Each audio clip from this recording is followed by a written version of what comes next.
segment of the show. It's this week's World in Review, which I now do every Friday, sort of recap what's going on around the world. Now, back we go with Neil Saavedra, and we're talking about California pizzas. A couple of things. Neil and I have been trying to put together an event, and that is Passion of the Crust. It's a pizza event, and we have not yet done it. I've wanted to do it for a long time. We'll see if we get it up. And it's not to be offensive. Obviously, I'm a Christian. It's not to be offensive. I just love the name and the intensity people have for pizza. But I wanted to do it. We've come close. We came very close to doing it with our friends over there at Outdoor Elegance in Laverne. Right. But, one day we'll put it together. Yeah. And by the way, you have to share with what you said to me. Oh, the dough has risen? Yeah, that's very strong. I must tell you. Yeah. So one day we'll put that together. Absolutely. Pizza event where people can come and eat pizza and have a good time. Okay, now you just before we went to break, we were talking about California-style pizza, and I'm saying I've never heard of California-style pizza, except you described that everything Californians eat, crazy stuff, tofu, well, I mean, everybody around the country does, but putting stuff on pizza that no one else does. It's really about creativity, chef forward, fresh, it's regional. It's also, I'm assuming, about ethnicity that you have. Yeah. And you were going to say, let me tell you a crust that you're not aware of, and I want to hear that. You went down the path of cauliflower and crust. Cauliflower crust. That became popular because people didn't want gluten. And it's really hard to make a decent gluten-free crust. It's done. I've had some. But the keto people like high protein, right? High protein, even some high fat, cheeses, dairy, but low carb. So they make it out of brisket. No, it's the close. It's made out of chicken. Pounded chicken. And chicken crust pizza. So really, it's just meats on meats on meats on meats on meats. Actually, that sounds great. You're talking about pounded chicken. I mean, the chicken milanese, which I eat constantly, and I love that. Chicken parmesan, it's made out of chicken. That's like no one does veal anymore. I don't know of a restaurant that does veal parmesan, which traditionally is. A lot of people aren't keen on the whole, animal in the box. A little animal in the box. Big animal. Young baby animal in the box. Yeah.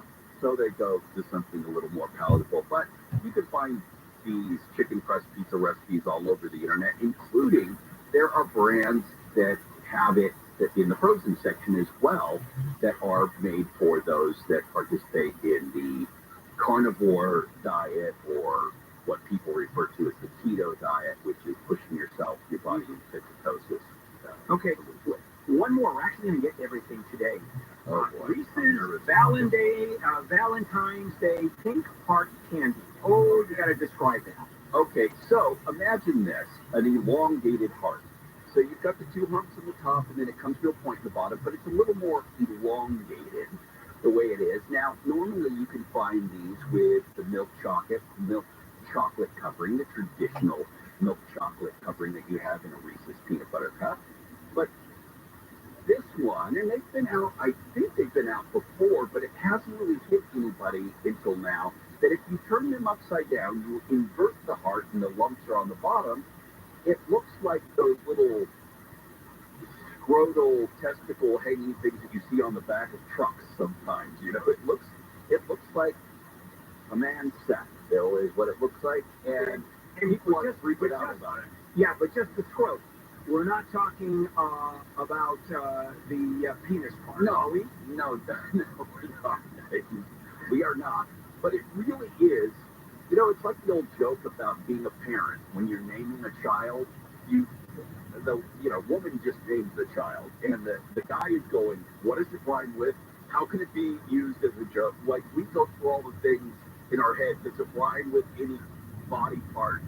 You would think somebody would, in the marketing department would have looked at this and say, does it resemble genitalia? And once you put it upside down, it really is comical the way, and the fact that it's got this even refer to it as pink chocolate or like, colored white chocolate or something like that. They refer to it as covered in pink cream. And so, that is fantastic. So moving forward, the peanut butter cups do resemble. Okay, gross. So describing it as you just did, the pink cream on. That's their words. Yeah, no, I understand that. Is whoever came up with that in the marketing department, is that person still employed by Reese's? I would think not. Maybe, I mean, it's free publicity. We're talking about it, on the #1 morning show in Los Angeles. Probably pretty powerful, but I will tell you, it doesn't help that the filling is made with nuts. Wow, very strong. Very, very strong. Is it still, or is yes? No, it is. No, it is. It's reaching for the lowest common denominator, and the good news is it. Yeah, scratching the surface. I can't compete with that. No, please don't, because it only makes me want to do it, and then I'll get a call. Yeah, you and I going on the back. Yeah, this is, yeah. All right, Neil, of course, the Friday is Saturday with Pork Report. Indeed, that's we'll be live tomorrow. And then right after the show, Gary and Shannon are not here. Kevin Smith is supposed to fill in for Gary and Shannon, who is sick, is not here. And it'll be Neil. Yeah, so I'm going to work. Today is a lot of hours for you, Neil. It'll be a long day, but I will be back on the air at 9, so I'll see you guys then. All right. You have a good one. Thanks, buddy. Yeah, take care. That's a lot of work. I remember 9/11. I was on the air, I think, for 7 hours or 8 hours. It was a long, long day. All right.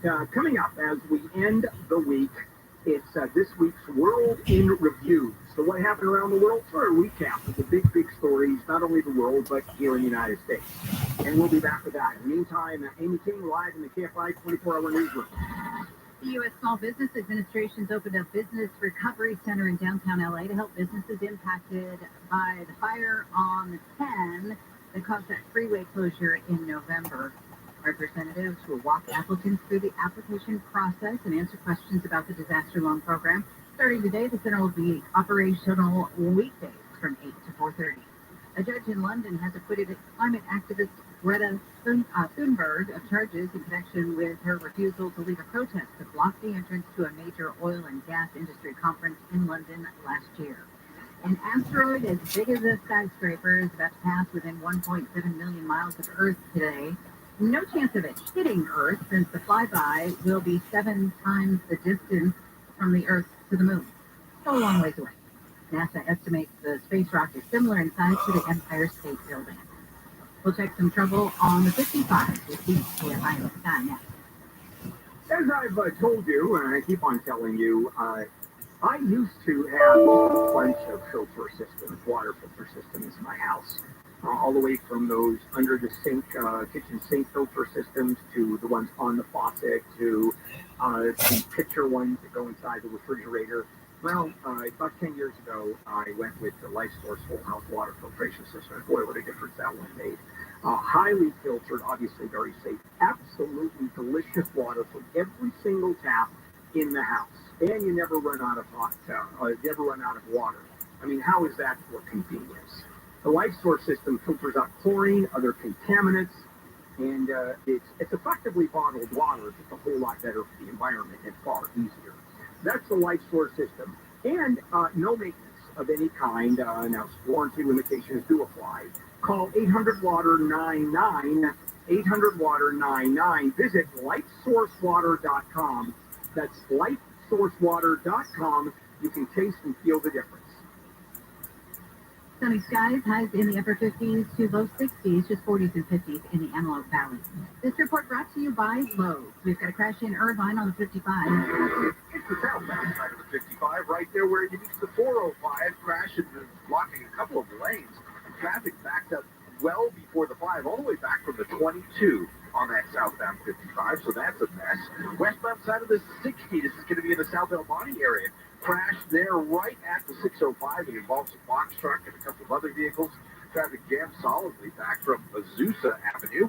And if you're headed southbound in the north end of the San Fernando Valley, southbound on the 5, right there at Roxford Street, Caltrans doing what it often does after a big storm, going up doing some emergency pothole repair. Something opened up in the freeway there, and they had to shut down at least one lane to patch it up. So watch out for delays coming out of the Newhall Pass. Will Kohlschreiber, KFI in the sky. We all hear the radio ads about the IRS. They tell you to be afraid, to be scared, and they try to frighten you into calling. I'm not here to do that. Tax Relief Advocates is different. TRA is here to tell you that if you owe money to the IRS, whether it's $5,000, $50,000, or $500,000, we have a solution. It doesn't matter if you're sitting in your car, at work, or with your kids. No matter where you are, call now. 800-506-9295. Don't lose hope. TRA can eliminate or reduce what you owe to the IRS. There is zero risk to you. If we can't reduce your tax debt, then you pay nothing. Our passion is taxes and helping individuals fix their IRS problems. We have a 5-star rating on Google and Yelp and an A+ with the Better Business Bureau. You don't need to be afraid of the IRS any longer. End your tax nightmares today by visiting us online at TRA.com or call 800-506-9295. That's 800-506-9295.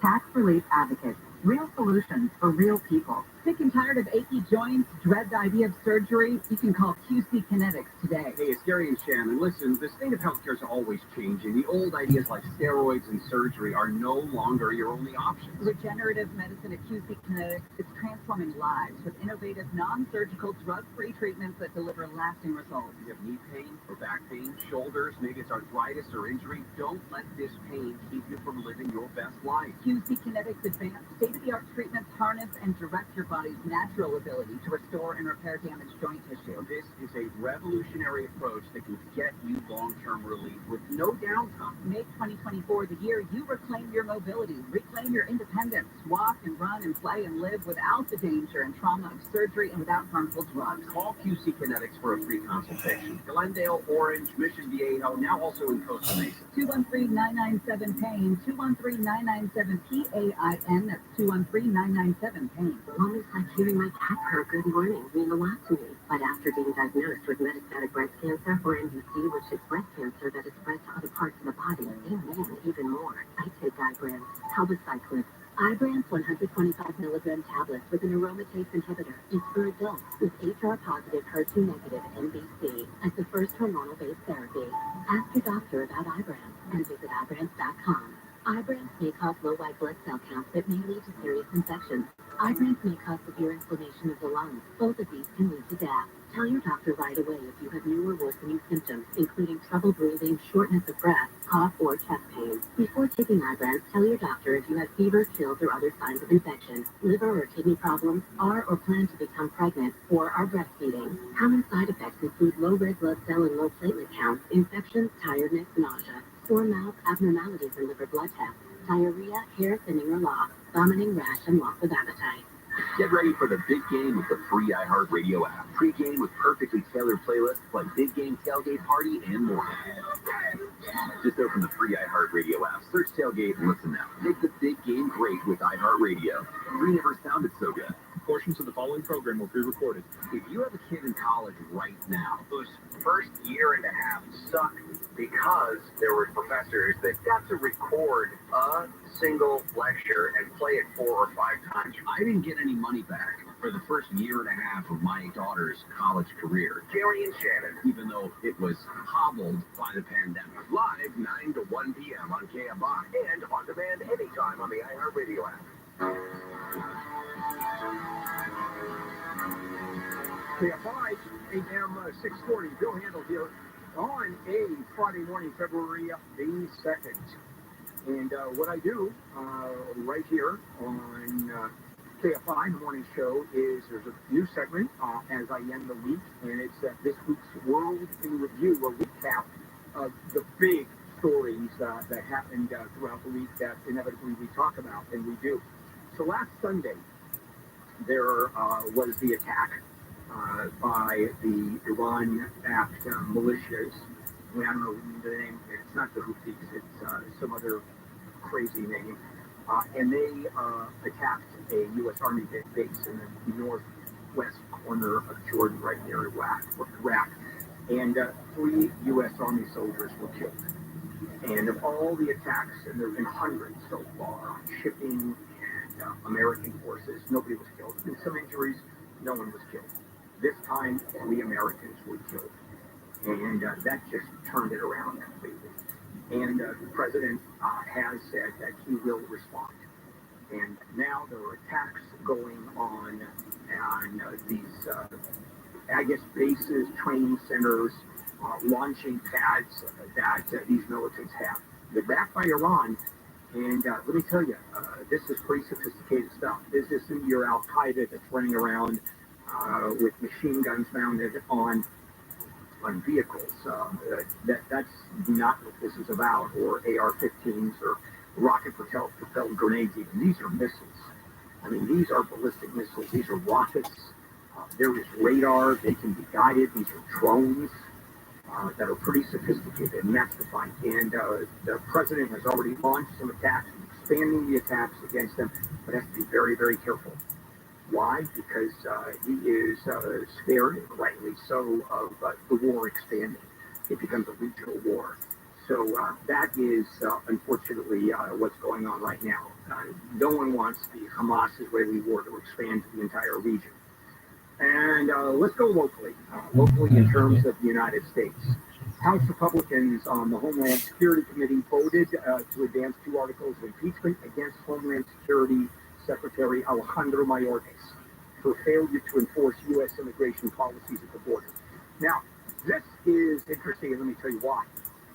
Because there was a reporter, I think it was a CNN reporter, who asked one of the members of the committee, saying, but wait a minute, you're impeaching him for what? For not following the law at the border. And, okay, so the reporter said, all right, however, doesn't Mayorkas work for, or is he there at the pleasure of the president? And isn't this presidential policy that he's following, not his own? And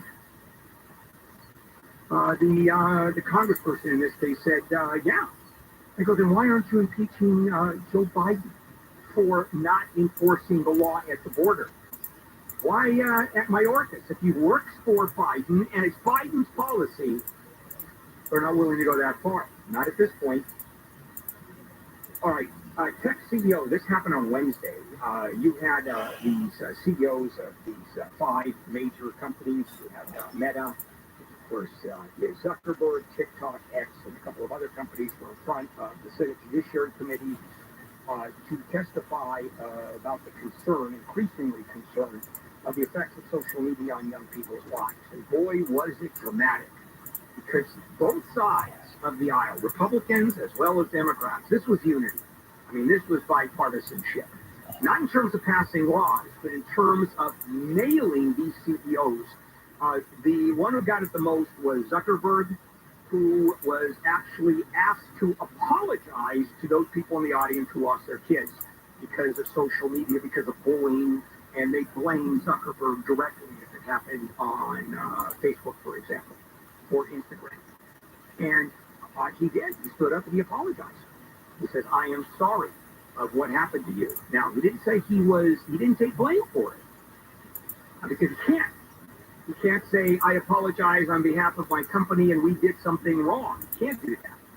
Because there's tons of litigation going on where Facebook and Instagram and Meta is being sued across the board. And once he says, yes, we did something wrong, that's it. Litigation is over. Now it's just damages. He just admitted, ladies and gentlemen of the jury, Zuckerberg admitted it was the fault of the company. So that you can't happen. Now, let me give you one of the most fun ones that are going on. A conspiracy theory. And this is a delightful conspiracy theory. I mean, there are some crazy-ass conspiracy theories out there. This one's particularly good, coming out of the MAGA camp, of course. And that is Taylor Swift is actually a secret agent of the Pentagon, that she's bolstering her fan base in preparation for her endorsement of President Biden's reelection, that she and Travis Kelce are really a contrived couple, and they've been put together to boost the NFL, or to promote COVID vaccines, or help the Democrats across the board. One of the better conspiracy theories. I mean, there's some pretty good ones, you have to admit. My favorite, of course, Marjorie Taylor Greene with the Jewish family, the Rothschilds hiring a satellite and sending down secret rays to start the wildfires in California. By the way, that's real. She actually said that. That the Jews started the wildfires with secret rays from satellites. Yeah, this is a very good one. And I'm telling you right now what you're going to hear. You are going to hear, guaranteed, that if Kansas City wins the Super Bowl, it's rigged. That the only legitimate win will be if San Francisco wins the Super Bowl. Why? Because Travis Kelce, because Taylor Swift, and then real quickly, some really terrific medical news, which makes all of us feel a little better. Syphilis is reaching the highest rate of new infections recorded since the 1950s. At one point, it was totally eliminated in the U.S., and the CDC said it is going crazy. And I did a story earlier this week about STDs among older people, like in old age homes kind of thing, assisted living homes. Okay, we're done, guys. I'm back tomorrow at 8 o'clock in the morning for Handle on the Law, marginal legal advice. Neil Saavedra is here 2 to 5 tomorrow on the Fork Report. And as a matter of fact, since Gary and Shannon are out, and Kevin Smith, who was a comedian supposed to fill in for Gary and Shannon and is sick, it's Neil Saavedra. You've had him all morning. You're going to have him another 4 hours. Handle in the morning crew, KFI AM 640 live everywhere on the iHeartRadio app. What you need to know and when you need to know it. KFI. KOST HD2. Los Angeles, Orange County. Live everywhere on the iHeartRadio app. Everything from computer chips to kitty litter. I'm Amy King, live from the KFI 24-hour newsroom. The LA County Sheriff's Department has recovered more than $5 million worth of stolen cargo in San Bernardino. Investigators initially tracked a stolen trailer full of TVs from Commerce to San Bernardino. While detectives were serving a search warrant Wednesday, they found even more trailers with other items. Those items include computer chips, government-issued military shorts, home theater systems, fertilizer, and more. Photos of the recovery show different items stacked on pallets. The department says the investigation is ongoing. In LA, Blake Trolley, KFI News. News brought to you by Service Champions. A man in Orange County has been found guilty of kidnapping and raping an 11-year-old girl in Santa Ana 25 years ago. The girl was taken in 1999 while walking with a 13-year-old friend. Prosecutors say the sexual assault happened in the kidnapper's car in several locations. DNA helped link Ismael Salgado to the crime. Defense lawyers claim deputies had already decided Rebecca Grossman was guilty before properly investigating the fatal crash in Westlake Village that killed 2 brothers. Investigators initially tracked a stolen trailer. The defense claims Grossman passed the sobriety test, but the deputy arrested her anyway because 2 kids were killed by the 2020 crash. The defense called that malicious prosecution and says that's why the black SUV they claim hit the boys was never examined. But deputy testimony claims only debris from Grossman's white SUV was found at the scene. Jurors were told yesterday Grossman blew a .075, and hours later a blood draw had it at the legal limit of .08, plus Valium was found in her system. Grossman wasn't charged with DUI, which prosecutors say is unnecessary for a murder conviction. At Van Nuys Courthouse, Corbin Carson, KFI News. Customs officers at the California-Mexico border say a trusted traveler has been busted for a dishonest action. Officers at the San Ysidro Port of Entry say a guy registered through the Homeland Security's Sentry program was caught with fentanyl powder, fentanyl pink and blue pills, meth, cocaine, and heroin worth more than $2 million on the streets. The 67-year-old driver was a registered trusted traveler which grants expedited entry into the U.S. On Monday night, an officer at the port noticed large plastic bags. The drug-sniffing canine was brought in, and inside the bags were 36 packages weighing 120 pounds. Steve Gregory, KFI News. The Labor Department has announced job numbers. They show another month of both more jobs and higher wages. The report from the Labor Department shows that employers added 353,000 jobs last month, far above expectations. The president says in a statement that it is, quote, great news for working families. ABC's Karen Travis says wages, wealth, and jobs are higher now than before the pandemic. President Biden says he will not stop fighting to lower costs. Israel's Prime Minister Benjamin Netanyahu has called the U.S. financial sanctions and visa bans on 4 Israeli settlers unnecessary.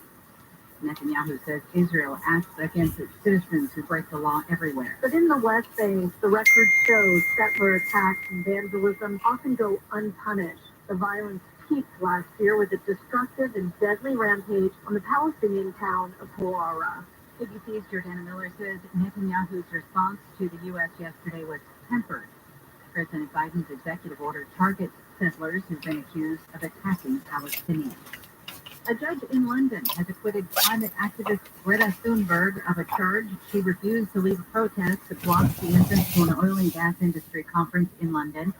The judge says there were a lot of deficiencies in the evidence. The judge ruled that police could have taken less restrictive measures and didn't properly define where the protesters were allowed to move around. Thunberg was among more than 24 protesters arrested after blocking the entrance to the Energy Intelligence Forum last October. LAPD officers and an Uber driver have helped round up about 100 chickens that escaped from a market in Chinatown. The birds were being moved from a poultry store to a truck yesterday when they flew the coop. They were running around in the street and on sidewalks until they were rounded up. Southland weather from KFI. Mostly sunny skies, highs in the low 60s with beaches, Metro LA, and Inland OC. Right around 60 in the valley, upper 50s in the Inland Empire, 40s and 50s for the Antelope Valley. Partially cloudy and cooler tomorrow with highs in the upper 50s to about 60. Got a chance of rain by overnight Saturday as a second storm rolls in. Heavy rains expected at times Sunday, Monday, and Tuesday. With rain possible through next week. It's 50 in Yorba Linda and 53 in Irvine. It's 55 in Carson and 4 in Huntington Beach. The KFI market report: the Dow is trading up 66 points. The Nasdaq up 238. S&P 500 up 47. Let's check in with the KFI in the sky. We've got a crash in Irvine on the 55. 55 freeway southbound right there where 405 crashed there, clearing. It's looking a lot better than it was about a half an hour ago. You'll still find some heavy delays getting away from the 22. Meanwhile, we're over a really bad problem in the industry area, 60 freeway. It's the westbound side, right there at the 605 crash involving the box truck. We're just coming up on the backup now. Can't see how many lanes are blocked quite yet, but huge delays out of the Roland Heights area, starting at about Azusa Avenue. Definitely do not take the 60 if you have a choice. Take the 10. It looks a little better, although it's a little slow through West Covina. The 210 is even slicker and nicer if you're headed westbound out of the Inland Empire into the San Gabriel Valley. Yeah, this crash on the 60 westbound, 605, big delays. Will Goldschreiber, KFI in the sky. At one of the most famous restaurants in the world, there's a table in the corner that's the hottest reservation on the planet. Ah, yes, you're over here. Saved for the restaurant's owner and her hand-picked personal guest, Ruthie Rogers and her River Cafe Table 4. That's where the most incredible conversations on the planet are happening every week. Captured in her very special podcast. Hey, look out. Do you like mustard?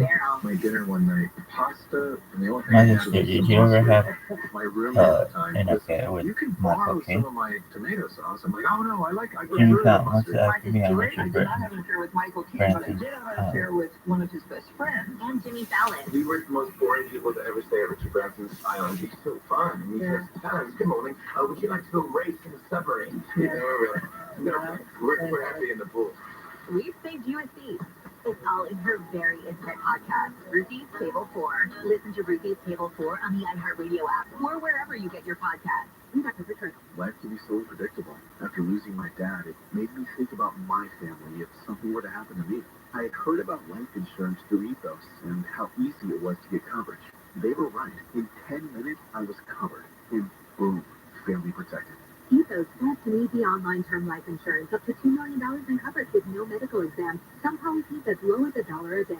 Answer a few health questions and get your free quote at checkethos.com. That's checkethos.com. Do you find yourself stuck in a timeshare? Get the real facts about the timeshare industry and your options for cancellation. Chuck McDowell, founder of Wesley Financial Group, has put together a free information guide that reveals the secrets the timeshare industry doesn't want you to know, including the 5 ways to get rid of your timeshare. Call now and get this timeshare information guide absolutely free. Call 800-919-3200. That's 800-919-3200. 800-919-3200. Listen on the free iHeartRadio app for all your music, sports, talk, and podcasts. Free never sounded so good. KFI AM 640.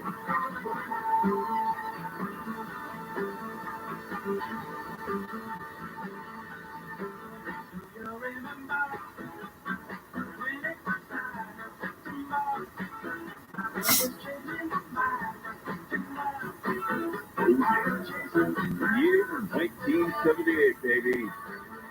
Get on those platform shoes, spin that disco ball, make it happen. It's about when disco was dying, I'm guessing. KFI AM 640, live everywhere on the iHeartRadio app. Hey, everybody, Neil Safadra here with you. It is the Gary and Shannon Show. Mr. Kevin Smith was supposed to be in today, as he was yesterday, but is not feeling well. He's feeling under the weather, so I'm happy to stick around with you until 1 o'clock this afternoon. We wish the best to Mr. Kevin Smith and that he feels terrifically. God only knows where Gary and Shannon are. Those kids, they're youthful and running around and always having a good time.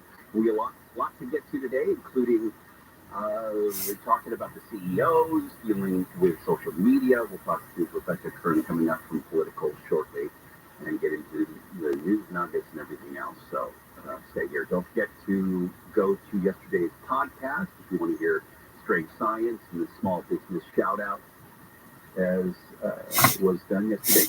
You can do that at KFIAM640.com. Two stories that came out today that, looking over, had something that tied to them. And then I kept seeing more and more stories that tied to it as well. And there's a pattern.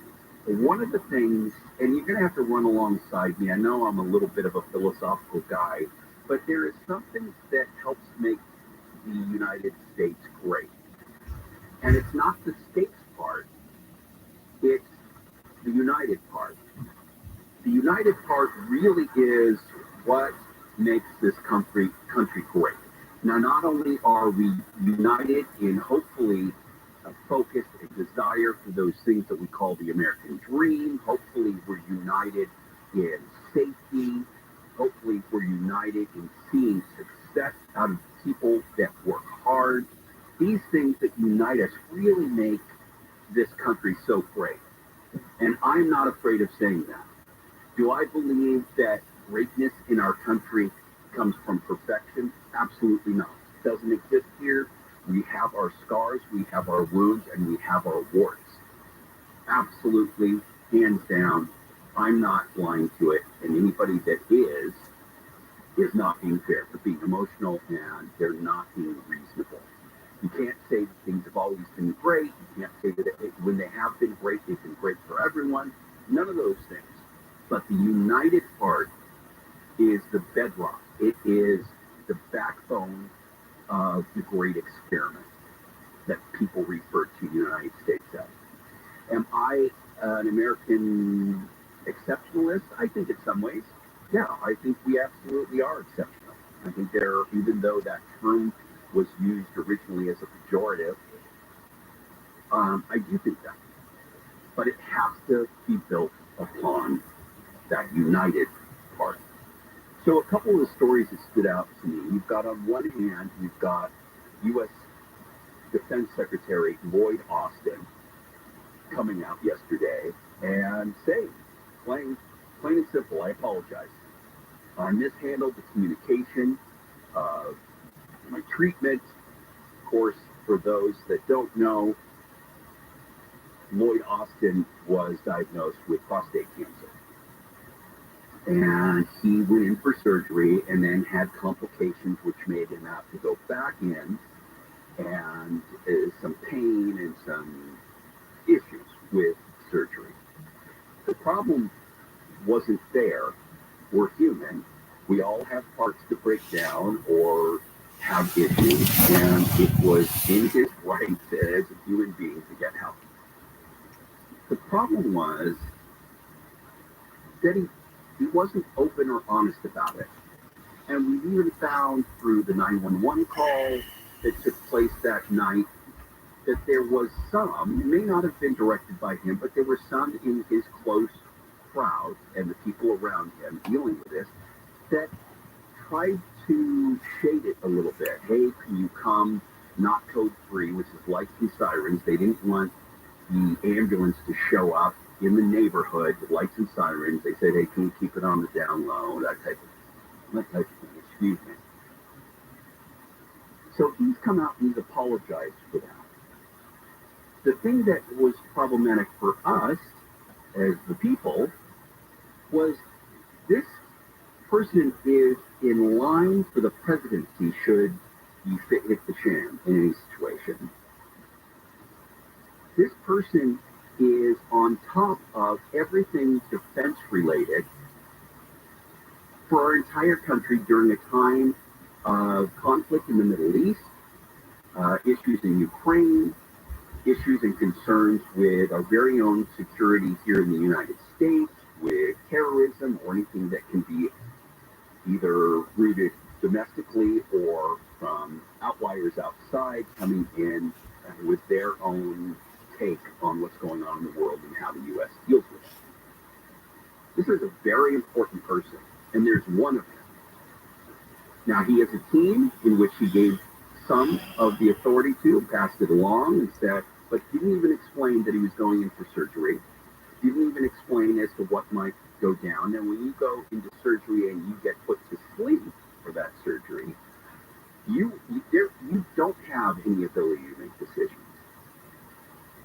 That's one story. The second story dealt with former CIA employee that is now sentenced to 40 years in prison after carrying out the largest data leak in the agent's history. Joshua, I don't know how to pronounce the last name. Schulte. Schulte? Well, Schulte. Schulte, thanks. I said Schulte, like from Bogan Zero. Yeah, Schulte? Schulte. I know nothing. So he was accused of handing over reams of classified data to WikiLeaks. I mean, reams and reams of information in 2016, also in 2023, of receiving and possessing and transporting child pornography, but that's to the side. Now, I'm not comparing these two people, so you need to run alongside. I'm saying that the one thing they both had was selfishness. They both had their own private reasons that didn't deal with the country for doing what they did. That more and more, we are seeing this in everyday situations, whether it's road rage, whether it's the top echelons of the government, that we are not united. And until we find out and put that back, and individually, you can't put unitedness on someone else's shoulder. You have to participate in it. Until we do that, it won't be on the local level, it won't be on the state level, and it certainly won't be on the national level. And you could roll your eyes at this, or you could participate on finding what you can do on the daily to not be selfish. What does the community need? What does the state need? What does the country need? Not just what benefits you, but benefits the we in we the people. It's not, there's no I in we. Did I just make that up? Anywho, it just really weighed on me today as I read through these stories, and I wanted to pass that along. All right, stick around. We'll actually have some fun today as well. Go nowhere. Neil Sabager in for Gary and Shannon today. Happy to be with you. Let's get the latest news down with King and the KFI 24-hour news center. A second atmospheric river is headed for Southern California. This storm is expected to be stronger than the one that just rolled through. The storm could bring 3 to 6 inches of rain before it moves out, and 6 to 12 inches is possible in the mountains. The LA Kings have fired coach Todd McClellan and have announced Jim Hiller will be the interim head coach for the remainder of the season. The Kings have been in a free fall since late December, losing 14 of their last 17 games. Punxsutawney Phil has come out of his den and did not see his shadow at Gobbler's Knob, Pennsylvania this morning. That means an early spring, if Phil is right, and he's only right about 40% of the time. We've got mostly sunny skies on the way for the afternoon, highs in the 50s to low 60s, just 40s and 50s in the high desert. This report brought to you by personal injury firm Owen Patterson and Owen. From the Southern California Toyota Dealers Traffic Center, let's go places. Let's check in with the KFI in the sky. Who's hanging around over industry? Yeah, checking out the remains of what was kind of a bad accident, westbound side of the 60 at the 605 crash involving a box truck. Everything is off on the right shoulder now, but it's going to take a long time for this backup to empty out. Traffic is slow all the way back from Azusa Avenue. Take the 10 or the 210. It's got to head west through the San Gabriel Valley. Some other slow spots out there, southbound side of the 405. You will find some brake lights there for Burbank Boulevard down to Sunset. Also northbound side as you get away from Manchester. It's a bit slow up towards Venice Boulevard. And the westbound side of the 10, typical delays there, getting away from Western on out towards La Cienega. Will Coles forever, KFI in the sky. This report is sponsored by your Amazon Fresh store. This Valentine's Day, find savings you'll love at your local Amazon Fresh grocery store. Make the night sizzle with heartwarming essentials. From roses to chocolate to delicious lobster tails. Share the love with help from your local Amazon Fresh grocery store. Find a store near you. Stock up on seasonal produce at Whole Foods Market. Get 2 large hot avocados for $3 with Prime through February 6th. From salads to toasted sourdough, it's the ultimate addition to any meal. While supplies last, shop in-store or online. Terms apply. Welcome to a brand new year from Oakville Law Injury Lawyers. I'm Susan Owen, managing partner at personal injury law firm Owen Patterson and Owen. That means I oversee everything. Call us today for a worry-free new year. 888-OPO-WINS or OPOLaw.com. If you're hired, it can feel like you're trying to find a needle in a haystack. You can hope the right person comes along, or you can just use ZipRecruiter. And now you can try it for free at ZipRecruiter.com/radio. In fact, ZipRecruiter has helped a lot of business owners find their needle in a haystack, like Marco, president of operations at Telly Tires and Auto Centers. Because Telly Tires has grown a lot in the last few years, Marco needed to hire everyone from a receptionist to a store manager to a head mechanic. ZipRecruiter helps me find all the right people, even the most difficult jobs to fill. ZipRecruiter helps me keep my business running. Take it from Marco and millions of other businesses who've used ZipRecruiter. ZipRecruiter can help you find the needle in the haystack. See why 4 out of 5 employers who post a job on ZipRecruiter get a quality candidate within the first day. And right now, you can try ZipRecruiter for free. That's right, free at ZipRecruiter.com/radio. That's ZipRecruiter.com/RADIO.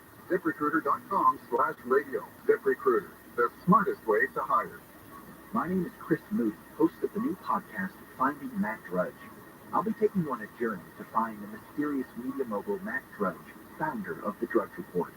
Along the way, I'll talk to people who have worked with him, died with him, and fought with him, taking listeners into private conversations, all in an attempt to get a better understanding of who Drudge is and what motivates him. Hopefully, he'll even sit down with us. Listen to Finding Matt Drudge on the iHeartRadio app or wherever you get your podcasts. Hi, this is Dean Sharp, the House Whisperer. I've spent my career designing and building beautiful homes. I'm here on KFI to help you transform your house into a more beautiful home. And while we're at it, build yourself a more beautiful life. Home with Dean Sharp, the House Whisperer, tomorrow morning at 6 on KFI. More stimulating talk. One way or another, I'm gonna find you. I'm gonna get you one way or another. I'm gonna win you. I'm gonna get you one way or another. I'm gonna KFI AM 640 live everywhere on the iHeartRadio app. Hey everybody, Neil Savager in for Gary and Shannon. Today it was supposed to be Kevin Smith, the fabulous Kevin Smith, but he is under the weather today, and I'm happy to be here with you until 1 o'clock, where we'll hand it all over to John Cobelt for the John Cobelt Show, and then you've got Conway Moe at all, so go nowhere. All right, it's time for Mulo in your Kulo. Let's get some cash and win $1,000. Just enter this nationwide keyword on our website. Pay, that's pay, P-A-Y. Enter it now at KFIAM640.com/cash. All right, there you go. What was the word again there? Was it pay? Pay? P-A-Y? Wow. That's the easiest $1,000 you could win ever. I would get on that right now. Do we have Rebecca by any chance yet? Okay. Just give me a holler when, all right, well, that was pretty darn quick. All right. joining us right now to talk about the tech CEOs that are under fire and some of the pushback, obviously. Rebecca Kern, a writer for Politico. Rebecca, Hi, how are you? I'm doing well. How are you? I'm glad it's Friday. Yes, indeed. I think we're both there with Gary Shannon out. I'm happy to be sitting in the seat for not only them, but for Kevin Smith, who was supposed to be in here today. But going over your story from a couple days ago, the situation is, what are we doing to protect people with this technology, basically, right? Yeah, I mean, this was a hearing specifically focused on kids' online safety and the horrific incidences of child sexual abuse material on social media that's proliferated over recent years and continues to spread. So they brought in the CEOs of Meta, Mark Zuckerberg, X, Linda Yaccarino, TikTok CEO, So2, Snap CEO, Evan Spiegel, and Discord CEO Jason Citron to talk with the Senate Judiciary Committee. And then you have on the other side, I guess you could say, Jim Steyer, the CEO of the nation's largest kid advocacy group, Common Sense Media. He's upset because this is taking so long. You're talking about, a decade or more of concerns and complaints, and there's a lot of, I guess, marketing and packaging, for lack of a better term, like this is what we're doing, and people get excited something's going to be done, but nothing is ever in the box or in the can. Right. I mean, a lot of advocacy groups are getting real fed up with Congress not passing any legislation to regulate tech companies. We look back, and there's only been one bill passed in the last decade, and it would deal with holding tech companies liable for sex trafficking on their site. But we have this really old law, it's almost 30 years old, called Section 230 of the Communications Decency Act. It was written clearly in 1996 before any social media existed. And it basically gave them blanket immunity from lawsuits. So they could not be sued for hosting content written by other people on their platform. The intent of the law in the late 90s was to help the internet grow and not get sued out of existence for hosting third-party content. But now, obviously, this has grown. I mean, we have the largest tech companies in the world are based in the U.S. largely because of this law, because they can't be held liable for content they host. But as a result, a lot of harms are on the platforms, and it makes it's impossible for these individuals to sue the companies to take it down. So that is the narrow area where Congress is looking to change that law from 96 to allow for lawsuits from individuals. Well, one would hope, at least, that there isn't a desire to keep or have this stuff up. Where is the breakdown? I mean, just the common decency to, is it a money thing? They don't want to invest in the time and the money, the tech that it would take to capture, to understand. They have algorithms, but even recently, you had a wingnut in Pennsylvania or whatever decapitate his father, put it on social media, and it took them 5 hours to get it down from social media. Where is the breakdown, even if there isn't a law, to get this stuff down and off of their sites and on the eyes or ears or what have you of the public? Good question. These platforms all have content moderation teams. So there are human reviewers, so individuals who are employed by the companies. They hire contractors all over the world, like in the Philippines and other countries in the world. And they use AI. They use machine learning to detect a lot of this horrific content before it even gets distributed on the platform. But clearly you're still seeing it get through.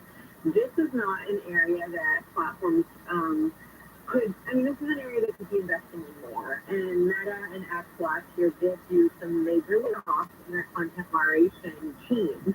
So that's not a great thing. They got yelled at over that issue in Congress this week. So I think there's that. They could be investing a lot more. And I think it's also just really that Congress, there's no law that really makes it that they have to invest a certain amount of money or they have to hire a certain number of people. So it's really on them to set those standards. And a lot of people feel like Meta particularly has been putting profits ahead of kids' safety. That's what a lot of these advocates are claiming. And it did, a lot of lawmakers even forced Zuckerberg to turn around and apologize. The audience was full of families who were victims of sexual exploitation on the platforms and those who had children who committed suicide because of harmful content they were exposed to. Zuckerberg turned around and apologized for what they're going through, which he got a lot of claim and credit for, but he didn't really take ownership for the harms that were continuing to happen on his platforms. I didn't hear that at least. He just said, I'm sorry for what you're going through. Yeah, I think, what do they call that, Rebecca? A man apology. I'm sorry you feel that. Yeah, I'm sorry that happened to you. And I gotta tell you, Rebecca, as the father of a 7-year-old, the visual, the impact to me, watching that on Congress and in Congress and seeing those people holding up pictures. Some were single people, some were parents, holding up pictures of their children that have been affected by social media, whether it's suicide or something like that. That affects me. Whether he had the secular fortitude to turn and look at the moon face, fine. But really, like you said, there wasn't anything. And the guy he is altogether Zuckerberg unlikable as a human being because of his love. And so it was a very emotional room to be in. I was in there for sure. Oh God, I can't even imagine. I really can't. Just watching it affected me, and the fact that that's your gig to go in there and have to watch that, I appreciate you taking the hit and being the one that went in there. Rebecca Kern from Politico, if you get a chance, Politico.com. Read her article back from the 30th. It really breaks this down nicely and gives a wonderful first-person look at all the players and all the parts. I appreciate you taking the time today to come on. Thanks for having me. Have a wonderful weekend. Yes, you too. Thank you. All right, Rebecca Kern from Politico. We come back. We got more to come. Neil Sabager filling in for Gary and Shannon today. Happy to be with you until 1 o'clock. Go nowhere. Let's get the latest news now. Let's Bing and the KFI 24-hour news. Public health officials in LA County have confirmed a local case of measles. The health department is warning people about potential exposure. Officials say the infected person traveled through the Tom Bradley International Terminal at LAX on January 25th. The person arrived aboard a Turkish Airlines flight and then also went to a Chick-fil-A in Northridge that night. Orange County has started an emergency rental assistance pilot program to help prevent homelessness. The program will offer up to 3 months rent for people who live in the 4th District, which includes Placentia, La Habra, and Buena Park. Supervisor Doug Chafee says $500,000 will be used to try to keep people from losing their homes. Families are key. That's what we're focusing on here. That's our future. So we need to keep families in that type of stable housing. People could qualify if they have low income, suffered sudden medical expenses, or lost someone off their lease who was helping with rent. The county said yesterday the goal is to keep people in their homes, but will also help people find shelter and medical care. Chris Adams, KFI News. The LA County DA's office says it has filed 200 cases in connection with organized retail theft. DA George Gascon says since multiple task forces were formed last year, the county has filed charges of robbery, conspiracy, and grand theft related to flash mob robberies. Also, we are using a statute that says that when two people come together to steal merchandise in order to resell it, that is a felony, so that is being used as well. The LA County Sheriff's Department says since its own task force was formed last September, it's recovered $2.3 million worth of stolen goods and arrested 438 people. The LAPD says its task force has 33 active cases and is investigating more than 250 crimes. A gas explosion in Kenya's capital has killed at least 3 people and injured nearly 300. Officials say the death toll is likely to rise. The government spokesman says a lot of people were home late last night when the fire reached their houses in Nairobi.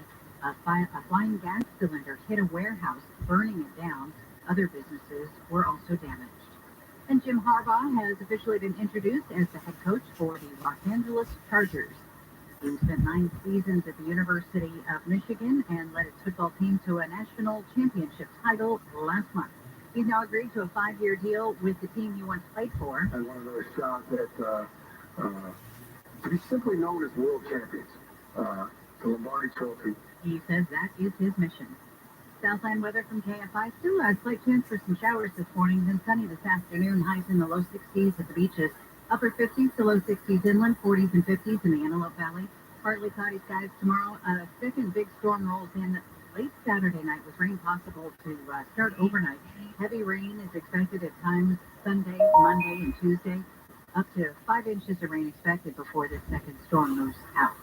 It's 57 in Garden Grove, 55 in Tustin. Let's check in with the KFI in the sky one more time. We've got a crash in Ontario. Where you don't need one. It's the westbound side of the 60. Right there at Vineyard Avenue, crash there in lanes.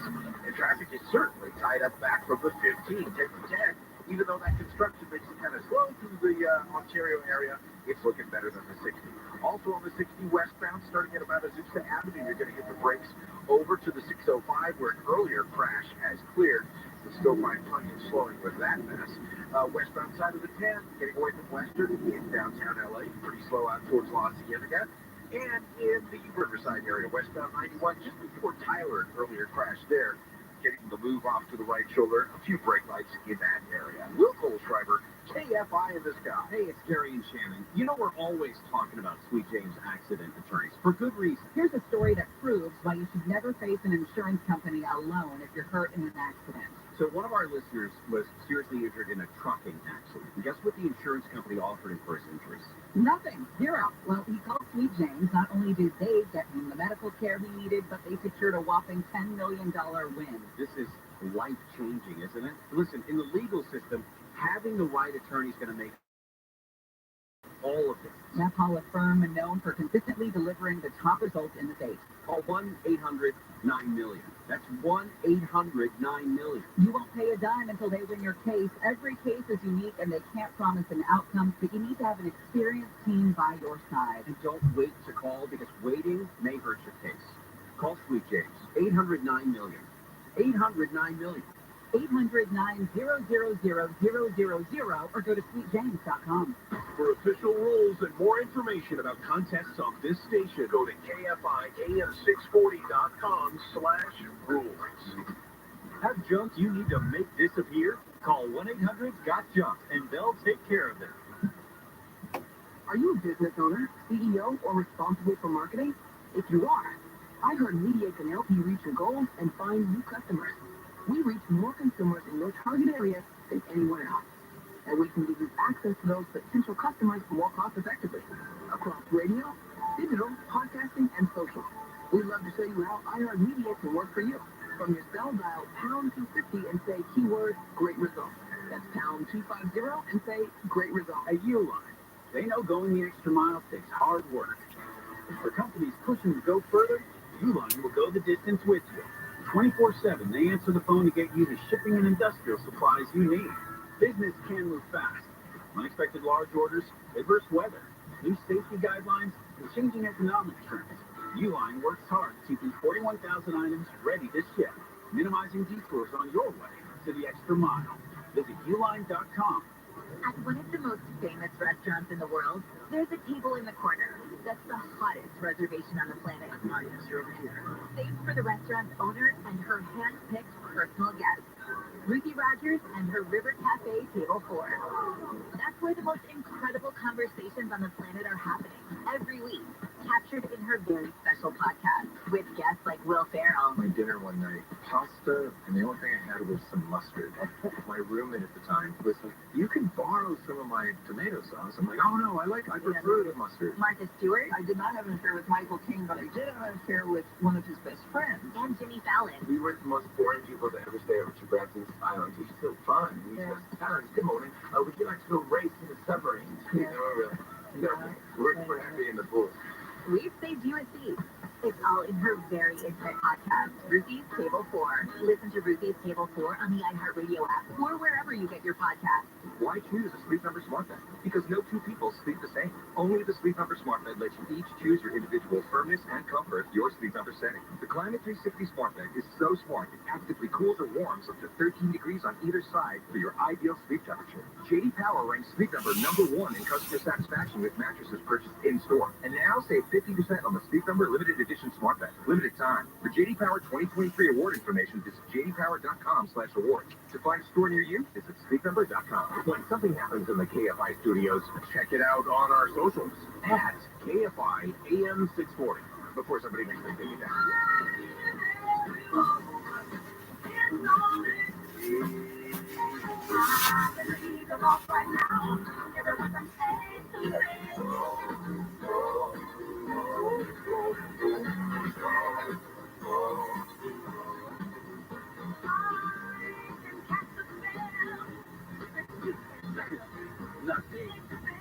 Nothing better than hearing I'm Every Woman or whatever's playing right now and watching Mondo sing along. Yeah, no. Feel what you're feeling, buddy. Feel the feels. Be yourself. That's all I care about. It could just maybe there was a little more enthusiasm than I expected for it. But anywho, year is 1978. What was I? 9 years old. 8 years old, 9 years old, something like that. So it was a good year indeed. Neil Saavedra filling in for Gary and Shannon.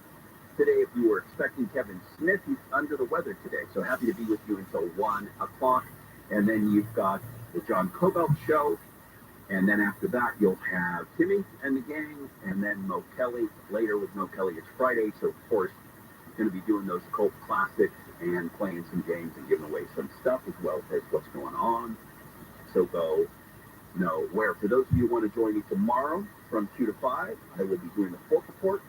And we're bringing back somebody that you haven't heard from on the show in a long time, former producer, coming in from Jersey, has an amazing story to tell you about some renovating she's doing to a very special restaurant out there on the East Coast. So we'll get into that. It's also going to be Carrot Cake Day.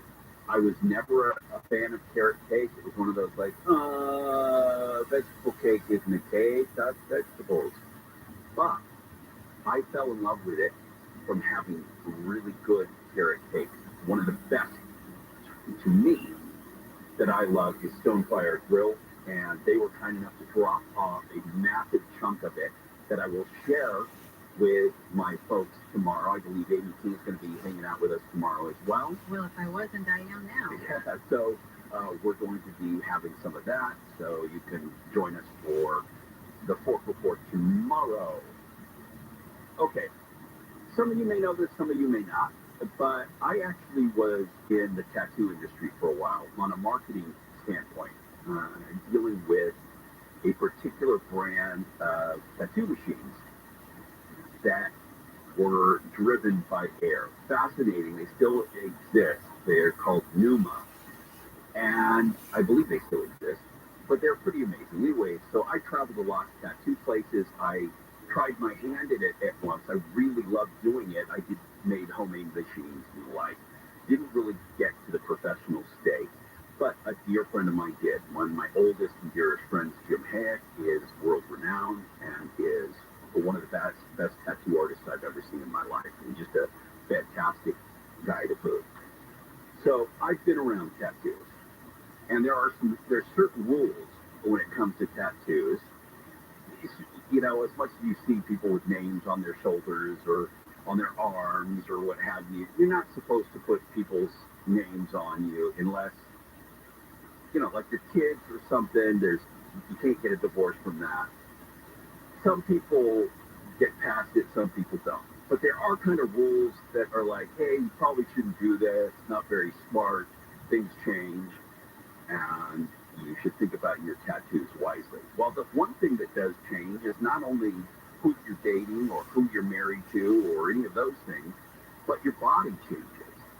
And since it's a piece of art, at least I believe so, on your body being a canvas means that things can change with it. So there's been a trend, and nobody can really put their finger on when it started, but it deals with Spotify tattoos. So you go back to 2017. Spotify, if you're not familiar with Spotify, music and podcasts and whatnot, well, they launched the Spotify codes. These codes are they're like a waveform that you would see for music, and they're kind of like a barcode. The reality is that if you use Spotify, you can capture this barcode and it will bring up that song. So the tattoo in theory is actually kind of romantic, maybe not in the relationship way, but with your connection to a song. It's like, this song meant a lot to me or means a lot to me. I'm going to put it on my body in this form.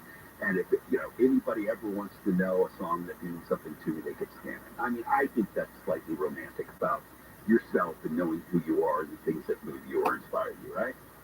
Well, in this case, these waveforms are great at the beginning. Now, I will tell you, one of the hardest things to do in a tattoo is going to be straight lines or perfect circles. So any perfect geometric shape becomes very difficult because you're not dealing with a flat canvas. You're dealing with someone's body, and they all look different, right? Thank God for that. We all look different. We all should embrace the bodies that we have, but when you're trying to draw on them, it's a different task. So they start out very high contrast because they're brand new. The blacks are blacks, your skin is lighter, and you can see everything.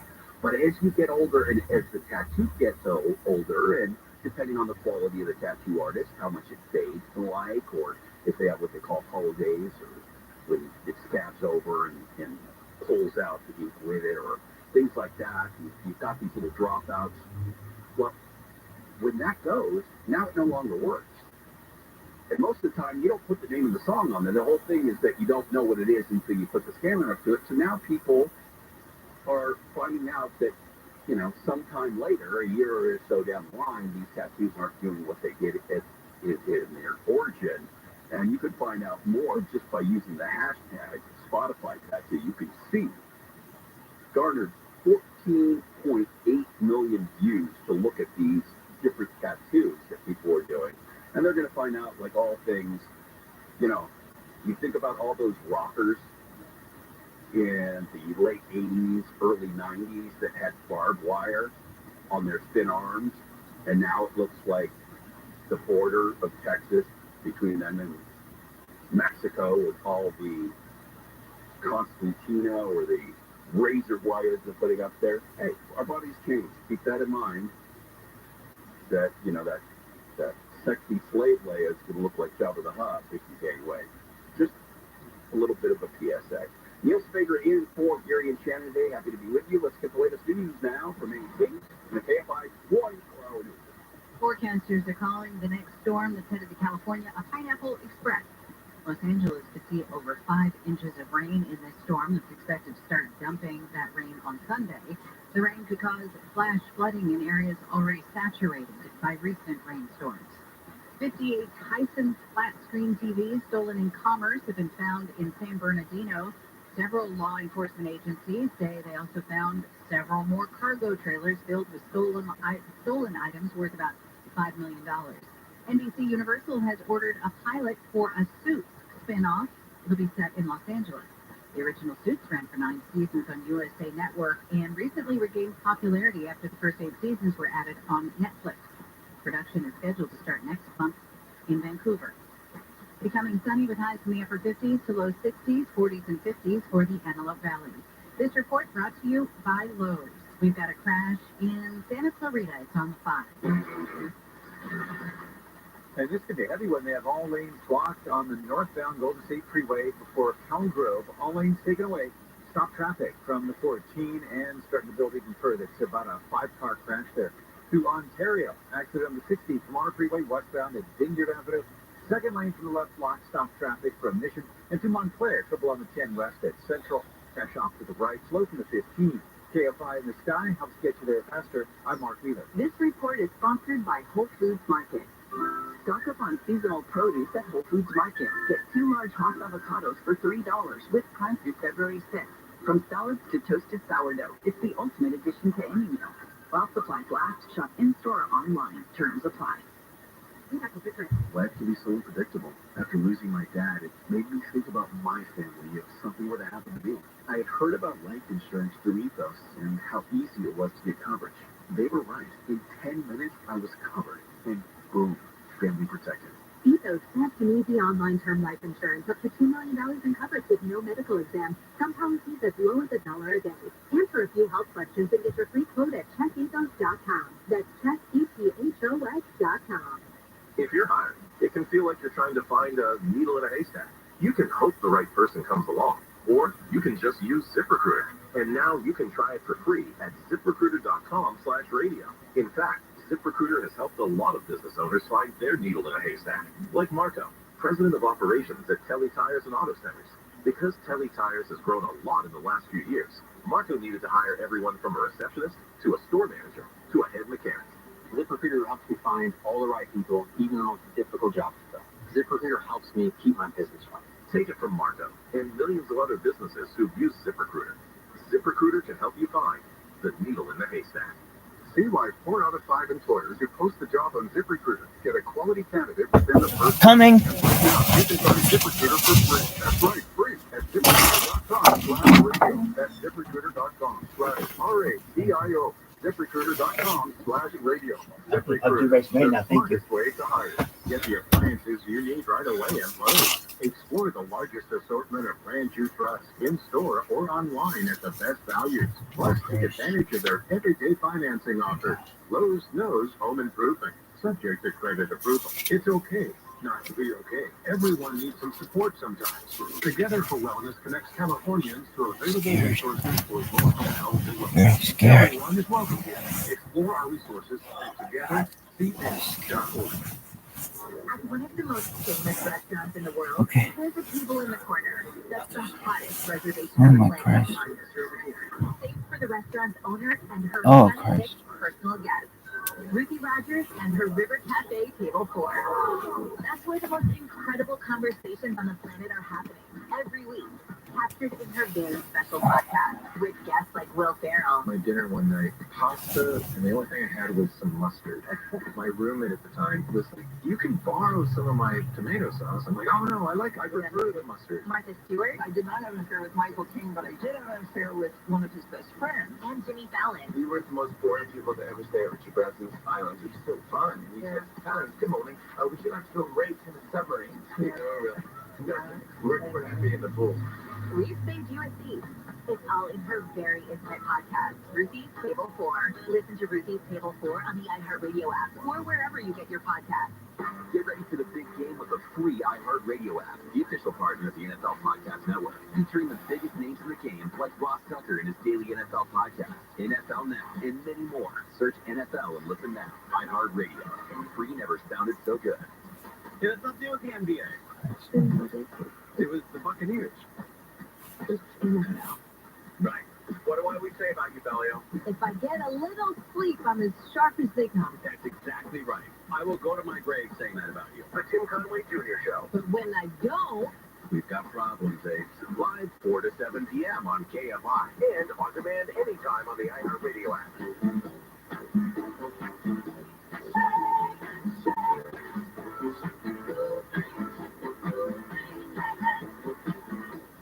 Emotional support, honey, Kyle. Other movie. Which is my group thing? Mondo, is it this?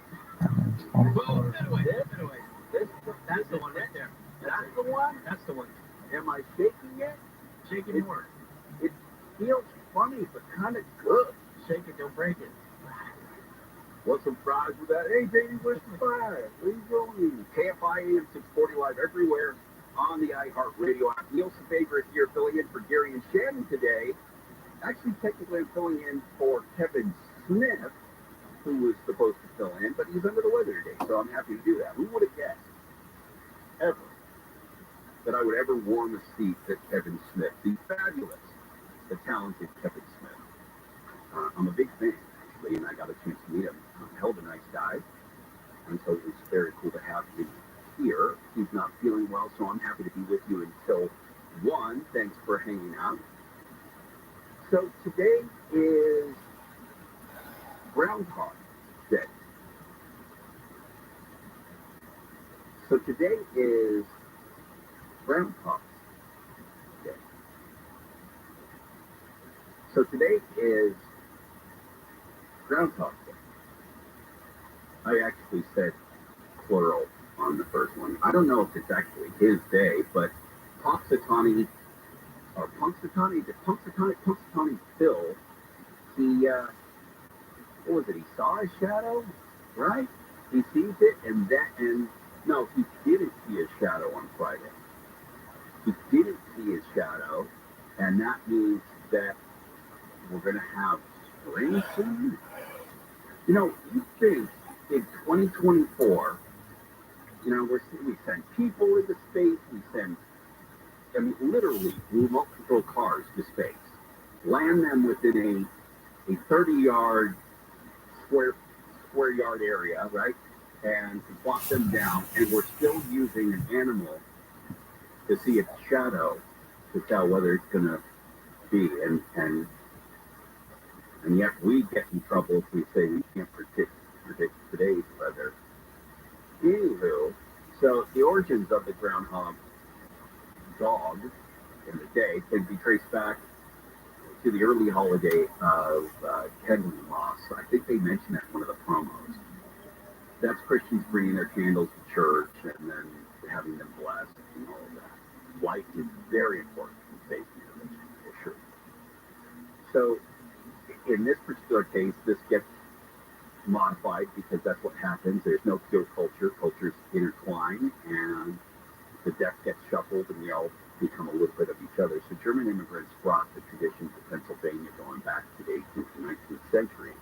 So in 1886, according to the Punxsutawney Ground Club, the first Groundhog Day was reported in the newspaper in the following year. In its first official trek to Gobblers, that's a rough name, by the way. Is it Gobbler's Knob? Yeah. That sounds like something Cobalt would call a politician, right? That's not just like that. Seems to me like that's something that would come out of John Cobalt's mouth. It's as weird as Punxsutawney.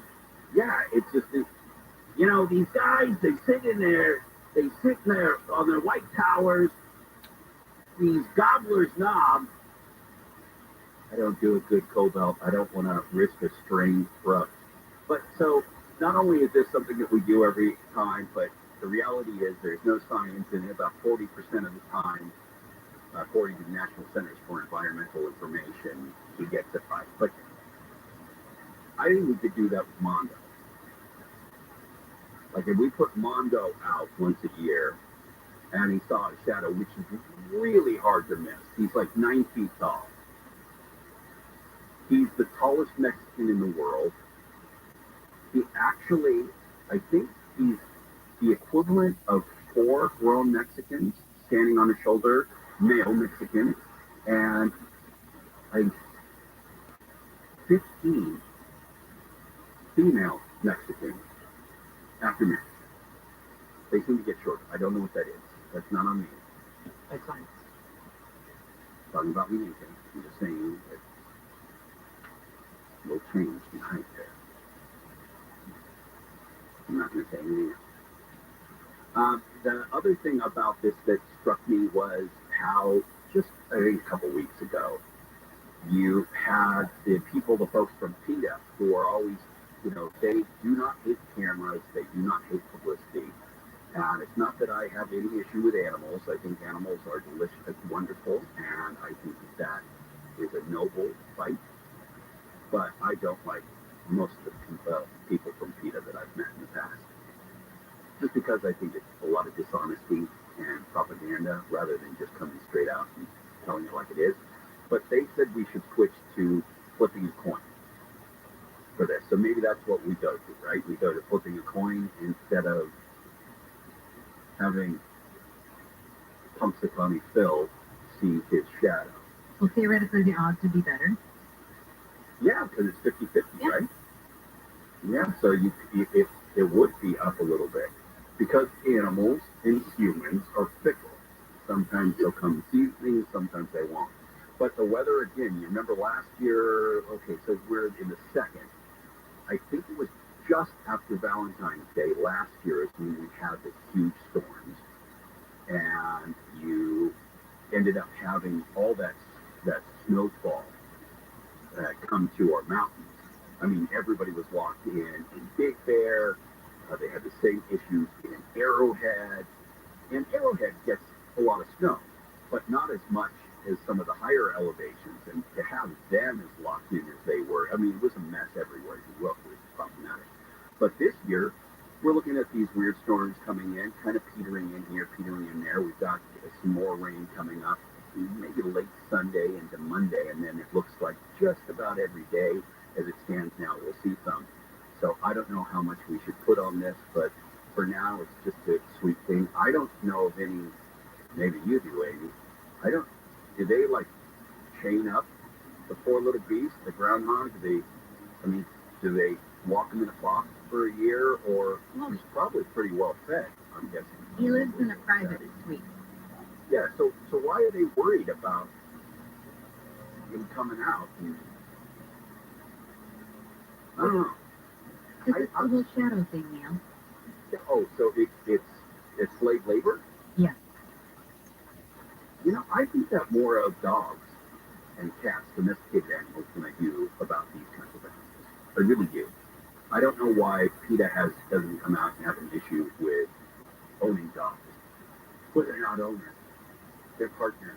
No, they're not. And cats are kind of prisoners. Cats aren't prisoners. Whoever owns the cat is a prisoner. No. I have a theory about cat. Wait, Amy, do you have cats? You have cats? I have two. I have my cat and Jennifer Jones' cat. Okay, I'll make this quick. Go for it. I think people, mostly men, but it's with women too, that own cats have issues with commitment. Cats have issues with commitment? No, or people who own cats. Oh, well. Because it's like you have a pet, but you don't really have to do anything. You put a box in the corner and it poops in it and pees in it. It comes to you when it wants, like, you don't have to walk it. There is like zero maintenance for that cat other than, all the garbage all over the furniture, it's scratching posts and things like that. Otherwise, it's really not even there. So to me, that's like, to me, somebody who doesn't want commitment of a dog, like, hey, I want to cuddle. Hey, let's hang out. You love me. You love me. You love me. Take me for a walk. Take me to food. Okay, so then here's my thought, that a lot of men, maybe like yourself, oh boy, don't like cats because cats don't need them enough. Your thoughts. Neil Saavedra in for Gary and Shannon, hanging out with Amy King as well. Don't know where. This is KFI and KOSD HD2 Los Angeles, Orange County. We're not just in smart speakers. We're in a couple of smart ears as well. KFI. And KOST HD2. Los Angeles, Orange County. Live everywhere on the iHeartRadio app. Targeting Target. I'm Amy King, live in the KFI 24-hour newsroom. LA police have arrested a man suspected of stealing more than $30,000 worth of stuff from a Target store in Silver Lake. Brandon Krause allegedly walked out of the store Wednesday with more than $700 worth of merchandise that he didn't pay for. Target security officials told detectives Krause has been stealing stuff at that Target for more than 7 months. Caltrans crews in Northern California making sure road conditions are safe in between storms. Caltrans's Jeremy Linder says they've done the prep work to keep things clear on the highways. Trying to make sure we get no icy spots and that everything stays smooth sailing so that drivers don't have too much of an impact. Linder says they're continuously monitoring the weather and alerting drivers of chain requirements and other hazards. He says they've laid down sand to increase traction and have snowplows ready to go. Caltrans has urged people traveling to the mountains to carry chains, snacks, blankets, and a flashlight in case of an emergency. The first of two storm systems has moved out. The second, stronger storm is expected to arrive overnight Saturday and Sunday. The UN's top court says it can rule on a request by Ukraine for a declaration that Ukraine is not responsible for genocide. Ukraine alleges Russia used those claims of genocide to justify its invasion of the country nearly 2 years ago. But the International Court of Justice says it cannot rule on whether Russia's invasion violated the 1948 Genocide Convention. People who live near the site of a toxic train derailment in East Palestine, Ohio, are calling on federal government to do more in helping ease the environmental impact. Ashley McCollum was forced to leave her home and says she would worry too much about her son's health if she went back. I don't feel comfortable going back home. I'm still hearing all the people that went back home that regret going back home. I don't want to watch him have these issues. The Norfolk Southern train derailed and exploded a year ago tomorrow. A controlled release of the toxic chemicals then forced hundreds of people from their homes. The mother of the Oxford High School shooter in Michigan has been cross-examined in a trial that accuses her of involuntary manslaughter. Prosecutors say Jennifer Crumbly and her husband are responsible for the students her son killed because they gave him the handgun he used in the 2021 massacre. It was for him to use at the shooting range. We didn't just hand him a gun as a here you go, son. It was something he could use. And we went to the range as a family together. Crumbly says she wouldn't have done anything differently if given the chance. She and her husband are the first parents in the U.S. to be charged in a mass school shooting committed by their child. South Korea's military says North Korea has fired multiple cruise missiles into waters off its western coast. The launches happened hours after state media reported North Korean leader Kim Jong-un repeated his focus on strengthening his naval forces. There was no immediate information on the exact number of missiles fired or how far they flew. It's Punxsutawney Phil! The most famous groundhog from Pennsylvania has come out of his hole to predict an early spring. The word in Gobbler's Knob is that if Phil sees his shadow this Groundhog Day, it means 6 more weeks of chilly winter. But today there was no shadow. Glad tidings on this Groundhog Day! An early spring is on the way! But Phil is only about 40% of the time. ABC's Danny Mears says that town in New Jersey has its own prognosticator, but Milltown Mel died back in 2022. The town has had some trouble finding another groundhog to assume his throne. Apparently, groundhogs from the south can't be brought up because of a certain rabies breakout. He says Milltown could try using another animal. Oregon Zoo, for example, has the hedgehog. And people in central Texas get their annual February forecast from BK's Bob, the armadillo. Southland weather from KFI. Some clouds this morning, still just a slight chance of showers, and that's going to clear out to sunny skies for the afternoon. Highs in the low 60s at the beaches, Metro LA and Inland OC. Right around 60 for the valleys, upper 50s in the Inland Empire, 40s and 50s for the Antelope Valley. Partly cloudy, cool tomorrow with highs around 60. Chance of rain by overnight Saturday as the second storm rolls in. Heavy rains expected Sunday, Monday, and Tuesday. Rain possible through most of next week. It's 53 in Diamond Bar, 59 in Newport Beach, 49 in Palmdale, 54 in Sherman Oaks. The KFI market report, the Dow is trading up 77 points, the NASDAQ is up 239, and the S&P 500 is up 48. We've got a crash in Ontario on the 10. This one's starting to thin out a little bit. The San Bernardino Freeway westbound at Haven Avenue, crash in center divider, slow traffic from the 15. Big trouble through Santa Clarita. The 5, the northbound side, the Golden State Freeway just before Algrove. Only the left lane's open here. Stop traffic from the 14th. It's a multi-car crash with a semi and 5 other cars. We got a stall now through Glendale. This is going to have all lanes temporarily stopped at the 5 southbound at Western. Slow traffic from Olive Avenue. Crash clearing out through Gardena, the 91 eastbound at the 110. Also some slowing as you make your way through the stretch of the Tustin 5 portion southbound at the 55 connector. It's going to be a heavy one from 4th Street for a crash. And Laguna Hills, stall on the 5 southbound side, right at El Toro Road. San Diego Freeway there, a little heavy as you approach. And through Riverside, connects to the 91, westbound before Taylor Street. KFI in the sky helps get you there faster. I'm Mark Eva. Did you know one of the worst things you could do is turn on your furnace after it's been sitting there all summer gathering dust without giving it a thorough tune-up first? Think about it. What if your car had been sitting in the garage for 6 months without ever running? Any piece of machinery that's been sitting needs to be tuned up. So call Service Champions. We'll tune up your furnace for just $88 and guarantee the results. We guarantee that your tuned-up furnace will save you $88 on your energy bills, and we guarantee that your tuned-up furnace won't break down during the season, or we'll immediately refund your money, no questions asked. Don't delay. Small problems that are easy and inexpensive to fix can quickly turn into big, expensive problems. Call Service Champions right now to schedule your furnace tune-up at 833-777-7777 or find us online at servicechampions.com.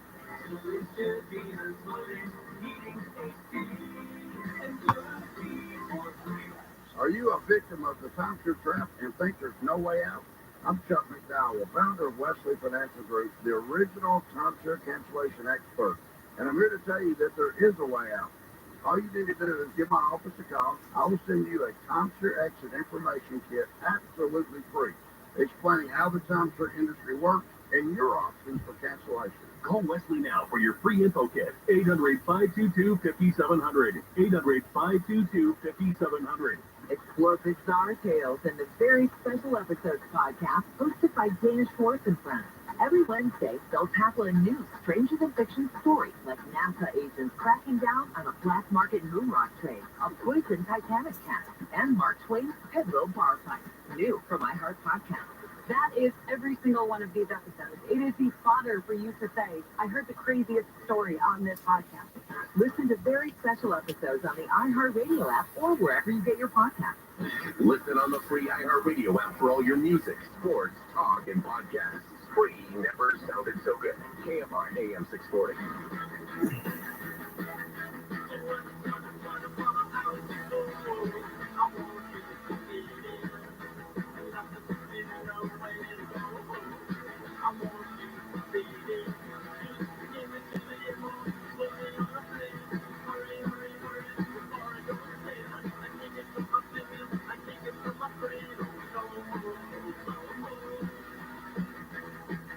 KFI AM 640, live everywhere on the iHeartRadio app. Hey everybody, it's the Gary and Shannon Show. Neil Cerveja filling in. Happy to be with you today. The year is 1978 for the music flashback here. I will tell you that listening to all the great music, it just reminds me of what a fantastic year it was and how defining it was for me as a youngster, hearing a lot of that stuff.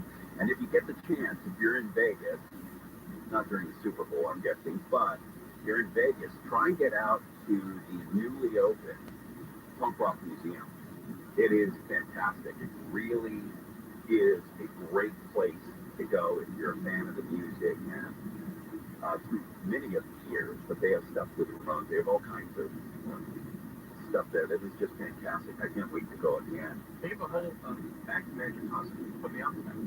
Oh yeah, they have all kinds of great stuff. They Joe Escalante, who happens to be a dear friend, bass player for the Vandals, and also Tender Young Tender Hoogans.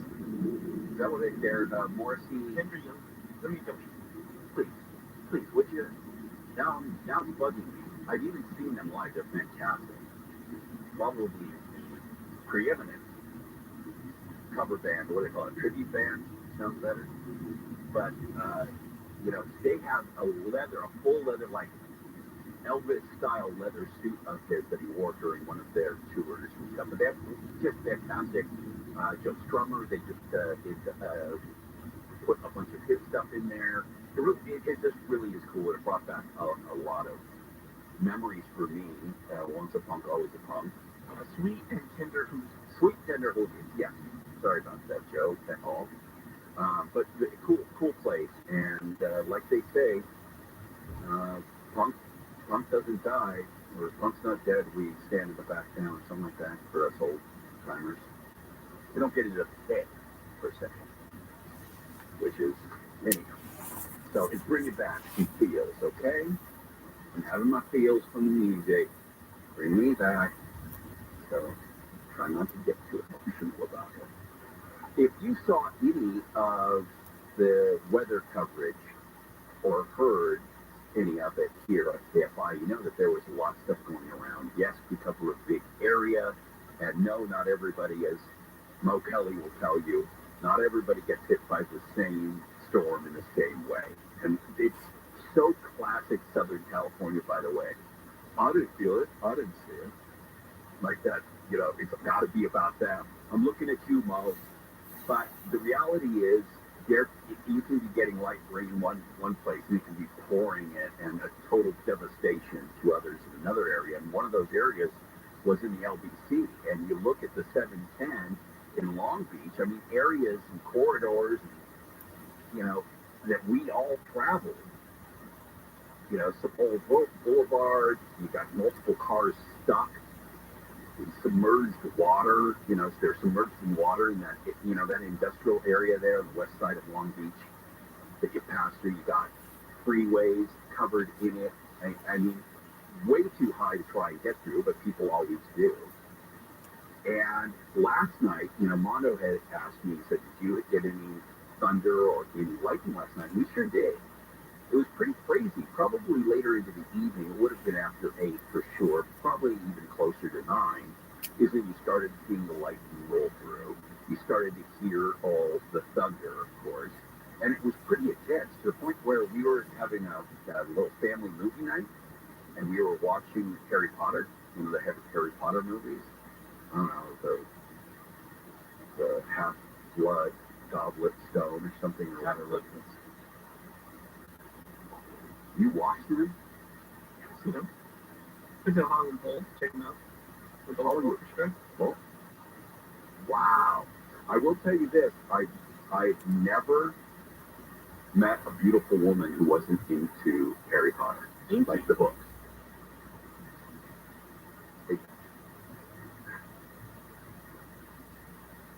I will tell you, my wife walked in and saw your face.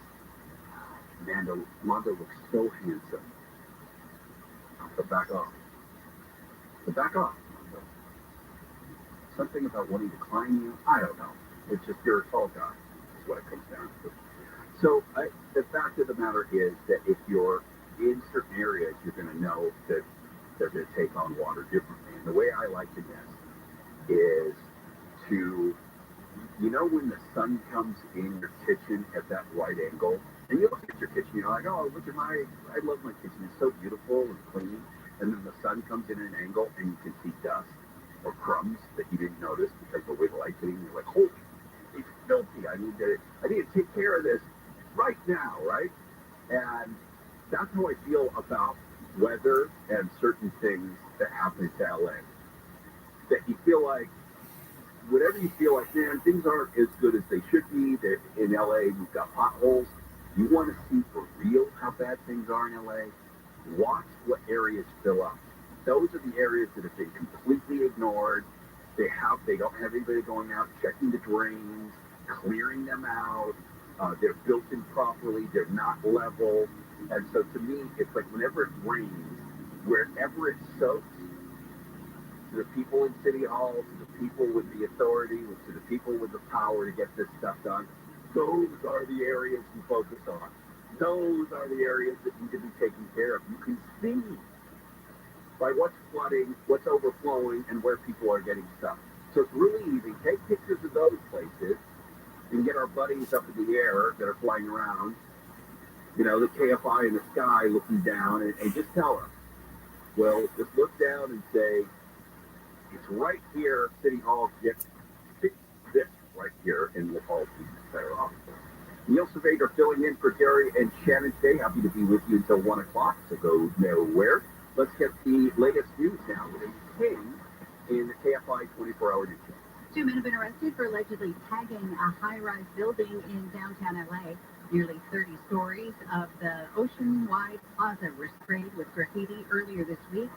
The 53-story plaza across from Crypto.com Arena has sat dormant for 5 years after the developer ran out of money to finish it. The National Weather Service says rain will fall for at least 24 hours straight starting Sunday, and that could spark flash floods. The highest risk of flooding is in Santa Barbara, Ventura, and LA County. The Labor Department says 353,000 jobs were added to the U.S. economy last month. That's nearly double the increase economists predicted. The jobless rate held steady at 3.7% for January. There's still a slight chance for showers this morning, then sunny, highs in the upper 50s to low 60s. This report brought to you by Think It Up. We've got major delays in Santa Clarita on the 5. It's going to be for a crash on the Golden State Freeway northbound. The 5 at Cal Grove. Only the left lane's open. Stop traffic all the way from the 14th. A multi-car crash with semi and 5 other vehicles there. To West LA. Very heavy drive on the 405 southbound at Sunset Boulevard. The off-ramp's closed off there for a work zone. Caltrans has a project going on here. Stop traffic from the 101. A little heavy to Ontario on the 10 west at Haven. Crash there. 5-minute wait. KFI in the sky helps get you there faster. I'm Mark Wheeler. This report is sponsored by Allstate. Some people just know the best rate for you is a rate based on you with Allstate, not one based on anyone else. So if you drive safely, you can save money. Good to know. Visit Allstate.com or call for a quote today. Think It Up is an initiative to activate student-powered teacher-led learning projects. Students and teachers, how can you spark great learning experiences in your classrooms today? Join at thinkitup.org. Explore bizarre tales in this very special episodes podcast hosted by Dana Schwartz and Friends. Every Wednesday, they'll tackle a new stranger-than-fiction story like NASA agents cracking down on a black market moon rock trade, a poisoned Titanic cast, and Mark Twain's pivotal bar fight. New from iHeart Podcast. That is every single one of these episodes. It is the fodder for you to say, I heard the craziest story on this podcast. Listen to very special episodes on the iHeartRadio app or wherever you get your podcasts. Are you a business owner, CEO, or responsible for marketing? If you are, iHeartMedia can help you reach your goals and find new customers. We reach more consumers in your target area than anyone else, and we can give you access to those potential customers more cost-effectively across radio, digital, podcasting, and social. We'd love to show you how iHeartMedia can work for you. Get started today at iHeartAdvertising.com. That's iHeartAdvertising.com. Prescriptions required online consultation with a healthcare provider. I bought a place in LA. Oh, really? I knew I wasn't going to stay. And once I had my daughter, I knew I wasn't going to raise her there. There was no... Why? Because the women out there are programmed to be weak.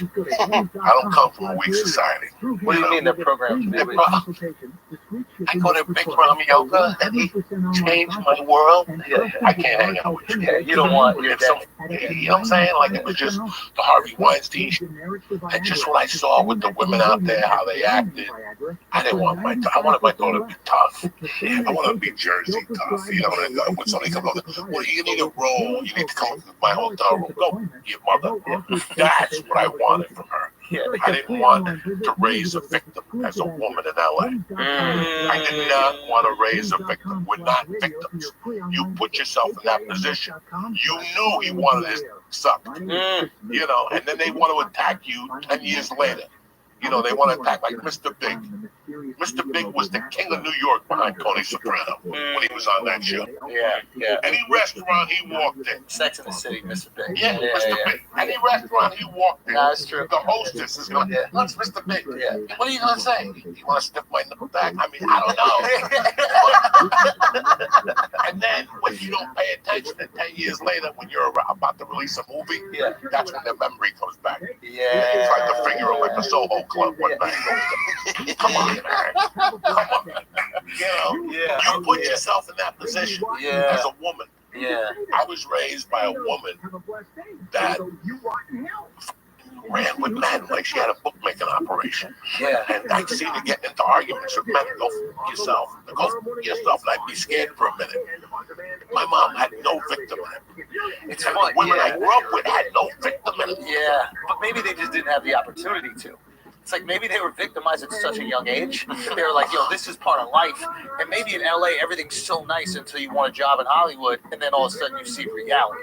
So you don't grow up in reality because everybody's coddling you and taking care of you. Where your mom saw some absolutely wild. Her mom saw some wild. I mean, to be a lady running numbers is already crazy. Well, let's get back to the beginning. Yeah. My mother went to a dance with her sister in Cuba. Okay. My sister went outside. My mom couldn't find her. My mom went outside and she was getting by some guy. So my mom broke the bottle and stabbed him and killed him. Her family sent her to the United States to hide the shame. They sent her up to the Bronx with some distant cousin. My mom met some Puerto Rican. Shame? Yeah, because she was like, her sister. Yeah, it's a different world sometimes for people. You know, what you see as a victory, like when I tell this story, some people go, well, she was an animal. No. What? She was protecting her sister, who I still talk to. She's like the queen of Cuba, my aunt, Rosita. Really? So I still talk to her, and that was never forgotten. So she got thrown into this life. She hooked up with a Puerto Rican girl that was a numbers runner.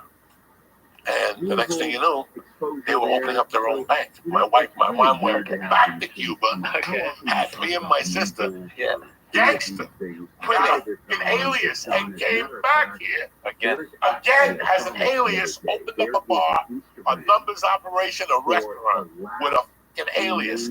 That's why when my mom died, I didn't get no Social Security. Hold on, so you're talking about... Are you with me, motherfuckers? This is 1950s. She leaves 40. Oh, okay. So 1940s, she leaves Cuba, goes back to Cuba. What? 1961. So right after Fidel, like a fucking animal.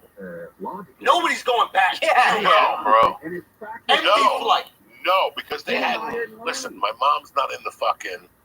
My wife and I hired an attorney. It's like, you know, the last one, the last of like 10 years ago, the only family I have that went through Ellis Island is my uncle. Everybody else came like fucking illegally. Like, yeah, everybody else came in. I didn't know what until this day. I can't figure it out. Do you have like a social security card? I was born in Cuba, but I have a New York City birth certificate. Yeah. If you come legally, you kind of pussy, I don't really know what those motherfucking criminals were doing. My mom and my dad. I have no idea what the fuck they were running. Okay. I have a history about my dad being here also young and teaming up with young Jewish guys down in the village. And they were doing some fucking dirty shit. Was it crazy rent or? It was like heroin and shit. And I saw pictures of my dad. And he was as Cuban as could be, but he had like a fucking tattoo of a star on his arm. And he wore like a fucking Jewish star on his chest, and he wore a beanie. That was his fucking thing. A little beanie, a really little yarmulke. Yeah, man. And I couldn't figure out. I'm uncircumcised. I don't know. Culturally, I don't know. Might be Jewish. I'm uncircumcised. Yeah. So but that's how they do it back then. Yeah, I still got a turtleneck. So fuck it. So you know. Plus, I saw like my friends' moms. Plus, I saw this different type of woman. Also, I go to LA and everything is very like fifi, and I see women setting themselves up. Like they were setting themselves up for something to happen, and then they want to attack you because their world wasn't complete. And it happens with us also. We do the same fucking shit. How do we do it? Chick-fil-A restaurants. I don't know. Devonshire. We fucking. I didn't think that's too far. I didn't think that far either. But no, it's just kind of weird. So I wanted my daughter. I didn't want her to be raised in like a fucking weird society. Yeah, I didn't want her to see some real shit. Yeah, like my daughter, there was a take off at her school because if you booked a job. Oh, did she go to one of these like LA? Yeah, it was like the best grammar school we could find. We put her in. Yeah. Bert Price's daughters went there. We all went there. Yeah. Today, I think the school sucks dick. It was the worst school. My daughter hated it. She's like, they didn't even have a building. You were outside, you know. And it was, while I was there, I would take her and I would just see the attitudes of other people. And I didn't like it. It was too, we don't need this in the schools. Yeah. We don't need this little acty, fucking wacky shit in the school. The priority shouldn't be Hollywood. And when it comes to kids, man, look, I want my daughter to be a kid.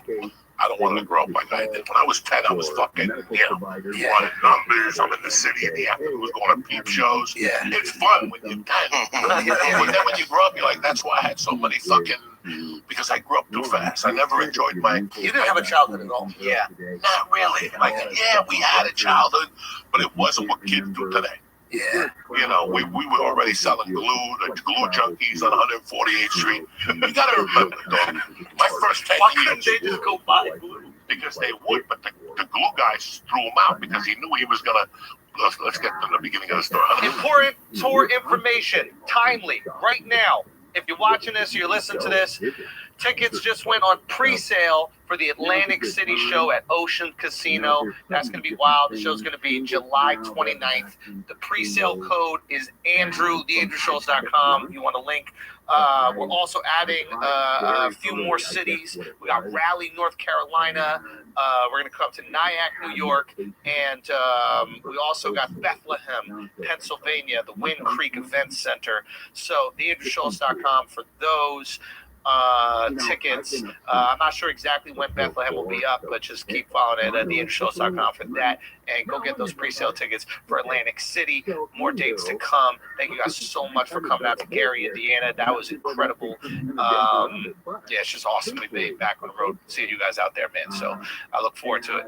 Peace. 148th Street was my godmother's house, and I would go up there on like the weekends. And there was a model place. When I came from Cuba, I didn't speak good English, so I was ashamed to talk. So I would just get fucking models and build stupid fucking models of ships, Superman. Yeah. And every day I would go down to that model place, and there was always a skinny guy outside. You know, I said, hey, kid, are you going to go inside? Can you get me a tube of glue? And one day the dude said it to me. He goes, don't get that fucking guy glue. He snorts it. I'm like, snort it? I don't even know what the fuck you're talking about. I'm like 5 or 6. I don't hablo. What the fuck are you talking about? So then I caught him one day. We were taking up my godmother owned 3 buildings on 148th Street, Broadway. And I was helping to take the trash out. And I caught him behind the garbage can, huffing. But when I go, his name was Charlie. I go, Charlie. He went like this. The bag stuck to his hand. He couldn't get rid of the bag because the glue had been on his hand in the bag. So we started calling him Sticky Charlie. So I figured he would get a check from the government every month because he got hit in the head with like a missile in Vietnam. So then that government said, God, this motherfucker would go to a glue place and buy a case of it and then spend all the money. And I still remember he lived like on 148 between like Broadway and Amsterdam. And we would walk to his house and they'd be having glue parties in the basement with a bunch of glue hoes. This is before crack came when I was 26. There were glue hoes, right? So I went to my mom one day and he had a hard time buying glue. He would always have a hard time. Let's say the glue was 25 cents in those days, just a tube. Nobody would sell him glue. So I told my mom, let me borrow 20. I'm going to buy a case of glue and pimp this bitch out. So that's your first mark. That's my first mark. I started hitting. How old are you? 5 years old? Charlie, 6, 7. I'm selling glue to Sticky fucking Charlie. And I'm hanging out. I'm living on 88th Street. From what? Right there, right, 88 from Broadway. PS, I lived on 205 West 88th Street, and I went to PS 166. And fucking, that neighborhood was okay. Like, they were like white kids that were okay, you know?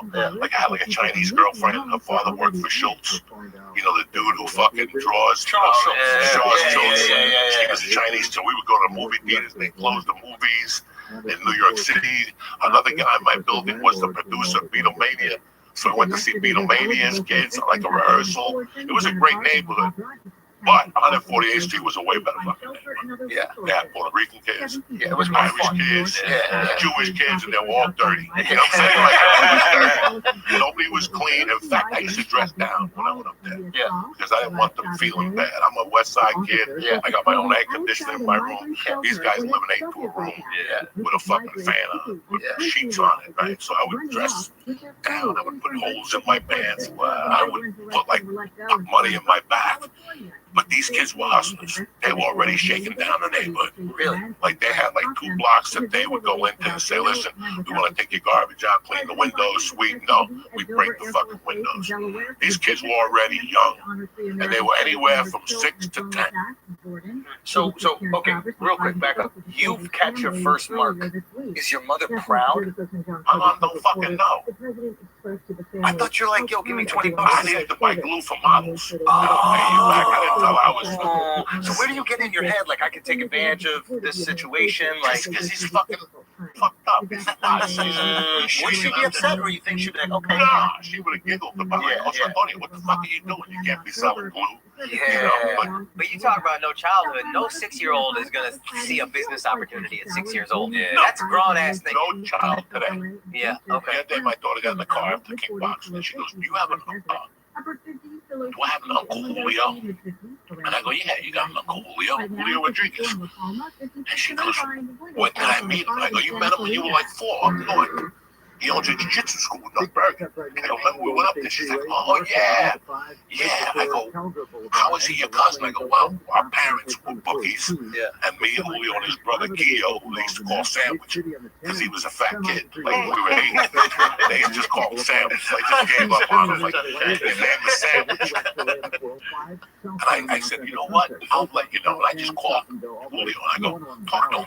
I go, Julio, tell her what we used to do on Saturdays when we were kids. And Julio's told her, we go to the Bronx. We're like 8. We go to the Bronx and run numbers. And they pay us $50 for the day. And we'd be on the street corners just taking numbers from people with a fucking adult watching us. 3, 4 kids, and then we'd have to run errands, go get coffee, cigarettes. But that's what we did.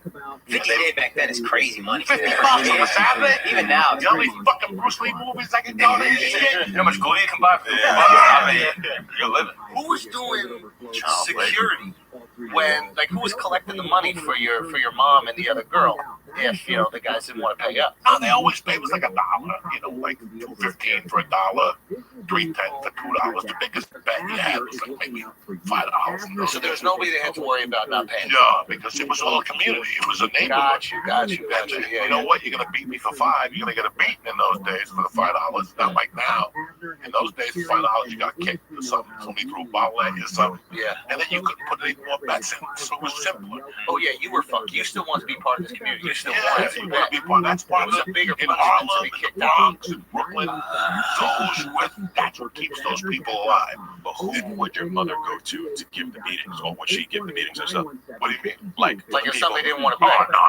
And nobody really, like in my world, gave you a beat. But there was bookmakers that did give you a fucking beat, you know? Yeah. Like the $5, whatever it was. Like they'd smack you, you know? Yeah. Shit like that. Nonsense. Can I ask you a question? Why did your mom go back to Cuba? I have no fucking idea. This is what I'm trying to say. Yeah. I have no fucking idea.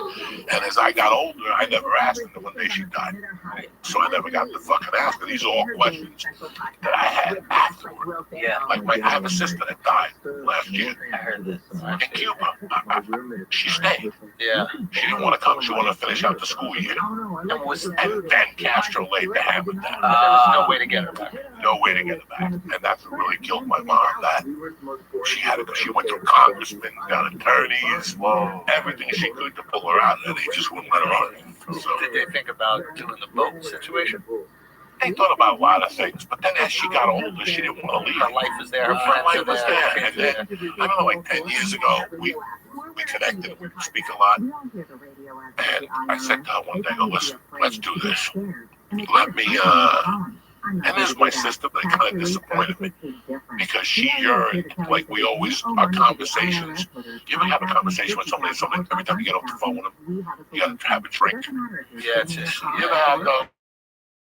You're like, before I motherfucker, I know I'm gonna get upset. I gotta call them. Yeah. Because they're my family. But I know they're gonna say something that works that I'm gonna need 22 fucking joints after this. You know? And she'd always say, well, you enjoyed my mother more than I did. And I'm like, I had it for 16 fucking years. You know what I'm saying? Like, why you putting me through this fucking dose? So one day I said, let's cut this shit.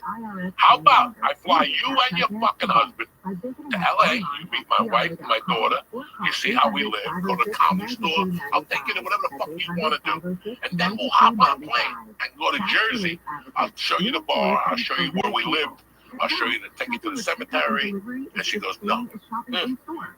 She goes, I'm too old. I go, you're fucking 62. Yeah.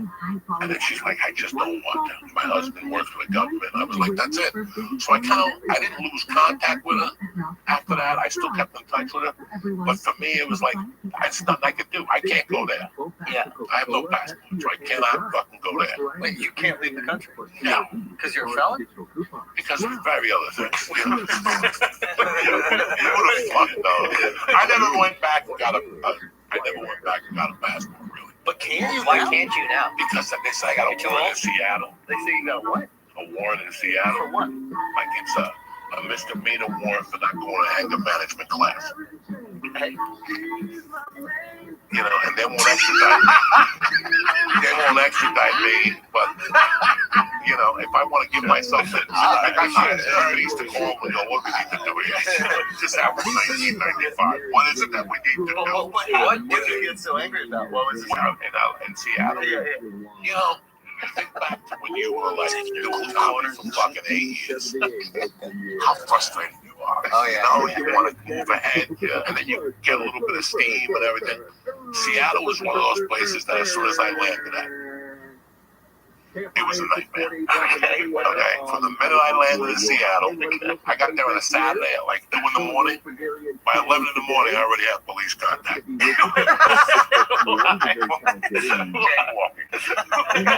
No, where you from? Yeah, New York. Anybody here from any other fucking places? Florida, New York. Florida boy, Texas boy. New York. India. Let me ask you a question. If I just pulled you out of here one day, I put you in a city, and all of a sudden you're like, why am I waiting at this fucking corner? There's no cars going by. Why are these fucking sheep waiting on this corner? Yeah. You get on the fucking thing, and some cop pulls up there. 3 bicycles came up to me. And the guy like a walkie-talkie. You know what you did? I'm like, not really. I'm from New York City. We jaywalk all the fucking time. Yeah. You take your life into your own hands. Yeah. They had 6 cops there with walkie-talkies. Turn around, you jaywalk. I couldn't fucking believe it. Yeah. I go, is this for jaywalking? Oh, yeah. You can't jaywalk in the city limits of Seattle. It's 100. Okay. They gave me the ticket. I didn't think I was going to stay, but I ended up staying.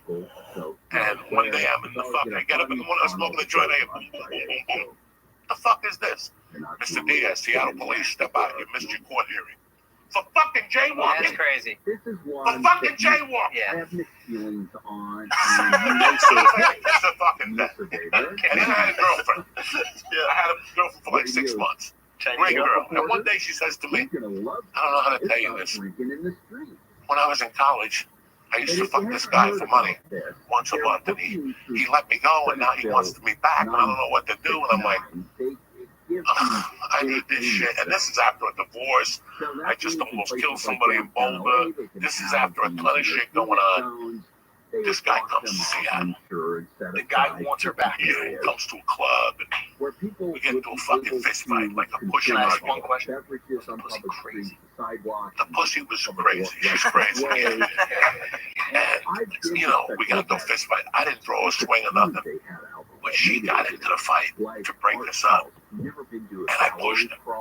And that's domestic violence. Oh my Even at the fucking bar, because it was something that comes from your house. So that became a ticket. It was no big deal. But then, it got thrown out. It got thrown out. Like, we don't have enough witnesses. It was a word against whatever. It's a fight. People are going to get pushed. People are going to break people up. Nobody's striking nobody. Then I got arrested for fucking actually getting into a fight. Where's this? At the Underground, the Comedy Underground in Seattle. Great fucking club. Ron Reed, 60, 50 fucking years old. On a Friday night, I'm on the feature act. The MC is up, and the fucking 3 kids come up to him. They're like, we don't like this show. Ron Reed, can I see that away? Well, I'll give you your money back. I'm standing right there. He gives him the $10 back, whatever, $15 back. And the guy goes, you know what? Not only did the show suck, you suck too. He just smacks Ron Reed. He just smacks this 50-year-old skinny guy that didn't say anything to him. Where are the bicycle cops now? The bicycle cops were coming close. So I jump on the case. I'm like, you can't smack this fucking. I'm 35. You can't smack a 50-year-old in front of me. 3 of you motherfuckers that never done anything in your life. That's why you smacked a 50-year-old to be tough. So we started wrestling, and the cops came. When the cop was pulling me back, I got so pissed at the kid that I pulled the gun out of the holster. The cop was like, you know I'm out of my fucking bird. So you know I'm out of my bird, so why the fuck are you fucking with me? So they don't arrest me. 3-on-1. He needed a little help. Puerto Rican from New York City. He had my back, but one of the other cops saw it. Blah, blah, blah. I'm still on fucking. When he went to Puerto Rican, he loved me. The guy was cool. He was always upstairs. And now I'm on stage with my shirt. My hair all fucking up. But you know we gotta get paid. I didn't come down here to fight people. I came down here to get my $50 as a feature act. So they're like, Joey, are you okay to go up? Fuck yeah, my shirt's ripped. You still got the gun in your hand? No, I'm up on fucking stage, and the place is surrounded by cops. Wait for me to get off. Bike cops and shit. And I'm up there fucking, what the fuck? Now, were you murdering? Huh? Were you murdering on Yeah, I was doing okay, you know, and then I got off, and they talked to me, and they gave me another summons. But that summons went back to the fucking probation department, and now they're like, we want you to go to anger management. But in the meantime, I'm getting a deal from CBS.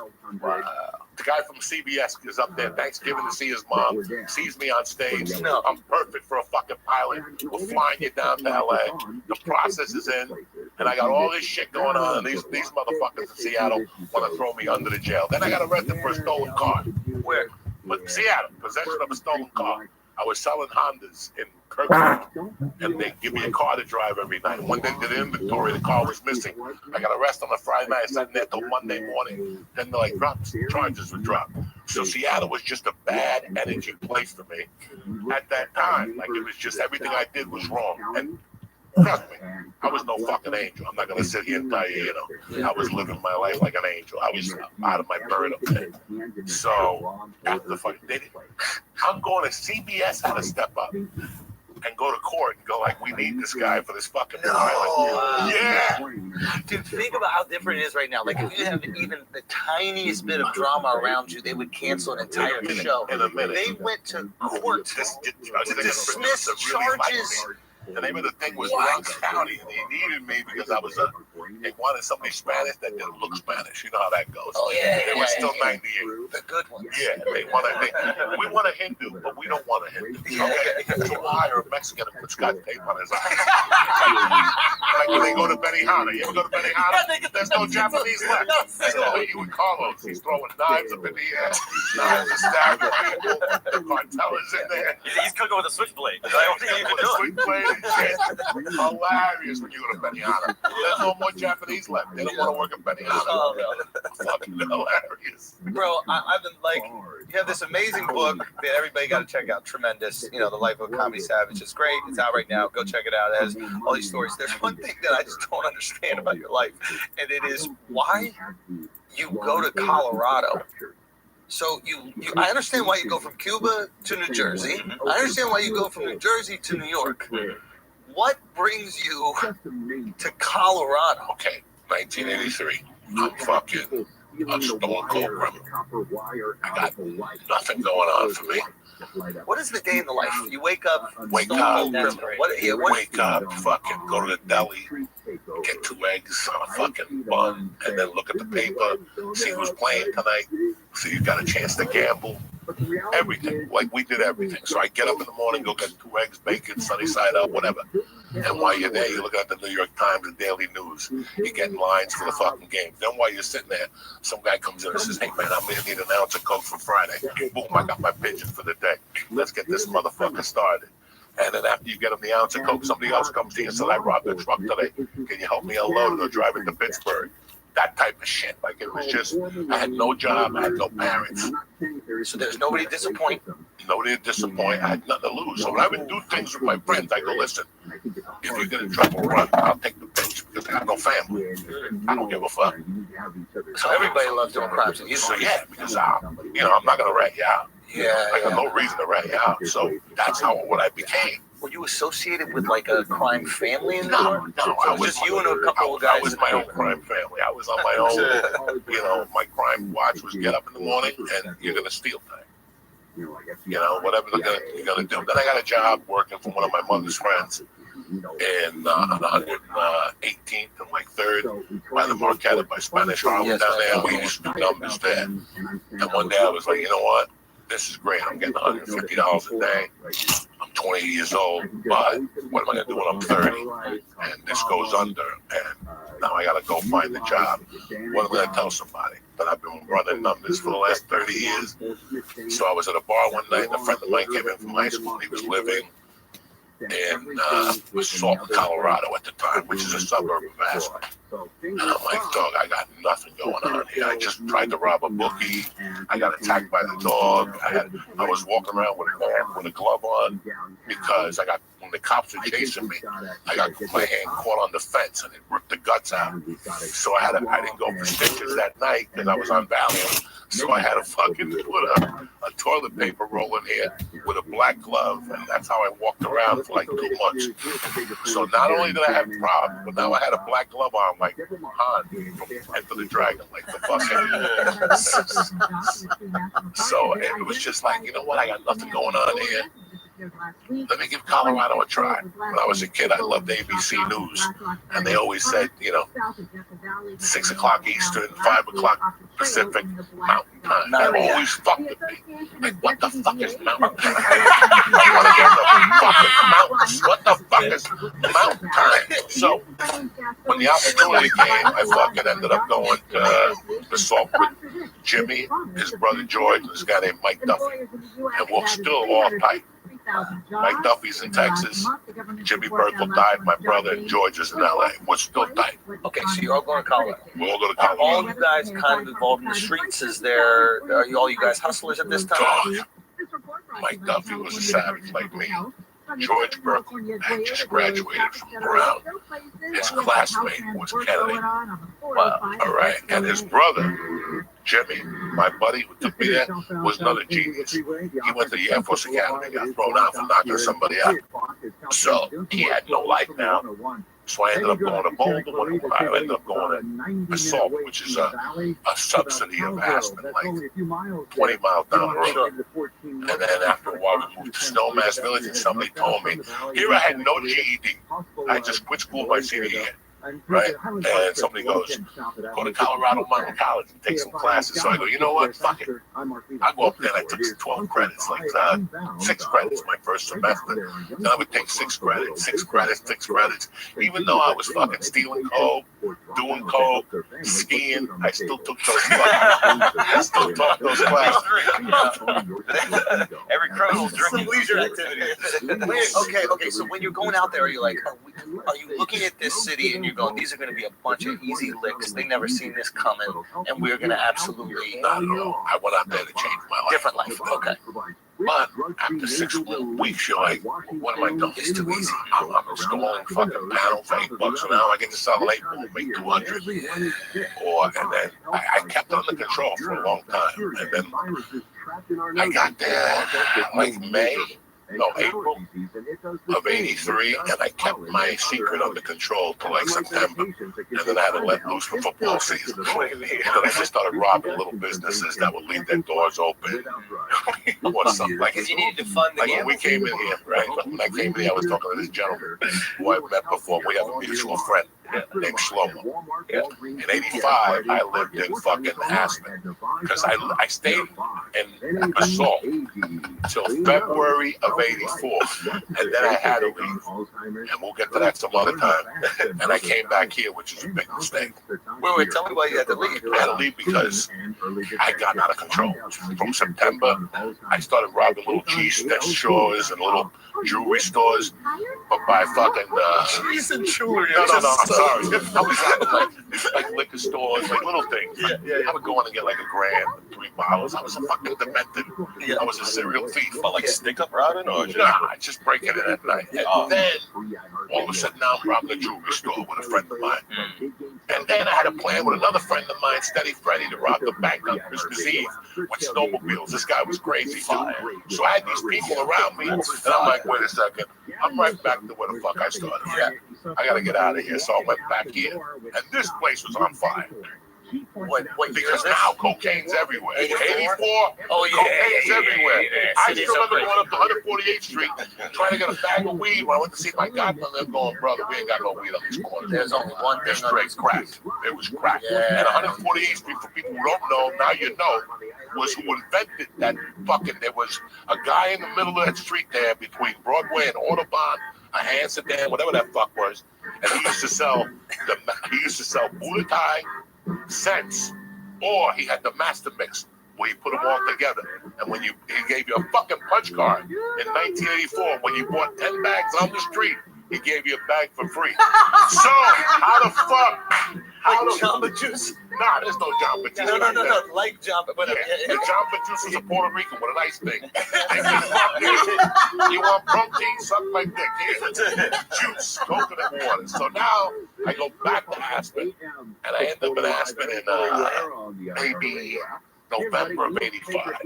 Jimmy Merkel had a house that he was house sitting now. And he goes, I gotta leave. You can take the house. It's like an $8 million house. The guy only comes once a year. He's got 20 other houses, so sometimes he doesn't even come. He's got a Jeep you can drive. He's got all this shit. He goes, but you have to live over the garage. You can't live in the house. Fuck you. I'm in the house with his robe on, slippers, driving his Jeep Cherokee around town and shit. I dislocated the fucking cable so I could run up the mile. You know we're fucking animals. You want animals? I'm an animal. I'm not a nice person. I'm a fucking animal. Why would your friends even suggest you for this? Because he didn't give a fuck. He knew we were all stealing. Great friends. Listen, when I used to get jobs when I was a kid, my friends would go, oh, by the way, you gotta steal. Because if you don't steal, then they know I was stealing. So whether it was a bartending job, a lumber yard, because they know he's gonna take the fall for it. You gotta steal more than me. You gotta steal because they don't know I was stealing. So you gotta steal.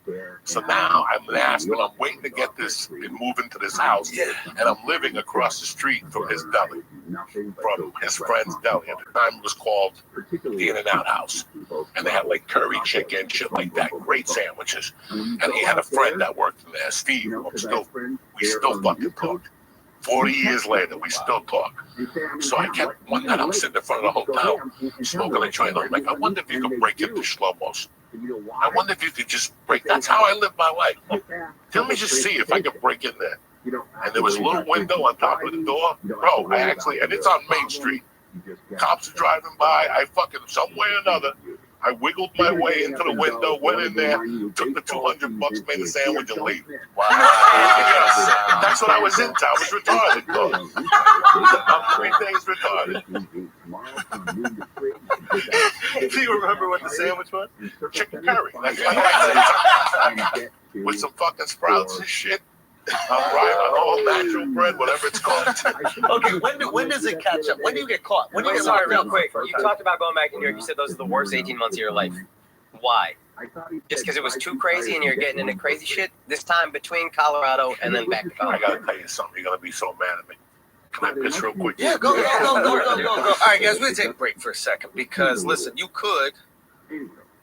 I hope you don't, but you could get in an accident. I genuinely hope you don't. Okay, but you could get in an accident, and if you get in that accident and it is not your fault, you could get a lot of money.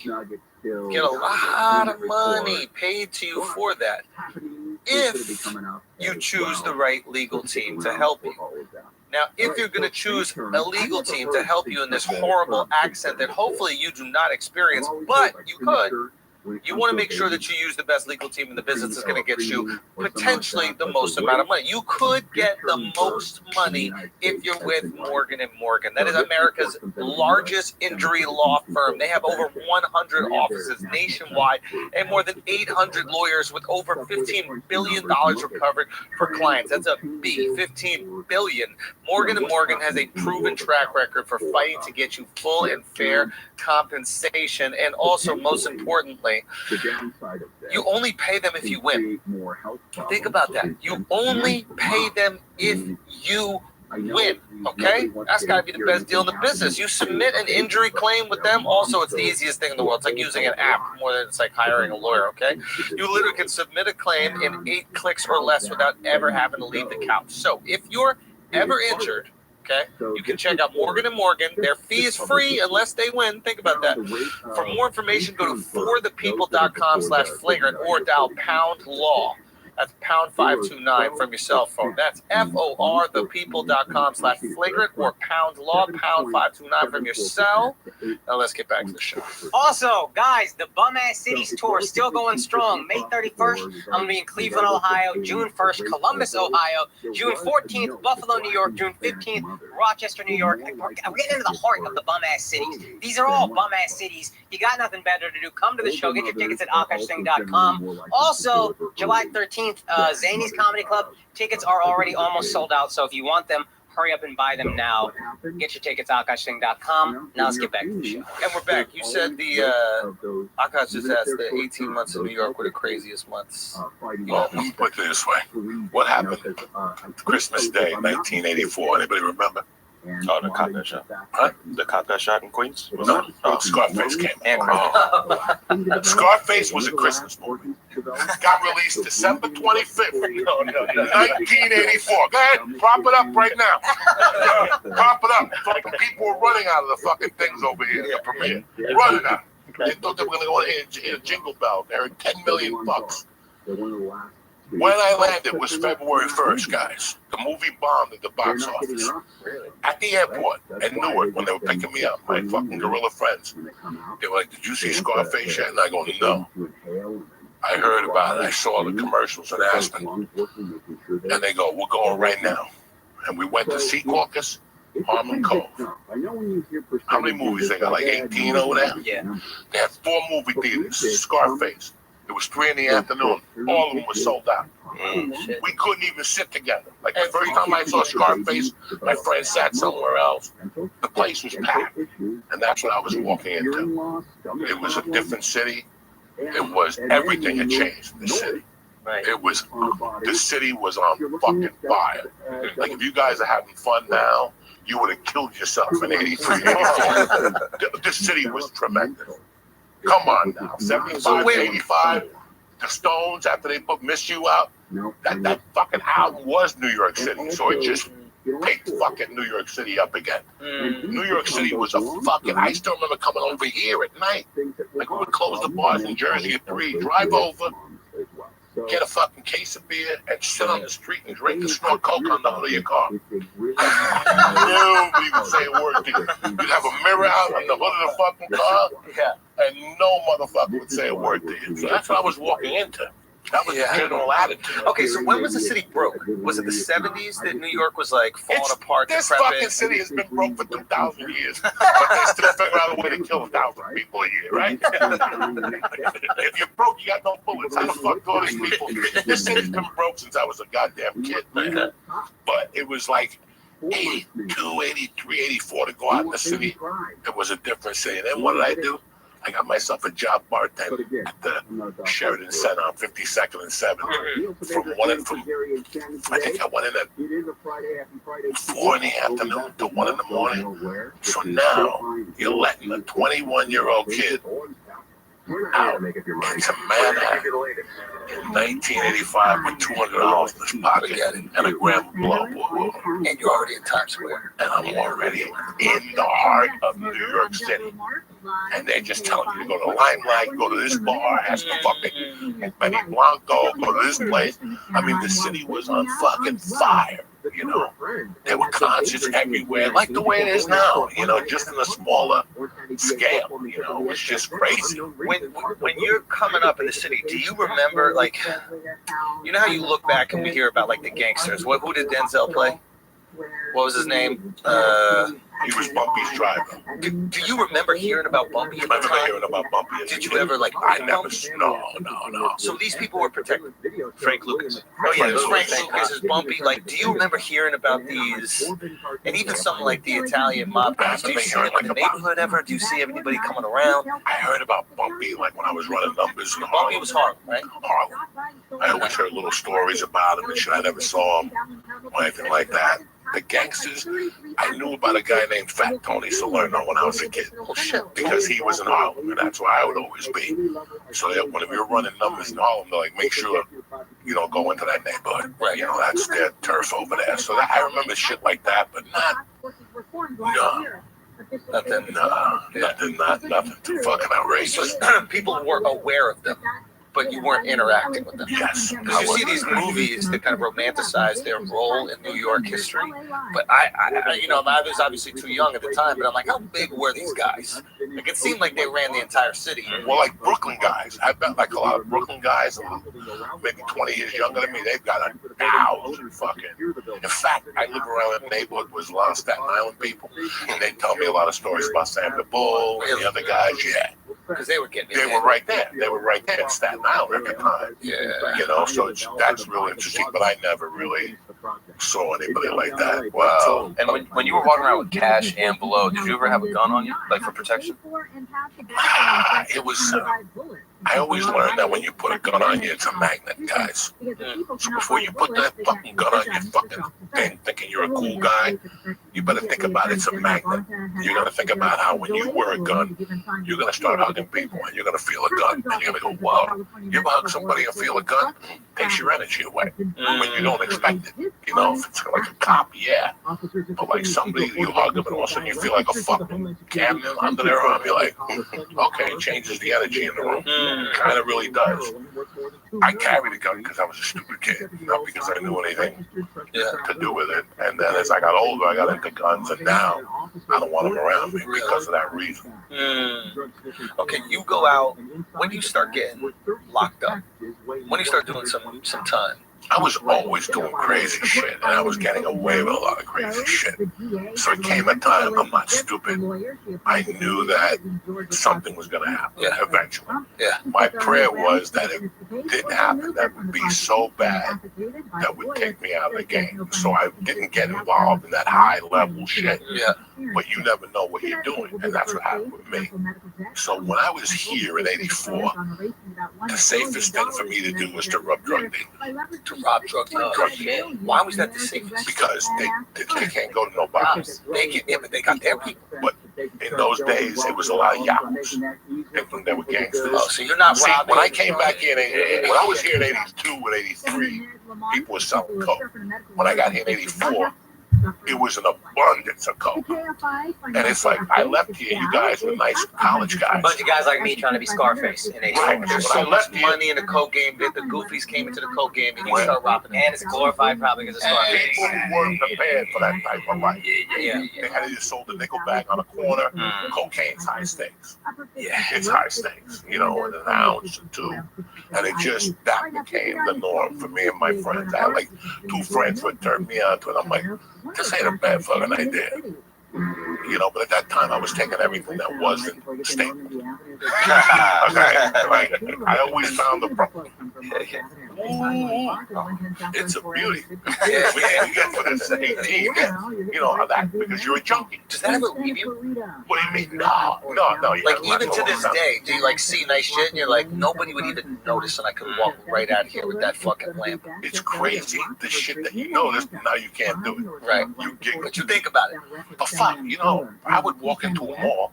I remember one time in Boulder, there was a CD player, like when CDs were brand new. And I remember the guy was on display. I remember I unplugged it, put the quarter on it, even had the remote, and I just walked out the mall with it. And nobody said booty, and that's when you go, what the fuck are people looking at? I want to know what people are looking at. I want to know what people are looking at, because they're not paying attention.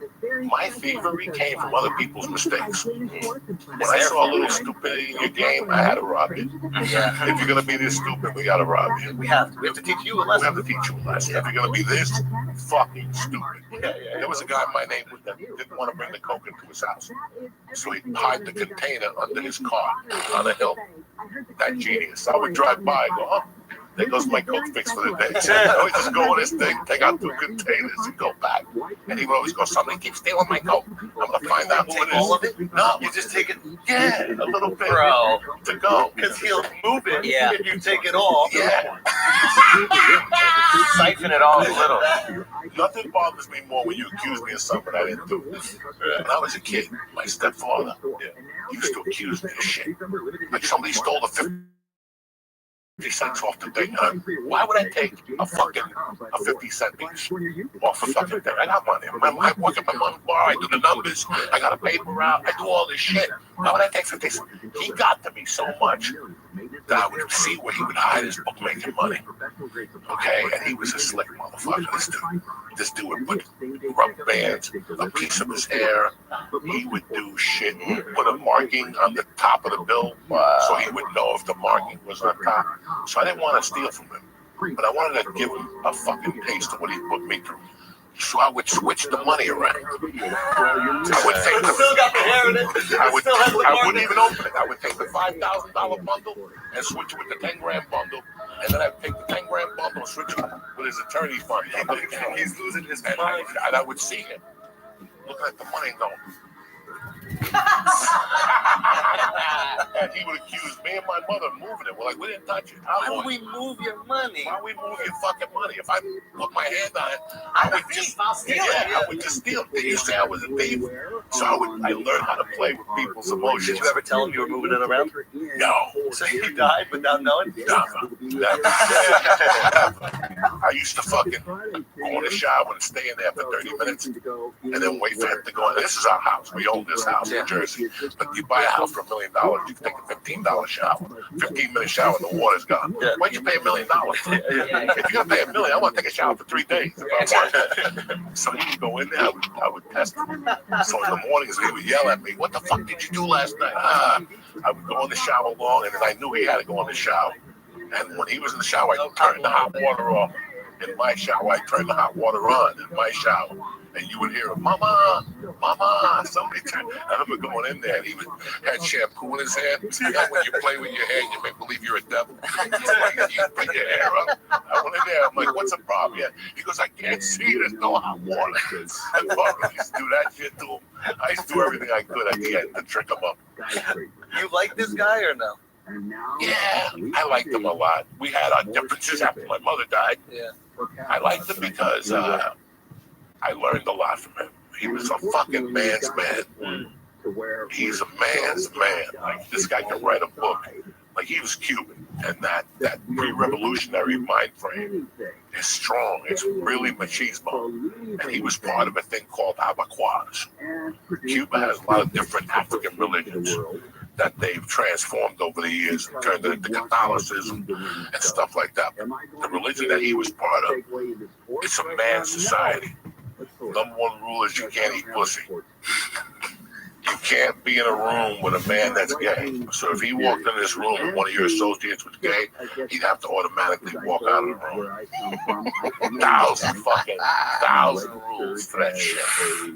But sounds like why is not eating pussy at the top? I don't know, because if you eat pussy, you'll eat anything, I guess. So if you eat pussy, you'll suck a dick. So, and now in Cuba, abacuas are gay. No. Now they're allowed to be gay. Wow. Was that some Castro shit? I don't know. As a way to emasculate like the most macho version of I don't know what they did, but somebody came over. Oh, you all remember told me. Get out of I here. showed VR one time that they still have abacuas because the culture died. You know, it's like it died back. So all those old things, now people move forward with them. Whoa. Do you remember the first time someone scared you? Was there like a man that just fucking terrified you? Rudy the Haitian's father. There was a kid in my neighborhood on 88th Street. His name was Rudy. He was Haitian. Yeah. So we just called him Rudy the Haitian. And me and his son were friends. And like in the second grade, we were friends. A little later, like fourth grade, because we moved out of there in 73. I was in the 5th grade. So towards later on, we would, I got beat up at Central Park in the 1st grade. I got stitches in my head. So I begged my mother to put me in karate on 90th Street in West End with Mr. Orange there, the teacher up there. In fact, his son is one of Eddie Bravo's students today. Wow. Laranjo, yeah. So once I started taking karate, I got a little bit more confidence to me. And me and Rudy started fighting. And Rudy would beat me up for like Well, how are you? we had, he would beat me up. And then I got his number and I started fucking him up. What's new with you? And one day I fucked Rudy up real bad. Where do you His live? father came downstairs and held me while Rudy beat me up. Wow. And Rudy's father was a big. I live in black California. Haitian Pleasure to that meet made you. I'm like Rabbi good Rothschild. things. He was intimidating, and he grabbed me by the arm. And he went upstairs, and he took me to my mother's apartment. How are things in It was Spain? Apartment 3A. He knocked on the door. My mom was hungover. It was 3 in the afternoon. She was getting ready to go to work. She was in no mood for this shit. And this motherfucker says to my mom, the next time your son hits my son, I'm going to hit him, and then I'm going to hit you. Just a moment. My mom goes, really? And she turned right around and got the biggest fucking knife she had in that kitchen and chased him up the steps. This motherfucker went up the steps. The cops came, and the Puerto Rican lady next to us, everybody accused my mom of having a knife, and the Puerto Rican lady said, nah, she got no knife. So the cops let us go.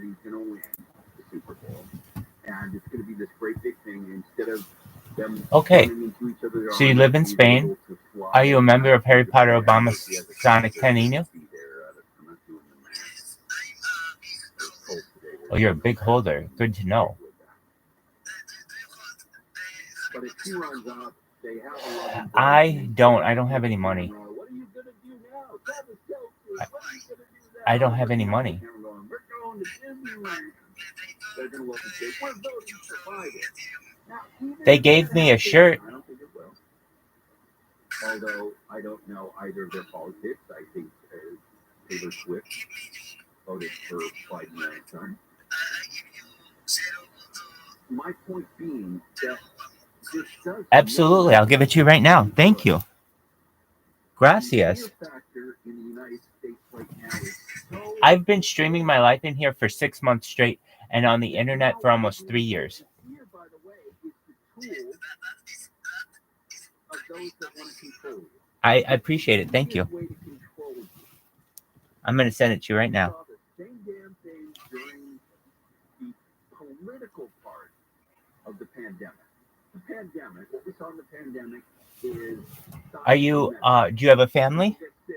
Some people die from it, some people don't. You don't know much about it. Do you like Harry Potter? You can with the information you have. That's what we do. I'm sending it to you. I'll DM it to you, okay? And we had to figure it out and get our... Thank you so much. The political side of it was shut everything down. Bye-bye. The biggest amount of fear. And make this happen. Now, this is a gross generalization, but I do often say that conservatives use their brain and reason, no, stay with me, and pretend it comes from their heart. And more liberal folks use their heart and pretend it comes from reason. Now, I get that's a gross generalization. But the fact of the matter is, both together have a great balance of being able to use both strengths to be compassionate, empathetic, and productive. But when you start looking for things to be afraid of, now you're looking to be afraid of Taylor Swift. No one should be afraid of Taylor Swift unless it's a guy who just broke up with her and she's writing a new album. That's it. That's the guy that needs to be concerned. Anyone else should just put it aside. No big deal, no concerns. She's just a pop star who happens to be into another high-profile celebrity who happens to be in the Super Bowl. Stop it with this stuff. Both sides. It's silly.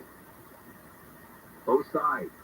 We both love America. We both want good things. We go about it different ways, and sometimes they're stupid on both sides. So, as far as Swamp Watch goes, for the love of Pete, instead of filtering all the urine that they're talking about filtering so we can use it as drinking water, maybe you should put that same technology into that swamp. Look what I did there.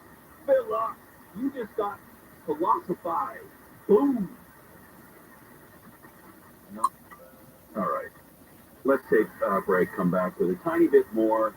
Biden imposes sanctions on Israeli settlers. Why that's crap, I'll explain. Go nowhere.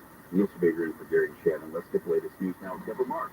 On the KFI 24-hour news from Washington. I'm sorry, go ahead. You want to take two? No, you ruined it. I'm so sorry. I'll make it up.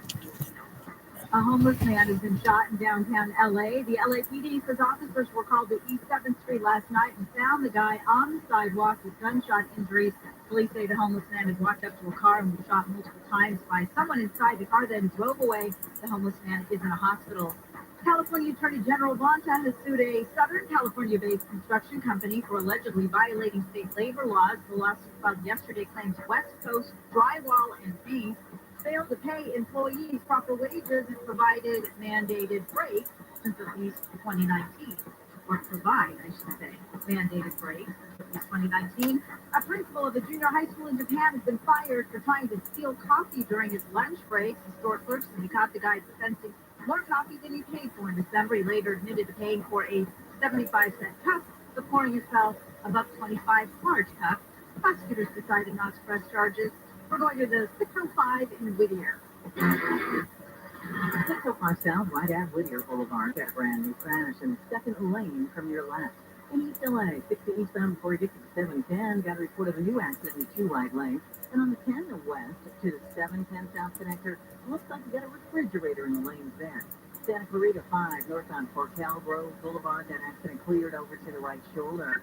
Santa Ana, 55 southbound MacArthur, got a stall in the center divider area. And in San Juan Capistrano on the 74 eastbound Nichols Institute, that crash blocking both lanes there.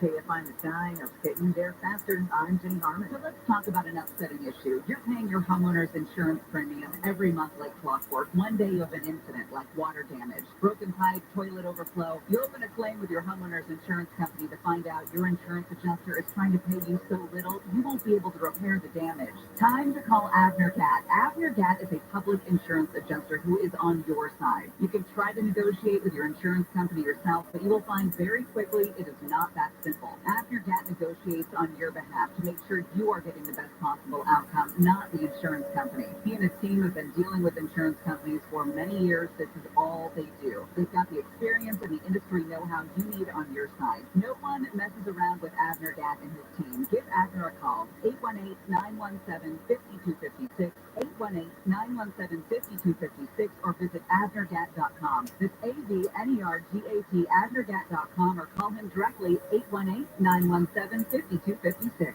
If you're hired, it can feel like you're trying to find a needle in a haystack. You can hope the right person comes along, or you can just use ZipRecruiter. And now you can try it for free at ZipRecruiter.com/radio. In fact, ZipRecruiter has helped a lot of business owners find their needle in a haystack, like Marco, president of operations at Telly Tires and Auto Centers. Because Telly Tires has grown a lot in the last few years, Marco needed to hire everyone from a receptionist to a store manager to a head mechanic.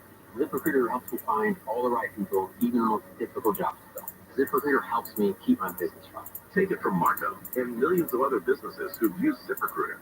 ZipRecruiter can help you find the needle in the haystack.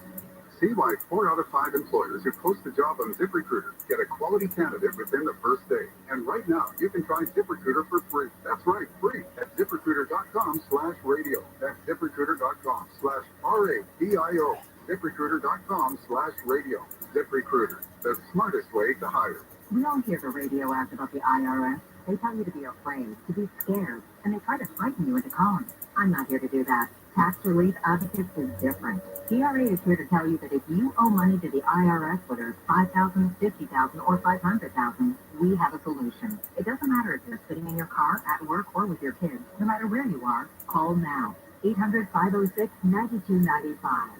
Don't lose hope. TRA can eliminate or reduce what you owe to the IRS. There is zero risk to you. If we can't reduce your tax debt, then you pay nothing. Our passion is taxes and helping individuals fix their IRS problems. We have a 5-star rating on Google and Yelp and an A+ with the Better Business Bureau. You don't need to be afraid of the IRS any longer. End your tax nightmares today by visiting us online at TRA.com or call 800-506-9295. That's 800-506-9295. Tax Relief Advocates. Real solutions for real people. Explore bizarre tales in this very special episodes podcast hosted by Dana Schwartz and friends. Every Wednesday, they'll tackle a new stranger than fiction story, like NASA agents cracking down on a black market moon rock trade, a poisoned Titanic cast, and Mark Twain's pivotal bar fight. New from iHeart Podcast. That is every single one of these episodes. It is the fodder for you to say, I heard the craziest story on this podcast. Listen to very special episodes on the iHeartRadio app or wherever you get your podcasts. For the ones who get it done, the most important part is the one you need now, and the best partner is the one who can deliver.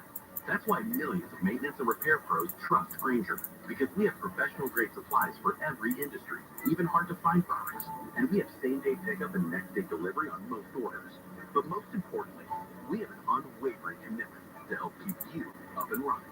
Call, click Grainger.com, or just stop by. Grainger, for the ones who get it done. Why choose a Sleep Number smart bed? Because no two people sleep the same. Only the Sleep Number smart bed lets you each choose your individual firmness and comfort, your Sleep Number setting. The Climate 360 smart bed is so smart, it actively cools or warms up to 13 degrees on either side for your ideal sleep temperature. JD Power ranks Sleep Number #1 in customer satisfaction with mattresses purchased in-store. And now save 50% on the Sleep Number limited edition smart bed. Limited time. For JD Power 2023 award information, visit jdpower.com/awards. To find a store near you, visit sleepnumber.com. My name is Chris Moody, host of the new podcast, Finding Matt Drudge. I'll be taking you on a journey to find the mysterious media mogul Matt Drudge, founder of the Drudge Report. Along the way, I'll talk to people who have worked with him, dined with him, and fought with him, taking listeners into private conversations, all in an attempt to get a better understanding of who Drudge is and what motivates him. Hopefully, he'll even sit down with us. Listen to Finding Matt Drudge on the iHeartRadio app or wherever you get your podcasts. Hi there, I'm Joel ROTHSCHILD. Join me this Sunday for How to Money. We'll talk all things personal finance and help you learn how to save, invest, and enjoy more of what matters. How to Money with Joel ROTHSCHILD. Sundays at noon on KFI and on demand anytime on the iHeartRadio app. Just take those old records on the shelf. I've been listening to them by myself. Today's music ain't got the same song. I like that old drama rock and roll. Don't try to take me to a disco. KFI AM 640, live everywhere on the iHeartRadio app. Hey everybody, it's the 4 for 4, not the 4 for 4, it's Neil Saavedra. Damn it, I was doing so well. Neil Saavedra in for Gary and Shannon. Could have been worse. Could have thought it was Sunday. All right, Neil Saavedra in for Gary and Shannon today. Kevin Smith was director, writer, speaker, wonderful all-around fella. Was supposed to be filling in, but he got sick, so I'm happy to be with you. As I've said before, the bottom of the barrel still in the barrel, baby. I'll take it. I will take it. But I am happy to be here with you. So happy right now. Let's put some mulo in your culo. Now, your chance to win $1,000. Just enter this nationwide keyword on our website. Credit. That's credit. CREDIT. Enter it now at KFIAM640.com/cash. Alrighty. So back to Swamp Watch. I'm not a big fan of politics. As far as, there's the old joke. You do a word study, poly meaning many, ticks meaning blood-sucking bugs, politics means many blood-sucking bugs. Now, I know politicians. I know what I believe to be some good politicians, some very good politicians. What I don't like is, I like the theory. The theory is to do things for the country or your local municipalities, and that's a great and noble thing when done right.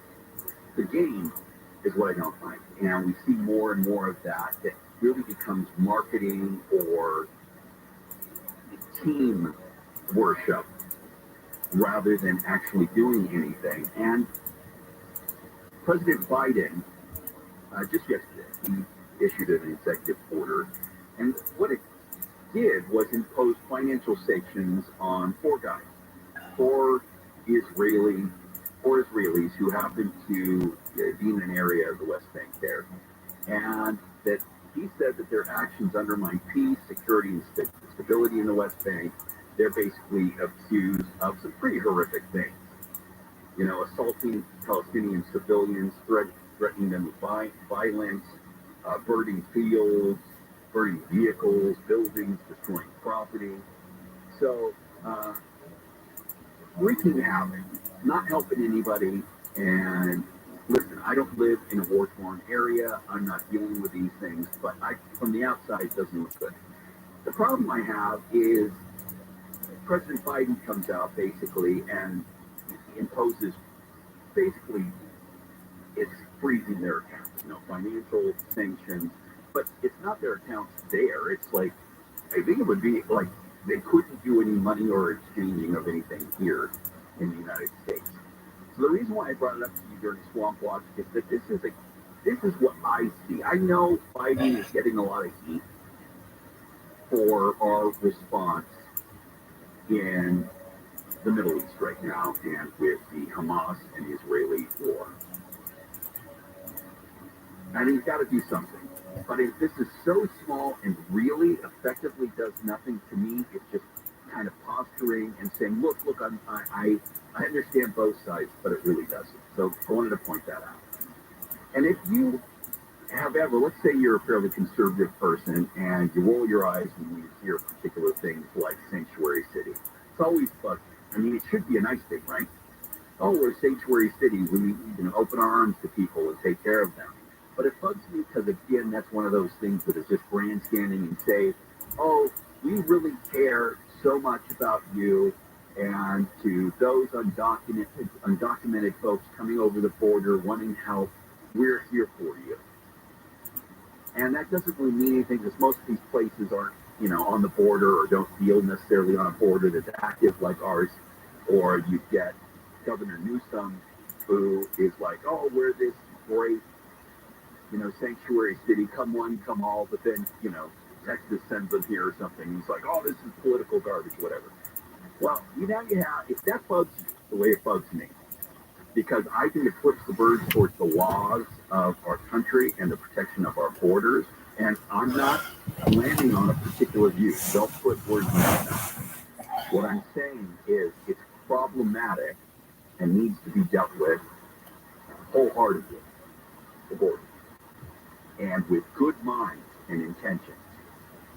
But on the flip side of that, if that bothers you, then the fact that Governor Ron DeSantis from Florida, sends the Florida National Guard and State Guard members to the tune of about 100,000 troops.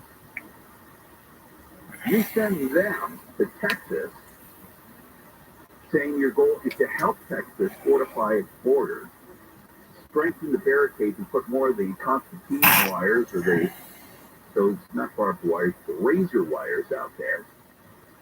When the Supreme Court ruled last week, the federal government had the power to remove that razor wire, then to me you're being the same type of dude as Governor Newsom, who ignores the federal needs, ignores the federal power and authority in those areas, and is flippant, pushes it aside, and decides, I'm just going to do what I want to do.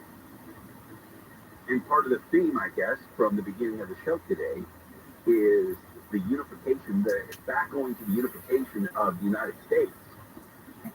Then that's just another middle finger towards the federal government. And you can't expect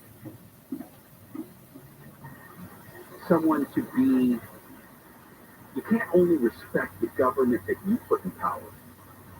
Either the seat of the president is important and has power, or it doesn't. It doesn't just have power when your guy is in there. And if you poo-poo that, it's no different to me than these wingnuts that use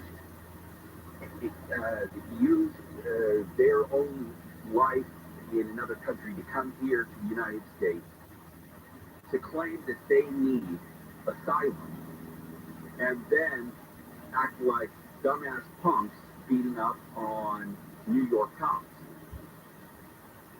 If you ignore the laws because you don't like them, then you become part of the problem. So I'm not as rah-rah, although I do sometimes find it funny the way people do these things. If we're going to be honest and act like adults, if you don't like when Newsom says, we're a sanctuary city and everybody's coming in here, I shouldn't do him. Oh my God, I shouldn't even try it. It's going to bust my throat. If you don't like that, then it's no different when you've got Ron DeSantis on the other side in Florida sending National Guard to help assist put up razor wire when the Supreme Court ruled that the government has the power to remove it. Work together, people. Find something to work together on. Otherwise, we're all screwed. Every single one of us. Well, that's happy, Let's get happier with Steve Gregory, if he is available. No, he's not. He's too busy. Today? Is it? I thought he did that on Monday. Okay, Steve Gregory is at the car wash with his awards. He, every once in a while, takes You've got like 800 some odd awards. And he takes them to the car wash to clean them because they can't be dusted by the fleet of names that he has now. So he doesn't have time. But we've got more to come, so go don't worry. It's the fourth quart. No, it's not. It is Neil Saavedra. Mark it down. 11:29 is when I lost it. I did pretty good. It was pretty good. Yeah. I mean, I've gone no, I'm sitting Deborah. You're cold when I'm not sitting recording. I'm just saying, being up since 4 and going straight from the handle show till now, if you had 11:30 on your over-under, I'm starting to say it could be like watching the crash soon, so stick around. Let's get some news from Deborah. Wide awake, Deborah Marks. And happy, too. Yes, I'm happy. A stockpile of stolen precious metals has been seized and active. LA County Sheriff's investigators say they found 130,000 pounds of copper and brass worth over $1.2 million at a guy's house. That 44-year-old guy was booked last week for receiving stolen property. Detectives say the metals had been stolen in Chicago and delivered to the guy's place to be sold throughout the county. A stack of stolen brand-new big rig truck tires worth more than $50,000 was also found, along with a bunch of handguns and rifles. A child was living on the property, and the guy was also booked for child endangerment. Steve Gregory, KFI News. LAPD officers and an Uber driver have helped round up about 100 chickens that escaped from a market in Chinatown. The birds were being moved from a poultry store to a truck early yesterday when they got away. They were running around in the street and on sidewalks as they were rounded up. Jim Harbaugh has officially been introduced as the head coach for the Chargers. He spent 9 seasons at the University of Michigan and led its football team to a national championship title last month. He's now agreed to a 5-year contract with the team he once played for. He's simply known as world champions. The Lombardi Trophy. He says that's his mission. The House Judiciary Committee has sent a subpoena to Fulton County DA Fonnie Willis, demanding she hand over documents regarding her office's use of federal grant money. ABC's Stephen Portnoy says the House is concerned with how Willis used the money meant for youth empowerment and gang prevention. Republicans point to a recent report that Willis fired a whistleblower who more than 2 years ago warned that at least some of the Justice Department funds were at risk of being spent on computers, travel, and, quote, swag. He says the subpoena is not focused on the 2020 racketeering case against former President Trump. Willis fought the case against him last year. And the Earth has survived a flyby of a skyscraper-sized asteroid. Asteroid OS7 has passed by 1.7 million miles away from Earth. NASA estimates the space rock is between 690 and 1,575 feet across. That makes it about the size of the Empire State Building. This is the closest flyby yet to the asteroid, which was discovered in 2008. It was also a quick one. The space rock is traveling almost 41,000 miles per hour. A speeding bullet, by comparison, only goes 600 to 2,000 miles per hour. OS7 won't be back in our celestial neighborhood again until 2032. Amy King, KFI News. Southland weather from KFI. Partly cloudy, slight chance of showers, breezy in some places. Highs in the low 60s for Metro LA and the beaches, around 60 in the valley. Mid-40s to low 60s in the high desert. Upper 50s to low 60s inland OC. Mid-60s to around 60 in the IE. Right now, 48 in Cypress, 56 in Brea. We're going to a crash on the 10 in Baldwin Park. To the 10 east at Francisquito, they are getting it over the shoulder. And on the flip side, in Alhambra, 10 westbound after the 710. Got a report of that refrigerator still sitting in the middle lane. Santa Clarita, 5 northbound toward Cal Grove Boulevard. That earlier crash is cleared, but the backup is all the way to Roxford Street. Sherman Oaks, the 101 southbound Fort Woodman Avenue, got a stall in the left lane. And 101 Capistrano, 74 east on a Nichols Institute. Got a crash blocking both the lanes there. And still trouble in Cactus City. 10 west on the Cactus City Safety Rest area. The right lane is blocked with a big rig accident. KFI in the sky helps get you there faster. I'm Jenny Harmon. We all hear the radio ads about the IRS. They tell you to be afraid, to be scared, and they try to frighten you into calling. I'm not here to do that. Tax Relief Advocates is different. TRA is here to tell you that if you owe money to the IRS, whether it's $5,000, $50,000, or $500,000, we have a solution. It doesn't matter if you're sitting in your car, at work, or with your kids. No matter where you are, call now. 800-502-295. Don't lose hope. TRA can eliminate or reduce what you owe to the IRS. There is zero risk to you. If we can't reduce your tax debt, then you pay nothing. Our passion is taxes and helping individuals fix their IRS problems. We have a 5-star rating on Google and Yelp and an A+ with the Better Business Bureau. You don't need to be afraid of the IRS any longer. End your tax nightmares today by visiting us online at TRA.com or call 800-506-9295. That's 800-506-9295. Tax Relief Advocates. Real solutions for real people. This Valentine's Day, find savings you'll love at your local Amazon Fresh grocery store. Make the night sizzle with heartwarming essentials. From roses to chocolate to delicious lobster tails. Share the love with help from your local Amazon Fresh grocery store. Find a store near you. American Vision Windows, SoCal's choice for energy-efficient windows and doors. AmericanVisionWindows.com. At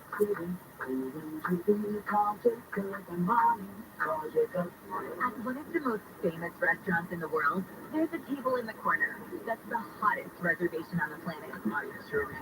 Thanks for the restaurant's owner and her hand-picked personal guests, Ruthie Rogers and her River Cafe Table 4. That's where the most incredible conversations on the planet are happening every week, captured in her very special podcast with guests like Will Ferrell. My dinner one night, pasta, and the only thing I had was some mustard. My roommate at the time was like, "You can borrow some of my tomato sauce." I'm like, "Oh no, I prefer the mustard." Martha Stewart I did not have an affair with Michael Caine, but I did have an affair with one of his best friends. and Jimmy Fallon. We were the most boring people to ever stay at Richard Branson's island. It's so fun. And he's like, "Good morning. Would you like to go race in the submarine?" We're happy in the pool. We've saved you a seat. It's all in her very intimate podcast, Ruthie's Table 4. Listen to Ruthie's Table 4 on the iHeartRadio app or wherever you get your podcasts. Hey, it's Gene Sharp. Now is the perfect time for that new dream kitchen because the best place for kitchen cabinets in all of Southern California, the Kitchen Store, is having its big sale. The Kitchen Store is right off the 405 in Culver City with 12-month same-as cash financing, pricing that beats the big boxes, a totally free in-showroom consult with an expert kitchen designer, and happening right now, the big sale. So start your new kitchen right by dialing 310 Kitchen. That's 310 Kitchen, and find them on the web at 310kitchen.com.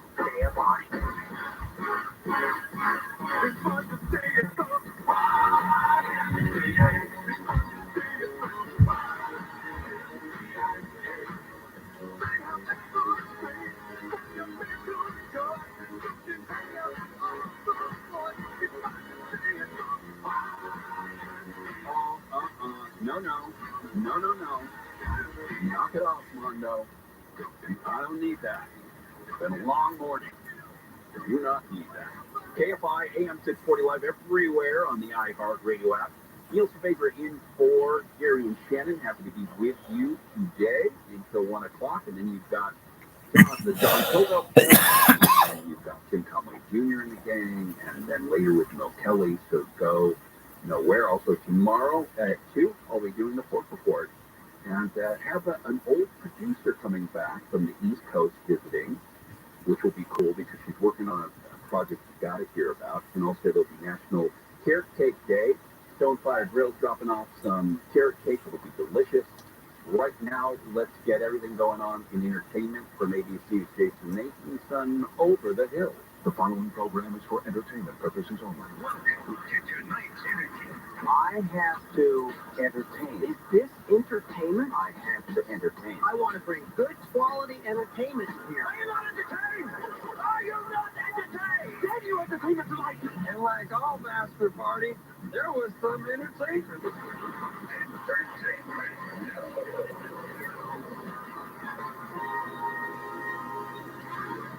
Wow, that is something else, sir. How are you, J-Nat? It's entertainment. You think it's an entertaining intro?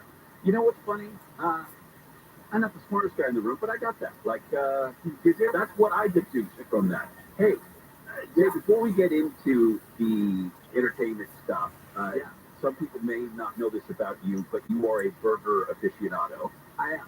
And a big foodie yourself. What's the last burger you had that you love and you want to give a shout out to? Okay, let's see. It's been a little while. I've been on a health kick. I gotta be honest. Stop with that January business into February. No, it's not a January thing. It's 46 years of fat eating thing. So it's a doctor thing. I get it. I'm on that thing. It's more of a doctor thing. So I've actually been really, really good. Look, the smash burger craze came and then kind of like it was a lot. There's a place in the valley called Heavy Handed, which got a lot of attention from so good. They were on before they opened, and I was very impressed by that burger. And like you, I'm like, I get it. Smash burgers are tasty, but they're not the only burger out there. Yeah, and they're very good. But I'm more of I'm less of a special sauce kind of guy, and more of a ketchup and mustard kind of guy. Like burgers never say die, do you? Yes. So that's my favorite one. That's the one when I did a brief pop up. I patterned my burgers after that one. And they of course started in the backyard. They did, which I went to in Hollywood. Mm-hmm. Fantastic. Yeah, and then they got their brick and mortar, which is pretty impressive. They did, and I sent somebody over there a couple weeks ago who hadn't had it and who had our burgers, and they were very impressed. So I'm glad to see that still, several years on, they're still doing good stuff over there. So that's my favorite burger if you're going to go smash burger in LA. Oh yeah. I've been really into sandwiches a lot lately, and I've been wanting to get over to Al Antico Vinayo in Venice. They're the ones from Florence. Mm-hmm. I've had their sandwiches in Rome, actually, not in Florence, but in Rome, and they were fantastic. And I've also had them in New York, and they were fantastic. And These sandwiches, we've done this with Shannon, because Shannon, worked at a deli. She loves a good sandwich. Who doesn't? But sandwiches are one of those things that are just magical. Well, and that's a burger is a sandwich. It's all anything. You got bread and you got meat, and I'm there. So anything that way. But I've been really so they do a really good focaccia or chiatata. Their brand of bread on there, and it's really good with the mortadella. Yeah, love that. Killing it. Well, buddy, I tell you, I'm proud of you. I know that health thing, I'm the same thing, just trying to balance out the wants and the needs. But we still need to have you over here. Maybe we'll do a show from my backyard one time. You come over and we got a cool outdoor kitchen that we can all experiment and do different burgers.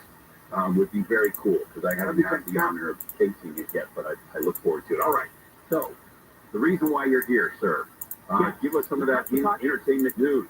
It's not to talk burgers and sandwiches. No, everything is to talk. Hey, I don't get to talk to you as much. That's reality. That's true.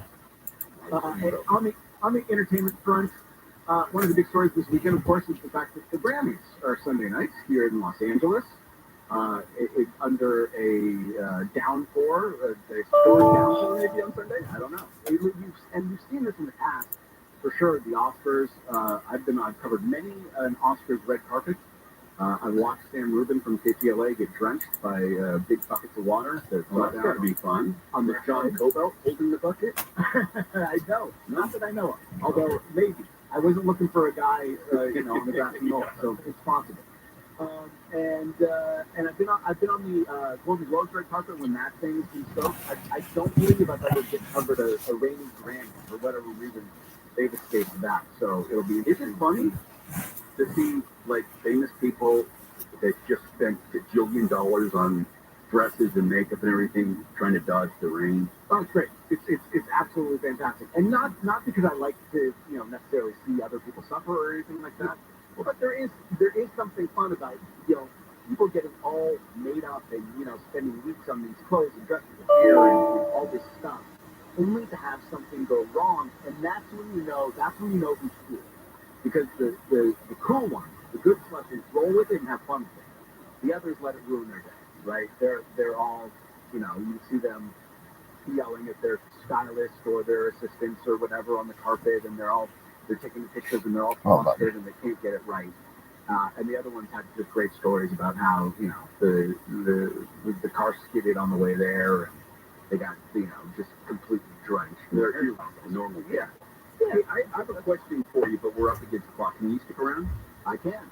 Okay, because there was some stuff I didn't get deep into the story, but some stuff I heard about a possibility of a scare or something around the Grammys. I want to ask you about, somebody they caught or something like that. And also, I heard Anthony Anderson was spent the night in the ER, and I'm a fan of his. So stick around. We'll be back talk more with Jason Nathanson from ABC, just there over the hill, talking some entertainment. So go nowhere. Let's get the latest news now with Deborah Marks in the KFI 24-hour news. A man allegedly armed with a machete has been arrested after barricading himself inside a home in Canyon Country. The standoff yesterday lasted more than 5 hours. The school was on lockdown and several homes were evacuated. As a precaution, the guy finally was arrested before 9 last night. A man in Orange County has been found guilty of kidnapping and raping an 11-year-old girl in Santa Ana 25 years ago. The girl was taken in 1999 while walking with a 13-year-old friend. Prosecutors say the sexual assault happened in the kidnapper's car in several locations. DNA helped link the man to crime. And Caltrans has declared a state of emergency because of a landslide in San Clemente that caused a rail line to be shut down. Southland weather from KFI, partly cloudy, slight chance of showers, breezy, highs 50s to low 60s. This report brought to you by Positive Coaching Alliance. From the Southern California Toyota Dealers Traffic Center, let's go places. We're going to crash on the 10 in Cactus City. Going 10 westbound at the Cactus City rest area. This is on your way 10 westbound heading into Coachella. It's a tough crash here. The right lane is still blocked with that big rig. San Juan Capistrano, 74 East Lennon Nichols Institute. That wreck still blocking the lanes there. Santa Fe Springs, 605 south at Telegraph, got an accident moving its way over the shoulder. And in Anaheim Hills, 241 north. To the 91 East Connector, heads up to a ladder in the middle lane. Then in Sherman Oaks, 101 southbound before Woodman Avenue. Got a stalled vehicle blocking the 2 left lanes. KFI in the sky, I'll get you there faster. I'm Jenny Harmon. This report is sponsored by your Amazon Fresh store. This Valentine's Day, find savings you'll love at your local Amazon Fresh grocery store. Make the night sizzle with heartwarming essentials. From roses to chocolate to delicious lobster tails. Share the love with help from your local Amazon Fresh grocery store. Find a store near you. Why choose a Sleep Number Smart Bed? Because no two people sleep the same. Only the Sleep Number Smart Bed lets you each choose your individual firmness and comfort, your Sleep Number setting. The Climate 360 Smart Bed is so smart, it actively cools or warms up to 13 degrees on either side for your ideal sleep temperature. J.D. Power ranks Sleep Number #1 in customer satisfaction with mattresses purchased in-store. And now save 50% on the Sleep Number Limited Edition Smart Bed. Limited time. For J.D. Power 2023 award information, visit jdpower.com/awards. To find a store near you, visit sleepnumber.com. City of Los Angeles landlords that own rent-controlled properties. You are now able to increase rent by 4% for your rent-controlled properties. An extra 1% per utility up to 6% can be added only if you pay the entire gas and electric bill. And don't forget to give your tenant an advanced 30-day written notice for rent increases of less than 10%. It is state law. Learn more about the rent increase at housing.lacity.org. That's housing.lacity.org. Got issues with youth or high school sports? Positive Coaching Alliance can help. PCA, a national nonprofit, offers more than 1,000 free online resources for youth and high school sports coaches, parents, students, and administrators. Visit PCADevZone.org. Treat your Valentine to a night of romantic songs with Broadway's longest-running Phantom, Davis Gaines. Davis Gaines, one night only, Valentine's Day, Wednesday, February 14th. Tickets at LaMaradaTheater.com. Are you a business owner, CEO, or responsible for marketing? If you are, I heard Media can help you reach your goals and find new customers. We reach more consumers in your target area than anyone else. And we can give you access to those potential customers more cost-effectively across radio, digital, podcasting, and social. We'd love to show you how iHeartMedia can work for you. From your cell, dial pound 250 and say keyword great results. That's pound 250 and say great results. Prescriptions require an online consultation with a healthcare provider who will determine if appropriate restrictions apply. See website for details and important safety information. Subscription required. Price varies based on product and subscription plan. Hey guys, did you know there's a generic form of Viagra that works just the same, but is 95% cheaper? And you can get it online? Just go to hims.com/radio. Through HIMS, you'll get a free medical consultation, discreet shipping if prescribed, a 100% online process, and trusted generic alternatives to the name brands at up to 95% off. That's right. Get generic for Viagra, the same active ingredient as brand name Viagra, but for 95% less. It's the same medication, still prescribed by a licensed medical provider, but with zero copay, no expensive appointments, and no awkward face-to-face conversations. To start your free online visit, you need to go to this exclusive address, hims.com/radio. That's hims.com/radio for your free online visit. HIMS.com/RADIO. Get ready for the big game with the free iHeartRadio app, the official partner of the NFL Podcast Network, featuring the biggest names in the game, like Ross Tucker and his daily NFL podcast, NFL Now, and many more. Search NFL and listen now. iHeartRadio. Free never sounded so good. Portions of the following program will be recorded.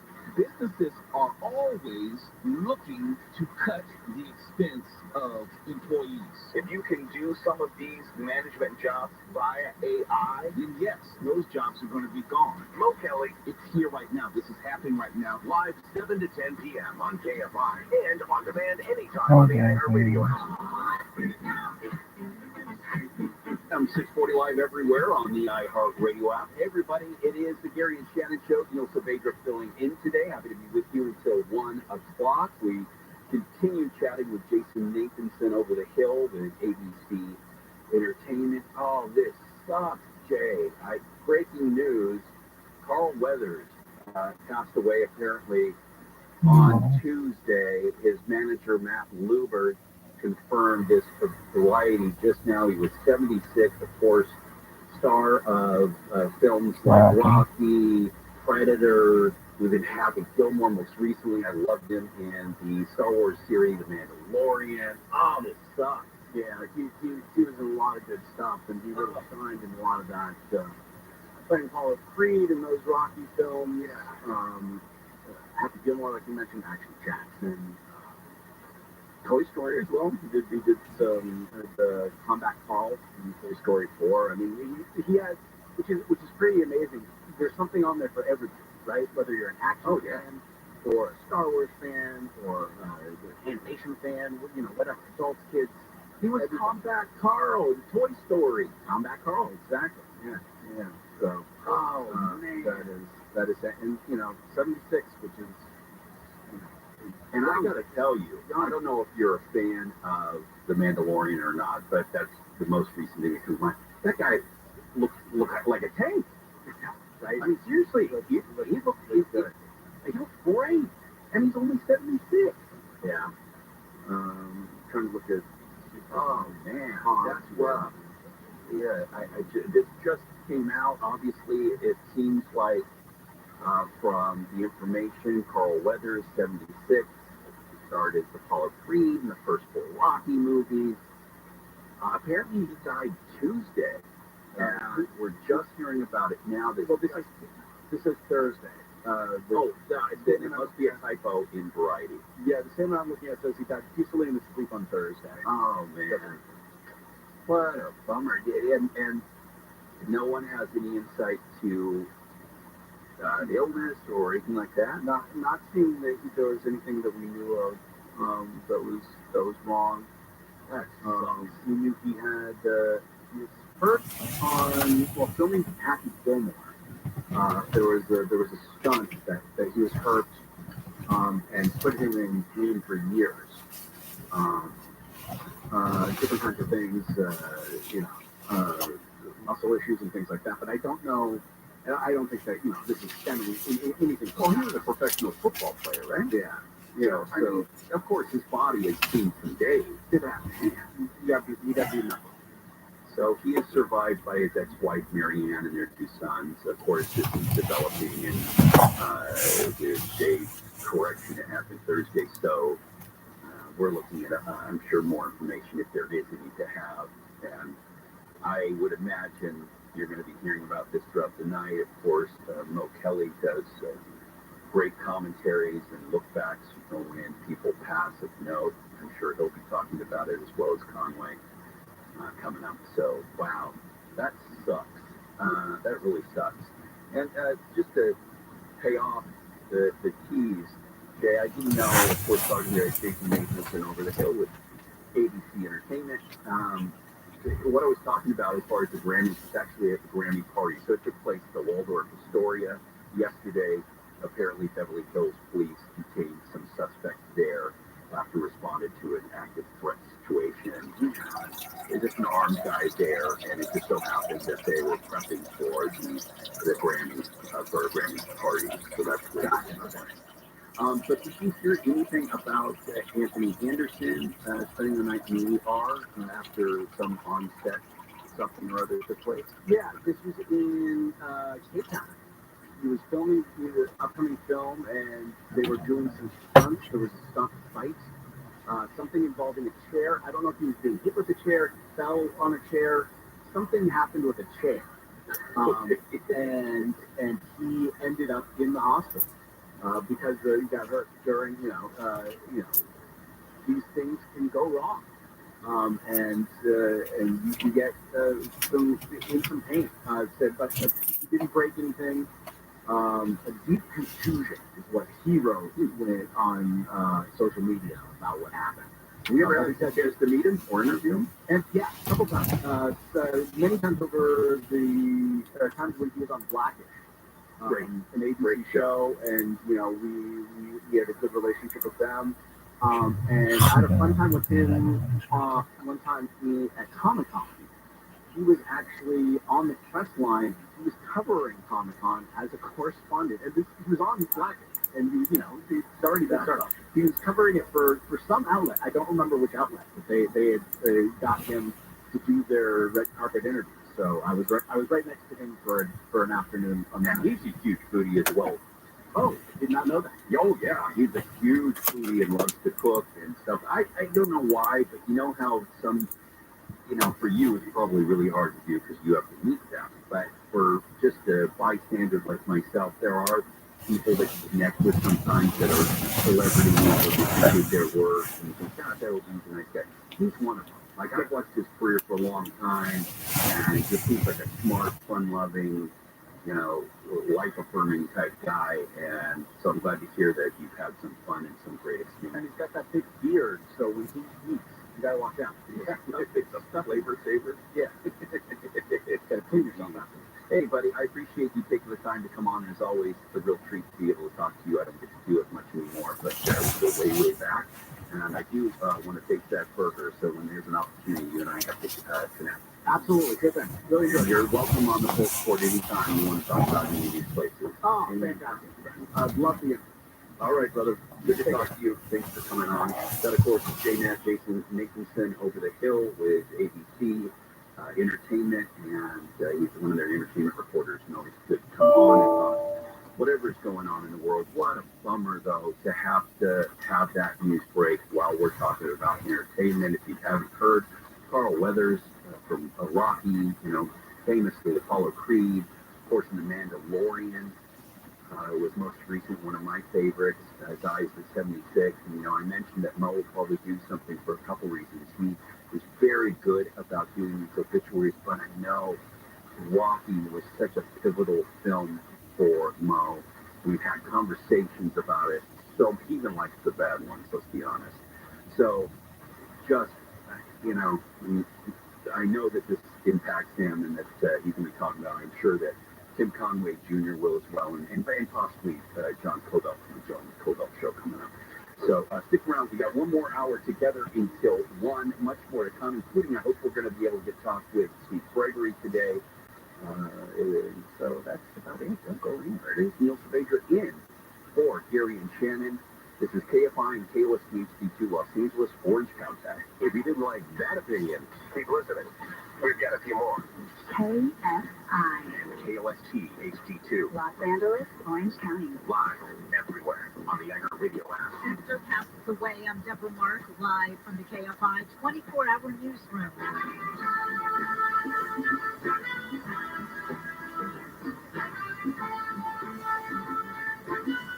As you heard Neil just say, Carl Weathers, the NFL linebacker turned actor who famously played Apollo Creed in the Rocky films, has died. His family says he died in his sleep yesterday. Weathers was also known for his roles in Predator, Happy Gilmore, and The Mandalorian.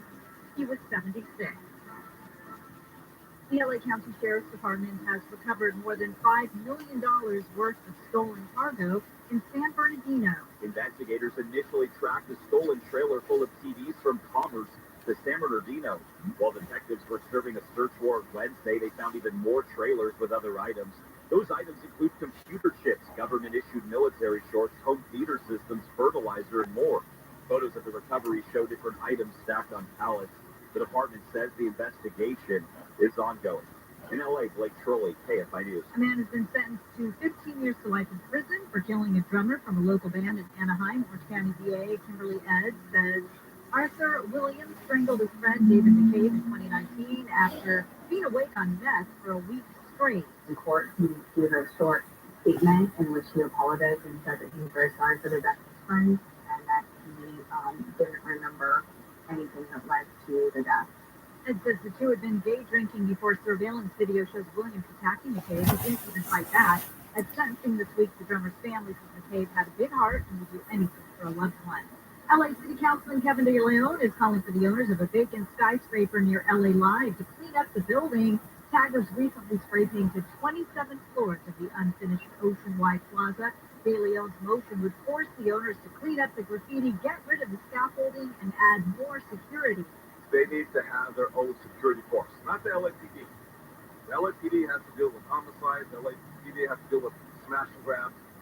De Leon says he's been trying to find a developer to buy the plaza and finish the project. Construction stalled in 2019. Officials in Pennsylvania say the man arrested for allegedly decapitating his father and displaying his head in YouTube video is trying to mobilize militias across the U.S. to kill federal employees. The father's body was found in the first floor restroom of his home earlier this week. The head of this deceased individual was located in an adjacent room, wrapped in saran wrap, and in a cooking pot. Bucks County DA Jennifer Shorn says the son was found hours after the killing at a National Guard base. His dad had worked for the Army Corps of Engineers. President Biden says the January jobs report shows the U.S. economy is the strongest in the world. That comes as the Labor Department found another month of job growth and strong wage gains in January. The report from the Labor Department shows that employers added 353,000 jobs last month, far above expectations. The president says in a statement that it is, quote, great news for working families. ABC's Karen Travers says wages, wealth, and jobs are higher now than before the pandemic. Biden says he will not stop fighting to lower costs. Israel's Prime Minister Netanyahu has called the U.S. financial sanctions and visa bans on forced settlers in Israel unnecessary. Netanyahu says Israel acts against its citizens who break the law everywhere. But in the West Bank, the record shows settler attacks and vandalism often go unpunished. The violence peaked last year with a destructive and deadly rampage on the Palestinian town of Hawara. ABC's Jordana Miller says Netanyahu's response to the U.S. yesterday was tempered. President Biden's executive order targets settlers who have been accused of attacking Palestinians. The KFI financial update. The Dow is up 236, S&P 500 up 64, NASDAQ up 285. Southland weather from KFI, partly cloudy, slight chance of showers and breezy. Highs low 60s for Metro LA and the beaches. Around 60 in the valleys, mid-40s to low 50s in the high desert. Upper 50s to low 60s inland OC, mid-50s to around 60 for the IE. Right now, 58 in Tustin, 56 Laguna Beach, 54 in Fontana, and 57 in Van Nuys. We're going to a crash on the 710 in Long Beach. It's on the 710 southbound, right at the 91. We've got a rollover accident, and it is blocking the left lane. It is stopped coming away from the 105. Then in Downey, 710 southbound at Firestone Boulevard, heads up some furniture and other debris reported across the lane. Downtown LA on the 10 east at Maple got a wreck clearing to the shoulder. In West LA, 10 eastbound right at National. Some wooden pallets and boxes in the 2 left lanes. Sherman Oaks, the 101 southbound before you get to Woodman Avenue. That stall still blocking the 2 left lanes. And San Juan Capistrano, the 74 eastbound and Nichols Institute, still got a wreck blocking both lanes there. And in Cactus City, 10 westbound after Cactus City rest area got a disabled big rig crash. It is blocking the right lane. KFI in the sky, I'll get you there faster. I'm Jenny Harmon. Explore bizarre tales in the very special episodes podcast hosted by Dana Schwartz and friends. Every Wednesday, they'll tackle a new stranger-than-fiction story, like NASA agents cracking down on a black market moonrock trade, a poisoned Titanic cast, and Mark Twain's Headwheel Bar Fight. New from iHeart Podcast. That is every single one of these episodes. It is the fodder for you to say, I heard the craziest story on this podcast. Listen to very special episodes on the iHeartRadio app or wherever you get your podcasts. I'm still going for it, even with higher stroke risk from atrial fibrillation, an irregular heartbeat not caused by a heart valve problem. Over a 3-year study, Eliquis Pixaban tablets reduced stroke risk better than warfarin, and over 97% of Eliquis patients did not experience a stroke. A first stroke occurred in 2.9% of warfarin patients versus 2.3% of Eliquis. Don't stop taking prescription Eliquis without asking your doctor. It may increase your stroke risk. Eliquis can cause serious and in rare cases fatal bleeding. Don't take Eliquis if you have an artificial heart valve, abnormal bleeding, or antiphospholipid syndrome. While taking, you may bruise more easily or take longer for bleeding to stop. A spinal injection while on Eliquis increases risk of blood clots, which may cause paralysis, the inability to move. Get medical help right away for unexpected bleeding, unusual bruising, or tingling, numbness, or muscle weakness. Medications such as aspirin products, NSAIDs, SSRIs, SNRIs, and blood thinners may increase bleeding risk. Tell your doctor about all planned medical or dental procedures. Learn more at Eliquis.com or call 1-855-ELIQUIS. Listen on the free iHeartRadio app for all your music, sports, talk, and podcasts. Free never sounded so good. KFI AM 640.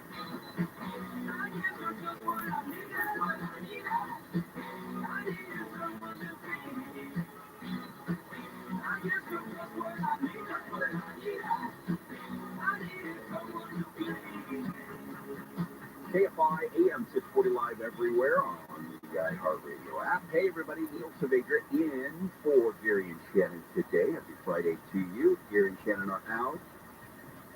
Director, author, interesting fella Kevin Smith was supposed to be in. He's under the weather, so I'm filling in for him. Happy to do it. I will tell you, in my 30 years here at KFI, I will do 7 hours on air straight today, I guess. Still not my longest. My longest, 8 hours straight for the sad, untimely death of JFK Jr. when he crashed the plane. But happy to be with you. You've got John Cobelt coming up in an hour or so. John's got a flat tire in the Diamond Lane. Okay, so I'll be filling in for John, but then it's going to be Tim Conway Q. He's gambling and can't. I'll be filling for Tim Conway Jr., John Cobelt, and Mo had what? All right, so I'm just going to take it to 10 p.m. tonight. That'll do it. Everybody will be fine. Good times. Just you, me, and in cool weather.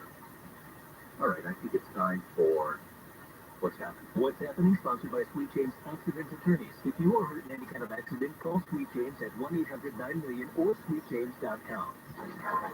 Time for What's Happening.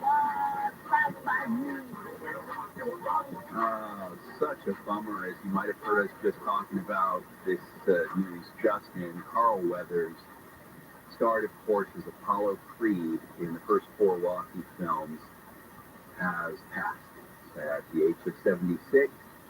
His manager, Matt Luber, confirmed that he died Thursday, last night, sometime in his sleep, peacefully, so they say at this point. But what a prolific artist. This is somebody who was a professional athlete, made that transition. That is not, let's be honest, not easy. When you transition from one thing to the other, actor to singer, singer to actor, athlete to act, whatever it might be, when you see somebody make that jump, it really is an impressive thing. And he did it masterfully, just beautifully, taking that fame, that strength, that charisma, and let's face it, the guy is damn flawless in the looks department. Just a handsome man. Starred in 1987's Predator, Happy Gilmore, which is funny. That role really shows his comedy chops, and quite funny film as well. Nominated for a Primetime Emmy Award for Outstanding Guest Actor on a Drama Series for his work in one of my favorite shows, The Mandalorian. So that's the most recent to me. Of course, he was the voice of Combat Carl in the Toy Story franchise, and played himself, right? But looked like a kind of a more fictionalized version of himself on Arrested Development, Street Justice, The Shield, Chicago Justice, Close Encounters of the Third Kind. I didn't know he was in that. What does he play? Who did he play in Close Encounters of the Third Kind? I do not remember that. Death Hunt. Military Police.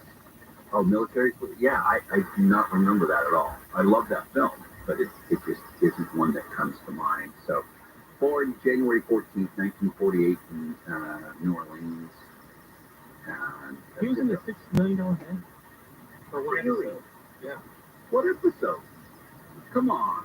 Monda, you can't drop that on me without giving me the full facts. Okay, I appreciate that. But did a lot of sports. Played a lot of sports. Boxing, football, soccer, wrestling, gymnastics. He played football not only in college, San Diego State, local, but the Aztecs win 1969 the Pasadena Bowl. So, yeah, we got it. What's that? Season 3, episode 8. When running, Hex is missing. I mean, it just permeates so many decades of influence that you can't help. I mean, think about it. So we go back to Rocky, really one of those things where Rocky was so impactful. There was nothing like it when you saw the first Rocky. The emotions, the intensity of it, that drives you to see this, the underdog try and fight the current champion, and how that affected not only the young but the old at the time. To see that, and what a powerful movie that was. Later, them coming together and to fight against the others. Of course, Rocky and Apollo Creed.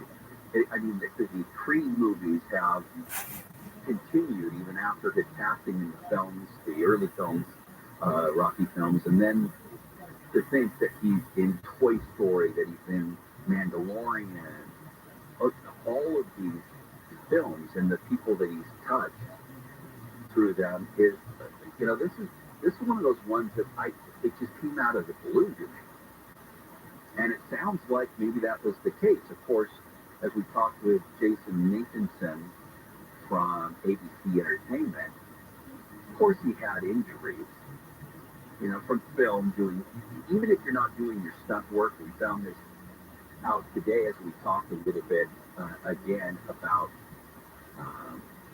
Anthony Anderson, who is an actor, if you're not familiar, spent the night in ER after an on-set fight with Braun. I mean, that just happens. You can only pull punches so much, and when you're in the heat of doing a scene like that, people get hurt. I'm sure he got hurt. I'm sure he's been hurt in sports and the like.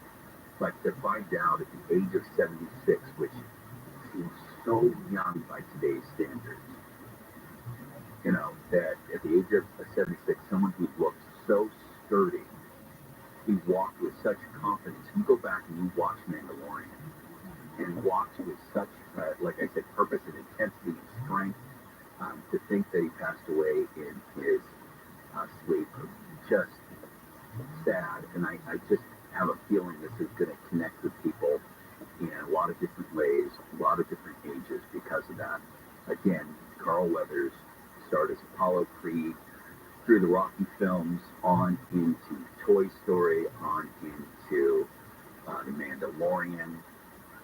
Just heard today that he passed away last night in his sleep. We're told peacefully, don't know of any pre-existing conditions of any kind or any of that. But 76 years old. Godspeed, Carl Weathers. Godspeed. It is Neil Savager in for Gary and Shannon today. Let's get the latest news from Deborah Mark in the KFI 24-hour news. A man has been sentenced to 15 years to life in prison for killing a drummer from a local band in Anaheim. Orange County DA spokeswoman Kimberly Ed says Arthur Williams strangled his friend David McCabe in 2019 after being awake on meth for a week straight. A 17-year-old from Lancaster has been arrested in Florida for allegedly phoning in a false report of a mass shooting at a mosque. Authorities say the teen may also be tied to similar squatting calls across the country. He has been charged as an adult in Florida. Public health officials in LA County have confirmed a local case of measles. The health department is warning people about potential exposure. Officials say the infected person traveled through the Tom Bradley terminal at LAX January 25th. The person arrived aboard a Turkish Airlines flight. From the Southern California Toyota Dealers Traffic Center, let's go places. We're going to a stall on the 101 in Sherman Oaks. Eastbound before you get to Woodman Avenue. The stall still blocking the 2 left lanes. Very strong from the 405. In Long Beach, 710 south at the 91. Got that overturn accident rollover there blocking the left lane. In Santa Ana, 55 southbound before Edinger Avenue. Brand new accident. The center lane is blocked. They're hitting the brakes from 4th Street. San Juan Capistrano, 74 eastbound at Nichols Institute. That accident still blocking both lanes there. And in Ontario, 15 northbound before Haruka Street, got a brand new crash just reported in the lane. It's already closed on the 60. KFI in the sky helps get you there faster. I'm Jane Armin. This report is sponsored by your Amazon Fresh store. This Valentine's Day, find savings you'll love at your local Amazon Fresh grocery store. Make the night sizzle with heartwarming essentials. From roses to chocolate to delicious lobster tails. Share the love with help from your local Amazon Fresh grocery store. Find a store near you. Sick and tired of achy joints? Dread the idea of surgery? You can call QC Kinetics today. Hey, it's Gary and Shannon. Listen, the state of healthcare is always changing. The old ideas like steroids and surgery are no longer your only options. Regenerative medicine at QC Kinetics is transforming lives with innovative, non-surgical, drug-free treatments that deliver lasting results. You have knee pain or back pain, shoulders, maybe it's arthritis or injury. Don't let this pain keep you from living your best life. QC Kinetics advanced state-of-the-art treatments harness and direct your body's natural ability to restore and repair damaged joint tissue. This is a revolutionary approach that can get you long-term relief with no downtime. Make 2024 the year you reclaim your mobility, reclaim your independence, walk and run and play and live without the danger and trauma of surgery and without harmful drugs. Call QC Kinetics for a free consultation. Glendale, Orange, Mission Viejo, now also in Costa Mesa. 213-997-PAIN, 213-997-PAIN, that's 213-997-PAIN. Right now, there are young people across the world facing a tough choice. Continue their dream of education or drop out to help their family put food on the table. You can help change their future in a single moment. See how far your support can go at unbound.org. We all make resolutions this time of year, and let's face it, most of them won't stick. But here's one that's not only easy to keep, but will help you feel healthier all year long. Nofilter. Nofilter provides quick, drug-free nasal relief by washing saline in one nostril, around the back of the nose, and out of the other nostril. This time of year, when everyone is sick, Nofilter helps by sucking out germs, bacteria, and viruses trapped in our noses that cause us to feel miserable. And come allergy season, it does the same with dust, pollen, and other allergens. And unlike medications that can take time to help, if they're effective at all, Nofilter helps treat congestion symptoms in seconds flat, without drugs. This New Year's, resolve to use drug-free Nofilter to help you breathe easier, sleep better, and feel healthier all year long. Ask for Nofilter at Walmart, Walgreens, CVS, Rite Aid, Target, or find us online at Nofilter.com. Nofilter, N-A-V-A-G-E. Clean nose, healthy life. My name is Chris Moody, host of the new podcast, Finding Matt Drudge. I'll be taking you on a journey to find the mysterious media mogul Matt Drudge, founder of the Drudge Report. Along the way, I'll talk to people who have worked with him, dined with him, and fought with him, taking listeners into private conversations, all in an attempt to get a better understanding of who Drudge is and what motivates him. Hopefully, he'll even sit down with us. Listen to Finding Matt Drudge on the iHeartRadio app or wherever you get your podcasts. This week on How to Money, why filing your taxes for free isn't always free, and what you need to watch out for, and why that new couch you buy online might be a piece of garbage. How to Money with Joel Marsgard. Sundays at noon on KFI and on demand anytime on the iHeartRadio app.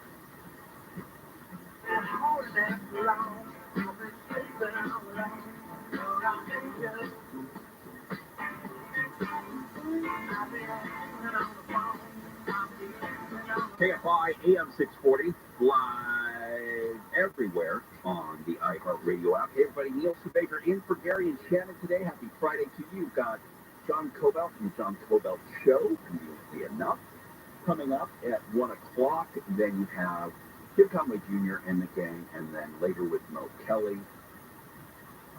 I'm happy to be with you today. I know we had Kevin Smith on the docket to fill in for the kids today, but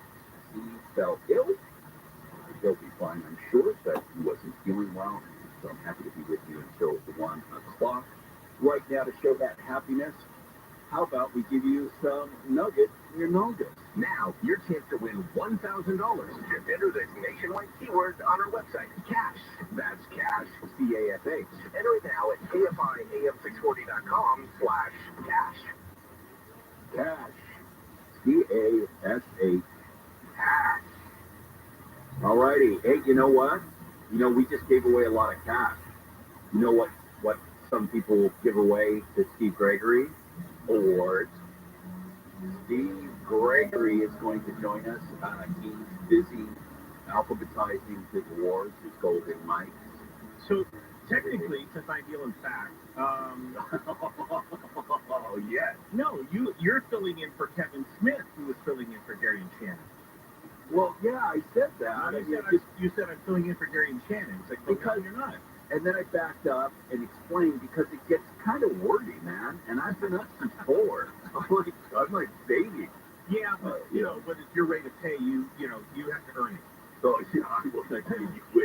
will tell you one thing though. I have the feeling that ratings will go up just for the same reason that people watch like car racing.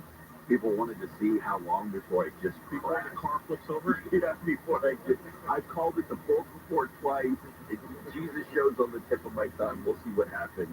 But Steve, before you get started, pal, and get into, of course, what's going on in Minutes Unsolved for Saturday, you were given a new honor and of the White Helmet Award from firefighters, and that's a huge deal.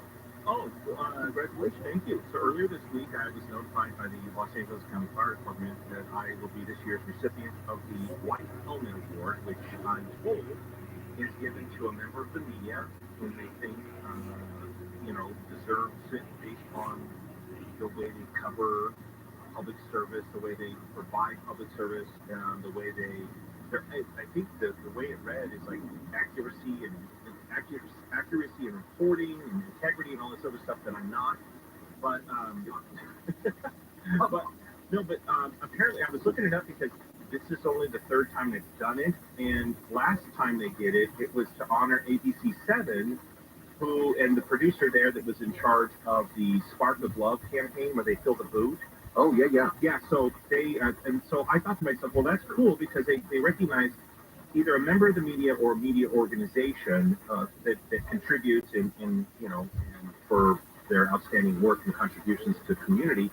So I was notified by Battalion Chief Chad Sauerbeer that they got together, and I guess their committee, and they decided, and the chief said, let's honor Steve. And so I got the call, and we'll be there in April for their Medal of Valor ceremony in Pasadena. So I guess what you're saying is you filled the booth all by yourself? No, good for you, buddy. This good for you. This time it's a helmet. Big helmet, good for you. So I was, I told him, I said, I laughed when he said that. I said, for a minute, that was like a scarlet letter, like, you're getting a white helmet, which means I'm going to be in the back of the line from now on, or the back of the room from now on. I didn't realize kind of the scope of it, and then when he explained it, and then I read about it, I said, oh man, that's huge. That's pretty. That really is huge. You deserve it. Very well deserved, sir. So what's going on? So tomorrow night at 7 p.m. on Unsolved, we are highlighting a case. That's our first one from Upland Police Department, and this is a heart-wrenching case of Malik McGee, a 23-year-old young man who was gunned down July 24th, 2022, as he left the Lava Lounge, which is near Foothill Boulevard and Mulberry Avenue. And this is a very, very bizarre case because Malik is not from Upland, but he was at that club that night. It apparently, the way it was characterized, is a sort of an entertainment space that's rented out for various events. And this particular one was a concert of sorts. And Malik was an aspiring musician, but he'd also graduated with a degree of biology and was entering medical school. He wanted to be a doctor, but he was real big in his community, and he had advertised on social media that he was performing that night. And as he left the venue, and the venue is situated in a strip mall, and as he left and got into his car and drove away, someone opened fire into the driver's side of the vehicle, striking him twice, and then he sort of slumped over and the car came to a stop in the median. But what was really creepy about this is that surveillance video shows the shooter just about an hour before scoping out the right place and the perfect spot in which to execute it, in which to assassinate each one or shoot it. Seriously? Yeah, so it shows an hour beforehand. So this was a targeted attack, and they had absolutely no motive. The guy has no obvious enemies that they can think of. But it wasn't a random shooting by no stretch, according to investigators, because of the fact that this person, and they got it on video, and we're going to be releasing the video as well, and it shows a man with a shoulder rifle and in a sort of a light hoodie and reflective pants, which are more like pants from you would see baggage handlers wearing at the airports, or people that work at the airport out on the tarmac or the apron. And so I asked this, are these fashionable pants? I'm like, no, these are like work pants, utility safety pants. So he was wearing those in what appeared to be combat boots. So we're going to talk about that really big, creepy thing. Anything about like a thrill killer or anything weird, like a weird motive? The initial speculation on the part of investigators is it has something to do with the music industry. That's all. That's really all they would say, or all that they were willing to say. There were some things some questions they didn't answer, and we'll get into that. But the genesis of this thing could be just jealousy. It could flat out be jealousy in the music industry, because apparently he had at least one hit in a music video that was just starting to gain traction, in those circles, in those communities. He's not a big artist by no stretch. He has no label or anything, but I think through social media he was able to get some traction, and perhaps someone didn't think he deserved that attention. So that's kind of one of the motives of detectives are looking at. No, and that's a good part of town. You said Upland? Yeah, Upland. It was again on near Foothill Boulevard, Mulberry Avenue. Yeah, I know where that is. Yeah, so it was back 2022, and they just made this public this week. So we're gonna. Wow, that's so strange. It is. I love that area. It's really weird. I kept asking. I said, well, what about this and what about this? And they're like, no, there's no evidence, no gang, nothing, no gang nexus. Like I said, the guy had a degree in biology. They accepted to medical school. 23 years old. He was a singer. He also taught at the high school. He used to teach hip-hop dance and choreography to the high school. At the high school, everything he did was right. He was doing everything right, and then he just gets gunned down. So that's what we're going to do. Wow, that really stinks. Of course, our guest, award-winning Steve Gregory from Unsolved with Steve Gregory, coming up tomorrow at 7 o'clock. You can hear it there, 7 to 9. Steve, I will be listening as always. I really, really enjoyed the show. Thanks a lot, man. Appreciate it. Have a great weekend, buddy. You as well. Thanks for taking the time. We'll be back with more. We got the 9 news nuggets you need to know. I'm sorry, I don't make the rules. I wish it was the 9 news nuggets you probably should know, and then you could go do something else on an errand. But it's the 9 news nuggets you need to know. So that's not my rule. Now you have to listen. Again, not my rule. That's Gary and Shannon. That's the guy that came up with the 19-point contract for his kids to have a phone. I'm not messing with that. So you're going to need to know these things when we come back without any break. So go nowhere. All right, let's get the latest news now. It's Deborah Mark in the KFI 24-hour newsroom. The LA Kings have fired coach Todd McClellan. General manager Rob Lake says that Jim Heller will serve as interim head coach for the rest of the season. McClellan had been the coach of the Kings since April of 2019. Landlords in LA say it may be tough to collect overdue rent from the pandemic. The Apartment Association of Greater LA's Daniel Ugelson says the likelihood landlords will collect the back rent if they win in court is low. Typically, renter doesn't pay rent because they can't afford it, and so to try to go after that tenant, they don't often have any other assets to collect from. Overdue rent from October of 2021 to January of last year was due yesterday. Mayor Bath says people facing evictions from COVID back rent should remain in their homes and call the city for help. Blake Trolley, KFI News. The feds say a registered trusted traveler has been caught at the San Ysidro Port of Entry doing a dishonest deed. On Monday night, a 67-year-old man drove through the Century Express lane of the stop of the customs officer officer noticed a bunch of large plastic bags. The canine caught a whiff of drugs. And officials say the guy was smuggling fentanyl powder, fentanyl painted blue pills, meth, cocaine, and heroin. The 36 packages had a street value of $2.1 million. A federal judge in North Dakota has dismissed a lawsuit challenging the acceptance of mail-in ballots after Election Day. The suit filed in July was brought by a county election official and backed by a legal group aligned with former President Trump. The judge ruled the county auditor lacked standing and did not allege a specific constitutional violation. North Dakota's Republican Secretary of State said the ruling was a win for our military and overseas voters. Key Senate negotiators say they have struck a tentative deal on tougher immigration and asylum laws. The measure faces uncertainty in the Senate, pushback from the House Speaker Mike Johnson, and opposition from former President Trump. ABC's Rachel Scott says Trump is pushing congressional Republicans to kill the bill. The text of that deal hasn't even been released yet. Still, many House Republicans say they'll vote against it. One congressman says he doesn't want to do anything to help President Biden's approval rating. And 30 employees and teachers at a middle school in Kentucky won a $1 million Powerball ticket. The group's win this week comes after playing the lottery together for the last 8 years. Rector A. Jones Middle School Vice Principal Sharon Reynolds says they hid the ticket somewhere only teachers could look. I put it in the math workbook on page 200. After taxes, each winner gets about $24,000. The group calls themselves the Jones 30 and includes working and retired teachers. Southland weather from KFI, partly cloudy, slight chance of showers, and breezy. High low 60s for Metro LA and the beaches, around 60 for the valleys, mid 40s to low 50s in the high desert, upper 50s to low 60s inland OC, mid 50s to around 60 for the IE. Right now, 58 in La Habra, 57 Laguna Niguel. We're going to a crash on the 15 in Ontario. We'll be on 15 northbound before you get to Harufa, and they are getting that over to the right shoulder. It's backed up to at least Ontario Range Road. In Redlands, 10 east on 410 State Street, got a brand new crash. This is set up blocking the 2 right lanes. It's pretty heavy from Alabama Street. Cactus City, 10 westbound after Cactus City Rest Area. Still got that Sable Big Ridge blocking the right lane. In Santa Ana, 55 southbound before Edinger Avenue. Got a wreck blocking the center lane. And in Long Beach, that rollover accident. 710 southbound right at the 91. It is blocking the left lane.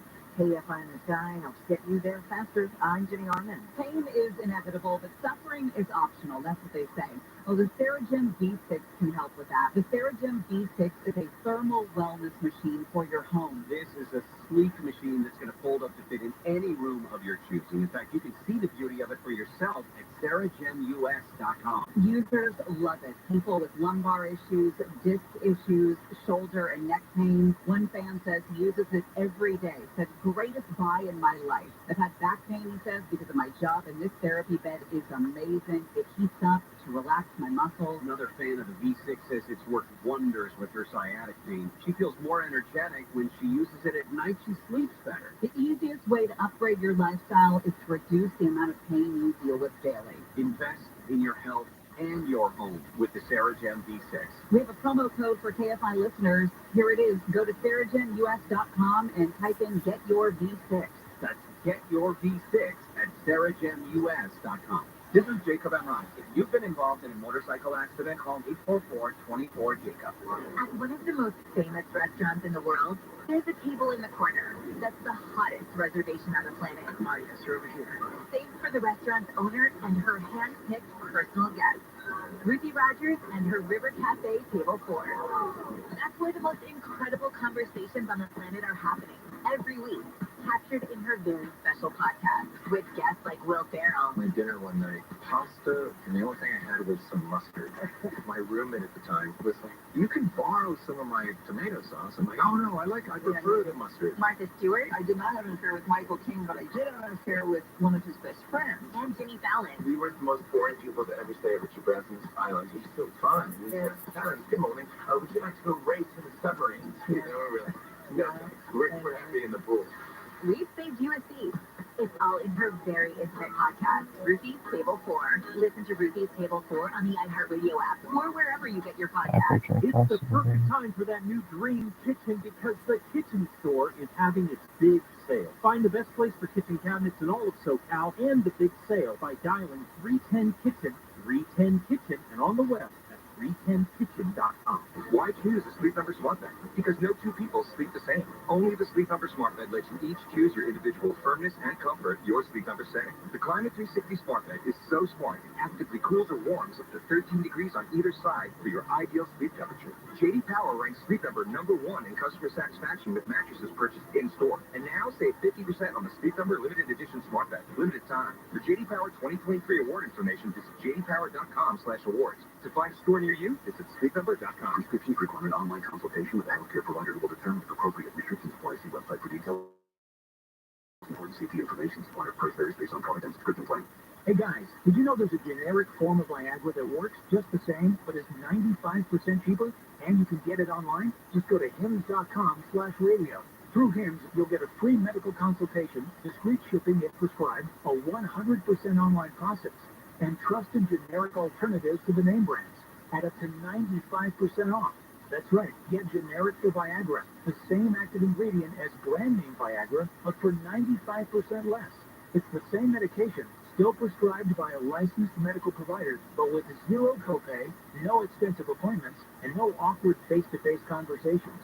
To start your free online visit, you need to go to this exclusive address, hims.com/radio. That's hims.com/radio for your free online visit. HIMS.com/RADIO. Get ready for the big game with the free iHeartRadio app. Pre-game with perfectly tailored playlists like Big Game Tailgate Party and more.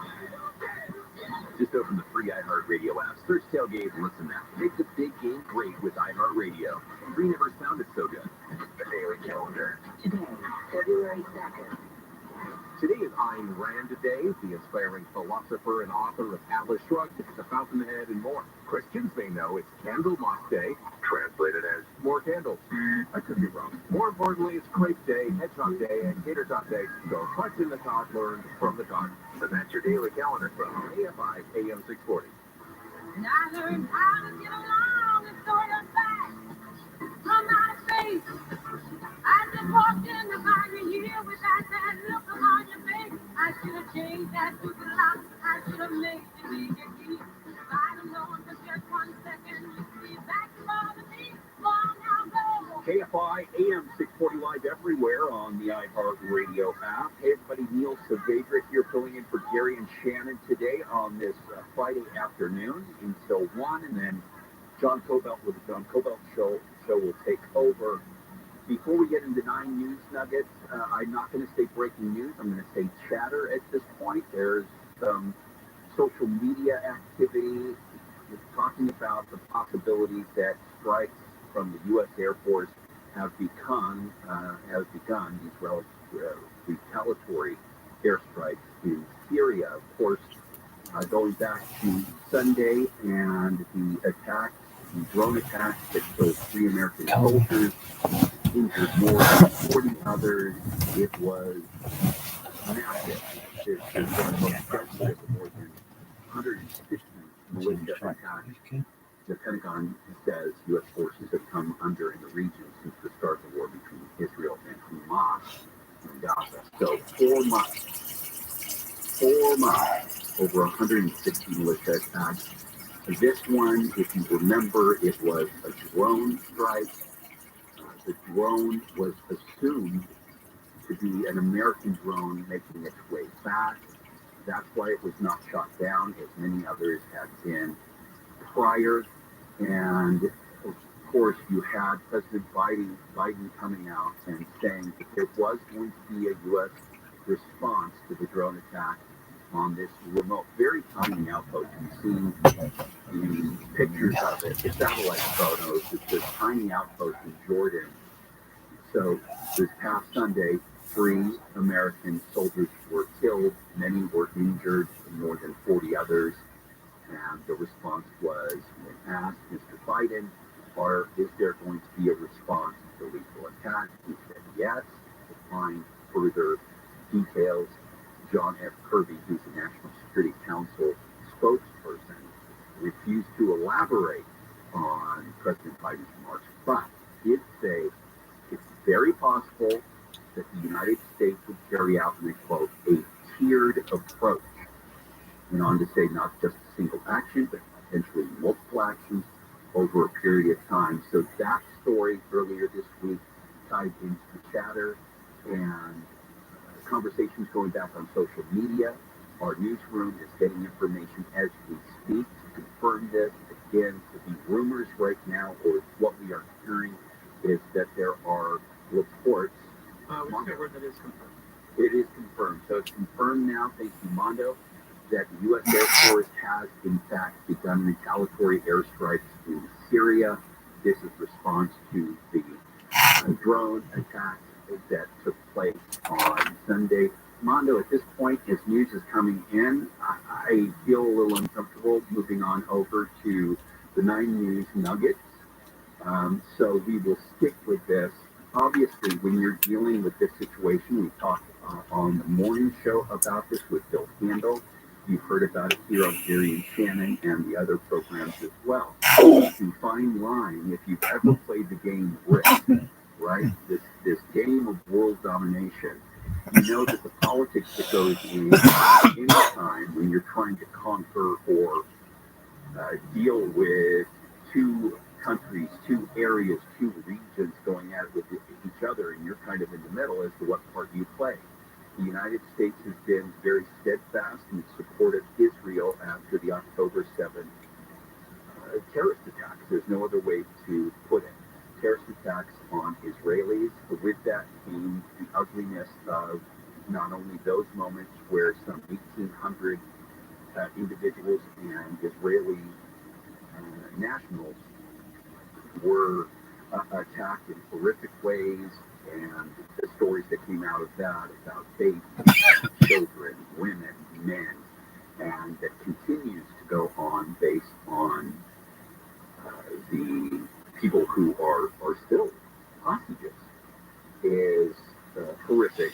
The itself, obviously, regardless of what your individual beliefs may be, is horrific unto its end, and with others coming in and the possibility of funds from Iran playing a part of it, and ships being attacked, and now bases, and the different escalation. The concern is at what point is it going to escalate, and when do we actually light a fuse that is irretractable, that is going to explode into something bigger. It's obvious when you look at that, we are the big bear in this situation being posed. They would love the Hamas, the Arab terrorists, these separate from the people, the individuals of Palestine and the West Bank. You're looking at the terrorists at this point, no matter where they are, whether it's there in Gaza with Hamas, or whether we're looking at others now, Iran, Iraq, and others getting involved to jump in. They would love for us to respond. When we respond, we have to be measured. We have to be able to let them know that these things will not go, won't go without our response in some way to show this. We will not let this go. You have now hit and killed American soldiers, and that is where the line is drawn. So this is what we're hearing so far. Coming out is the retaliatory airstrikes are absolutely underway in Syria. This is in relation to the deadly attack on the U.S. base in Jordan. Although it was a small base, many people were harmed. You had 3 dead and 40 plus injured during that time. We were told, not really in mixed words, but there wasn't a lot of detail, that President Biden said there will be a response. We all figured that would take place, but at what measure? What was going to take place, how it was going to be done, and how do we give a response to this without lighting up World War III or any of this. Keep in mind, our hands are in multiple war-type activity right now. Ukraine is still going on with Russia, to which, although there are some holds on our monies, we have supported and backed up as allies. Now our hand is in this in the Middle East going on with Israel, one of our allies. And as that escalates, and others know, especially here in the homeland, when you hear about college campuses and the support of Gaza, and there is a lot of anti-Semitism going on in the United States, it is not popular by any stretch of the imagination as to what's going on. The United States has been looked at, particularly President Joe Biden, to say at what point do you say there has to be a ceasefire, what point do you demand that hostages come out, the negotiations have come and failed, come and stalled, things have been put on pause. This is absolutely a dramatic and specific response to us being targeted as Americans, and Joe Biden was quick to warn that America would not sit back, would absolutely respond and escalate involvement in the Middle East. So that's where we are right now. We're looking as this develops. What started as some chatter that we heard and then moved to social media has now been confirmed, and we have that confirmation here. So, you know what's interesting, Neil, is that yes, Deborah. These attacks, the airstrikes, are happening the same day the bodies of those service members were returned to the U.S.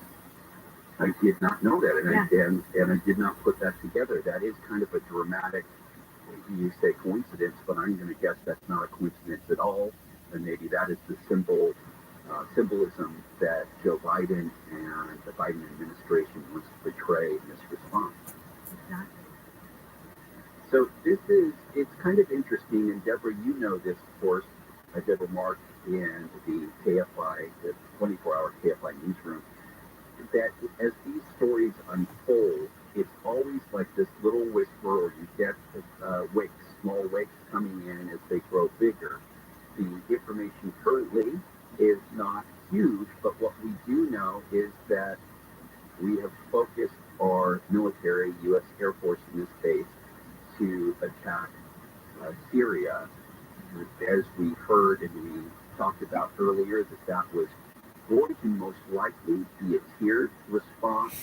Anything else that you're hearing, or just the generic, it has started, it is happening? Right, at the beginning, as you said, we were getting some reports that wasn't confirmed, and so it kind of comes in, and we don't want to say anything until at least we have certain sources that do confirm it. And also remember that Iran had said that if the U.S. responded, Iran is going to respond. So it's going to be very interesting to see how this unfolds. Yeah, and also the amount of misinformation that comes out during these things is so intense. This is not military warfare. This is not standard warfare by any case. When you look at the guerrillas, militias, you look at terrorists, what you have is a group. In this particular case, you have a well-funded group, and these aren't just sticks and stones and some of the things that have been seen out of Gaza and the pure rawness and guerrilla tactics that were used on October 7th. These are well-funded now and well-equipped. The drone was part of that. The fact that we assumed it was one of our drones shows you that it was on par in the same class and sophistication. But this is now people who are not bound by the Geneva Convention. These are people that are not bound by the rules and the laws of world war. These are people with the same war-type mechanisms and gear that are going after us and getting us to respond. When we respond, as I said, those that are sympathetic in the colleges and the halls of academia throughout the United States, it's very easy to win over people in the United States by saying, well, they did this or they did that. We weren't there, or they're harming hospitals. And so to see how this response plays out after we had legitimate deaths and people wounded at this small outpost in Jordan, it's going to be interesting to see the misinformation that comes out from Hamas, comes out from Syria, comes out from terrorist groups that want to own and continue to own the narrative in this to make not only Israel, and I'm not saying that Israel doesn't have it doesn't have a part in this one way or the other, but as allies, we're now looking at being pulled into this war, and beyond just being an ally, supplying some weaponry, supplying some support, both in negotiations and trying to keep it as limited as possible on the civilian deaths. But now we're legitimately, the rope is around our neck, being pulled into this fight with this response, and seeing how that escalates is, to be honest, kind of scary. Well, it is, because as we have the war going on, right, in Israel, and then we have the situation going on in Ukraine, and now we have this. I mean, it's a lot of stuff going on right now. And you've got two. In one, you've got a Hamas, a terrorist organization. In other, you have arguably one of the most evil men to exist on the planet in Putin, running everything there in Russia. And so the disinformation that goes on, these are very intense locations in the world. They're very tentative places that can explode at any time. And we are supplying money, we are supplying support, we are supplying our the friendship and allyship to these areas. And this is a weird tiptoe dance as to when do we get involved. Arguably, we're in for the right reason. Once you strike one of our bases, in this case the U.S. base in Jordan, and you take lives and you cause damage and wound our soldiers, then we're in it. But multi-tiered, we go and we do this. Maybe it's multi-days, maybe this is going to be throughout the weekend. At this point, keep in mind it's about 11:50 in the p.m. there in Syria right now. So these things this is going down overnight, just before the wee hours of the next day, and they could play out through the entirety not only of their evening and their morning, but this weekend, depending on if they're going to reset, step down, pause, and pick other targets. We don't even know the exact targets that, from what I know at this point, that are being hit there in Syria. But I assure you, as information comes in, this is the place to be. KFI AM 640.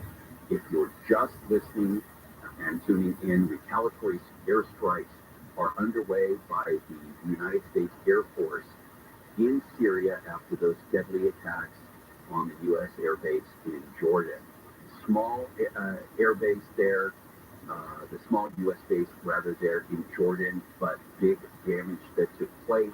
A little bit of a reminder that went on. It was a drone strike. The confusion really was the beast that caused a lot of this, because you have an incoming drone that is similar enough to our drone that our troops thought that was one of ours coming back. And of course they're unmanned, and the assumption was that it was one of ours. It was not. So instead of being shot down, like the many opportunities that have taken place prior, because, as I said, over 160 attacks from militia groups have taken place in the 4 months since this war started. 160 militia attacks. That's from the Pentagon. They say the U.S. forces have come under that many attacks in 4 months in that region since the start of the war began between Israel and Hamas there in Gaza. And we have 3 U.S. service members who were killed, as we know, but we have dozens of other American troops that were injured. Yeah, and when you see that, President Biden came out and was asked, "Are we going to retaliate? Is there going to be a response?" Which is the nice way. Is America going to respond? It's a nice way of saying, "Are you going to bomb the crap out of somebody?" Exactly. And so to his credit, he said absolutely there's going to be a response. John F. Kirby, the National Security Council spokesperson, he said he refused to go into any more details about Mr. Biden, or President's remarks rather, other to say that it was very possible that it was going to take place, and that the United States would carry out, in quotes, a tiered approach.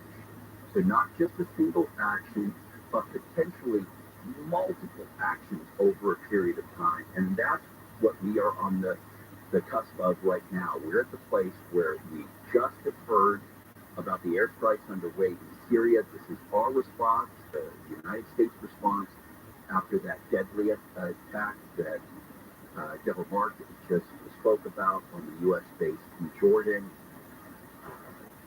So many targets possibly in Syria, Iraq, Iran, and this is going to be one of those things that, unfolds. We're looking at the possibility of hearing about this throughout the night. Again, it's about 11:54 in the p.m. there in Syria. They're going to be coming into the morning hours shortly. A lot of times these offensives these responses are going to be late at night, early in the morning. You hear about that with local law enforcement. Oftentimes when they are going to burst in, serve a warrant on something like dangerous, they go on into the wee hours to keep the death, problems with civilians. They really want to deal with the target. They don't want people out shopping. They don't want any of these things going on. So similarly, that's when we tend to make attacks like this, or responses like this. And it is quite possible these will go through the early hours before people are up and roaming the streets. And it's Neil, as you said, this is just the first one, right? This is just one of the tiers. And then we have to sit and assume that Iran now, as it has said, will respond. So it's now we're going to be waiting and seeing what their response is. So I think this is absolutely things going on for days.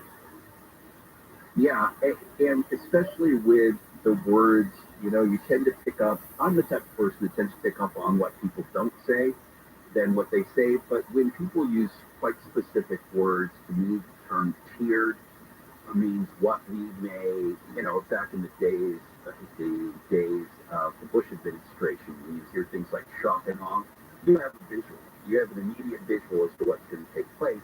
Likewise, when you hear President Biden and John F. Kirby, the National Security Council spokesperson, use words like tiered approach or tiered response, that I see that as we're probably not going to see the biggest part up front, maybe not, but there's going to be a series of these very articulated, very specific targets that are purposeful, that are demanding notice from those in which we're responding to and saying, hey, this is just a small taste of what we have here in the United States, and we are holding ground on our place as allies and not trying to escalate. But the minute you cause any harm to our troops, our service people, and or our country in any way, shape, or form, you bet your sweet ass we're going to respond, and that seems to be the case now. Of course, this is breaking and still very new. Retaliatory airstrikes underway in Syria. This is in response to deadly attacks on Sunday at the U.S. base in Jordan. There's going to be more to come with Deborah Mark and our news team. Of course, everybody is here for you. There's no reason to go anywhere else. John Cobalt with the John Cobalt Show will take over coverage, and it will go throughout the night, so go nowhere. Thanks for hanging out with me this Friday. It has been one hell of a day. I need a nap. This is KFI. This is KFI at KOST HD2 Los Angeles, Orange County. I don't know what you're thinking, and I kind of like that. Keeps it fun. KFI. KOST HD2. Los Angeles, Orange County. Live everywhere on the iHeartRadio app. Airstrikes underway in Syria. I'm Deborah Mark, live from the KFI 24-hour newsroom. And as you've been hearing on KFI, the breaking news, the U.S. military has started retaliating in Syria. It is in response to the deadly attack on a U.S.-based Jordan. That attack last Sunday killed 3 U.S. service members. The U.S. has said Iran is responsible for funding and arming the militants. Iran has denied involvement. President Biden did warn that the U.S. would respond, and we are hearing on Fox News that explosions are being reported in Syria. So, of course, we will be following this breaking news all day long. So that's the key information that we have right now. Again, just to recap, retaliatory airstrikes are underway in Syria. This is in response to that deadly attack last Sunday on a U.S. airbase in Jordan. That attack did kill 3 U.S. service members. Multiple women say a USC gynecologist charged with molesting patients for decades was allowed to escape justice as a court dismisses the case. He died while the survivors were waiting for 5 years. Sex crimes prosecutor and former George Tyndall patient Audrey Nafziger says the last 2 LA County DA administrations slow-walked this case. We're not ghosts. We're real human beings. And in this case, there's 700 of us. Former patient Allison Rowland says $1 billion was paid to settle lawsuits by those 700 women. Many of the women are also suffering physical injuries, these burns, the cuts that he inflicted on his victims. Even the judge, in an unusual turn, admitted there was enough evidence to convict Tyndall. The LA DA's office has not yet responded to the comments. In LA, Corbin Carson, KFI News. People living in Southern California are cleaning up one rainstorm while prepping for another. Firefighters are filling up sandbags for residents who need them. This woman says she is taking some because her garage already flooded once this week. And so when that stuff gets wet, you have to haul everything out and dry everything out and put it all back. Forecasters predict cities could get up to 10 inches of rain starting Sunday night. A man has been sentenced to 15 years to life for killing a local musician in Anaheim while wigging out on drugs. The two were friends and had been day drinking in 2019 before going out for a fun night at a punk bar. Orange County DA spokeswoman Kimberly Ed says then, for unknown reasons, Arthur Williams strangled David McCabe to death. Williams was later found unresponsive in a park and taken to the hospital, where he admitted he had been on methamphetamine for several days and didn't remember anything that had happened. Williams apologized to the family at sentencing this week. Ed says surveillance video shows William attacking McCabe, but the guy didn't even try to defend himself. In Anaheim, Corbin Carson, KFI News. This time you all will see the real Apollo Creed. The whole world's going to see the real Apollo Creed. Lightning fast and hard to catch. No playing, no jiving, just business. Carl Weathers, the actor who brought Apollo Creed to life in the Rocky franchise, has died. His family says he died in his sleep yesterday. Weathers fought alongside Arnold Schwarzenegger in Predator, taught Adam Sandler how to golf in Happy Gilmore, and most recently starred in The Mandalorian on Disney+. He was 76.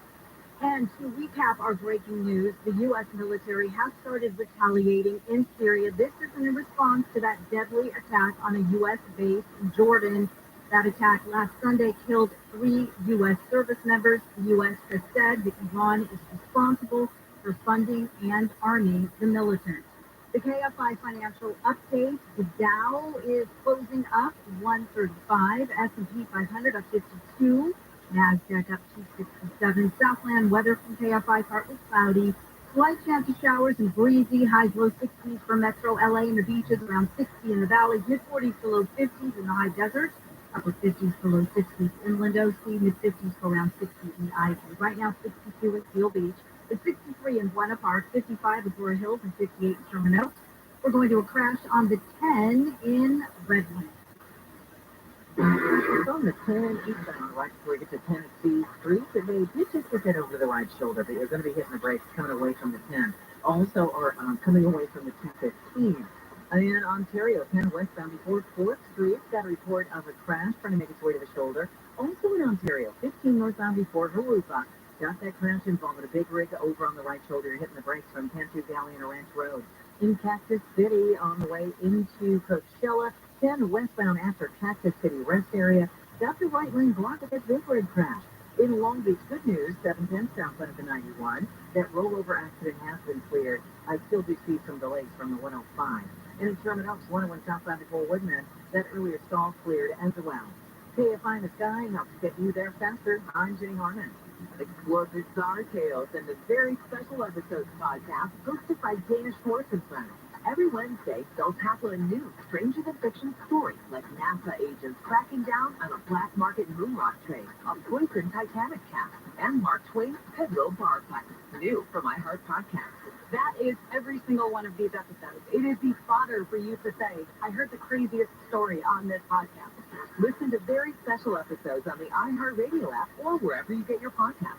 At Ralph's, shopping with pickup and delivery is the same as shopping in-store. Same low prices, deals, and rewards on the same high-quality items. It's one small click for groceries, one big win for busy families everywhere. Start your cart today at Ralphs.com. Ralphs, fresh for everyone. Restrictions apply. See site for details. Save on this snack time favorite. Red, green, or black seedless grapes are on sale. Just $1.99 a pound with your card and digital coupon. Ralphs, fresh for everyone. For the ones who get it done, the most important part is the one you need now. And the best partner is the one who can deliver. That's why millions of maintenance and repair pros trust Grainger, because we have professional grade supplies for every, even hard to find products, and we have same-day pickup and next-day delivery on most orders. But most importantly, we have an unwavering commitment to help keep you up and running. Call, click Grainger.com, or just stop by. Grainger, for the ones who get it done. Why choose a Sleep Number smart bed? Because no two people sleep the same. Only the Sleep Number smart bed lets you each choose your individual firmness and comfort your Sleep Number setting. The Climate 360 smart bed is so smart, it actively cools or warms up to 13 degrees on either side for your ideal sleep temperature. JD Power ranks Sleep Number #1 in customer satisfaction with mattresses purchased in-store. And now save 50% on the Sleep Number limited edition smart bed. Limited time. For JD Power 2023 award information, visit jdpower.com/awards. To find a store near you, visit sleepnumber.com. Listen on the free iHeartRadio app for all your music, sports, talk, and podcasts. Free never sounded so good. KFI AM 640. It's the John Cobelt Show. John Cobelt here, KFI AM 640, live everywhere on the iHeartRadio app. The show runs from 1 to 4 on the radio, and then, as always, after 4 o'clock, John Cobelt Show on demand. It's the podcast version on the iHeart app as well. We have a military strike, as you may have heard if you've been listening for the last half hour or so. We are now striking sites in Syria against Iranian militants, or Iranian-backed militants, as they say. This is in retaliation for a drone strike on an American base in Jordan last Sunday.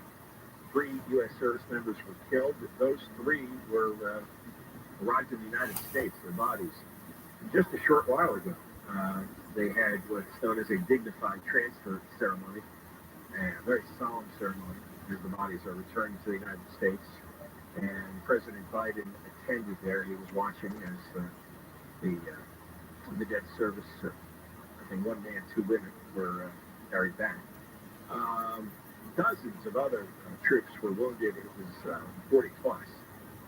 This happened in Jordan, near the border with Iraq and Syria. Now, Iran has been hitting United States targets over 100 times in the last months, ever since the Hamas war broke out. And we haven't done much.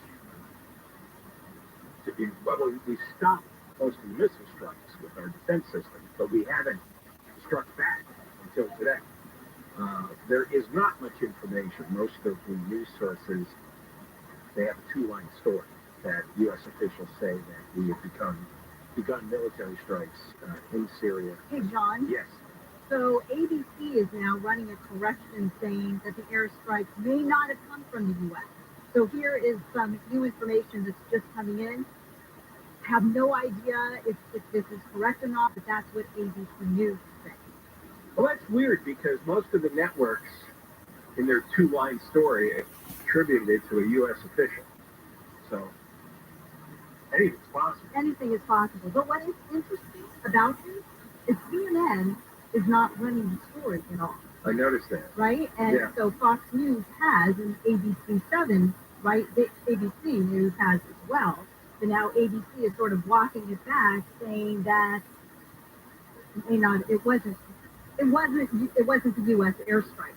Right. So they've got, Iran has 7 different militia groups scattered around the Mideast. most of them designed to shoot things at Israel. And they've been shooting at our ships in the Red Sea and a lot of cargo ships in the Red Sea. So there's a lot of intramural warfare that goes on. Most of the countries in that region have military operations, and they're firing at each other, if not at Israel.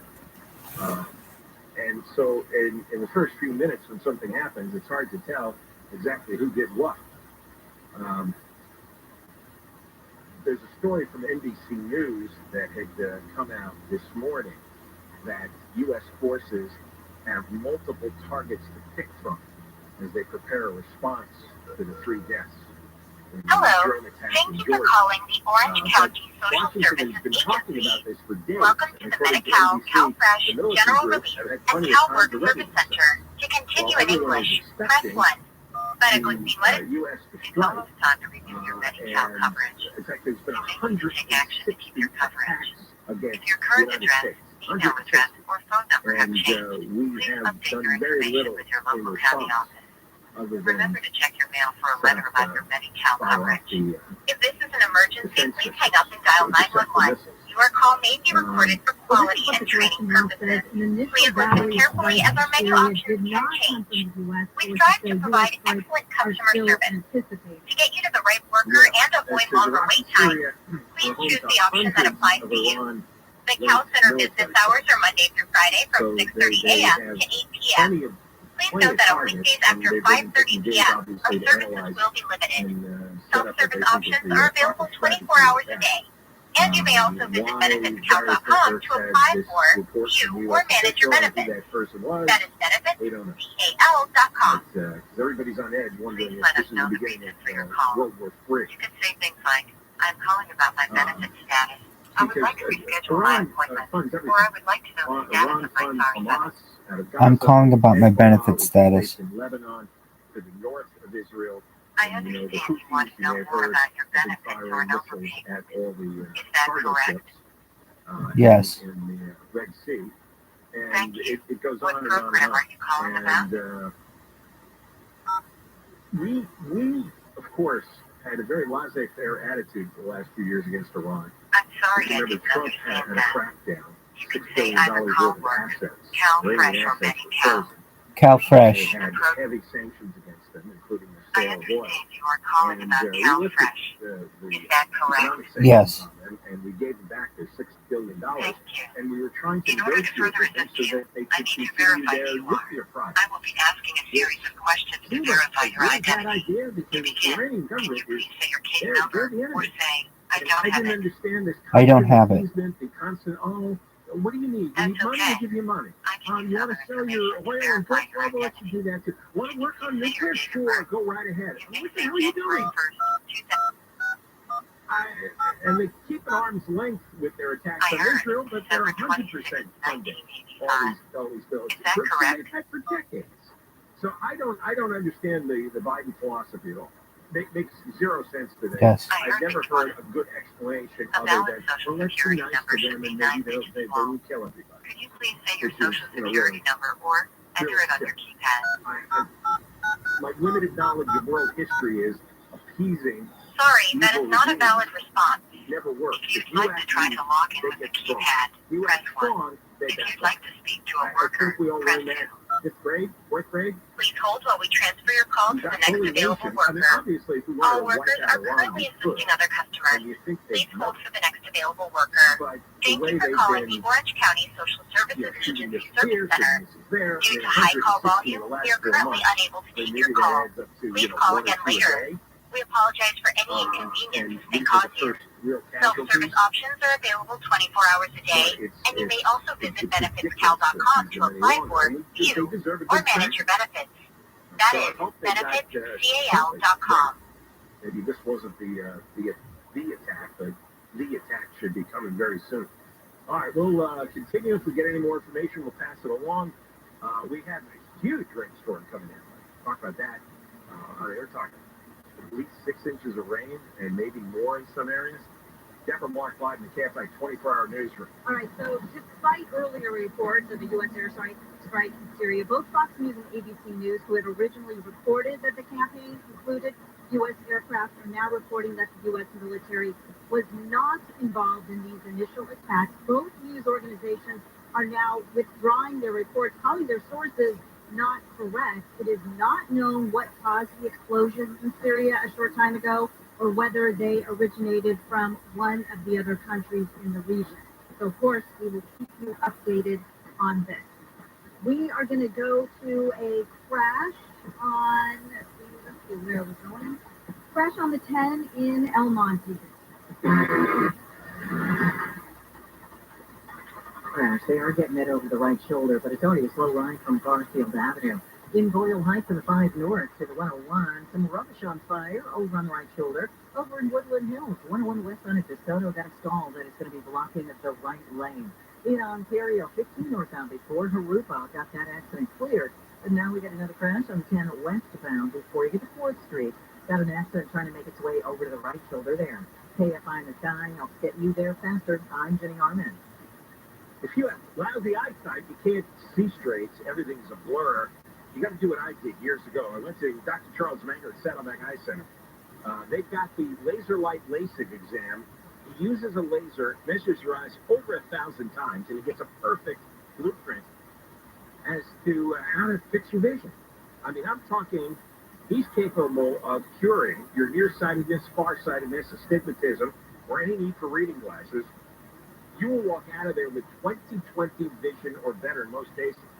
It starts with the laser light LASIK exam, then the LASIK procedure, which is only 20 minutes, and it doesn't hurt. I know, I went through this, no pain. Step outside, you got crystal clear vision. It is shocking. I'll be one of the first 14 callers now. First 14 callers, schedule the LASIK exam. You get it for free. We're waiting for your call. First 14 callers, dial 866-559-4444, 866-559-4444, 866-559-4444.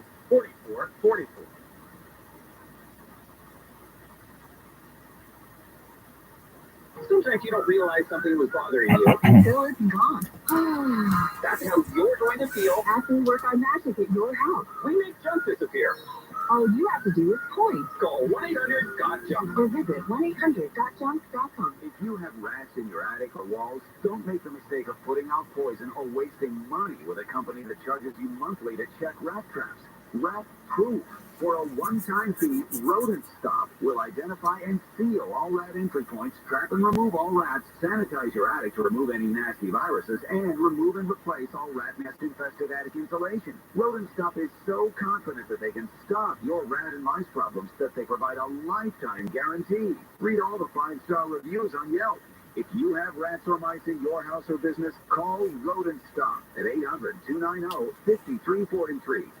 800-290-5343. We provide fast, friendly, and effective rodent control solutions throughout Southern California. Plus, our technicians are clean, friendly, and always on time. To stop the rodents, call Rodent Stop at 800-290-5343. Open 24 hours. Call 800-290-5343. At one of the most famous restaurants in the world, there's a table in the corner. That's the hottest reservation on the planet. Ah, yes, you're over here. Saved for the restaurant's owner and her hand-picked Wilfred, do you like mustard? Ruthie Rogers and her River Cafe Table 4. Mustard. That's where the Did most you ever have incredible an affair with conversations on the planet are happening every week. Captured in her very special Fun. podcast with guests like Will What do Ferrell. you like to do at Richard Branson's? The only thing I had was some mustard. My roommate at the time was like, you can borrow some of my tomato sauce. I'm like, oh no, I prefer the mustard. Michael Stewart. I did not have an affair with Michael King, but I did have an affair with one of his best friends. I'm Jimmy Fallon. We were the most boring people to ever say Richard Branson's Island. It's so fun. Yeah. Good morning. We could like go race in the submarine. You know, we're happy in the pool. We've saved you a seat. It's all in her very intimate podcast, Ruthie's Table 4. Listen to Ruthie's Table 4 on the iHeartRadio app or wherever you get your podcasts. Get ready for the big game with the free iHeartRadio app, the official partner of the NFL Podcast Network, featuring the biggest names in the game, like Ross Tucker in his daily NFL podcast. I am so looking forward to that game. NFL Total Access. That's another mini storyline to watch. NFL Now. This could be the day dangerous hits, and many more. The free iHeartRadio app of the NFL, getting you the insight and behind-the-scenes stories you need for the big game. Just open the free iHeartRadio app and search NFL and listen now. iHeartRadio. Free never sounded so good. Hey, you know what emotionally available people have? They have happier relationships. Oh, and they have better sex. It's true. And guess what? It's all learned behaviors. I'm going to teach you 6 ways to be more emotionally available. Dr. Wendy Walsh, Sunday night at 7 on KFI and on demand anytime on the iHeartRadio app. We're giving away money. Now, your chance to win $1,000. Just enter this nationwide keyword on our website, Bills. That's Bills, Bills. Enter it now at KFIAM640.com/cash. Bills. Enter that word at KFIAM640.com/cash. That's where you go with the magic word. And if you win, you get an email. Check your junk and spam folder for it too. And KFI has a winning keyword that starts every hour, every weekday at 9:20 in the morning with Gary and Shannon, all the way to 5:20 with Comic. Next chance to win with us at 2:20 here on KFI. And if you're just joining the show here for about 45 minutes or so, ABC News and Fox News was running with the story that we had started retaliatory strikes against Iran. And now CNN is reporting that as well. And so is the New York Times, and their story is 5 minutes old. So as it was being reported that Fox and ABC were withdrawing the story, New York Times posted the story. And it's a short one. U.S. conducts retaliatory strikes in Iraq and Syria against Iranian proxies. And this is according to U.S. Defense Department officials. But you know what?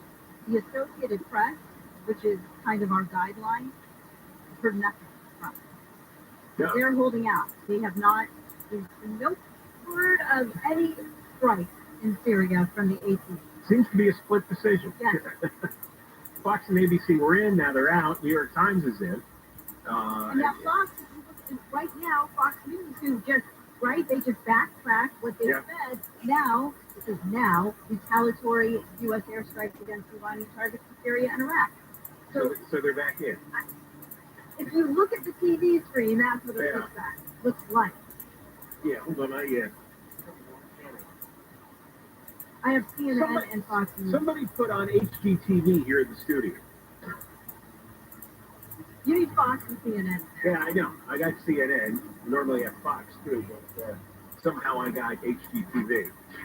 Well, yes. What you saw is what I'm seeing as well. So let's see. We got Fox, CNN. It's like a vote, right? It's up for a media vote, and New York Times all reporting it.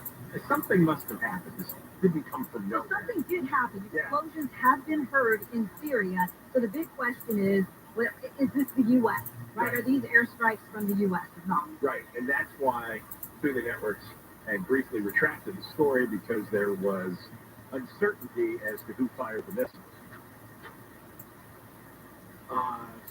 We'll find out as time goes by here.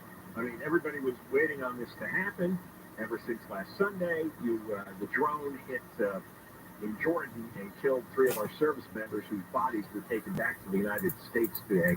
And they had a special, what they call a dignified transfer ceremony. It's a very, very moving ceremony, very quiet ceremony, absolute silence. And President Biden was watching. He was there. And they have been working on plans all week because there are hundreds of potential sites for the U.S. to strike all over the Middle East. Iran has at least 7 militias. They act as a proxy. They're fully funded and fully armed by Iran. And they're the proxies that create mayhem, largely against Israel, sometimes against the United States, and against, they drop the missiles in the shipping lanes. What's interesting is that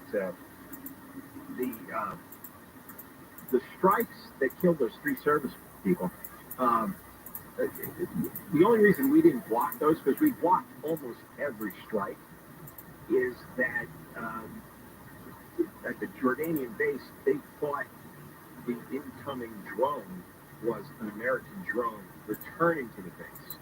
and there was some confusion. We thought it was our drone, and it turned out to be one of the Iranian drones, and that's why they were able to fire missiles and 40-plus soldiers, in addition to the 3 that were killed. Okay, John, we just have heard now from the Associated Press. Now, the Associated Press, who we've not heard from at all, says that the U.S. military launched an air assault on dozens of sites in Iraq and Syria used by Iranian-backed militia. Okay. So here we go. So I guess everyone's in agreement now. Now, if Iran itself starts firing back, or if anyone aligned with Iran starts firing back, then this could escalate very quickly. Or are they just going to take their medicine for having killed our 3 service people and then quietly slink away? That'll be the next step to see what happens. I was reading that I think CNN had this story that the Houthis they fired a missile at a U.S. warship and nearly hit the ship. It happened in the Red Sea, and we were down to our last resort defense system. There probably were it was 4 seconds until the missile was going to hit the ship, and we had one maneuver left, and it's called the Flanks Close-In Weapon System. It was deployed by a Navy destroyer against a cruise missile that was a mile away. Yeah, what up, baby? 600 miles an hour. And, are you coming to visit me? So obviously, it was just a blip. And the Flank system was able to fire. Okay, well, cool. My address is 3921 Claremont Street, Irvine, California, 92614. And you can. Which is also dangerous. So come visit. And, some of the debris could have reached the ship. But stream my life 24/7. But this has been going on now for months, and it's the first time that the Iranian militias were able to cause real casualties for us. You got it. I love hot chicks. I love cannabis. I love MILFs.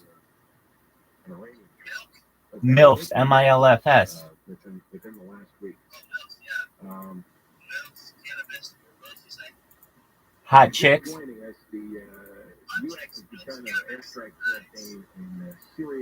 Some of those can overlap. Like some MILFs are hot chicks, and some hot chicks are MILFs.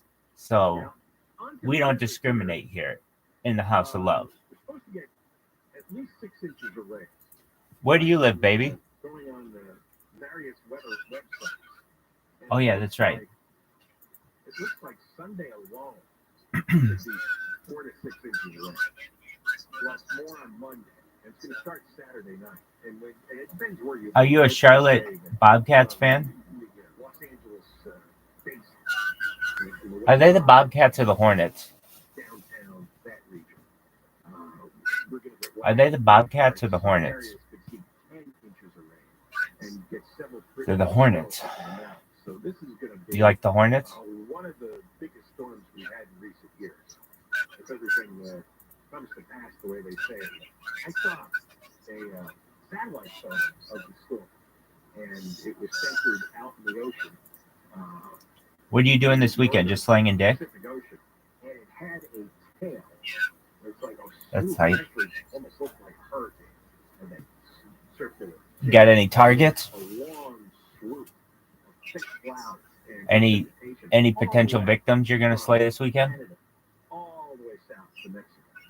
Almost the whole length of North America. This I gotcha. is going to be big. It's going to be windy. There's going to be flooding. There's going to be very high tides. So Sunday is going to be wild, and so will Monday. All right, we'll continue with more stuff. It's not an arch storm yet, which is what I wanted to get to next. There was this That's whole cool. flurry of really absurd news coverage. Every time I turned on the TV, I saw this arch storm story. And it was the idea that we were getting a 1 in 1,000 year storm And all the professional meteorologists were trying to beat back this story all week because it was nonsense. This is not a 1,000-year storm. One woman posted online. It's not meteorology. There's got no connection to the meteorology world. She just posted it, and because people are so anxious to read disaster news, it spread like crazy, millions of people, and then the news media jumped on it, and it's total nonsense. I'll tell you the story. It's actually a fascinating story about how stupid life is with social media governing our world. Deborah Mark is live to KFI 24-hour news. Here's the latest on the airstrikes. The U.S. has launched airstrikes on dozens of sites in Iraq and Syria used by Iranian-backed militias. President Biden did warn this week that the U.S. would respond forcefully in response to a drone attack on a base in Jordan last Sunday that killed 3 U.S. service members. The initial strikes were hitting command and control headquarters, ammunition storage, and other facilities. CNN is reporting that Syrian state media says that there are multiple people dead and injured. We will, of course, be watching that and updating you as the story, of course, is very fluid. The LAPD is asking for the public's help finding one of 2 robbers who pistol whipped a person inside a store on Melrose Avenue. Police say 2 guys followed someone into a store Tuesday and demanded his watch. Cops say the guys pistol whipped him when he resisted. Both robbers left in a white 2014 Toyota Corolla. After taking the watch, officials arrested 1 guy on a robbery charge Wednesday. They're looking for the other, who's in his 20s. Employees and people visiting healthcare facilities in LA County are no longer required to wear masks. Public health officials say the order would be reinstated if the county meets or exceeds the CDC's medium level for COVID hospital stays. Officials say the county is in a low level and expected to remain below medium. They are still recommending people wear masks when in contact with patients. People who live near the site of a toxic train derailment in East Palestine, Ohio, are calling on the federal government to do more in helping ease the environmental impact. Ashley McCollum was forced to leave her home and says she would worry too much about her son's health if she went back. I don't feel comfortable going back home. I'm still hearing all the people that went back home that regret going back home. I don't want to watch him have these issues. The Norfolk Southern train derailed and exploded 1 year ago tomorrow. A controlled release of the toxic chemicals then forced hundreds of people from their homes. And the House Judiciary Committee has sent a subpoena to Fulton County DA Fonnie Willis, demanding she hand over documents regarding her office's use of federal grant money. ABC Stephen Portnoy says the House is concerned with how Willis used the money meant for youth empowerment and gang prevention. Republicans point to a recent report that Willis fired a whistleblower who more than 2 years ago warned that at least some of the Justice Department funds were at risk of being spent on computers, travel, and, quote, swag. Portnoy says the subpoena is not focused on the 2020 racketeering case against former President Trump. Willis brought the case against him last year. Southland weather from KFI, partly cloudy. Still have a chance of showers in some places. Breezy. Highs in the low 60s for Metro LA and the beaches. Around 60 in the valleys. Mid-40s to low 50s in the high desert. Upper 50s to low 60s inland. Seeing the 50s for around 60 in the IE. Right now, 58 Laguna Woods, 57 Rancho Santa Margarita. We're going to a crash on the 210 in Pasadena. Eastbound before you get to Sierra Madre Boulevard, get that crash blocking the carpool and the 2 left lanes. It is a call coming away from the 134. In Woodland Hills, the 101 northbound before DeSoto Avenue, get that stall pickup blocking the right lane. Rosemead, 10 eastbound before Rosemead Boulevard. That accident's making its way over to the right shoulder. Still going to be slow from Atlantic Boulevard. And in Ontario 10 westbound after 4th Street. Still got that wreck in the center divider area. KFI in the sky helps get you there faster. I'm Jay Harmon. Explosive Star Tales and the very special episodes podcast hosted by Dana Schwartz and friends. Every Wednesday, they'll tackle a new stranger than fiction story, like NASA agents cracking down on a black market moon rock trade, a poison Titanic cast, and Mark Twain's Pedro bar fight. New from iHeart Podcast. That is every single one of these episodes. It is the fodder for you to say, I heard the craziest story on this podcast. Listen to very special episodes on the iHeartRadio app or wherever you get your podcasts. Termite problems? Search PacificCoastTermite.com or call 800-PACIFIC. This is Jacob and Ronnie. If you've been in an accident, call 844-24-JACOB. At one of the most famous restaurants in the world, there's a table in the corner that's the hottest reservation on the planet. Saved for the restaurant's owner and her hand-picked personal guests, Ruthie Rogers and her River Cafe Table 4. That's where the most incredible conversations on the planet are happening every week, captured in her very special podcast with guests like Will Ferrell. My dinner one night, pasta, and the only thing I had was some mustard. My roommate at the time was like, "You can borrow some of my tomato sauce." I'm like, "Oh no, I prefer the mustard." Martha Stewart I did not have an affair with Michael King, but I did have an affair with one of his best friends. and Jimmy Fallon. We were the most boring people to ever stay at Richie Branson's island. He just looked fun. He said, "Good morning. Would you like to go race in the submarine?" You know, we're happy in the pool. We've saved you a seat. It's all in her very intimate podcast, Ruthie's Table 4. Listen to Ruthie's Table 4 on the iHeartRadio app or wherever you get your podcasts. Hey, it's Dean Sharp. For a better you in 2024, get better water. A Light Source whole home water system will help you be a better you. Light Source removes the bad stuff, keeps the good. No chlorine showers or baths, just filtered water from every tap. Call them today at 800-WATER-99 or visit lightsourcewater.com.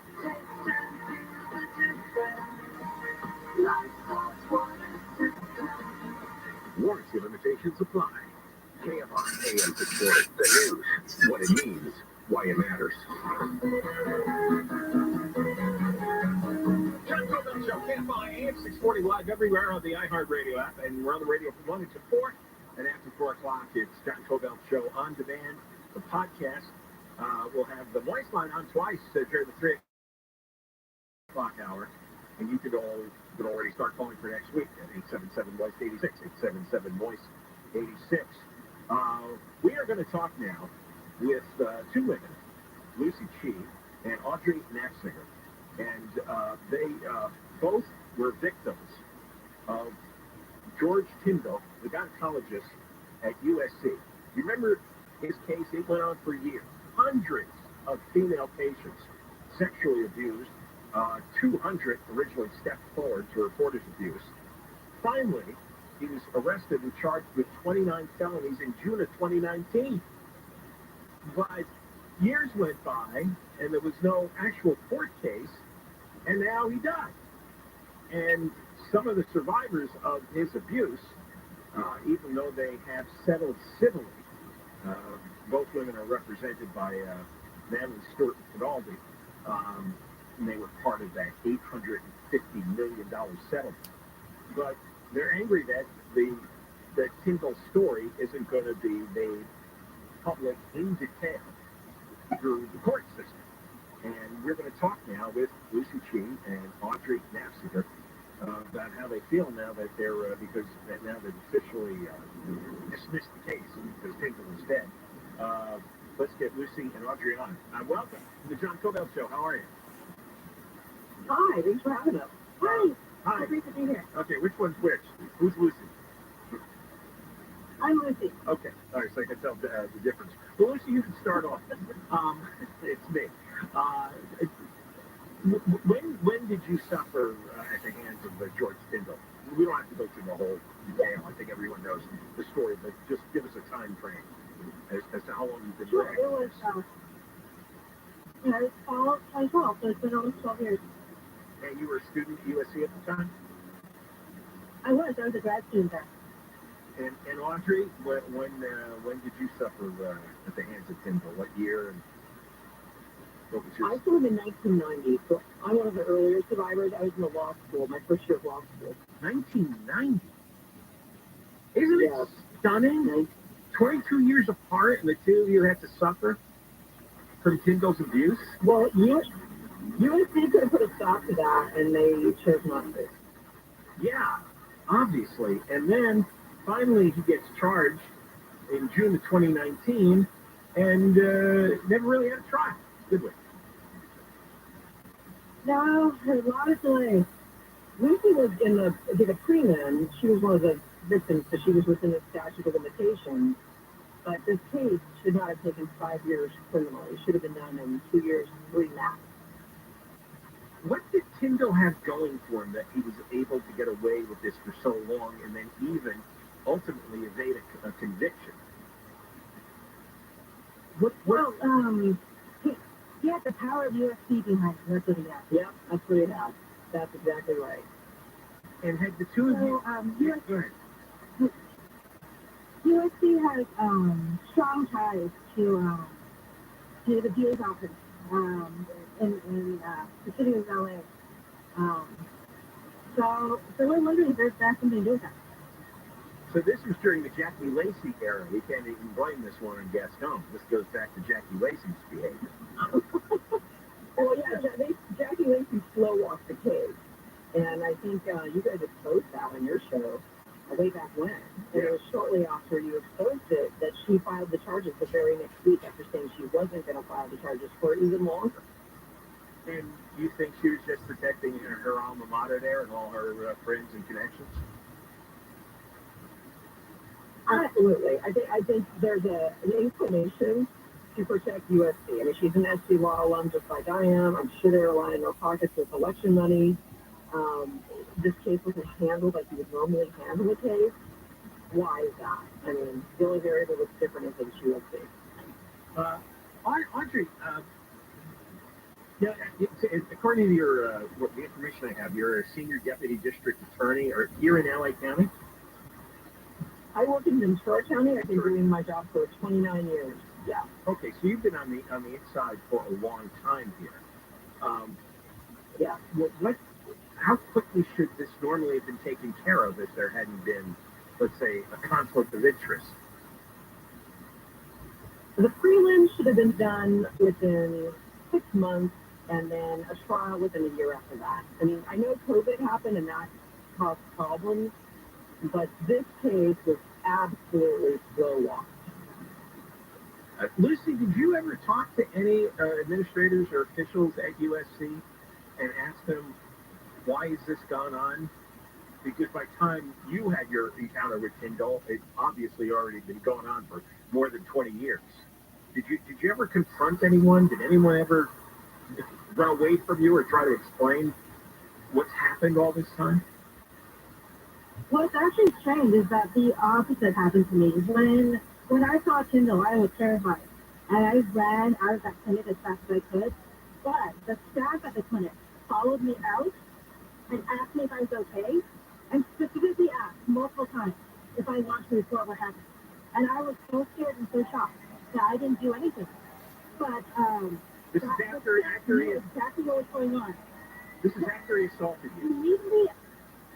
Immediately after he assaulted me, I ran out of his exam room and out of the clinic. And there was staff there that saw what happened.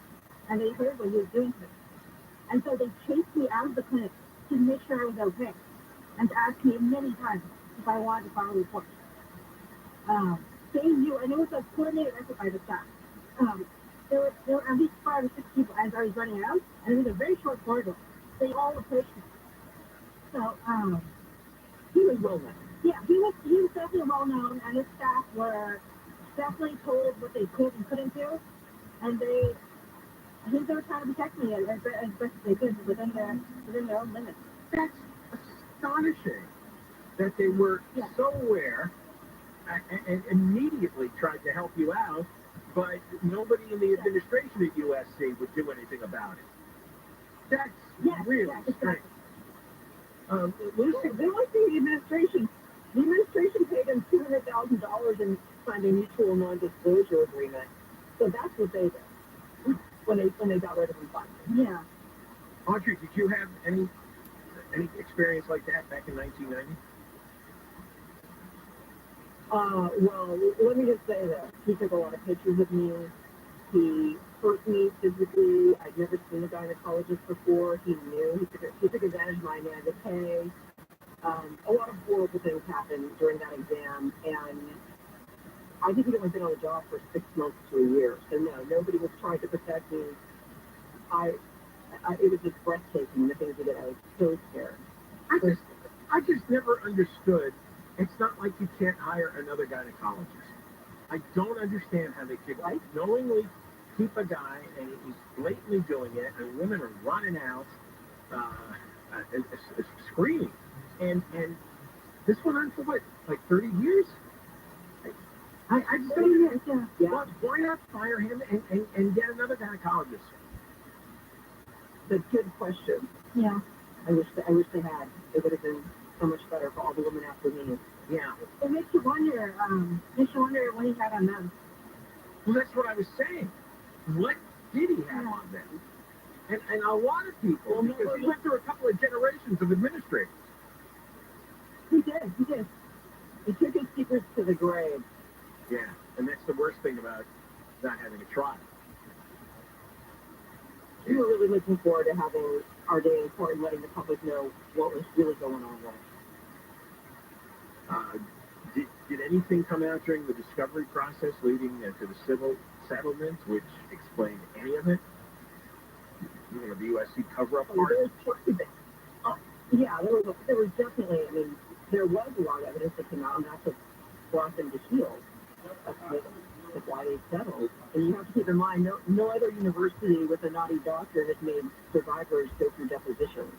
The Nassar case, they didn't do that. UCLA didn't do it. Only USC did things to basically punish us for speaking out. Wow, that's really sick. That's shockingly sick. Well, thanks for coming on, Lucy Chi and Audrey Nassar, with your stories about being victims of George Tyndall and really never getting justice because he dies and there's no criminal trial. And you did get a financial settlement from the USC, but it took a lot of work even to get that. Thanks for coming on and sharing your story. Thank you. Thank you. Yeah, thank you for having us. Yeah. All right. John Cobell Show and Deborah Mark. Oh, I got coming up. You think about this during the news break. Okay. We're going to have a little fun. We have two animal stories. You get to choose which one you want. You can either have deer slaughter or marauding monkeys. Well, those are the choices. Have you not heard the news that I've been talking about today? You know, we have airstrikes going on. Mm-hmm. That's heavy. Yes, I know. Can you lighten up the mood a little? Well, these may be lighter than you think. You'll see. It's not as bad as you think. Okay? I'm trying to mislead you. Trying to trigger you. You know, nice. I'm already triggered. Okay, all right. I'll just tell you. It's not as bad as you think. Okay, good. Might be better. Okay, good. All right. Woohoo! Animal stories. Okay. Deborah Mark live in the KFI 24-hour newsroom. Here is the latest on the U.S. airstrikes in Iraq and Syria. The U.S. has launched airstrikes on dozens of sites in Iraq and Syria used by Iranian-backed militias. President Biden did warn this week that the U.S. would respond forcefully in response to a drone strike on a base in Jordan last Sunday that killed three U.S. service members. Actor Carl Weathers, who played Apollo Creed in the first 4 Rocky films with Sylvester Stallone, has died. His family says the actor passed peacefully in his sleep yesterday. He was 76. And President Biden and the First Lady are coming to Southern California this weekend. They land at LAX tomorrow afternoon. We're going to go to the 91 next. Dr. Charles Manger at Saddleback Eye Center. He's got, am I doing the right one here? Yes? Yes, I am doing the right one. All right. You're all good. Even a blind squirrel. Dr. Charles Manger at Saddleback Eye Center has the laser light LASIK exam, which I underwent years ago. It starts with a laser to measure your eyes over 1,000 times, perfect infinite vision. He then uses it for the LASIK procedure, which is 20 minutes, and there's no pain. And you walk out of there with crystal clear vision from Dr. Manger. You can get this free laser light LASIK exam if you're one of the first 14 callers.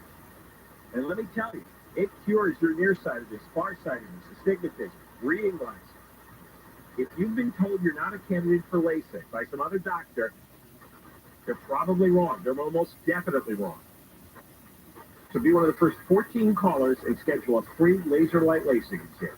Call 866-559-4444, 866-559-4444, 866-559-4444.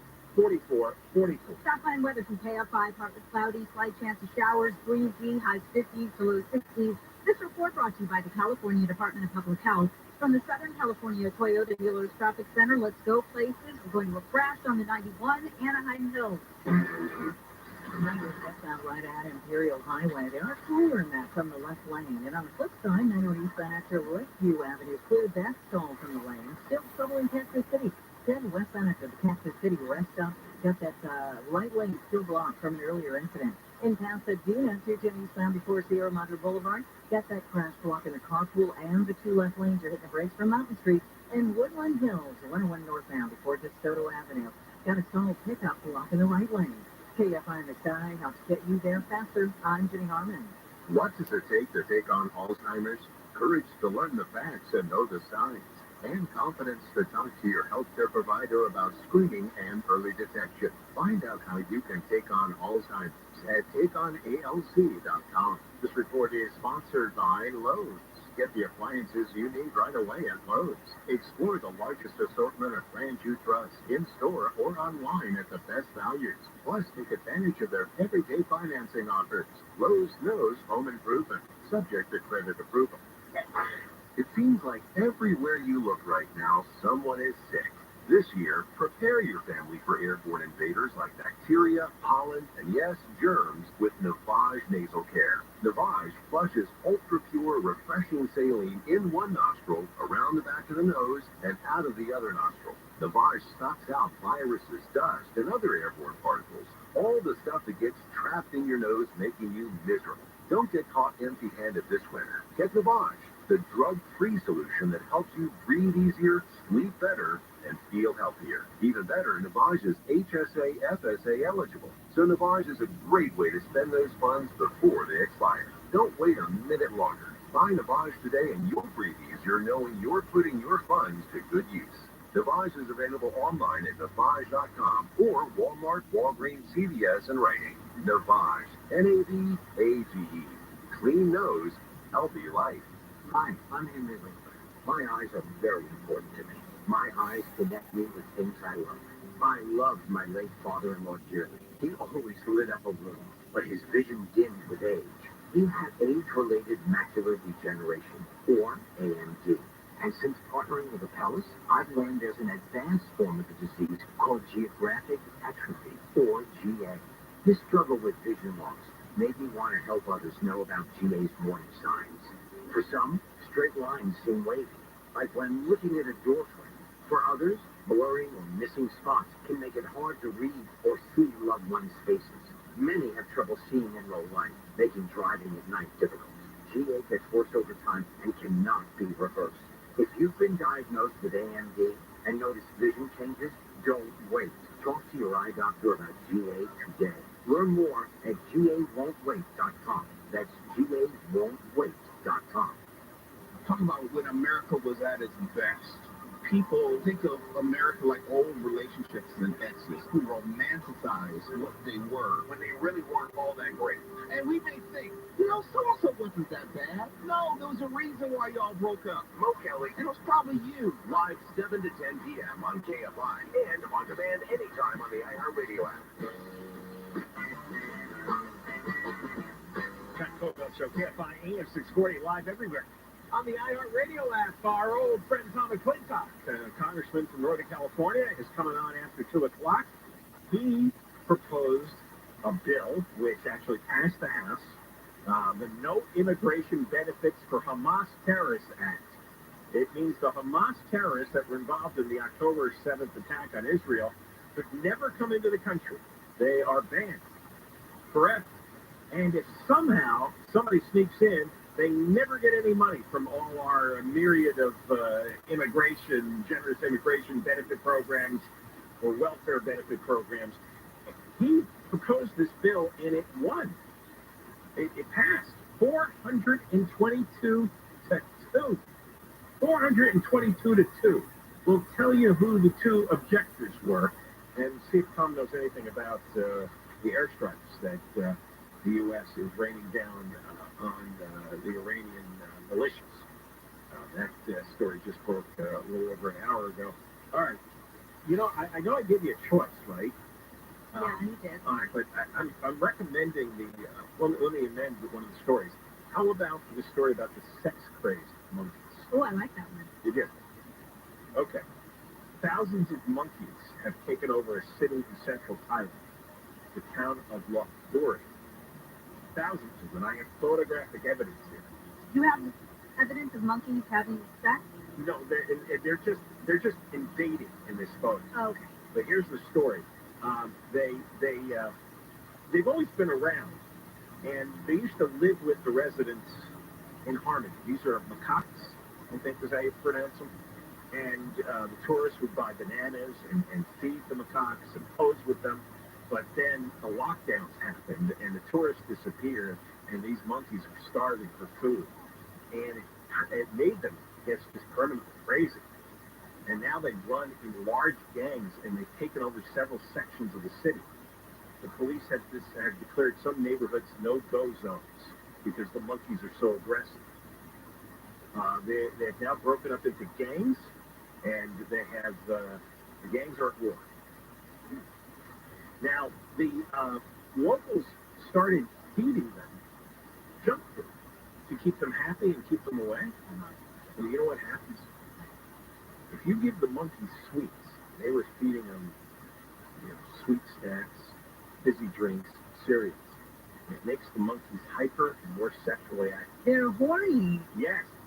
So now you have thousands of really horny monkeys running around.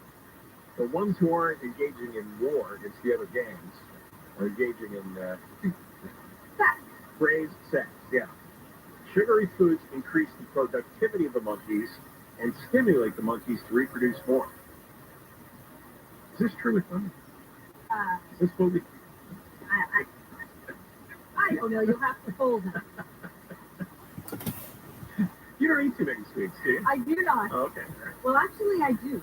Uh-huh. But I'm not commenting. It takes a piss. Female monkeys can reproduce twice a year.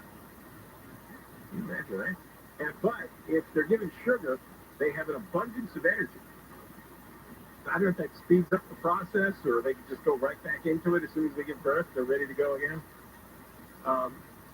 And so, we were in Africa once, and some monkeys, and I don't know what breed it was, but they broke into our hotel room. Seriously.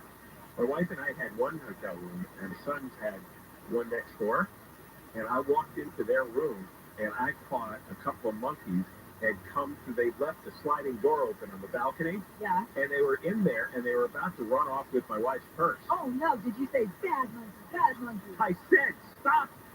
And did they listen? Well, yes, they didn't steal the purse, and it was close. I mean, he had his hand on the strap. But they stole a bag of Chips Ahoy cookies.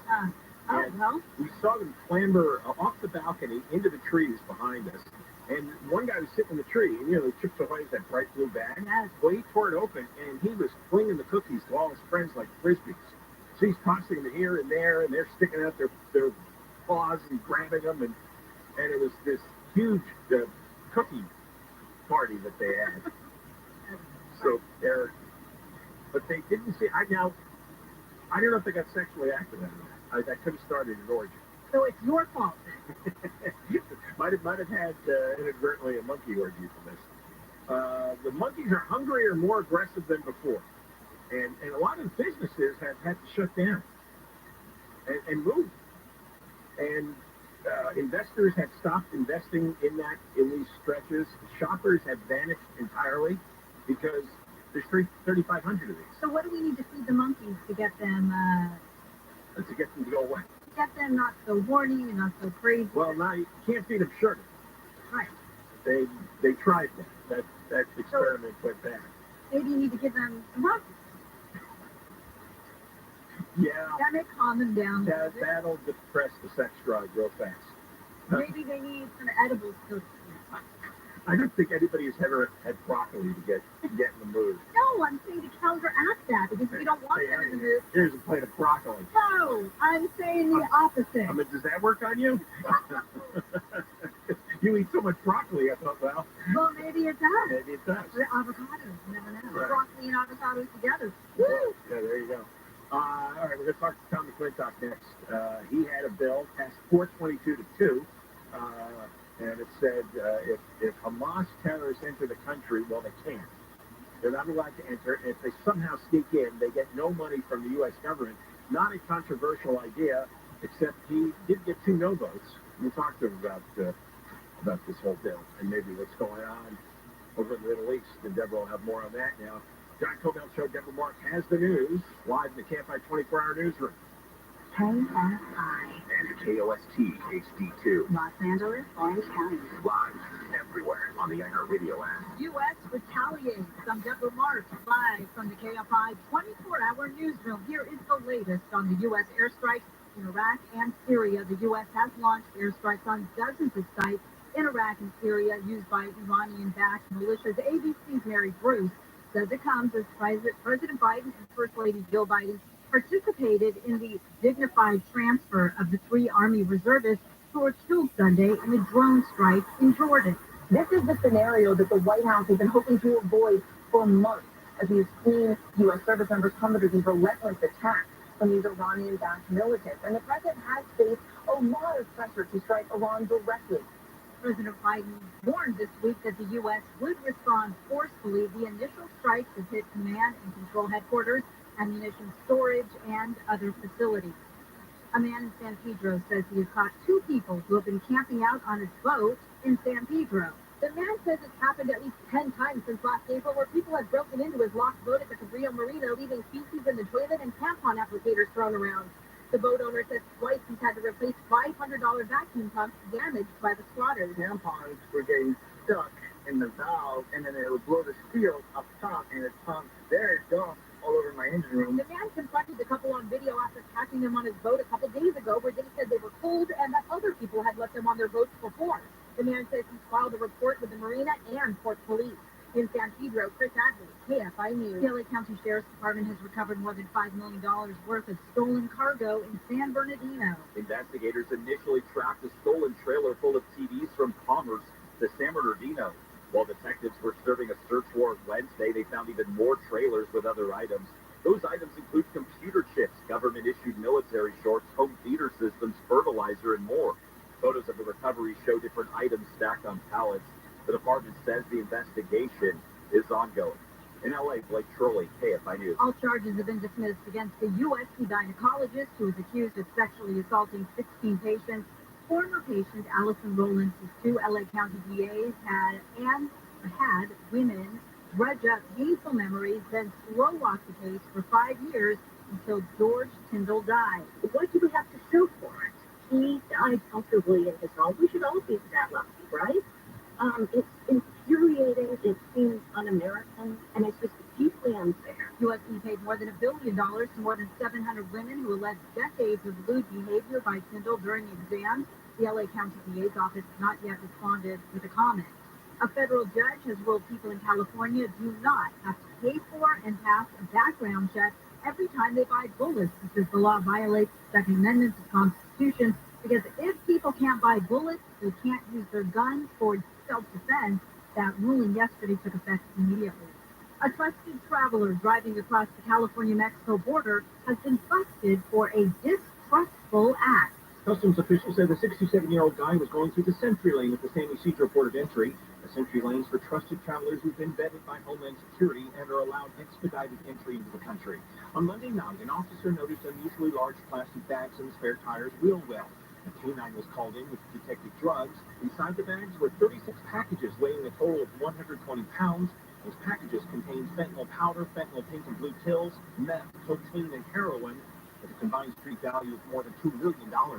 Steve Gregory, KFI News. Apple has officially released its Vision Pro headset. Apple CEO Tim Cook says the wearable device can be used to watch TV, play video games, chat with friends, and interact with your surroundings. You and I can be sitting here having a conversation with the headset on, and we can see each other's eyes, but we can also see the screens around us. And so it amplifies our connection. Cook says they've been working on the product for years. The Vision Pro headset is the first new major product to hit store shelves since the Apple Watch in 2015. We're going to go to the 55 next. When Pepe came out, I got so many DMs. It's not like I don't get DMs anyway every day, but it's like I got so many DMs. Yo, we're gonna give you 50% of the supply. We'll give you like whatever it is. throwing around crazy offers, man. Maybe somebody who is maybe different would have took on the offers and made millions of dollars. Like literally, you have people just like, but it's all here's a token allocation, which you know it doesn't cost them anything, right? Who benefits from that kind of thing? Not me. Like you guys are going to say, but hold on, you would have made millions of dollars. You would have made, let's say, $5 million in 3 months during that run. But remember this: my name becomes damaged, right? Because people will be like, "Yo, David was chilling like fucking this, that, whatever." They'll just go on a whole rampage about it, right? Two, I believe in long-term money. That's always been how I viewed anything. Building a business, money. Like if you build a great product, the money will come. They get away though. Like these people, you don't know them. Like nobody's ever going to come after the people that start the contract because you don't know them. 90% of them are like they're not dogs. So when you take on these roles, this is for anybody who has a brand.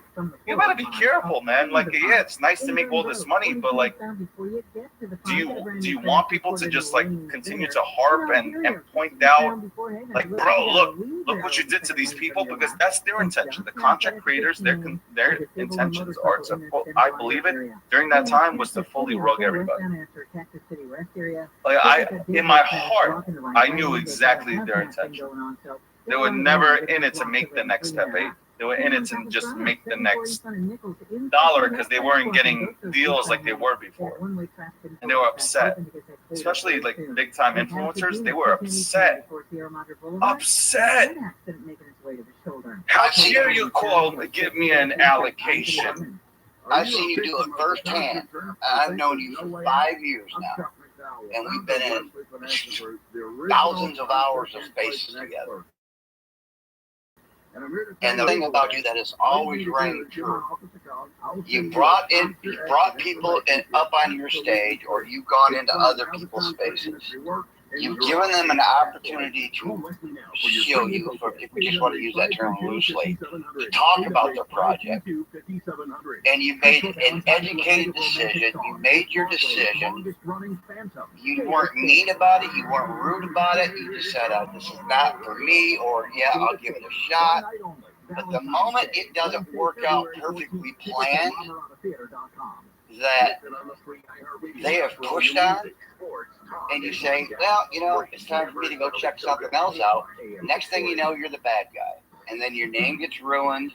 It gets dragged through the mud. But you've been constant. You've always been willing to help and educate people. And that's something that's very rare in crypto Twitter. And you know what? I appreciate that. I'm gonna say this. You know what makes me laugh? I'll sit back. This is a fireside chat. This is story time, right? I could have made millions of dollars. Like I could literally be sitting on like $80 million. The way I feel, I'm telling you right now, could have. I've turned down so much shit,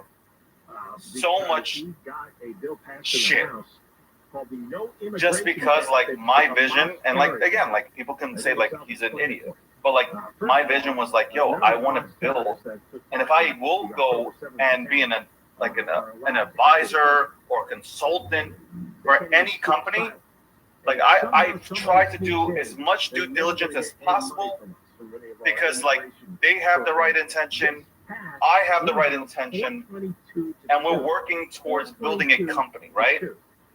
But your sole focus in the beginning was pack protocol, right? And teaching people how to manage their data. But hold on, so now like I get hired, and I'm doing everything right. Like I am doing everything right, and this is where I tell people to protect your brand. I have all the receipts. At any given time, I can shut the fuck up. Anybody who has any questions, any time I throw out the receipts and the questions are done. Right? But like I was in a situation where like I was really doing well. Like if you look at the numbers, The numbers are doing well. The whole everything was good. Unbeknownst to me, there's somebody in the background that's looking to do something malicious, and I didn't know it until. Congress are part of that. Yeah. So according to Rashid Tlaib and Corey Bush, even if someone was identified as participating in the attacks, actually murdering Israeli citizens or raping or killing babies or any of that, they still should be allowed a crack at coming into the U.S. through the asylum process. Well, we also had bills, by the way, that said that if you steal somebody's social security number, if you engage in identity theft as an illegal alien, that would be grounds for immediate deportability, and you will not be admitted back in. That only got about 50 Democratic votes, about 160 or so voted against that. And then another bill by about the same vote that said that if you are an illegal alien and are engaged in and admit to or are convicted of drunk driving, you're not allowed in the country and you'll be deported right away. You're lying. Right. So they go from airport to airport, and they take hunters and visitors and recreational people, and so it happened again. So he took pictures while they're playing within autopilot, and he kept on taking pictures of this thing kept on morphing into different shapes, and it was like changing shapes as the cloud changed shapes. And as you did, we kept on asking Neil, what do you mean by this? What do you mean? Is this is it an ET or is it a UFO? But he didn't finish, answering our question. So this guy in the pilot, over 14,000 hours of flight time, has taken numerous pictures of these things changing shape in the sky. And so is this biological? I'm not sure. The UAP? I don't know. It didn't look physical, so it's crazy.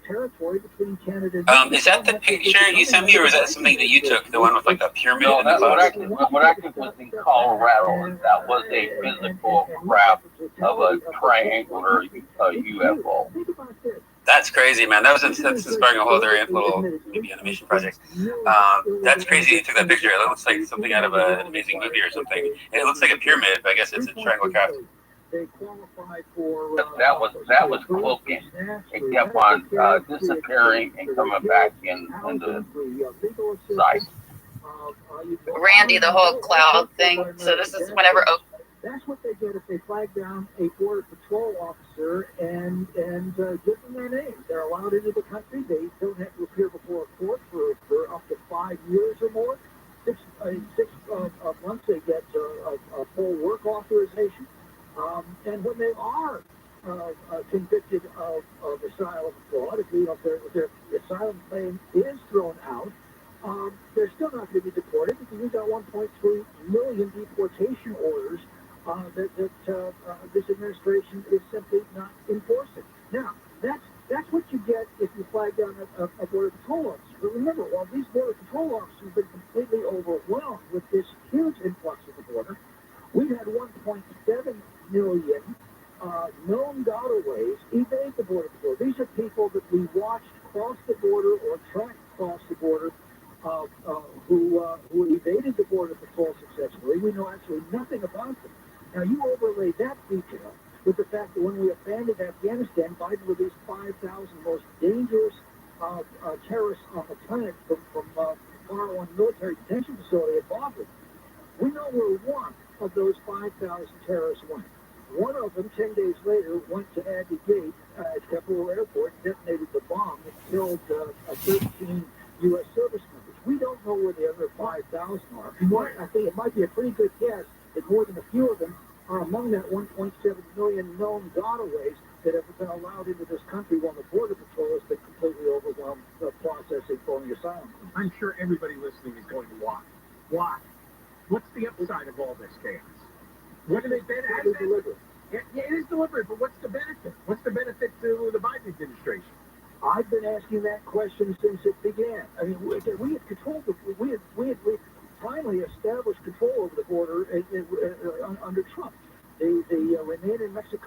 agency had slowed phony asylum claims to a trickle. We were nearing completion of the border wall. We were actually enforcing court-ordered deportations. And illegal immigration had been slowed to the lowest level in our lifetimes.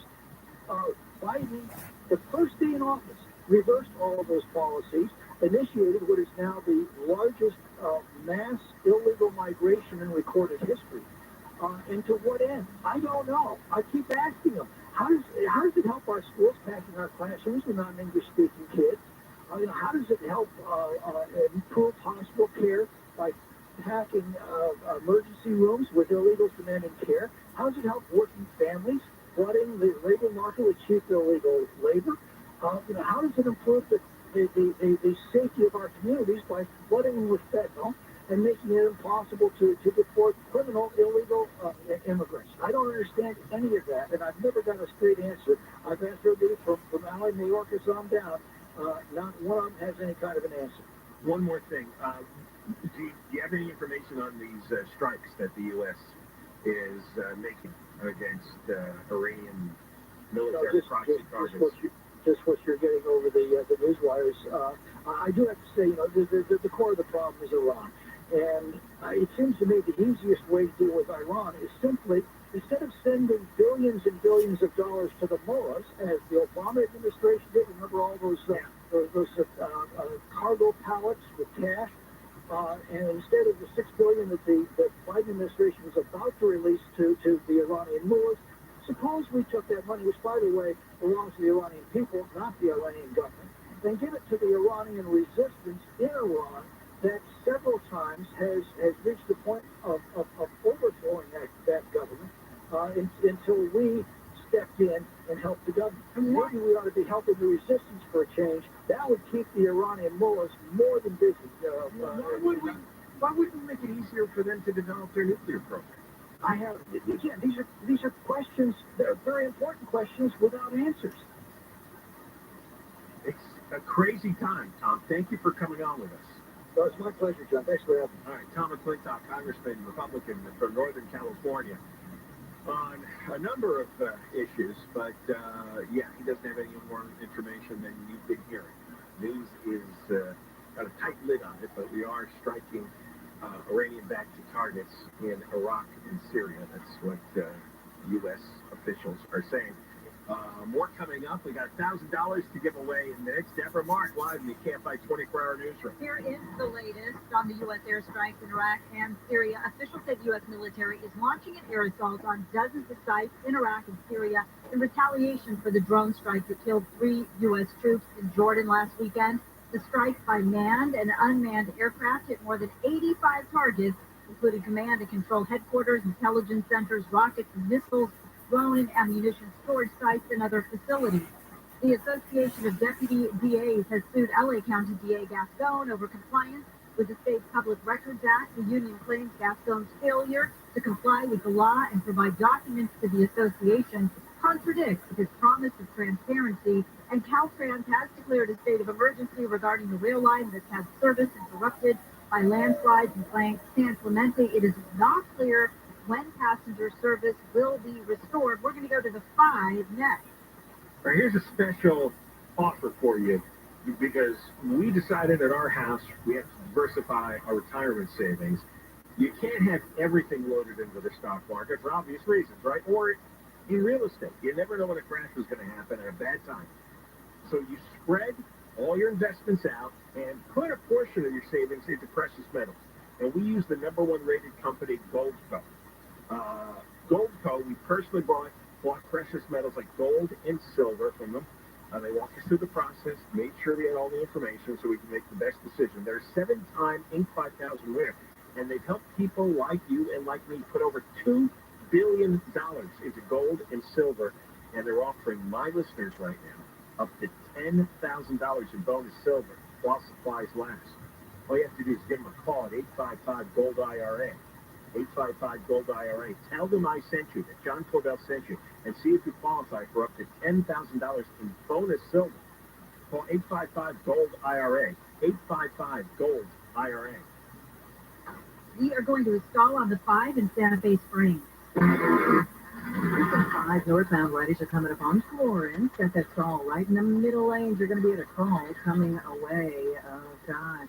From at least Imperial Highway to slow ride. Also, Pasadena 210 eastbound before you get to Sierra Madre Boulevard.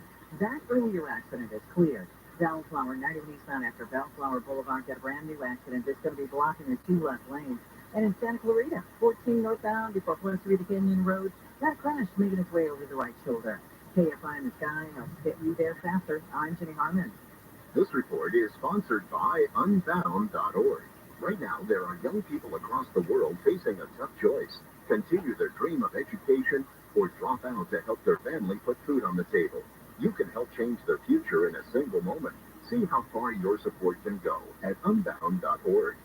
This Valentine's Day, find savings you'll love at your local Amazon Fresh grocery store. Make the night sizzle with heartwarming essentials. From roses to chocolate to delicious lobster tails.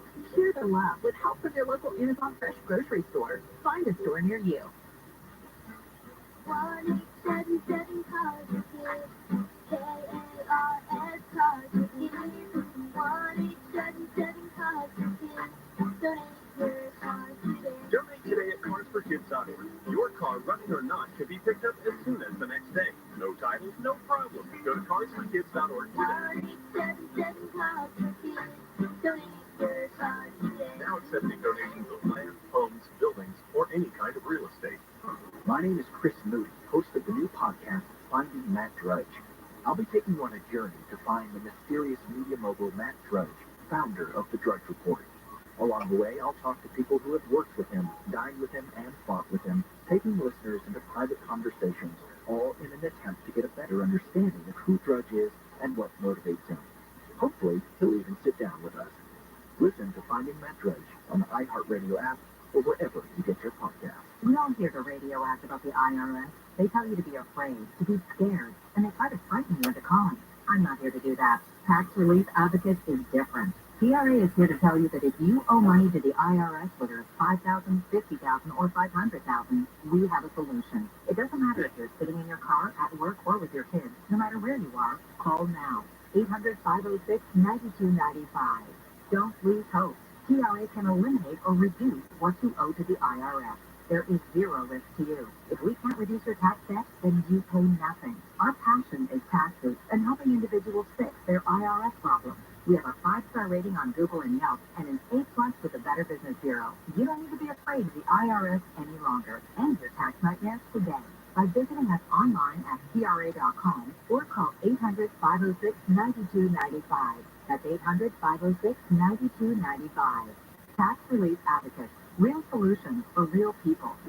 Hey, it's Steve Gregory. Join me every Saturday for Unsolved, where we talk with investigators about cold cases, challenging cases, even the most wanted. And the interviews aren't only interesting, they're making an impact. The word is getting out there. Since this first aired on your show Unsolved, we've seen an uptick in tips.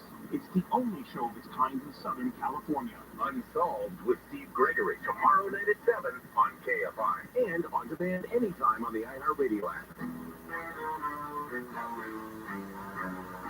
You got more money to give you now.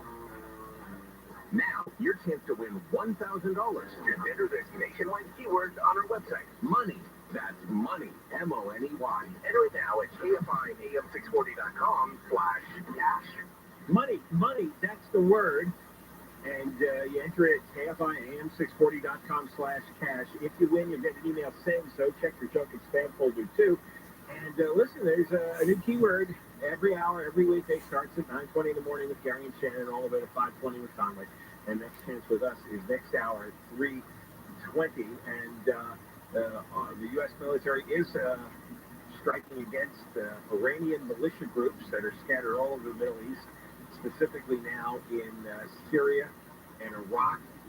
They have at least 7 of these militia groups. They're in various countries, Yemen, Lebanon, Gaza, and they have hit our installations, or our ships, 166 times they attempted in the last 3 months. 166 times. And they caused their first deadly casualties just a few days ago, and those are the 3 military members who were killed in an attack. And that happened in part because at the base in Jordan, where those soldiers died, they thought it was a U.S. drone returning to the base, and it turned out to be a deadly Iranian drone that fired a missile on them. But after 166 attacks, finally, we're going to town on Iraq. And McClintock is right. And nobody explains the logic of this. Why we would give them billions of dollars, why we would end the sanctions economically we had, why we would help them further their nuclear program, and this is what they do. They just bomb Israel all over the place, and now they're taking shots at us. I don't understand. What's the upside of this? Is there a secret story? Sometimes I'm wondering if is there a group inside Washington D.C. that just wants to ruin the country? I mean, what would you do differently? This immigration thing is nuts, which is what we started discussing with him. 3 million people coming over the border a year, 300,000 just in December, and there are 4 stories just in the last 10 days. 4 stories about mayhem being committed by illegal aliens. You had that shooting out in the Mojave Desert, right? Remember? 6 guys got shot to death. 4 of them were then set on fire, burned. They were all involved in drug cartel nonsense. Hondurans. You know, these aren't natives here. And then in the remember we had the woman on, the mother from Maryland, and her daughter was raped and killed by an MS-13 gang member from Honduras in her trailer.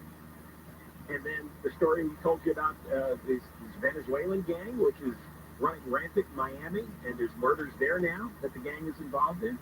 And then, you know, the latest thing, which shocked New York City, was the 7 illegal aliens who beat up 2 cops in the street.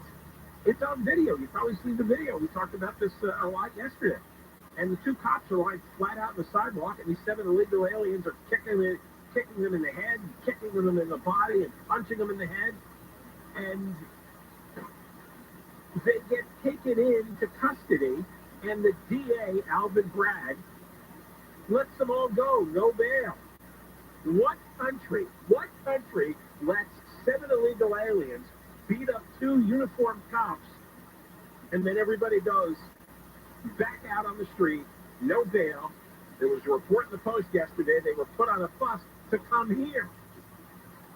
Here.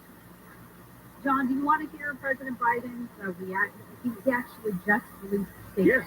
Okay, so he says, this past Sunday, 3 American soldiers were killed in Jordan by a drone launched by militant groups backed by Iran's Islamic Revolutionary Guard, or IRGC. Earlier today, I attended the dignified return of these brave Americans at Dover Air Force Base, and I have spoken with each of their families. This afternoon, at my direction, U.S. military forces struck targets at facilities in Iraq and Syria that the IRGC and affiliated militia used to attack U.S. forces.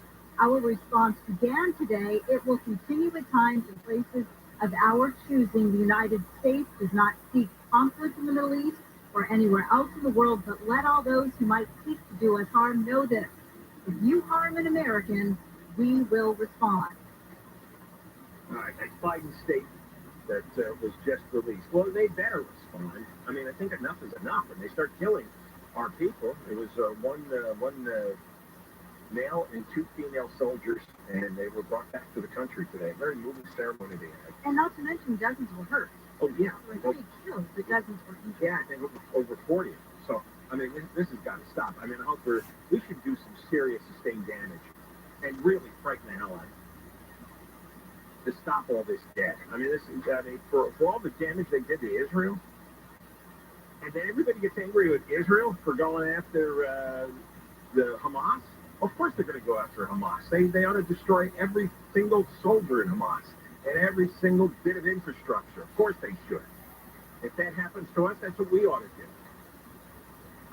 I don't understand this. I don't understand these terrorist-supporting politicians like the 2 that voted against McClintock's bill. McClintock is how we started the hour with this, is we had Tom McClintock on, and he produced a bill that says no Hamas soldier who participated in the October 7th attack is allowed in this country. And secondly, if somebody sneaks in, they don't get any money from us. No immigration funding programs for these Hamas soldiers. They're not allowed to seek asylum. And there were two Democrats that voted against it. Who? Rashida Tlaib and Cori Bush, who don't represent American interests, but they have two American congressional seats. So much for diversity. We'll have more coming up. We're going to talk about the teenager in Lancaster who made hundreds of swatting calls. You know what swatting is? When you call in a fake emergency and get the SWAT team to show up, ready to go into battle.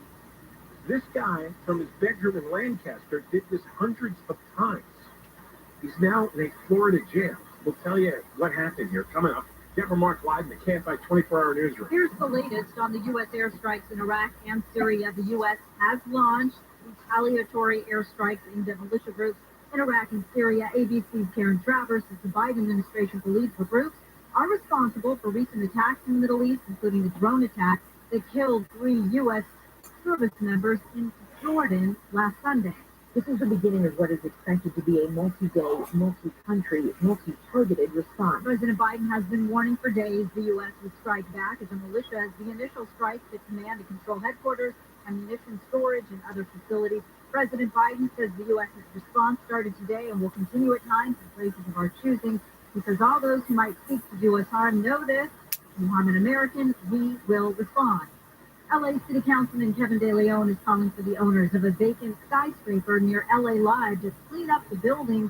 Taggers recently spray painted 27 floors of the unfinished Oceanwide Plaza. De Leon's motion would force the owners to clean up the graffiti, get rid of the scaffolding, and add more security. They need to have their own security force, not the LAPD. The LAPD has to deal with homicides. The LAPD has to deal with smash and grab. De Leon says he's been trying to find a developer to buy the plaza and finish the project. Construction stalled in 2019. President Biden says the January jobs report shows the U.S. economy is the strongest in the world. That comes as the Labor Department found another month of job growth and strong wage gains in January. The report from the Labor Department shows that employers added 353,000 jobs last month, far above expectations.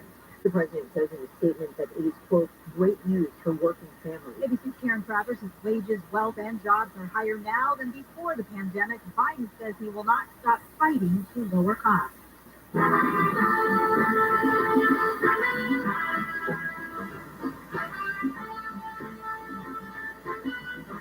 And Carl Weathers, the NFL linebacker turned actor who famously played Apollo Creed in the Rocky films, has died. His family says he died in his sleep yesterday.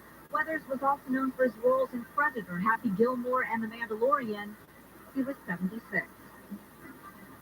Southland weather from KFI, partly cloudy tomorrow. Slight chance of showers. Highs around 60 for Metro LA, the valleys, the beaches, and inland OC. Mid-40s to mid-50s in the high desert. Mid-50s to around 60 in the IE. And guess what's coming back? Rain on Sunday, and that storm is bigger than the last.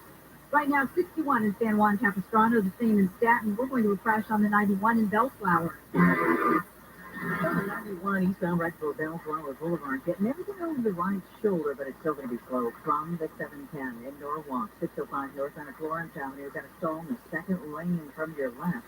Also a stall in Downey, 5 northbound before Florence Avenue. That one is stuck in the middle lanes, and it's slow from Firestone Boulevard. And in Santa Clarita, 14 northbound before Plaza Rita Canyon Road. Got that accident making its way to the right shoulder. KFI in the sky helps get you there faster. I'm Jenny Harmon. At one of the most famous restaurants in the world, there's a table in the corner that's the hottest reservation on the planet. Saved for the restaurant's owner and her hand-picked personal guests, Ruthie Rogers and her River Cafe Table 4. That's where the most incredible conversations on the planet are happening every week, captured in her very special podcast with guests like Will Ferrell. My dinner one night, pasta, and the only thing I had was some mustard. My roommate at the time was like, you can borrow some of my tomato sauce. I'm like, oh no, I prefer the mustard. Martha Stewart. I did not have an affair with Michael King, but I did have an affair with one of his best friends. And Jimmy Fallon. We were the most boring people to ever stay at Richard Branson's Island. It's still fun. Good morning. Would you like to go race in the submarine?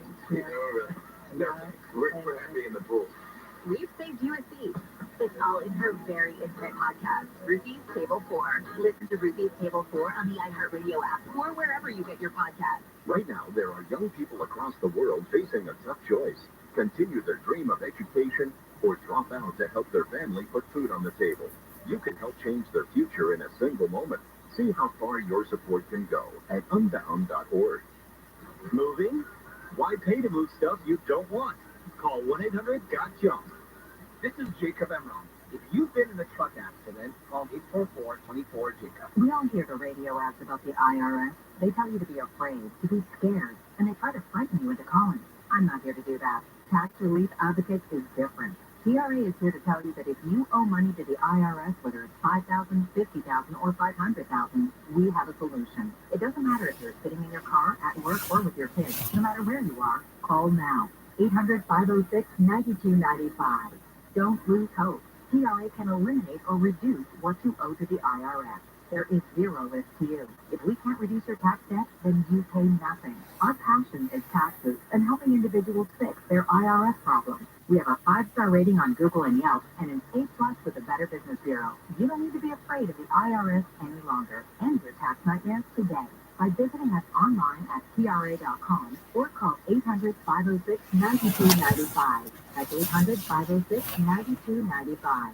Tax Relief Advocates. Real solutions for real people. For over 10 years, I've owned and recommended Life Source Water, the whole house water filtration system. The Life Source system delivers highly filtered, delicious water from every tap in the house.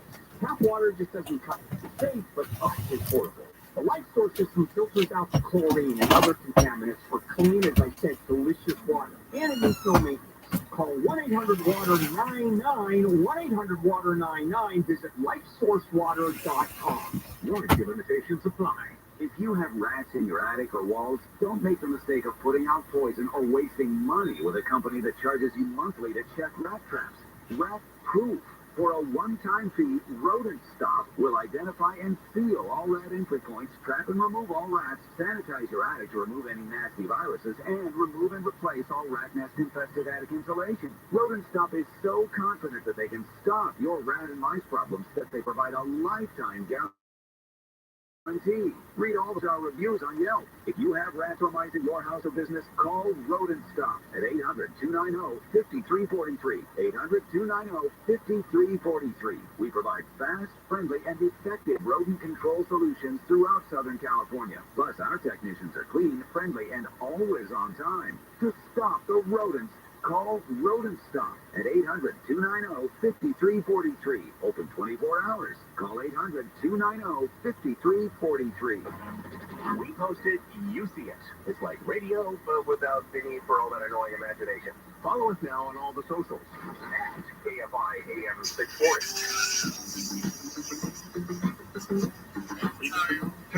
Show KFI AM 640 live everywhere on the iHeartRadio app and on the radio from 1 until 4.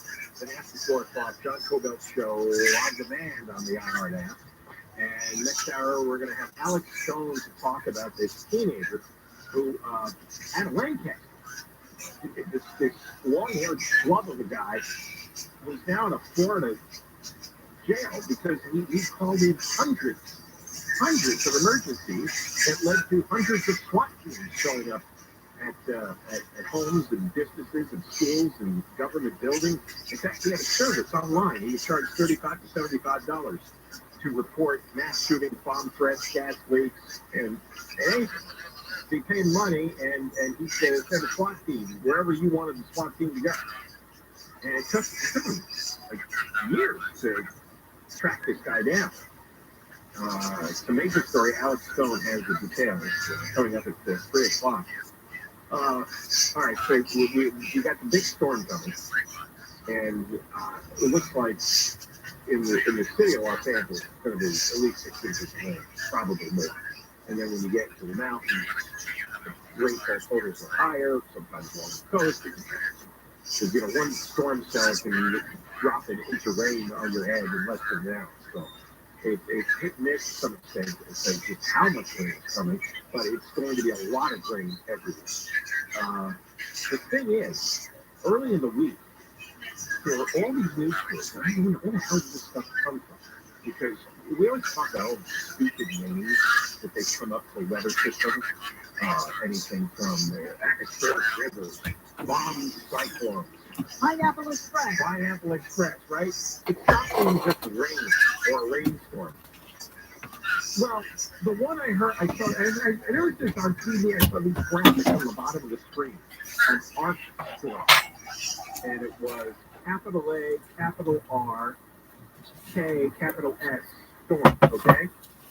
Which is an odd spelling because of all the capital letters.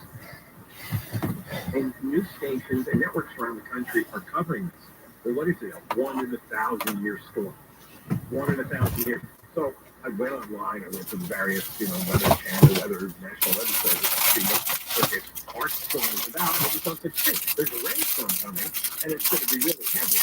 But it's nothing that we haven't had many times before. It happens once in a while. It's not a 1 in 1,000 year storm. And I figured, oh, guys, is climate change propaganda? Well, it turns out, this is a fluke. It was started by a woman named Danielle Langlois. She is not a climate scientist or a meteorologist or a weather expert.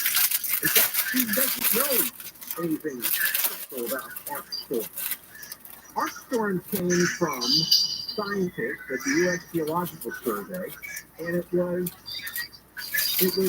on a computer box. In a way, they were playing a game and tried to come up with a scenario for what would a really bad storm look like. Like, what would the worst storm in 1,000 years look like? And so it was an academic exercise to see if it would swallow up whole cities with massive flooding. But Danielle Langlois, is an actor. She's got about 5,000 people following her on social media. And it's just an oddball interest she has. So she posts about this arc storm idea.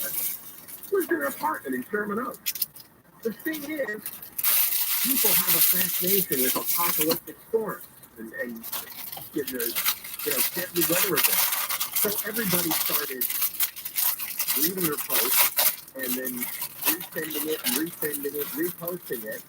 Next thing you know, there are millions of people saw the post, and then the stupid media jumps on it because they've got a new term to use. The Pineapple Express has been around a while. And bomb cyclone, atmospheric river, and you got it. So now it became the arc storm with the funny capitalization. So over the next several days, her post went all over the internet, and the National Weather Service, the Governor's Office of Emergency Services, and climate scientists now had to all rush and do media interviews to tamp down this idea. No biblical storm is hitting California. It's not a 1,000-year storm. It's not an arc storm. This was a computer modeling event. Which, by the way, much of the climate change hysteria is about computer modeling. The same thing with the reason for the massive lockdowns in this country over COVID. A lot of it was based on faulty computer modeling. Somehow computer modeling became real. This was a fantasy. Daniel Swain told the New York Times he's a climate scientist at UCLA and an expert on arc storms. See? Look at that. He said there's absolutely no indication of an extremely severe or catastrophic statewide flood event has been rumored. And but it's too late because every day thousands more people are finding the posts online and then reposting it, looking up more hysteria. So the scientists are exasperated, the emergency officials are exasperated, and they can't seem to stop the bad flow of information. Everybody's got that trouble now because of stupid social media. This is not even the first one in the past year. Remember the Maui wildfires? There were millions of people viewing social media posts that blamed the Maui wildfires on a directed energy weapon. Who's the congresswoman who said it was Jewish lasers? Remember? Was it Marjorie Taylor Greene? She claimed Jewish lasers were fired and started the wildfires. And videos There was video going around. Supposedly showing us damage from Hurricane Idalia in Florida. But it was actually it was Marjorie Taylor Greene. She was sort of the Nelly song. How many people in Congress really ought to be locked up in mental?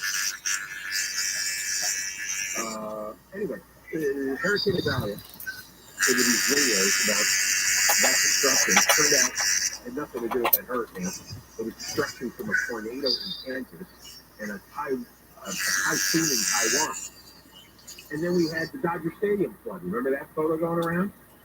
Which looked like the Dodger Stadium parking lot was underwater by several feet. That was an optical illusion. That was a reflection. Somebody put out a joke on Twitter showing the 405 underwater and infested with sharks. And it was supposed to be an obvious joke, except Ted Cruz, Senator from Texas, sent it out as a real photo. He thought sharks really were swimming on the 405. Never meant it. Brian Ferguson is a spokesman for the Governor's Office of Emergency Services, and he says the online environment is a mess. In fact, one meteorologist said he spends 70% of his time trying to explain extreme weather to news outlets and the public, including a lot of the fake weather stories. And he gets hate mail for it. He has a 52-page file with a hate mail. The guy's a meteorologist. But if he speaks out on some storm that's going to comment about climate change, all the lunatics send him death threats. He says he opened unsolicited mail outside. Some scientists he knows get envelopes containing white powder. This is the worst thing about dealing with social media. It's given a platform. Everybody has their own insanity channel. And AI. And AI is going to make it worse. So I hope for publicity.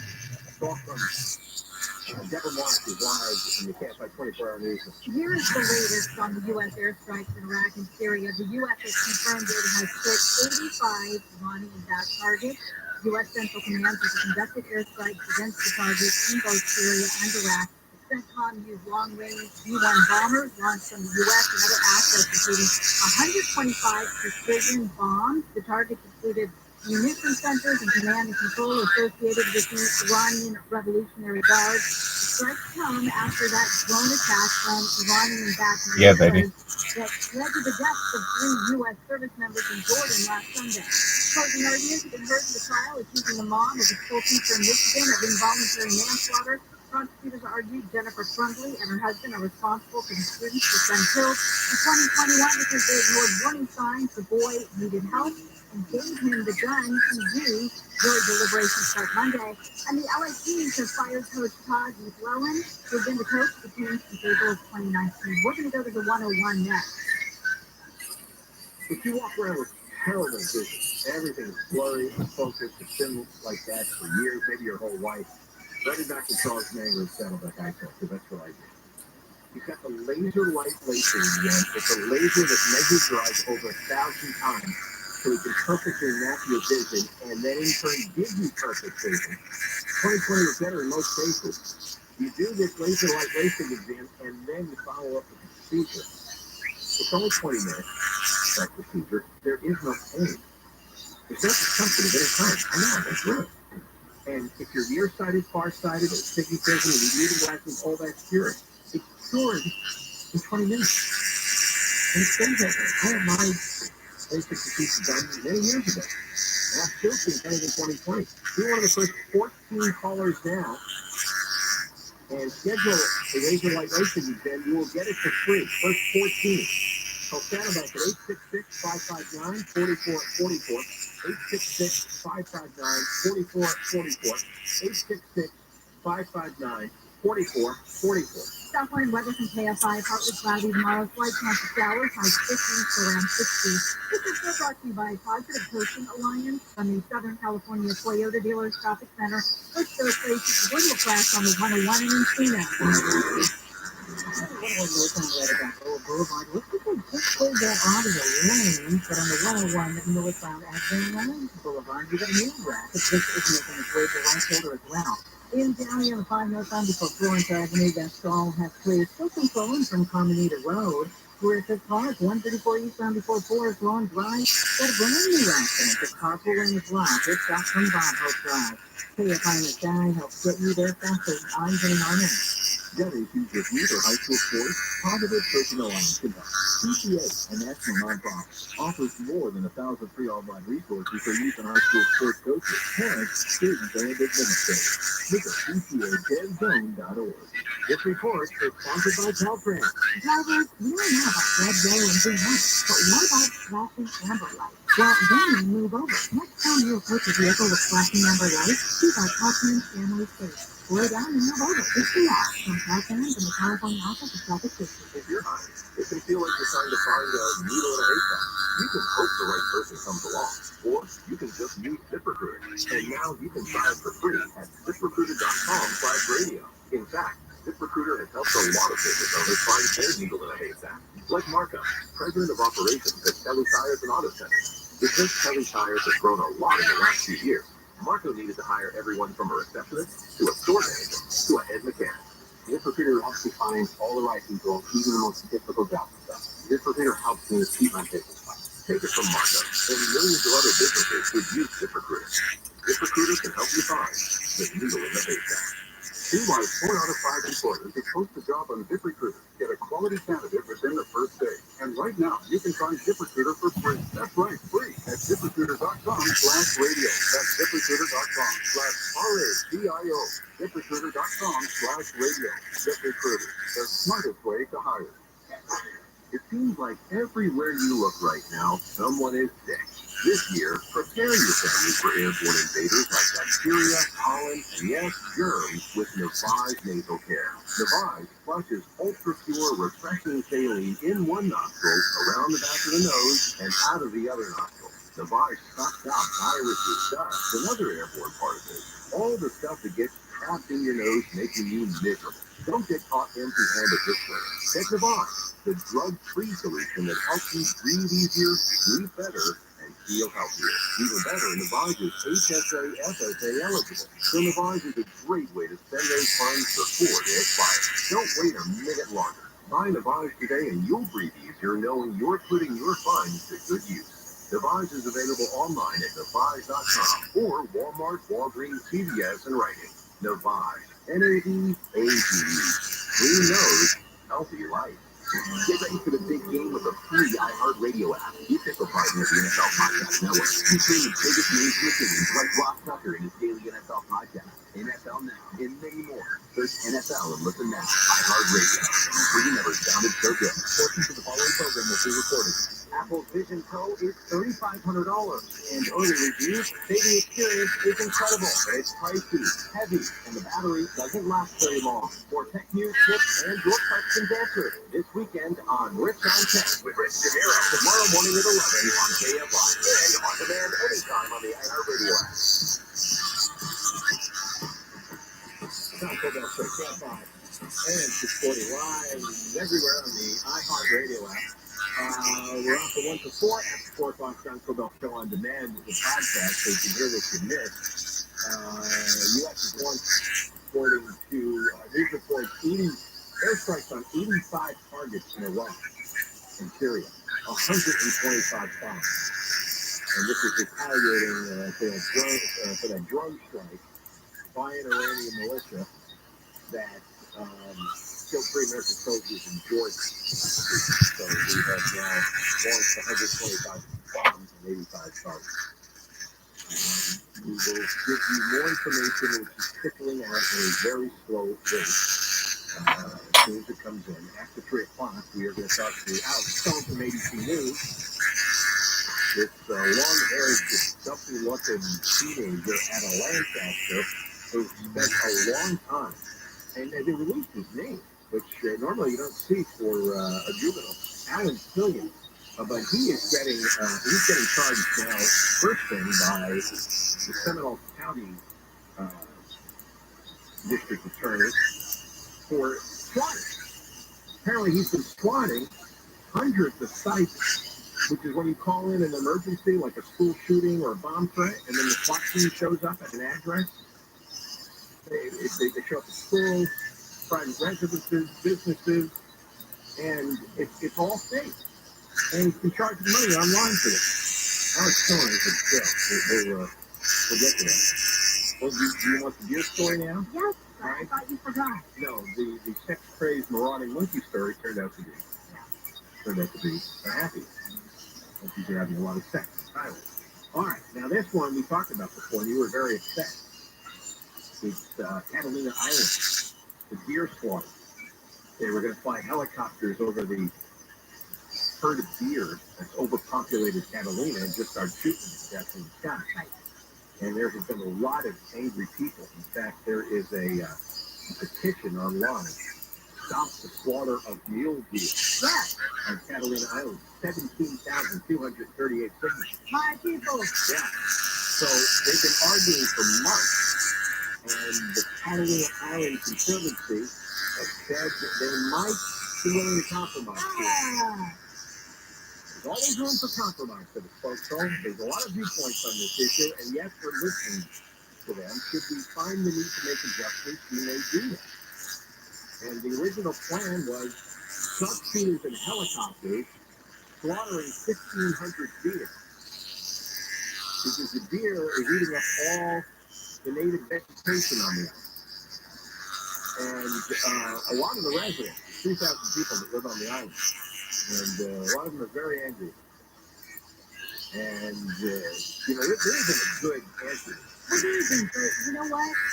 You have to take time, right? We have to slow down and try and come up with a solution that isn't ridiculous and painful. The land was originally owned by the Ridley family. Very wealthy family, I guess. The Ridley Gums, fortune. Yeah.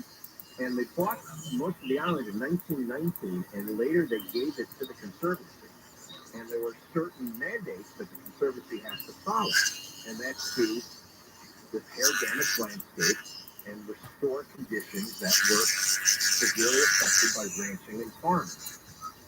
They've had a lot of pigs and deer, and they've eaten a lot of the native vegetation, which is unique to the island, and so they felt that they were forced by the mandate from the Ridley family to atone for it. Okay, but you can figure out if you look at it. The deer is wandering all the way into that town, Avalon, looking for food, and they're eating all the greenery, they're eating the garbage, and so they came up with sharpshooters and helicopters and surgical sterilization, because they were looking at one species of deer and 60 species of plants and animals that were endangered and found nowhere else on Earth. This is unique vegetation. Said Warren Benhart, the Senior Director of Conservation, none of us get into the field to kill animals, and sometimes it becomes your job to correct the wrongs of the past. And was it an original movie shoot, I think? Because they used to shoot a lot of movies 100 years ago, at the beginning of, during the silent film era. Why can't we propagate all of these plants and right? Isn't there a way to do that? You mean dig them up and move them? Yeah, whatever. I mean, I'm not a botanist. Well, the deer are propagating that stuff. Right. That's the problem. I'm saying we're worried about, right? They're worried. They're trying to. Oh, I see. Right? Exactly. So did anybody think about that as a solution? I don't know. This is not my area of expertise. I just saw that they were going to have sharpshooters and helicopters blowing deer away. Yeah, I know. That's not the answer. I mean, it would work. I mean, it seems so obvious that that's not the answer. That's just so inhumane. Barbaric. Barbaric. Yes. Heinous. You like that word? I'll use it again. Heinous, yeah. Heinous and barbaric. Well, more coming up. We're going to have Alex Stone on to talk about this Lancaster goofball sitting at home calling in hundreds of SWAT team emergencies. Yeah, all over the country. He devised a system. He was charging people. He was advertising basically online, and people were paying him money. And then he would follow fake bomb threats and fake mass shootings, and SWAT teams have been crisscrossing all over the country to deal with these fake emergencies, all from one teenager in Lancaster. Jeff and Mark Ryder, KFI 24-hour newsroom. KFI. KOST HD2. Los Angeles, Orange County. Live everywhere on the iHeartRadio app. The U.S. retaliates from Jeff Mark live from the KFI 24-hour newsroom. Here is the latest on the U.S. airstrikes in Iraq and Syria. The U.S. has launched airstrikes on Syria and Iraq in response to the deadly drone attack on a U.S. Army base in Jordan. ABC's Lee Martinez says the U.S. is targeting areas that belong to some of the militia groups the U.S. says is responsible. This is going to be multi-tiered. One of the things that we've heard is that, yes, Iraq and Syria was definitely on the table, as possibly as well as Yemen, where Houthi militants have been striking at commercial shipping lanes off the in the Red Sea and in the Gulf of Aden. President Biden had made it clear that the U.S. would take military action following last week's attack, which killed 3 and hurt more than 40 others. The news is brought to you by 2 accident attorneys. 8 staff members and 1 prisoner have been seriously hurt in a riot at state prison in Riverside County. Officials at Ironwood State Prison say the riot started Wednesday when about 200 prisoners rushed corrections officers and attacked them with rocks. Officers say they fired a warning shot and deployed tear gas to California Department of Corrections and Rehabilitation. As prisoners across the state are being restricted to their cells in response to that attack. Multiple women say a USC gynecologist charged with molesting patients for decades was allowed to escape justice as the court misses the case. He died while the survivors were waiting for 5 years. Sex crime prosecutor and former George Tyndall patient Audrey Napster says the last 2 LA County DA administrations will walk this case. We're not ghosts, we're real human beings, and in this case there's 700 of them. Former patient Allison Rowland says $1 billion was paid to settle lawsuits by those 700 women. Many of the women are also suffering physical injuries due burns, the cuts that he inflicted on his victim. Even the judge, in an unusual turn, admitted there was enough evidence to convict Tyndall. The LA DA's office has not yet responded with a comment. In LA, Corbin Carson, KFI News. A man said squatters have been leaving feces and used tampons on his boat in San Pedro. The boat owner says he has had to replace vacuum pumps on the boat twice because tampons clogged his valves and spewed human waste in his engine room. My scariest part was the fentanyl crisis and what were they doing on the boat, fume quality fluid. I have 4 kids, and we're constantly, going out on the boat. Memphis people have broken through his locked doors at least 10 times since last April. He confronted a couple this week on camera. He said they wanted to go because they were cold and had a rough night. People living in Southern California are cleaning up one rainstorm while prepping for another. Firefighters are filling up sandbags for residents who need them.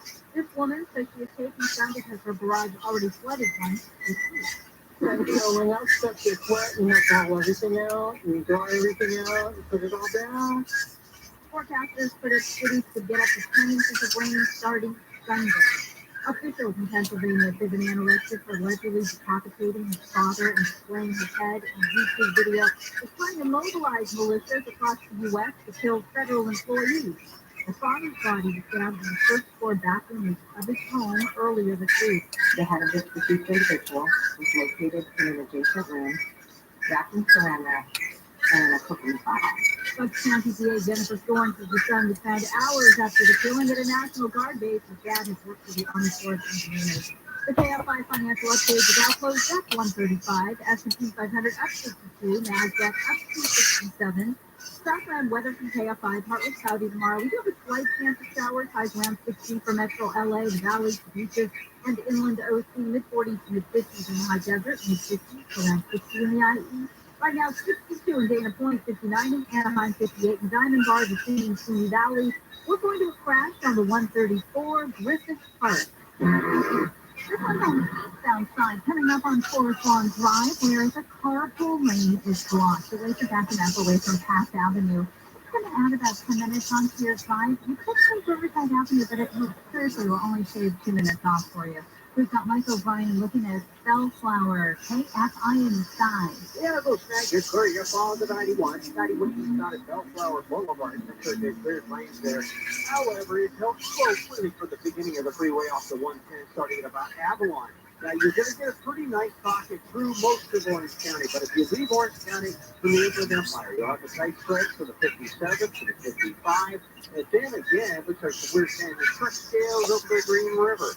Now, if you're heading north on the 57 out of Orange County, 57 northbound at high speed there, starting about Lambert, and that's typical slowing through the Brea Pass, the Diamond Bar, and the bridge with the 60. Michael Bryan, KFI in the sky. Busy afternoon on the 5 in Irvine, northbound delays leaving the 133 freeway, delays to the 5722. KFI in the sky. Help get you there faster. I'm Angel Martinez. At one of the most famous restaurants in the world, there's a table in the corner. That's the hottest reservation on the planet. Space for the restaurant's owner and her hand-picked personal guest, Ruthie Rogers and her River Cafe Table 4. That's where the most incredible conversations on the planet are happening every week, captured in her very special podcast with guests like Will Ferrell. My dinner one night, pasta, and the only thing I had was some mustard. My roommate at the time was like, "You can borrow some of my tomato sauce." I'm like, "Oh no, I prefer the mustard." Martha Stewart. I did not have an affair with Michael King, but I did have an affair with one of his best friends. And Jimmy Fallon. We were the most boring people to ever say it was the best in the island. It was so fun. You know, I was going to race to the submarine. You know, we're happy in the pool. We've saved you a seat. It's all in her very intimate podcast, Ruthie's Table 4. Listen to Ruthie's Table 4 on the iHeartRadio app or wherever you get your podcasts. Are you a victim of the concert trap and think there's no way out? I'm Chuck McDowell, founder of Wesley Financial Group, the original concert cancellation expert. And I'm here to tell you that there is a way out. All you need to do is give my office a call. I will send you a concert exit information kit absolutely free, explaining how the concert industry works and your options for cancellation. Call Wesley now for your free info kit. 800-522-5700. 800-522-5700. Childhood is filled with lots of big dreams. Or cancer. Sometimes families need help navigating those big dreams. The ones that we could count on. Worries, street challenges, and more. Bright Light Streets can help.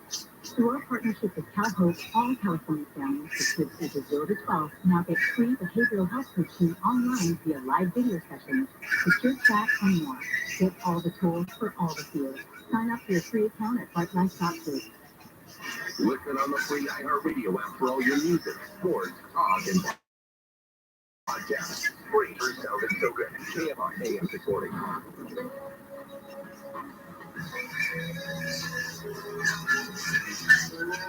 Johnny Craig Show, John Cobell Show, KFI AM 640 live every day on the iHeartRadio app, on from 1 until 4, and then after 4 o'clock, John Cobell Show on demand, the podcast. You can listen to what you missed. For example, last hour we had Thomas Playcock on, talking about a bill that he got passed in the House to block any Hamas terrorists from entering the country.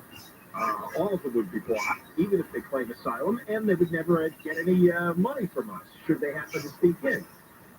We got 2 dissenters on that. The vote was 422-2. 2 of the squad members, Cori Bush and Rashid Tlaib. We talked with Tom about that, and just about the insane immigration policy from the Biden White House, and also how Iran has been getting away, literally with murder, up until today. And we're finally fighting back and bombing their militia installations in Iraq and Syria. And they attacked us 166 times.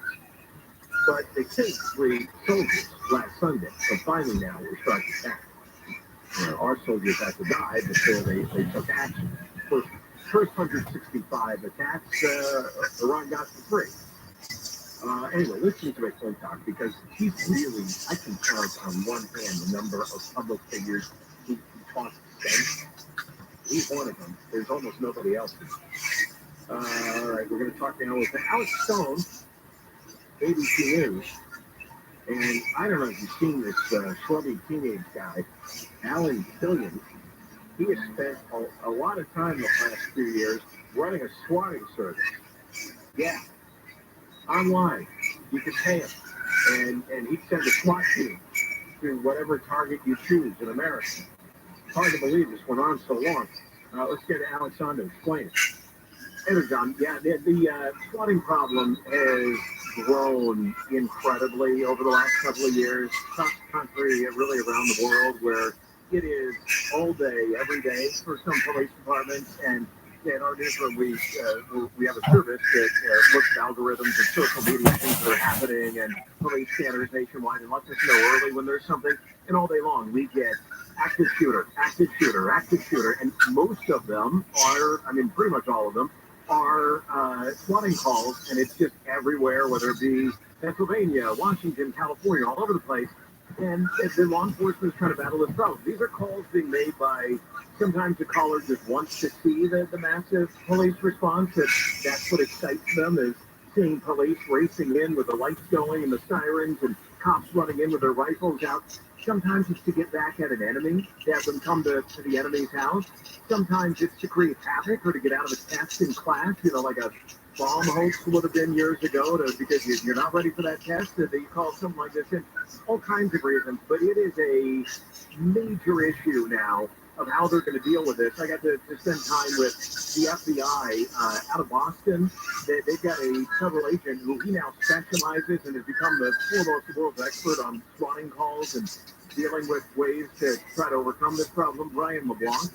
And he explained to us the background on these things, and here's what he told us. Some cases it's revenge, and that's really where swatting came from, was from the gaming community, where individuals were playing each other in first-person shooter games, and they wanted to take out their opponents, and they would call in swatting to their house. So the police would come, and then they could lose their game. So last year there was a swatting incident in Orlando. The caller claimed that he was about to carry out a mass shooting at a mosque, and police gave us that call. He called in and said this.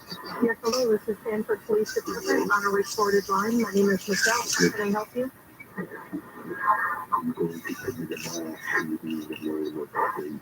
And at the end, there was gunfire. He said he was doing it. They were sound effects. The police didn't know that necessarily at the time, but now the squatters will add in gunfire and screaming. And was that Alan Killian on that? That was him, right there. I'm going to do a mass shooting in the name of safety. Yeah, well, and then he started yelling out, God is great and all this stuff. I mean, this was the end of the roll-up call. And so, then they sent a response, not knowing if it was real or not, and turned out to not be real. But in that case in Florida, it went back. They were able to trace it to this 17-year-old sitting in his bedroom in Lancaster, out in the desert, Alan Killian, who they claim has been this swatter for hire. So online, he's had this price list: $40 to swat a medical fire, gas leak emergency, $50 for a major police response, $75 for a bomb threat or a mass shooting case. He has the technology to add in the sound effects, screaming, gunfire, all that. Block any tracing of the calls, not well enough, because now they've got him. California's extradited him to Florida. He has been in court this week in Florida. He has heard the charges against him, standing there in his yellow jumpsuit. He heard this. 4 counts, including Florida's going with a terrorism count against him. I mean, this is serious stuff, but they now believe, as they've been putting this all together, he is responsible for dozens, if not hundreds of these all over the U.S. This is the guy who has been doing it all out of his bedroom, 17 years old in Lancaster. I mean, everywhere from. They've got him in Ohio, Louisiana, Oklahoma, Pennsylvania, Maryland, California. He's been using, they claim, an encrypted messenger to set these up with people where they would then pay him. He called himself 4 SWAT online, and the FBI tracked him down by piecing together a trail of Lord of the Rings-related usernames. So they figured out it was the same guy. Then it all went back to this kid sitting in it at home. And now he could be facing a bunch more charges. He's got the Florida charges, but a bunch more could be coming. Well, this is nuts. Hundreds of calls? Yeah, potentially. That he was doing this and making money, and he had made a business out of it. And this can be deadly. There's a documentary on Netflix about a 2017 case in Wichita where it was a kid playing a video game in L.A. who wanted to he was angry at this kid he was playing against in Wichita, called in a fake shooting call. They gave the wrong address. Police went in the middle of the night to the wrong address. Not their fault, but that's the address they were given. And the homeowner came out not knowing what was going on in the middle of the night with spotlights and loudspeakers, and he was shot and killed. And by police, did they go in with, the adrenaline is running high, thinking there's an active shooter in there. They've got their rifles out, and people end up dying. And Agent LeBlanc, he was explaining as well, they are now telling law enforcement, the FBI is advising them, take a beat, slow down. Too many of these are not real. When you get an active shooter call, try to figure it out. They can now, there are signs in some of these calls that tell us this. These calls actually have characteristics that can be used to identify them as hoaxes pretty early on in the process. And based on that, you can have a measured response. We're not saying don't have any response, saying have a measured response. But with some of these callers now, John, they are figuring out how to make multiple calls come in. Typically, if there were a real active shooter, you'd be getting more than one. Right. Now they can make the board light up with victims, quote-unquote victims, calling in and getting multiple ones, and they can be a hoax even then. That now with AI, there's all kinds of worries about it. With artificial intelligence, you could make them sound more credible. Yeah, and have, 200 people call in if they wanted to. So they're battling an uphill battle. But this kid seems to have been the most prolific swatting guy in the country, doing a lot of these. Hopefully knocking him out of the mix. These will go way down, but there are others who are out there. But this seems to have been kind of the ringleader, and they were able to trace him back again. It was more to the rings that took him down. It's always these nerdy people, social misfits, these gamer guys are really coming into the bad mood. All right, thanks very much, Alex, for coming on. You got a good report. Hey, take a look at this guy. He's a loser. He's a swamp. He's overweight, long hair. You can tell he's got no friends. Lives his whole life staring at a screen. This must be a piece of work, huh? This guy had a business online, and for 2 years.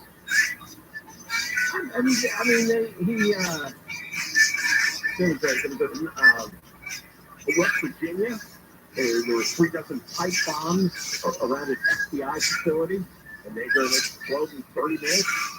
And then there were FBI offices in Oklahoma City and San Antonio, and it's all the same guy. Now, his final one that led him to getting caught was he claimed that the Masjid Al-High Mosque in Sanford, Florida, was a mass shooting. 30 cops showed up. And cops arrived at the mosque, and there was nothing going on. $35 to $75. He had a whole menu. Boy, how socially maladjusted do you have to be? And there's lots of these guys. Gamers, yeah. They spend all their lives in the basement, pale, incapable of having any kind of relationship. Some of them turn out to be incest. Yeah, incest. And, see, why wouldn't a woman date this guy? What's not to be attracted to?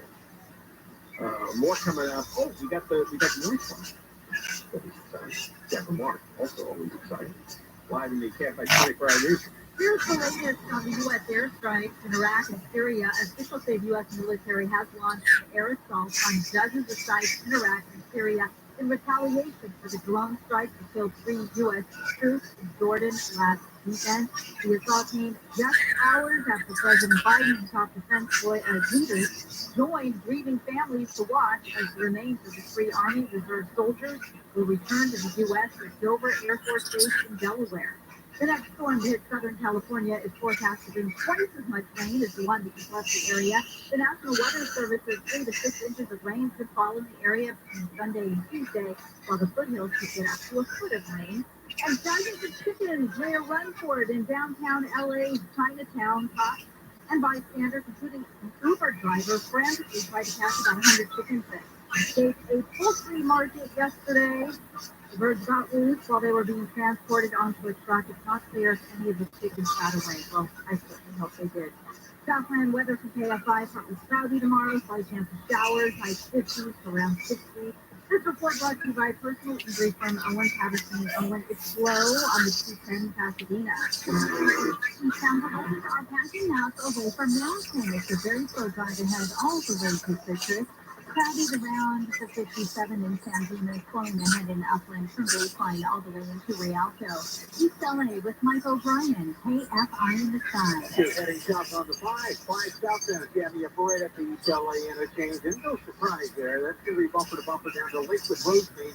Beyond that, not too bad into Orange County. Now, if you're leaving East LA on the 60 eastbound, here, that's the beginning of the freeway right off the East LA interchange. The work for that first stretch out to about Rosemead Boulevard. And again, you're back on the brakes to Golden Heights. It looks like now from Fullerton Road over to the 57 Road. Mike O'Brien, KFI in the sky. KFI in the sky. What gets you there faster? I'm Angel Martinez. I'm Susan Owens, managing partner at personal injury law firm Owen Patterson and Owen. As we celebrate the joy of new beginnings, our team of experienced injury lawyers will ensure that you and your loved ones are protected, no matter what the new year brings. OPLlaw.com. This report is sponsored by Wendy's. When you think Wendy's Baby Bag, think your go-to meal deal. Because with your choice of JBC or crispy chicken sandwich, plus 4-piece nugs, junior fries, and a small soft drink, Biggie hits every time. So grab a Wendy's Baby Bag today. U.S. President of the Tomato, you can put delivery for Baby Bag. It seems like everywhere you look right now, someone is sick. This year, prepare your family for airborne invaders like bacteria, pollen, and yes, germs with Navage Nasal Care. Navage flushes ultra-pure, refreshing saline in one nostril, around the back of the nose, and out of the other nostril. Navage sucks out viruses, dust, and other airborne particles. All the stuff that gets trapped in your nose, making you miserable. Don't get caught empty-handed this winter. Get Navage, the drug-free solution that helps you breathe easier, breathe better, and feel healthier. Even better, Navage is HSA, FSA eligible. So Navage is a great way to spend those funds before they expire. Don't wait a minute longer. Buy Navage today and you'll breathe easier knowing you're putting your funds to good use. Navage is available online at Navage.com or Walmart, Walgreens, CVS, and Rite Aid. Navage, N-A-V-A-G-E. Clean nose, healthy life. Staples Print Big Sale means the more you print, the more you save. Get $20 off your print purchase of $100 or more, $50 off your print purchase of $200 or more, and $100 off your print purchase of $300 or more. And That's tight, baby. Print for details. Print more, save more at Staples. Somewhere between your brand and data, between platforms and possibility, between desire and necessity, is the place where customers become loyalists. Hone in on that place with Braze. The Braze platform analyzes and activates customer data to evolve cross-channel engagement strategies and convert campaigns into measurable value. With Braze, you'll supercharge ROI, accelerate payback, and save more time than you'll know what to do with. Learn more at Braze.com. That's BRAZE.com. If you're hired, it can feel like you're trying to find a needle in a haystack. You can hope the right person comes along, or you can just use ZipRecruiter. And now you can try it for free at ZipRecruiter.com/radio. In fact, ZipRecruiter has helped a lot of business owners find their needle in a haystack. Like Marco, president of operations at Kelly Tires and Auto Centers. Because Kelly Tires has grown a lot in the last few years, Marco needed to hire everyone from a receptionist to a store manager to a head mechanic. ZipRecruiter helps me find all the right people, even the most difficult jobs. ZipRecruiter helps me keep my business running. Take it from Marco and millions of other businesses who've used ZipRecruiter. ZipRecruiter can help you find the needle in the haystack. See why 4 out of 5 employers who post a job on ZipRecruiter get a quality candidate within the first day. And right now, you can try ZipRecruiter for free. That's right, free at ZipRecruiter.com/radio. That's ZipRecruiter.com/RADIO. ZipRecruiter.com/radio. ZipRecruiter, the smartest way to hire. Get ready for the big game with the free iHeartRadio app. Pre-game with perfectly tailored playlists like Big Game Tailgate Party and more. iHeartRadio is the perfect soundtrack for your pre-game party, whether it's just you or a block party for the entire neighborhood.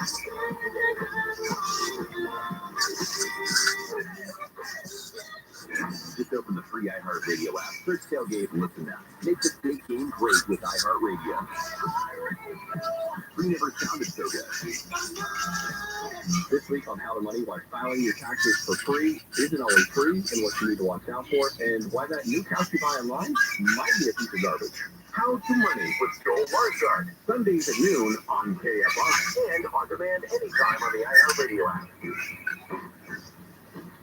Another $1,000 for you there. Come on.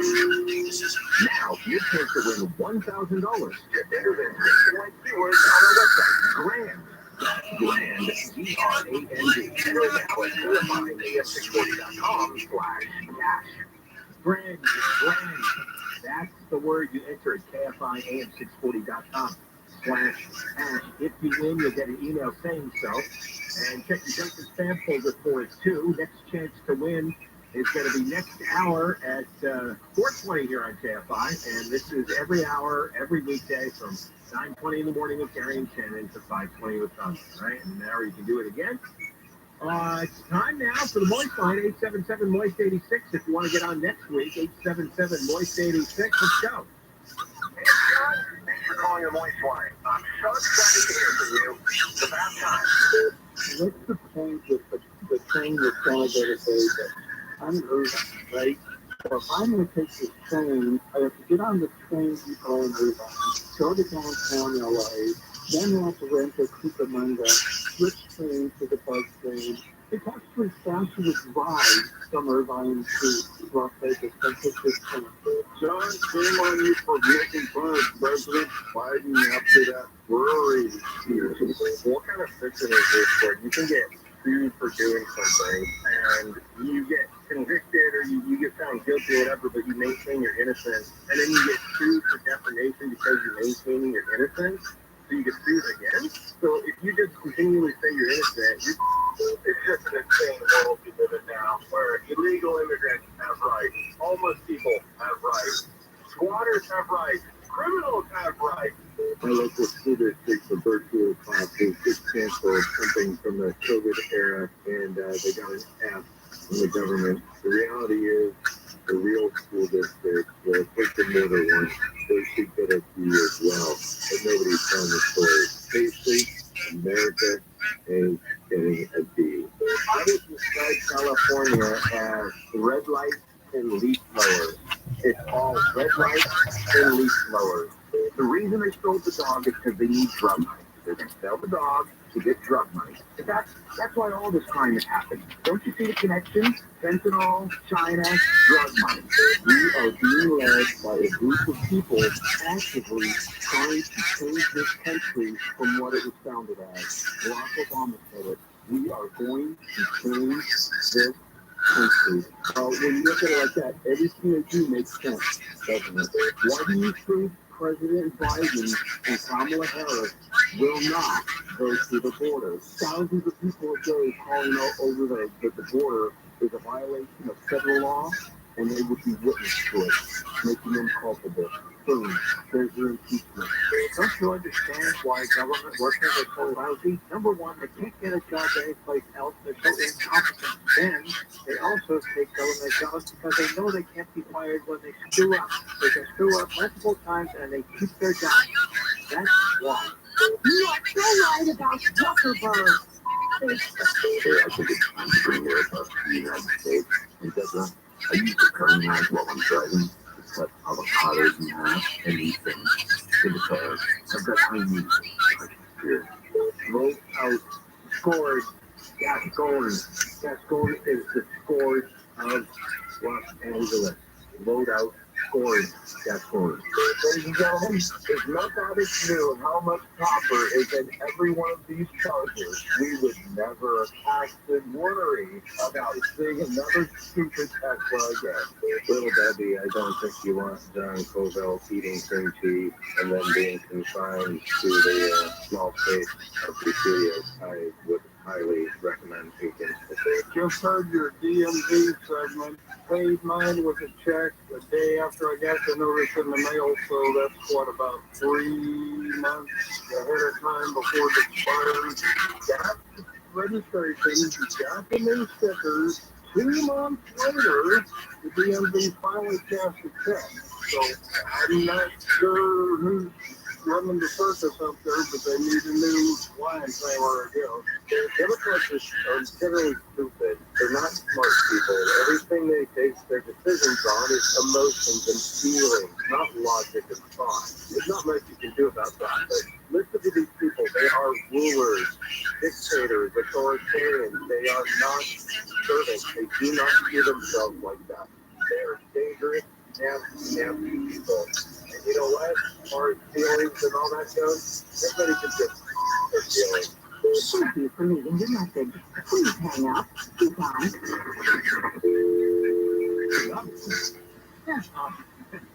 Wait for another end of the lifeline coming up in about 20 minutes or so. 1877 Moist 86 for next week. One of the callers mentioned the skirt, Gaston. You can start voting next week. It's expected that most of the votes will come before Election Day. The registrar's office is going to send out ballots in LA County on Monday. They go in the mail. They're going to arrive at your house Tuesday or Wednesday. If everybody does their job right, you're dealing with government workers, of course, and you can vote right away and mail it back in. And it looks like a lot of people are going to do that.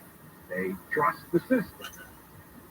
So you must vote against Gaston. Vote early so you don't forget. You don't get trapped. You can have a storm on Election Day in March.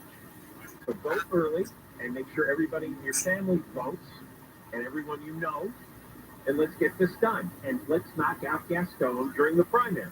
It would be great to have two of the opposition candidates make it to the finals, and then we've got 6 months to see who's better. 7 months, really, right? 8 months. Boy, this is gonna be a long freaking campaign. I mean, it's gonna be 9 months of Biden and Trump. Oh, come on. That's cool. We're going to have so much fun. I can't take this for that for 9 months. Anyway, priority one here is Gaston out. So you start voting against Gaston beginning Tuesday or Wednesday as soon as you get this thing in the mail. So, your order. Deborah Mark live in the KFI 24-hour news. Here is the latest on the U.S. airstrikes in Iraq and Syria. The U.S. has launched airstrikes on more than 85 sites in Iraq and Syria used by Iranian-backed militias. President Biden warned earlier this week that the U.S. would respond forcefully in response to a drone attack on a base in Jordan last Sunday that killed 3 U.S. service members. The initial strikes were hitting command and control headquarters and ammunition storage at other facilities. President Biden did issue a statement saying, in part, our response began today. It will continue at times in places of our choosing. The United States does not seek conflict in the Middle East or anywhere else in the world, but let all those who might seek to do us harm know this. If you harm an American, we will respond. A man has been sentenced to 15 years to life in prison for killing a drummer from the local band in Anaheim. Orange County DA spokeswoman Kimberly Edge says Arthur Williams strangled his friend David McCabe in 2019 after being awake on meth for a week straight. In court, he gave a short statement in which he apologized and said that he was very sorry for the death of his friend and that he didn't remember anything that led to the death. Ed says the two had been day drinking before surveillance video shows Williams attacking McCabe. He did not even fight back. At sentencing, this week's drummer's family says McCabe had a big heart and would do anything for a loved one. LA City Councilman Kevin De Leon has introduced a motion to clean up a vacant skyscraper near LA Live. More than a dozen taggers recently spray painted 27 floors of the unfinished Oceanwide Plaza. De Leon's motion called for the graffiti to be removed, scaffolding around the plaza to be taken down, and for the building's owners to secure the building. The city has to perform the work. Our Department of Building Safety and the Bureau of Engineering, as well as the city attorney, will send ACL to the property owner. De Leon says he's been trying to find a developer to buy the plaza and finish the project. In downtown LA, Blake Trolley, KFI News. A federal judge in D.C. has postponed former President Trump's trial on charges of plotting to overturn the 2020 election. This comes as the federal appeals court has yet to resolve a pending appeal from Trump, arguing he's immune from prosecution for actions he took in the White House. The trial had been set to start March 14th. The judge has not yet chosen a new date. Southland weather from KFI, partly cloudy tomorrow. Still a slight chance of showers. High around 60 for Metro LA, the Valley, the beaches of Orlando Sea. Mid-40s to mid-50s in the high desert. Mid-50s to around 60 in the high in the IE. And then a new and bigger storm coming our way Sunday. Right now, 58 in Villa Park at 62 in Westminster. We're going to a crash on the 110 in South LA. It's just past Bay, Lieutenant Max chapter 2, middle lane for block. This is loading the drive up all the way from the 105, but even beyond the rest, the drive remains flowing ahead almost to the 5 Indonesian Park, southbound flowing, served up through that same stretch. Up to Santa Monica, with Mike O'Brien, KFI in the sky. Yeah, and lots of folks in Santa Monica right now, 10 eastbound anyway. The 10 eastbound jammed up there just about out of downtown there at Centinela. From there, it'll be tough into downtown Los Angeles. Now, elsewhere on the left side, looks like the 405 northbound loading up from Culver, most of the way up to Roscoe. There's a decent pocket or two through the stretch, through the patio, but not much. You're heading south towards LAX. 405 southbound, loading up now. It's just about Sunset Boulevard. The worst of that down to the airport to La Sierra. Mike O'Brien, KFI in the sky. Rubidoux, 60 eastbound, loading up at Rubidoux Boulevard, and they're on the bridge all the way to Redlands Boulevard in Moreno Valley. KFI in the sky. Help get you there faster. I'm Inca Martinez. Today we have three things with us from Street Change Accident Attorneys. And a county prosecutor's office says one of the clerks passed state bar exam, age 17. Wow. From Tulare County District Attorney's Office, that's where the news came from. And according to the research they did, Peter Park, youngest person passed the exam. What a jump on this guy. And the state bar can't confirm for sure, but they put out a press release hailing his achievement. You can't buy a beer, but you can convert the client from the Dutch. I like that. Yeah. So you passed the bar exam. That makes you a lawyer? I mean, I don't know what his college experience was. It seems like there isn't enough time in life to go to college, go to law university, and then 3 years of law. Yeah. Or do you teach yourself? Somebody that's right. Can you be self-taught? And then pass the bar exam on your own without formal university training. Well, it's been almost 20 years since I took it. I don't remember the class. I think you have to have it actually. You get walk in. So you can't actually genius walk in who just studied off the internet for a few months. Yeah, I don't think at least 20 years ago. All right. Give me a call. If you're updated, give me a call. Yeah, I mean, hiring somebody that young, would you be intrigued by that or a little wary? Then it's intrigued, especially when you're in the city. You should do it. And it's good, good experience, not integrated or anything else. It's a clean place. All right, we've been talking to Sweet James from Sweet James Accident Attorneys. If you're ever hurt in any type of accident, call Sweet James at 1-800-9-MILLION, 1-800-9-MILLION, or sweetjames.com. For official rules and more information about contacts on this station, go to KFIAM640.com/rules. Why hassle with a dumpster round? Call 1-800-GOT-JUNK and make your junk disappear.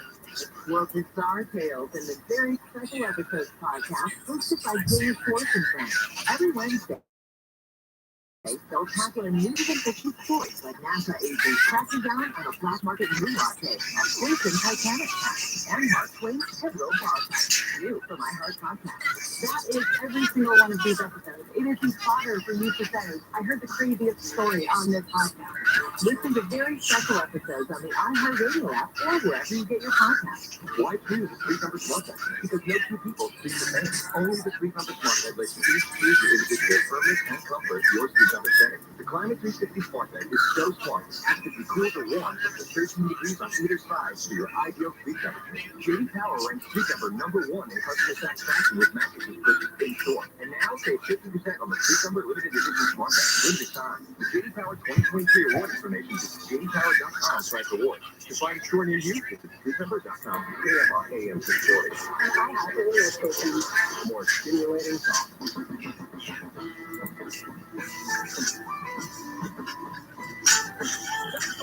KFI AM 640 live everywhere on the iHeartRadio app, and we're on from 1 to 4 and after 4 o'clock on Full Show on Demand. The podcast to one of the features today, the Quick Talk on in the 2 o'clock hour. It will be hour number 2. You should listen to him talk about getting a bill passed through the House, at least, that would block any Hamas terrorists from immigrating into the country and claiming asylum or getting immigration benefits, money from them. Could not get the full House in agreement. There were 2 objections, so you listen to that. We obviously are, we'll give you the latest on us bombing the Iranian militias in Syria and Iraq after 3 of our soldiers got killed last Sunday. Now today's retaliation day. But the news is coming in very slowly there. I think one of the voice line callers said something about everything goes back to the drugs. Well, got a handle here on what happened to those 3 football fans in Kansas City. Kansas City Chiefs fans, a group of them got together at a buddy's house. Jordan Willis, his house. And David Harrington, Clayton McGreen, and Ricky Johnson watched the Chiefs win on January 9th. I think that was the first round of the playoffs. And then they leave, they say their goodbyes, and they only get as far as the backyard. And 2 days later, they're all found frozen to death in the backyard. And Jordan Willis never left the house for those 2 days. And he claims he slept the whole time. So you have 3 guys who passed out and froze to death, and 1 guy claiming to be not operable for 2 days. What happened? Seemed obvious it was drugs, and now we're finding out, according to News Nation, the reporter we had on about this story earlier this week, Alex Capriello, he posted that the toxicology reports are in. Family members have seen the report, and 1 family member told Alex that cocaine, fentanyl, and THC showed up in the preliminary results. Well, that's a hell of a cocktail. Cocaine and fentanyl. And the family source said level 10 fentanyl is enough to kill. These 3 guys were at level 30. They had triple the fentanyl that would kill a normal person. So that's why they were found frozen to death. And Jordan Willis himself probably had a good dose, but he was so passed out. He checked himself into rehab. Turns out, and this part I couldn't believe when Alex told us, he's an HIV scientist. He works on vaccines. His nickname in the group was the chemist. So, it is drugs. Of course, Willis's attorney is claiming that his client did nothing wrong. No, I think if you feed your friends 10 times the amount of fentanyl that's necessary to kill, you've done something wrong here. Not to mention the cocaine and the THC. Good Lord. What happened to having a 6-pack of beer? Is getting a beer buzz so bad? Jeez. Because when you're on fentanyl, even if you just take a non-lethal dose, you become a zombie. It's not like you're exhilarated and high and bouncing off walls. Of course, they were taking cocaine and they were taking fentanyl. So that sends you up and down. And another drug story. Oregon, they have the stupidest voters in the country. You think it's California. It means you haven't been to Oregon. Do you know they basically legalized hard drugs in Oregon 3 years ago? I mean, they call it decriminalization. But here's the penalty. This is a story out of Yahoo.com. They talk about a police officer named Eli Arnold stops a homeless guy who's smoking meth on the street in Portland, which is common. Do you know what the penalty was? Wrote him a ticket, $100 fine.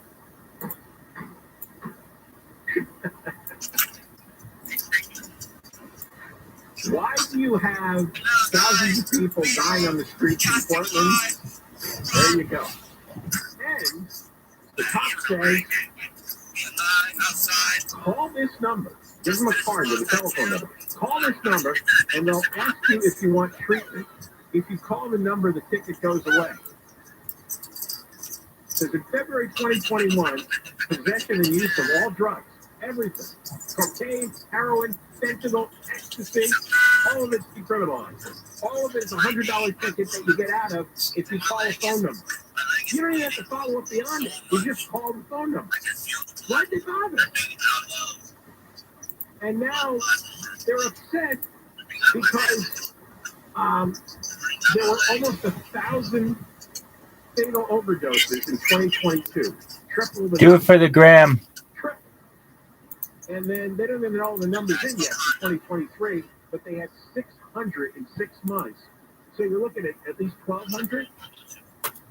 So it's gone from 300 to almost 1,000 to 1,200 in 2 years.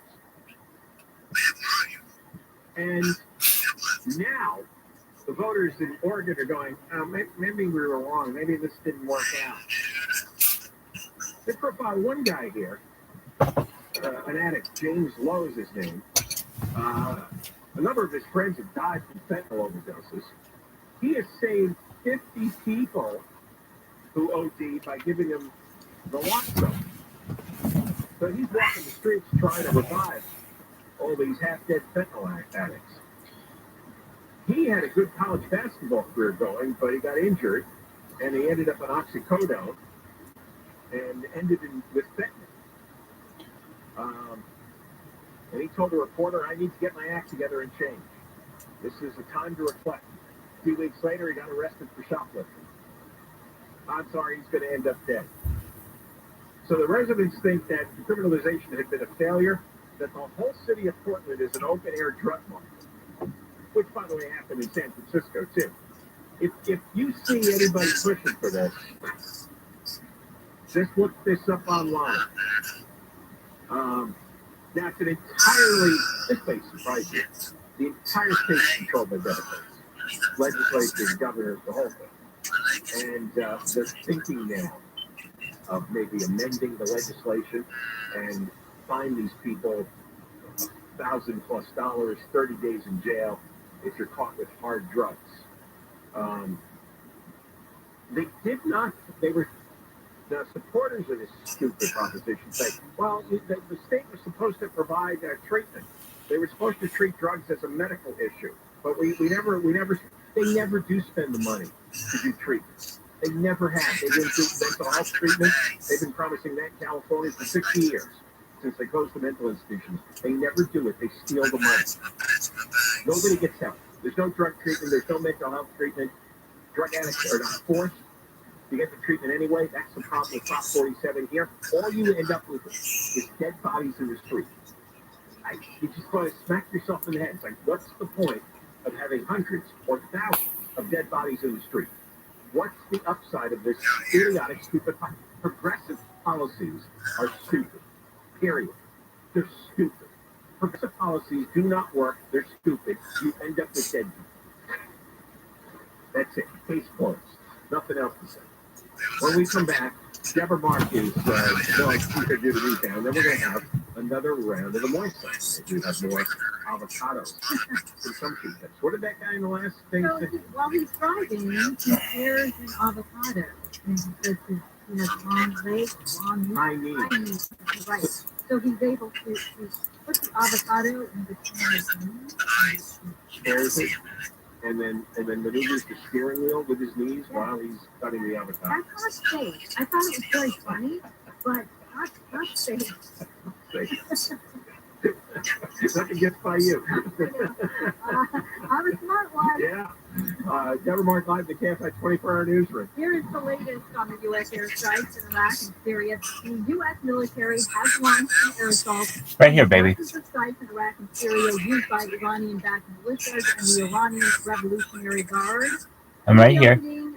And so basically, this is retaliation for that. I got my Sproto shirt. Three U.S. troops in Jordan last weekend. I'm still juggling life, baby. Yeah, avocado on the brain, so I can't even talk.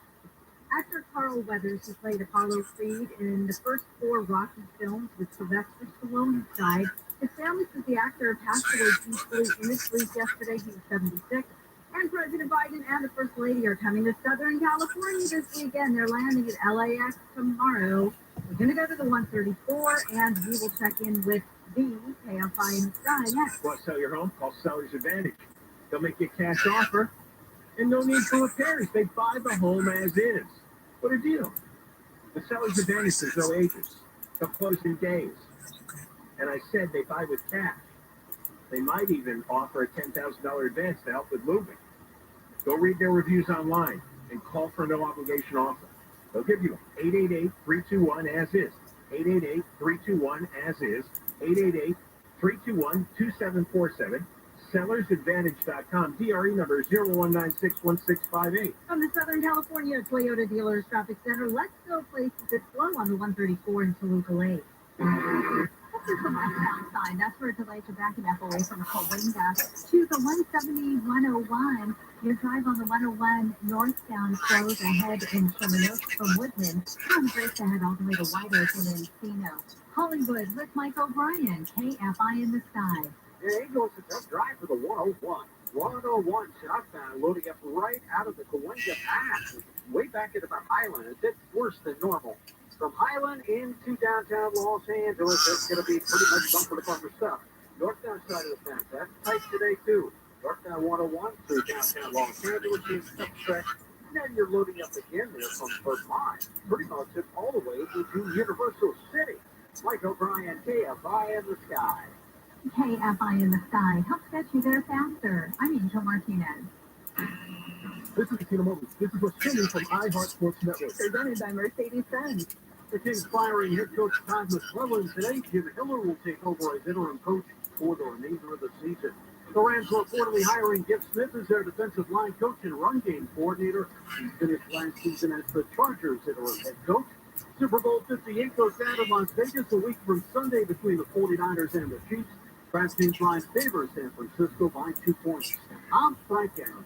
Owning a Mercedes-Benz EV isn't just extraordinary, it's extra easy. With full remote access to your vehicle from your phone via the Mercedes Me Connect app, the vehicles are all electric. The feeling is all Mercedes. The choice is all yours. Learn more. MBUSA.com/EQ. This report is sponsored by your Amazon Fresh store. This Valentine's Day, find savings you'll love at your local Amazon Fresh grocery store. Make the night sizzle with heartwarming essentials. From roses to chocolate to delicious lobster tails. Share the love with help from your local Amazon Fresh grocery store. Find a store near you. 2024 season ticket memberships are now on sale. All memberships include exclusive access to opening day and postseason tickets. Join the passionate community of fans who share your excitement for Dodger baseball. Visit Dodgers.com/membership. This week's marketer report, we learn about the value of local influencers in uncertain times. From Allison Griffin, head of marketing at State Farm. The economy is tough for everyone, and taking a step back and understanding the pain that your customers are currently going through because of a tough environment is really important. We have 19,000 agents across the country, and they understand what's going on in those very unique communities. iHeart has such a broad broadcast reach that is local, connected, and for us to be able to touch customers with a local feel but at a national scale is so efficient and important for us. As the #1 audio company, iHeartMedia gives marketers access to all, from national to local. Every audience, live conversations, trusted influencers, and the insights and data you need to grow. Not just a media company, iHeartMedia is your access company. If you're a marketer, go to iHeartResults.com. What's the name of the tour? Walking with the Sharks. That's the name of the tour? Walking with the Sharks. At a high-end hotel like Atlantis, thinking kids and the sharks can mix them together. If my daughter was there, I'd say I'm not paying for you to be walking with the sharks. The Tim Conway Jr. Show. We'll be eating at the restaurant, live 4 to 7 p.m. on KFI. And on demand anytime on the iHeartRadio app.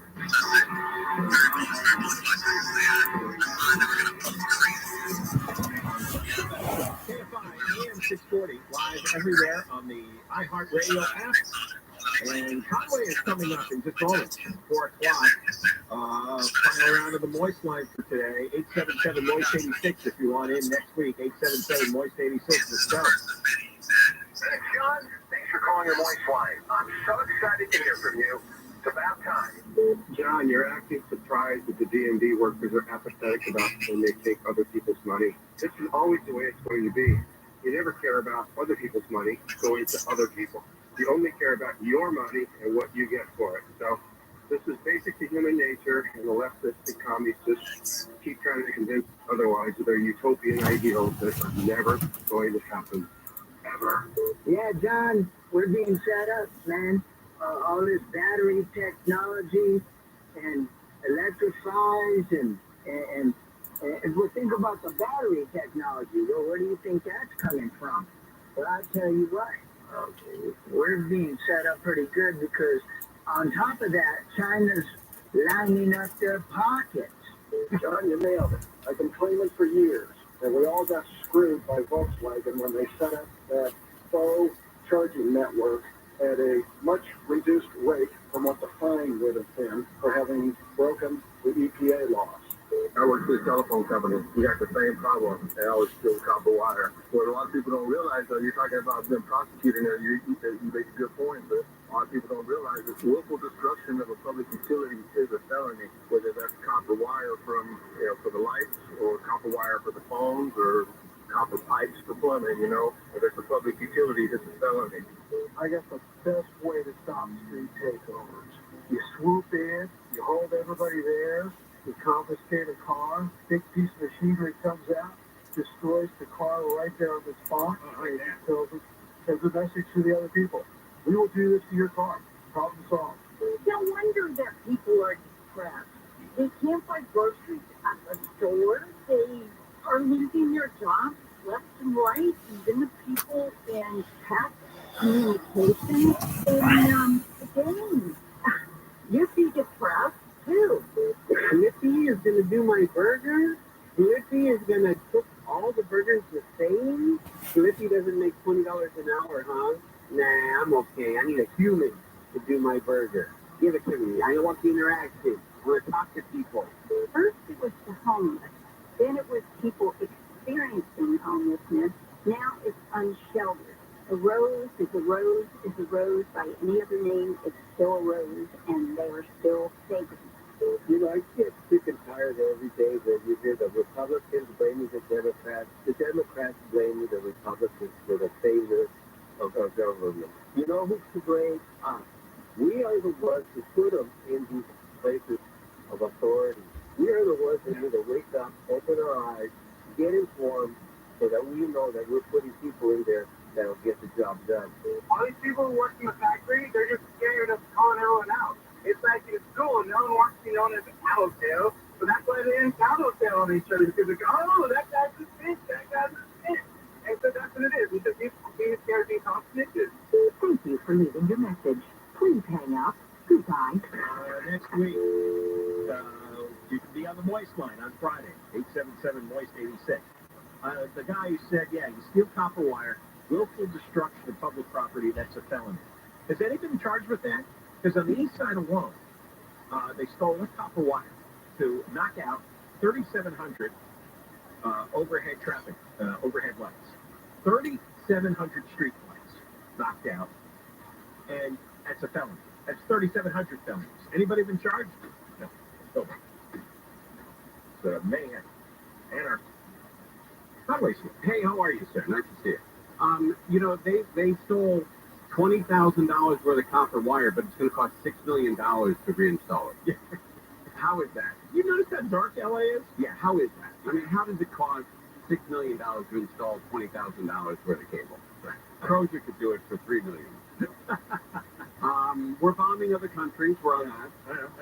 We've got Andy Field, he's ABC correspondent. We'll be talking to him. Alex Michelson's on it. We have Lieutenant Colonel Daniel Davis. He's on it as well. So we're going to cover this and find out what's going on in the Middle East. All right. Very good. I mean, that's about it, right? I mean, the little lighter things, but it's important when, our country's bombing another country that we know why. Essentially. Sure. But look, there was, I didn't know this until recently. I don't know how many people listening did. Maybe you did, because you read a lot.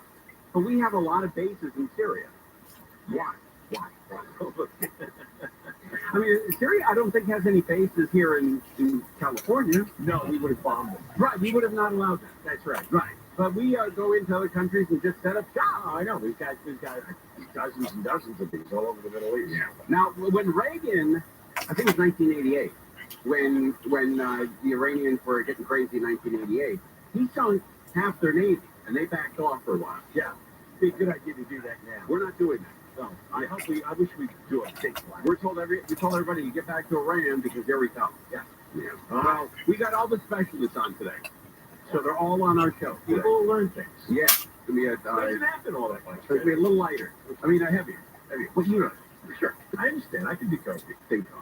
Conway Fix, Crozier has got the news. That's right. Live in the KFI 24-hour newsroom. KFI. KOST HD2. Los Angeles, Orange County. Live everywhere on the iHeartRadio app. Here's the latest from the U.S. airstrikes in Iraq and Syria. I'm Michael Crozier, live from the KFI 24-hour newsroom. The U.S. has launched airstrikes on dozens of sites in Iraq and Syria, used by Iranian-backed militias. ABC's Mary Bruce says it comes as President Biden and First Lady Jill Biden participated in the dignified transfer of the 3 Army reservists who were killed Sunday in a drone strike in Jordan. This is the scenario that the White House has been hoping to avoid for months, as we've seen U.S. service members come under these relentless attacks from these Iranian-backed militias. And the president has faced a lot of pressure to strike Iran directly. President Biden warned this week the U.S. would respond forcefully. The initial strikes hit command and control headquarters, ammunition storage, and other facilities. This report brought to you by Service Champions. A homeless man's been shot in downtown L.A. The LAPD says officers were called to East 7th Street last night and found the man on the sidewalk with gunshot wounds. They say the homeless guy walked up to a car, was shot multiple times by someone inside, but then took off. The man's in the hospital in stable condition. The LA County Sheriff's Department's recovered more than $5 million worth of stolen cargo in San Bernardino. Investigators initially tracked a stolen trailer full of TVs from Commerce to San Bernardino. While detectives were serving a search warrant Wednesday, they found even more trailers with other items. Those items include computer chips, government-issued military shorts, home theater systems, fertilizer, and more. Photos of the recovery show different items stacked on pallets. The department says the investigation is ongoing. In LA, Blake Trolley, KFI News. Caltrans has declared a state of emergency because of the landslide in San Clemente that's caused the rail line to be shut down. Service on the rail was suspended late last month because of debris on the tracks and damage to a nearby pedestrian bridge. The emergency declaration allows the Orange County Transportation Authority to get up to $10 million in funding to help restore service. Connecticut will be the first state to cancel medical debt for eligible people. The state says it plans on erasing about $1 billion in medical debt this year by leveraging $6.5 million in American Rescue Plan Act funds. I think it's really important that people have a sense that they can start building wealth of their own. We're making that easier for people to do. And the best way to start is eliminate the debt you got. Governor Ned Lamont says people who suffered a medical emergency should not have to suffer twice. A court filing in Fulton County says the DA had a romantic relationship with the lawyer that she appointed to lead the Georgia prosecution of former President Trump. He says there are no grounds to dismiss the case or to remove her from the prosecution. An affidavit by the lawyer says she has no financial interest in the outcome of the 2020 election interference case. People who live near the site of a toxic train derailment in East Palestine, Ohio, are calling on the federal government to do more in helping ease the environmental impact. Ashley McCollum was forced to leave her home, says she'd worried too much about her son's health if she went back. I don't feel comfortable going back home. I'm still hearing all the people that went back home that regret going back home. I don't want to watch him have these issues. Norfolk Southern train derailed and exploded 1 year ago tomorrow. Controlled release of the toxic chemicals and forced hundreds of people from their homes. The judge in London has acquitted climate activist Greta Thunberg on the charge she refused to leave a protest that blocked the entrance to an oil and gas industry conference. The judge says there were a lot of deficiencies in the evidence. The judge ruled police could have taken less restrictive measures and didn't properly define where protesters were allowed to move about. Thunberg was among more than 2,400 protesters arrested after blocking entry to the Energy Intelligence Forum last October. This time you all will see the real Apollo Creed. The whole world's going to see the real Apollo Creed. Light and fast and hard to catch. No playing, no jiving, just hit. Carl Weathers, the actor who brought Apollo Creed to life in the Rocky franchise, has died. Sandler says he died in his sleep yesterday. Weathers fought alongside Arnold Schwarzenegger in Predator, taught Adam Sandler how to golf, and Happy Gilmore most recently starred The Mandalorian on Disney+. Carl Weathers is 76.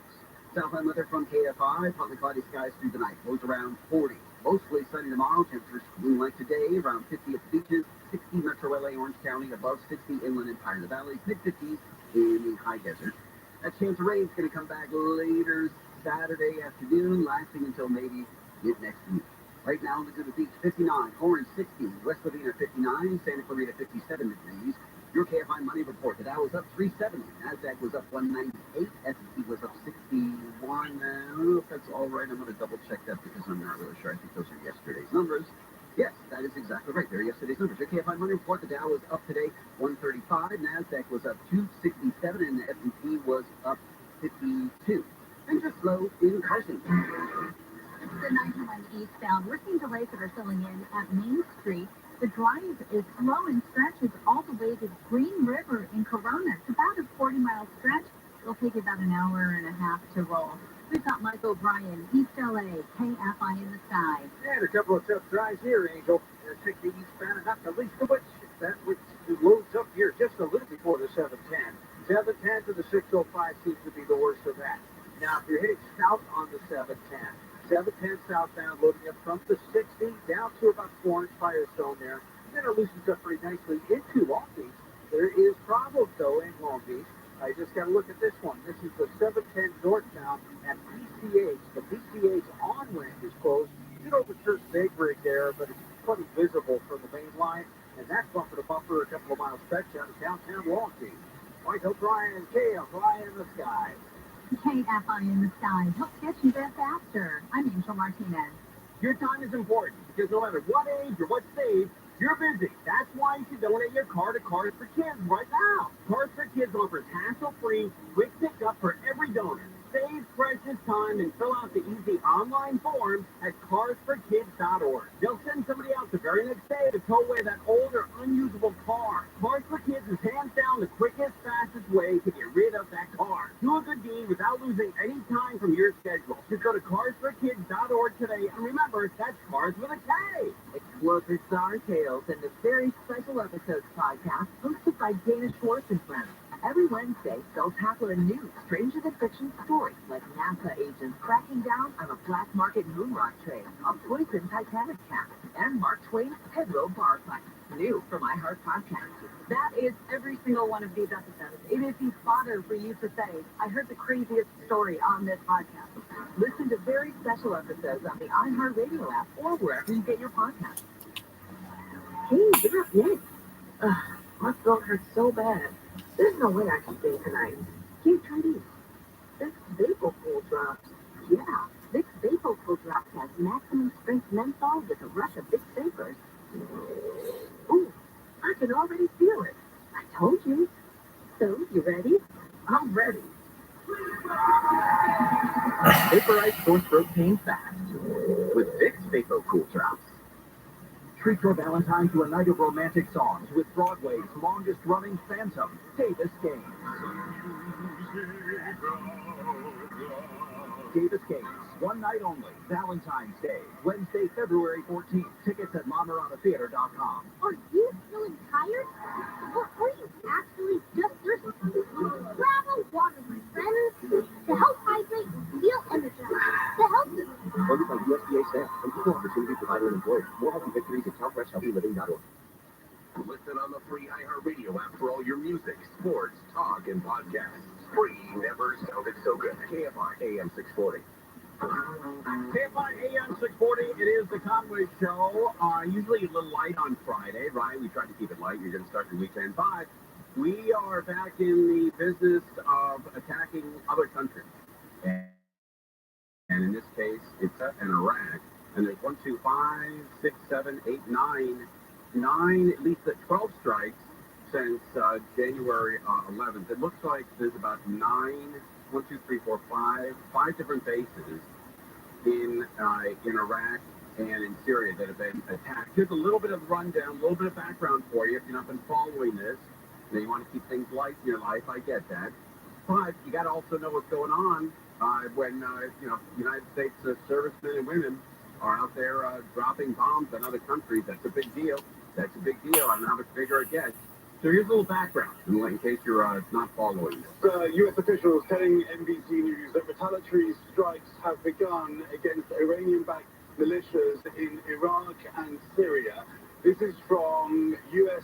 government sources. It's not an official announcement by the U.S. government, as I understand it, as I speak to you right now, Lester. We did have, though, news, I guess about 30 minutes ago, that there was something happening in eastern Syria, along the border, near the border with Iraq, a place called Mayadin, which is part of a strip that we know includes encampments for Iranian-backed militias. Okay, and if you're wondering why this is going on, why we are attacking, 3 servicemen were killed in Syria, just west of Iraq. Those U.S. officials confirm that the U.S. has begun retaliatory strikes in the Middle East in response to the deadly attack that killed 3 American troops.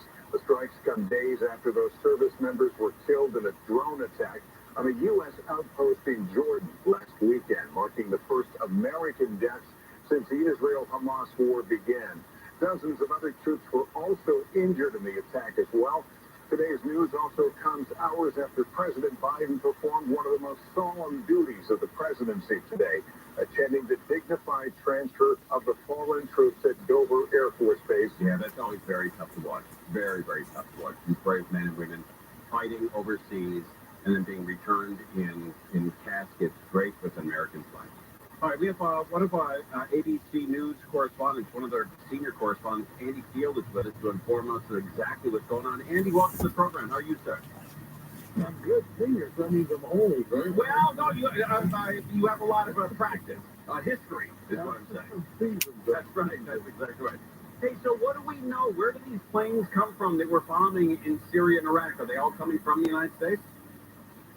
Yes, well, we're told they're B-1 bombers that flew overnight from the U.S. and dropped most of these bombs on these various targets. We're told that there were 7 separate U.S. airstrikes tonight against Iranian-backed groups, as you mentioned earlier, who had targeted and killed American service members last weekend. And, of course, all those attacks fired. Now, we've been very fortunate, the U.S. has, in terms of all of these attacks on various outposts in Iraq and in Syria have not been deadly, but they have not been without consequence. There have been many, many American service members wounded, some of them in really bad shape, and many with traumatic brain injuries. So when we talk about, well, they were only wounded, it goes a lot deeper than that. But when 3 of them were killed in this drone attack, that was the final straw for the U.S. and the president, and that's why he ordered these attacks today. Okay, and from what I read online and watched on TV on some of the cable stations, that this isn't just a one-off. This might go on for a couple days and or a couple of weeks. Well, the president issued a statement saying pretty much that we're going to continue attacking when we want to and where we want to, that in fact, the Secretary of Defense yesterday said, look, they've got a lot of resources, we got a whole lot more. And it's just, these force of attrition, though, really never seem to work. You remember that former President Trump said that he had wiped out ISIS in Iraq. Well, in fact, we have 2,500 American troops still in Iraq, still trying to wipe out ISIS, or at least some of the small groups that are creating havoc there. Right. So that wasn't exactly the case, and it's one of the reasons that our troops are over there in harm's way again. Yeah, but I don't know if the average American knows that there are bases in Syria, and I think in Iraq we knew that. But it seems odd in 2023 that another country can just go into another country and set up a base, certainly without their permission, I imagine, right, in Syria?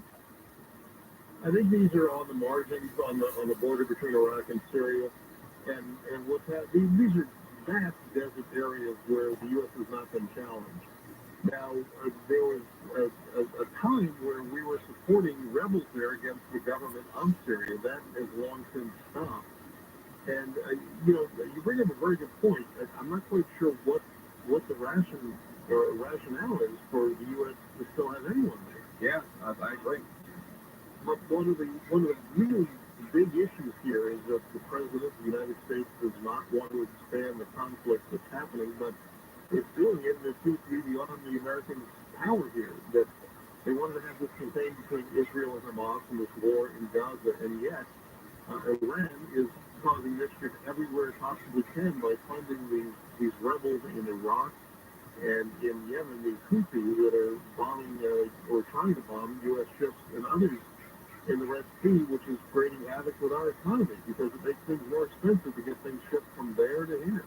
Yeah, well, I remember back, I think, I'm not a history buff here, never pretend to be one. I think it was 1983 when the barracks were bombed in Beirut. And I don't remember how many were killed. I'm embarrassed to say that. I thought it was 100. Several hundred. Yeah, a couple hundred Marines. Well, Reagan pulled everybody out of that area. There was no retaliation, just pulled everybody out. Then back in 1988, when the U.S. military is a little stronger and Iran started to flex its muscle again, Reagan went in and basically sank half of Iran's navy. So there's been some history of that, but this kind of history is odd. Just go over there and tell people we're going to do it to begin with.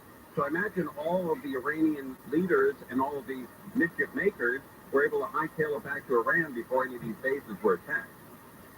I'm not sure. I don't know.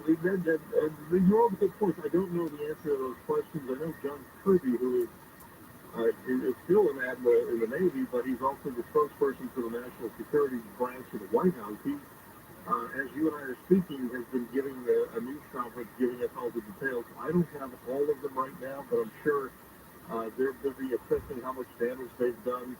I don't know that the U.S. goal is to kill people. It's to knock out the capacity for them to kill us. Right.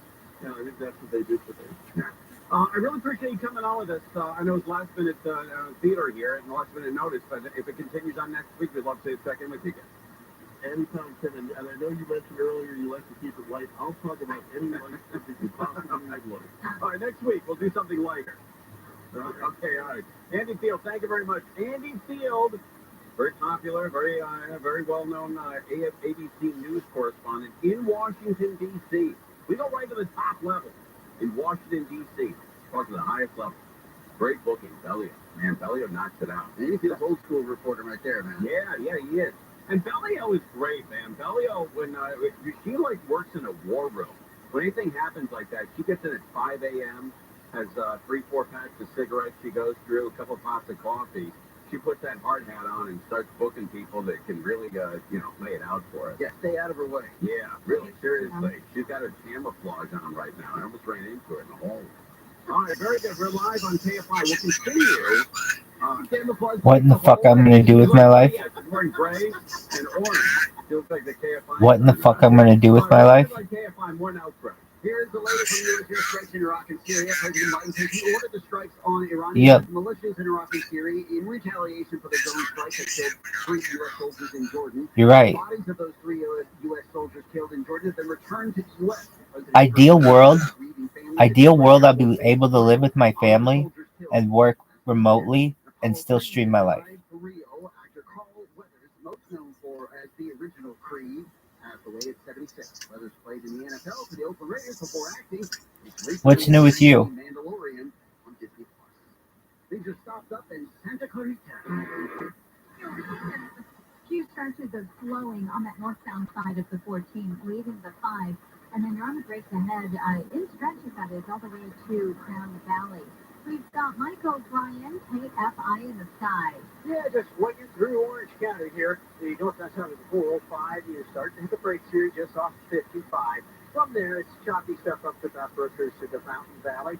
Northbound side of the 55, that's jamming up just up 405. Worse than that first stretch up to about headed to McFadden. It's going to loosen up a bit, and it looks like you're going to be back on the brakes approaching Catella. Catella up to the 91, I can tell you. That's going to be a tough stretch. Michael Bryan, KFI in the sky. KFI in the sky. Help get you there faster. I'm Angel Martinez. This is Tina Moby. This is what's trending from iHeart Sports Network. Presented by Mercedes-Benz. The Kings firing head coach Todd McClellan today. Jim Hiller will take over as interim coach for the remainder of the season. The Rams are reportedly hiring Gibbs Smith as their defensive line coach and run game coordinator. He finished last season as the Chargers interim head coach. Super Bowl 58 goes down in Las Vegas a week from Sunday between the 49ers and the Chiefs. DraftKings Live favors San Francisco by 2 points. I'm Frank Aaron.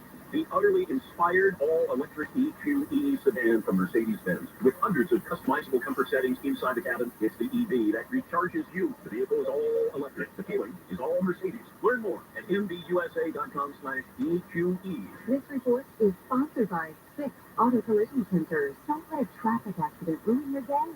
Visit fixautousa.com to find the nearest Fix Auto location. Their highly trained and certified technicians will have you back on the road in no time. You have a choice on who fixes your vehicle. Tell your insurance agent that you want to go to Fix Auto.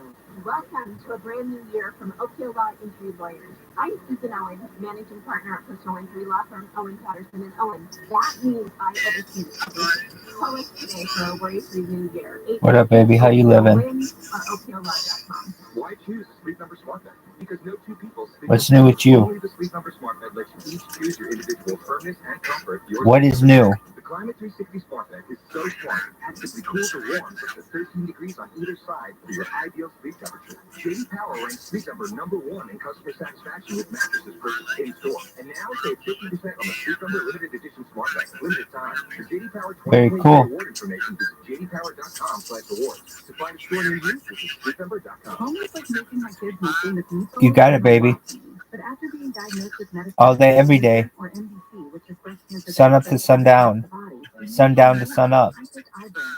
How about like this? Ibrance 125 milligram tablet with an aromatase inhibitor. It's through adult. It's HR positive, HER2 negative, MDC as the first hormonal-based therapy. Ask the doctor about Ibrance and visit Ibrance.com. Ibrance may cause low white blood cell count that may lead to serious infections. Ibrance may cause severe inflammation of the lungs. Both of you can lead to death. Tell your doctor right away if you have new or worsening symptoms, including trouble breathing, shortness of breath, cough, or chest pain. Before taking Ibrance, tell your doctor if you have fever, chills, or other signs of infection, liver or kidney problems, are or plan to become pregnant, or are breastfeeding. Common side effects include low red blood cell and low platelet counts, infections, tiredness, nausea, sore mouth, abnormalities in liver blood tests, diarrhea, hair thinning or loss, vomiting, rash, and loss of appetite. You okay, baby? What's new? Finding Matt Drudge. I'll be taking you on a journey to find the mysterious media mogul Matt Drudge, founder of the drug. Live with my family, live stream, and work remotely. Dined with him and fought with him, taking listeners into private conversations, all in an attempt California. to understanding of who Drudge is and what motivates him. Yeah. Hopefully, he'll even sit down with us.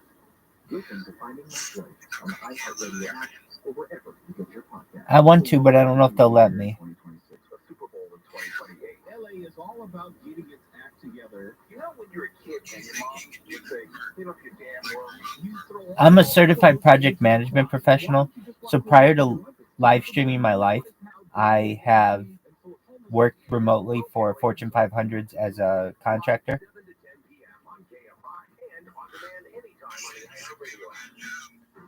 I hope so. You're right.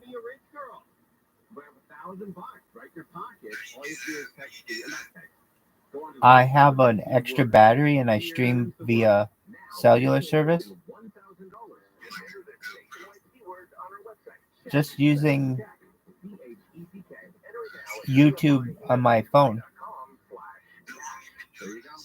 Almost 3 years. Yep. And you can win $1,000. $1,000. Here's what we know about the strikes in. Well, see, here's the thing. No one has even done 1 year on YouTube and have it be recorded. See, a lot of people stream their life, but it doesn't get saved anywhere. So they can do whatever they want, and there aren't really any repercussions because unless somebody's streaming alongside you and recording, it's whatever. All of this is like an archive, which makes it different. Does that make sense? So basically, you'd be able to go back in time like a time capsule, and watch. Going back to the pandemic, we've seen the death of a queen, the birth of AI, the coronation of a king, and everything in between. Islamic resistance in Iraq. At 4 p.m. today, East Coast time. So at 1 o'clock, everybody's looking out for snow and rain around here, trying to get ready for the weekend, getting ready for the Super Bowl. Yeah, well, I'm about ready to start working. Those forces conducted airstrikes in Iraq and Syria against Iran's Islamic Revolutionary Guard. What up, baby? How you living? What's new in your neck of the woods? And affiliated militia groups as well. So Just streaming my life 24/7. numerous aircraft that indulged and included. I'm taking over Twitter. I've created a little robot that I'm watching right now that just automatically follows people. Either from Nebraska or Texas. Yeah, it pisses so many people off on Twitter. If you type in Rabbi Rothschild in Twitter, you'll see all the screenshots that people have created of how many of these bots have followed them and how much they complain. It's hilarious. And they're going back to Nebraska, probably on their way home right now, or back to Texas. And so that is one hell of a day. That is probably 15. This is art. Well, that's not true. I mean, they're going a little faster. I can do that. They're set at they can go 1.2 Mach, so what, almost maybe what, 1,000 miles an hour, 900 miles an hour. Ditto, my man. Ditto. So I'm sure they'll rotate 2 or 3 crews and probably have their A crew on when dropping the bomb. Are we still? Are we still? Like the Los Angeles Kings, who just fired their coach there, by the way. Los Angeles Kings have 4 lines That robs everybody? First, second, third, and fourth line. And their fourth line guys are usually not as good as the first line guys. And it's probably the same thing in these aircraft. You know, the first line guys are probably going to be the guys that push their buttons and pull the Oh, that guy. That guy. Well, this isn't that intelligent. I would say all this thing does is go on Twitter, and wherever there's a follow button, it presses it. And I have to load it with 8 new accounts, and then it just cycles through all 8 accounts. You can follow up to 400 people on a Twitter account per day. And so, and 8 accounts to get 400 people on each account takes about an hour or so. So this thing follows something like 3,200 people per hour.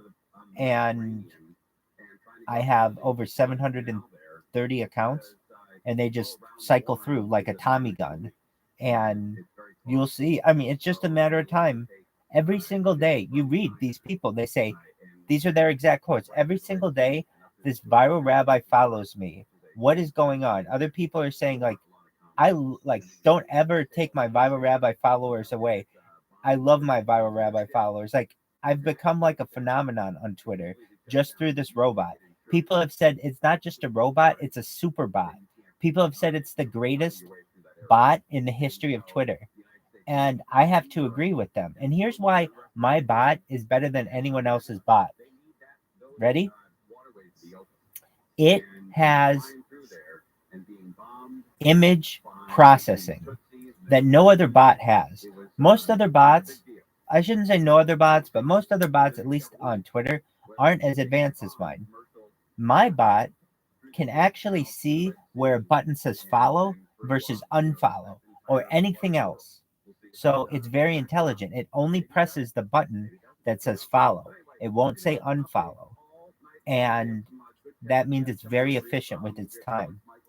And you'll see, I've been following people for the last month or so, and the amount of feedback that I've gotten is tremendous. It's incredible.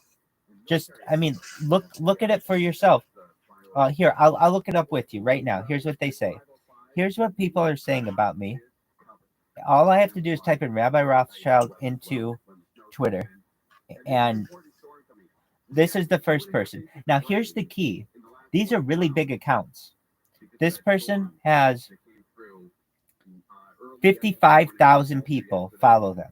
That's a big account. It's a big, and if you're, I piss off the right and I piss off the left. So for as many liberal people as I piss off, I'll piss off just as many conservative people. All the liberal people think I'm conservative. All the conservative people think I'm liberal. It's hilarious. All the Hamas people think I'm an Israeli bot. Israeli people don't know what to think. Okay, here we go. So this is what they say.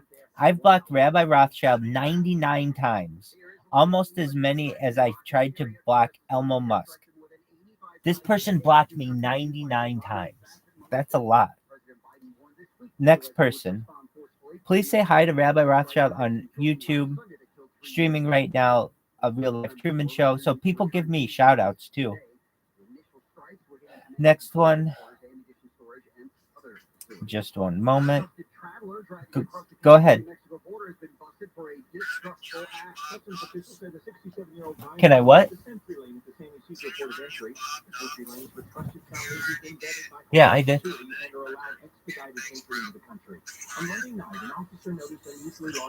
So, here's what else they have to say.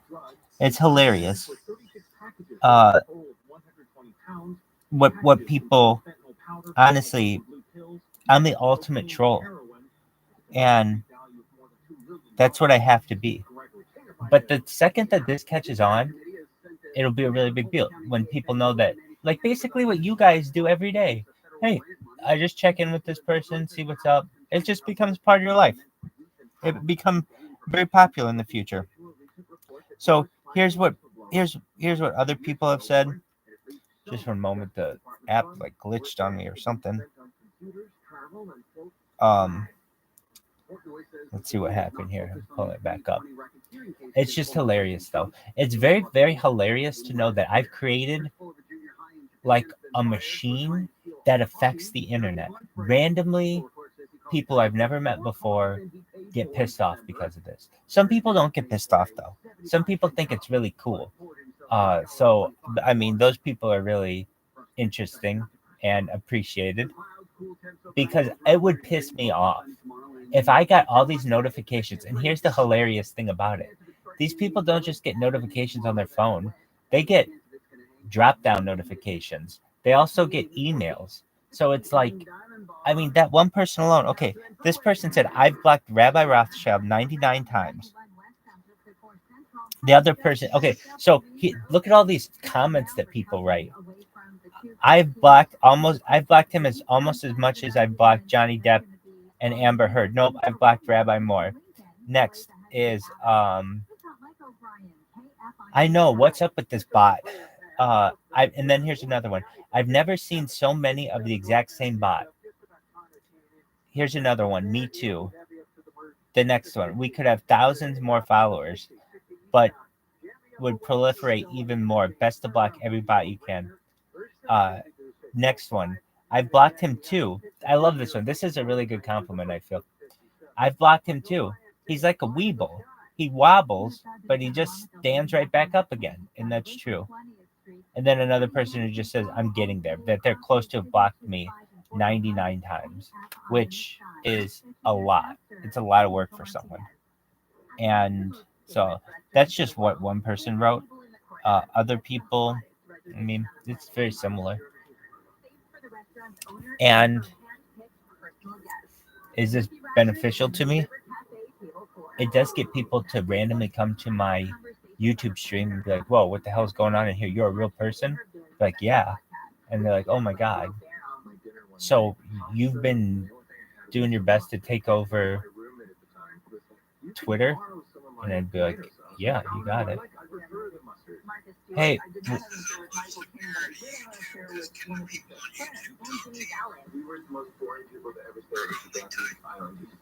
this is superior to YouTube.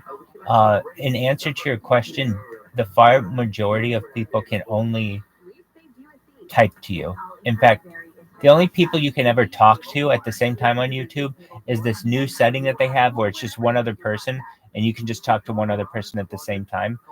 So yeah, this is far superior where we can just talk like a normal conversation.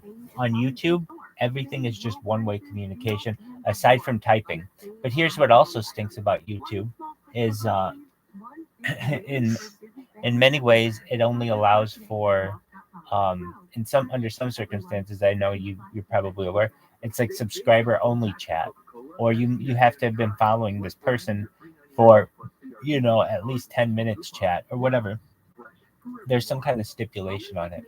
What I think will be a game changer, and by the way, Sproto Gremlin, at least for me, you're like fully muted, so I don't have anything to do with that. I hope you get unmuted though. If you need my help with that, let me know. I don't know how I can help, but just if I were you, Sproto Gremlin, I would ask in the chat if somebody could please unmute me, if that's something that you wanted. Anyway, what's going to be a game changer for me is Twitter Spaces. Why? Twitter Spaces in the next coming soon, because I've already seen the screenshots of it of people who work at Twitter have the ability to have video on Spaces. And once people know how much I've streamed my life and I'm video on Spaces, it's game over. I'll become, I think, very famous on Twitter quite quickly.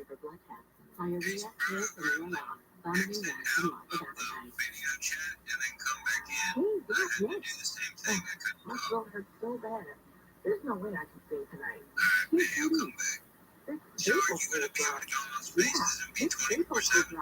I'm going to do my best to. Sproto Gremlin, finally we can hear you.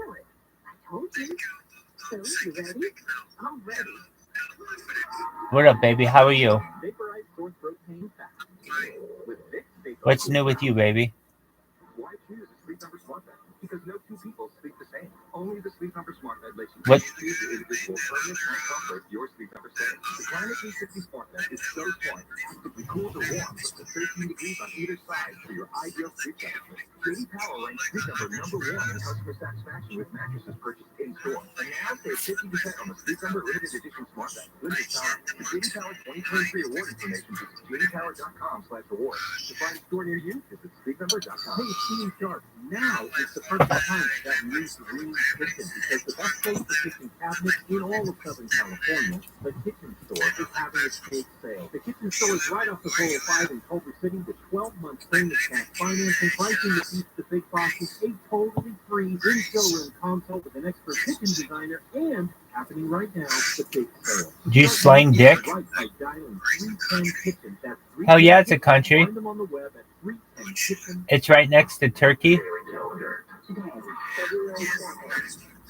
Today is Ayn Rand Day, the inspiring philosopher and author of Atlas Shrugged, The Fountainhead, and more. Christians may know it's Candle Mosh Day, translated as more candles. Euro, souvlaki, like Greek food, and then you've got democracy came from Greece.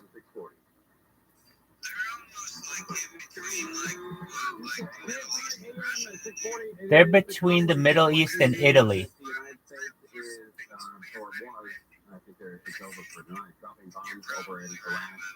They're between Italy and the Middle East. That's a big deal going on. We'll have more information on that throughout the evening. Including at 5 o'clock, Lieutenant Colonel Daniel Davis coming on with us. And he'll shed some light on what's going on. It's a big deal in the United States who's dropping bombs halfway around the world. Also, we'll take a look at the B-1 bomb, or the U.S. B-1 bomb of Lancer, and a lot of people unfamiliar with the capabilities of that plane. Not me so much, I'm old school. Refer to it as the bone. I think us, other pilots will agree that that's the proper name for it. How far do you live from the sea, Sproto? The issue is, how are you, Bob? James on with you, Timmy. How are you? I'm doing excellent. Hey, when something like this happens, you have to reschedule the entire show and keep people. Is it warm? What's going on in the Middle East? Sure. Yeah. Is the water warm? Right. Gotcha. What do you hear? What's going on in the Middle It'll be warm though in the summer. I honestly don't have a lot on that. In terms of, I think really focus on a lot of the things. You have 15 Sprotos? That's a shitload. Good for you, my man. headlights today. We traveled with That's okay. It's more than you have more than 10. exclusive sit-down with the vice president, in addition to California Senior Senator Yes. On the issue is. So it's been, Wait. That's a lot. You went on Air Force Two with the vice president? Did. Yeah. Where did they pick you up, and what are the logistics? Do you have to do a background search on you? What's going on? Is the rice any better on Air Force Two? That's right, buddy. Give us the rice. What's going on with that rice? Yeah, so we joined the motor carriers. We drove to the LAX with her team. You know, there's like 8,000 different security checks. And then you get off and you wait there on the special part of the tarmac where nobody else is. And then you check in for the plane, and we went up there, and they had our names were like printed out. They wrote the Air Force 2 with the logo there, and they had the side seats, which is kind of cool. And You're familiar. You know her husband, Doug. You guys have been friends for a while. I knew her first, actually. I mean, I've been covering her since she was. I remember the first time I interviewed her, I was an intern for Conan Nolan at Channel 4. Wow. She was the San Francisco DA who was a surrogate for Barack Obama in his debate against Hillary Clinton in Hollywood. And she was like a new person that was trying to get on TV and have people familiar with her in LA. So it's been a while. I mean, I probably interviewed her 20 times before she became vice president, and then she had said no to every interview request while vice president until the first when something like this happens, because Conan Nolan is still, in the game, does he get pissed at your ass, or is he proud that you're one of his underlings and you're moved on to Air Force 2? He is one of the greatest people I've ever met in my whole life, and he is such a mensch and so proud. He sends me nice notes all the time. He is one of the main reasons that I do what I do, and I love him so much. And he's been nothing but supportive, which is so cool. He's great, and I think I saved his life. I don't know if he told you that story. Really? Yeah. What happened? Last year, he's the national political correspondent for local NBC News. Is that fair? Sure. Okay. A little bit of promotion, but we'll go with that. All right. And they had him out at Mount Wilson covering avalanches, trying to wipe him out so they didn't have to pay his contract anymore. And I said that that's unfair, and they stopped and they put him back in studio. I saved that man's life. Look at you. I saved his life. To give you some of his contract after that. I saved that man's life. All right, so let's get back to this. So you go on Air Force 2, you get on at LAX. Do the people like the Secret Service know you? Do they say, hi, Alex? Well, our names were on a list, so they were expecting us there. And what was cool was we were the only reporters on the plane. So then we're supposed to film her getting onto the plane, that whole thing, the shot of the waving and the whole thing. And she gets off and she's like, hi, Alex. Hi, Alex. And then they came back in the plane and hung out for some of the plane, which was kind of wild too. And where were you going? Where was the plane going to? I was going to San Jose. She was doing her national fight for reproductive freedom. Hey, can we come live with you? We got off the plane and she met the senators from California, and we got in the motorcade and traveled to the Mexican Heritage Plaza in San Jose. There was a big crowd of people, and she spoke to them, and then after this came backstage and did a sit down with us. Wow. So when you're on the plane, do you sit next to her, or is she in the VIP area and you're back with the animals? No, she's definitely in the VIP area, and we were like in the last row. But she did come back to hang out with us a little bit. So Are there a bunch of hot Greek girls around you? Did you remove anything from the plane, like ashtrays or napkins? People like to steal stuff. Do you have a bunch of hot girls around you? I took the name plaque that said my name and the Air Force 2 logo and that. So I had that. That must be a really safe feeling to be on that plane. It goes over. There's no chance that the door's going to be blown off that sucker. No, it's an older plane for sure, and because of security. Oh, isn't that the They story? lift off like basically straight up, and they land basically straight down. And it's the most experienced Air Force pilots that are doing it. Guys that are trained in like flying war zones. So it's a different flying experience, but it was wild. I mean, it was one of those I can't believe I'm here experiences. Regardless of what you think of her or party or whatever, it's very cool. By the way, confirm or deny this. I heard that before she takes off, she goes into the cockpit looking for MAGA hats. Is that true? I think that is true. They definitely. For MAGA hats. You should see, it's all the like Air Force guys in their uniforms, and they have all those different, the stuff on their uniforms to show all their experiences. So, quite impressive. Yeah, I can't believe it. That's the technical word for it. You can see my ignorance there. I should have just got myself in trouble.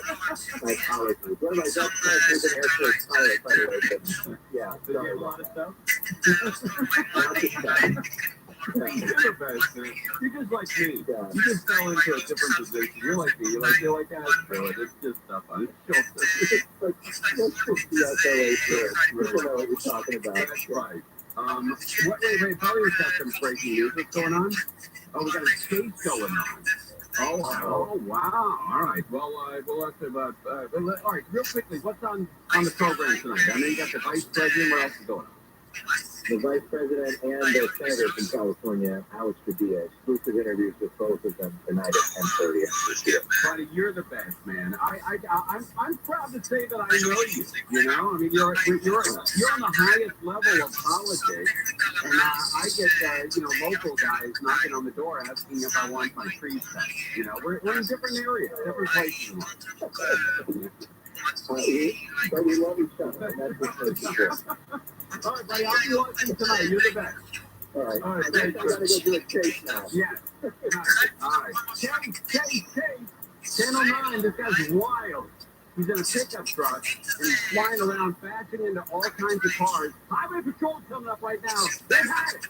But that's not how they tried to fit him. Yeah, they tried to hit him. He was in a far right lane, and the lane was ending, and he tried to pass a big rig or some sort of maybe a gas truck or something in his life. All you saw was smoke, but he managed to get through and get past it. And he shot an old truck there with a lot of equipment in the back, just like lumber in the back. No, it looks like he's building a fence. One of those redwood dog-eared fence posts that he's looking to put together. And I'm trying to figure out what that thing is in the back. Yeah, it looks like an RTD show on that. It looks stolen. I gotta say, he's driving it like it's stolen. Grant doesn't really care about it. And he's driving it like it's rented. He's just flying all over the place. But he's wild right now. He's on Beverly. What street is this thing? Are we on the 605 still? Yeah, 605 southbound. We're on the 60s. They're on the 605 southbound. They just passed Tech Road. So they're probably just passing Rose Hills right about now. So okay. Close to that. This guy seems pretty agitated. I get it. Fine. It's one last cigarette, one last hurrah before they, lock him up for the night or for the week or whatever. End of a lot of bad decisions. Yeah, right. Yeah, the culmination of a lot of decisions that when people went right, he went. Take care, baby. And vice versa. And we like in that shoulder. He's going a good mid-60s, going in that shoulder, passing up people. That's the only place he can travel because there's delays all the way to the spot. Yeah, and I hate to say that, but it is illegal to do that. California. You can't really travel on the shoulder. Oh, he's getting off. Where is he getting off, Angel? It's Rose Hills. Rose Hills. That's where the graveyard is, right? California dreaming by the mamas and the papas. Jump in. It's still right there on the flat. I agree. So he's run away from the cop, and then Gabriel River Parkway. Aside from like 2 weeks a year, yeah. 74, 73, 75. Oh, it says it recorded. 75 miles an hour. But he's really moving, and it doesn't. It looks like. Is it always sunny in Greece? You guys know bugs better than me. Yeah, sure. Late 80s Toyota. There you go. I'm sorry, what kind? The late 80s Toyota. It's the rise of in the country. Roll his eyes. Oh my God! It's the Toyota. So I do it for world peace. I don't want people to have war anymore. And so it gives me a platform to be able to discuss world peace with people. Yeah, and he's not. Wow, he's going against traffic here. Oh man, this could end in a horrible way. No, I'm setting up a robot that automatically follows people on Twitter. On whatever street he's on here. I think he's on San Gabriel River Parkway. Yeah, and that's going to end coming up at Beverly Boulevard. So this guy's lying. Man, oh man, does he not care about anybody, including himself? Oh, he's going to pull right through the intersection right now. He's made a left, so the shadow. Very cool. He's going east now. Oh, maybe a little north. Something. It is a wild chase on 9. Wild chase on 9. Yeah, this is one of the crazier ones we've seen in a long time. Yeah, it's crazy. We're going to take a break. Hopefully, nobody gets hurt or injured here because I gotcha. So they're all displayed. if you're in that area, please be careful. That's one of the reasons we do this, to warn everybody in these areas that you could get injured severely by this guy. He does not care. So if you're in that area in Whittier, please be careful. This guy's flying through your town. We're live on KFI. More now, pros. Here is the latest on the U.S. airstrikes in Iraq and Syria. Officials say 85 Iranian-backed targets were hit using long-range B-1 bombers launched from the U.S. and other allies with 125 precision bombs. Tesla's been ordered to pay $1.5 million for illegally disposing hazardous waste at multiple locations throughout the state. And a former executive at MoviePass has been found guilty of investing more than $260,000 to repay money he borrowed to produce an event for the Coachella Music Festival. Leading to 18 U.S. faces up to 40 years in federal prison. We'll take a look at those freeways where that case is going on. Next. All right, if this guy thinks he plows into you, gotta call Sweet Jay. Conway here. It's a big deal.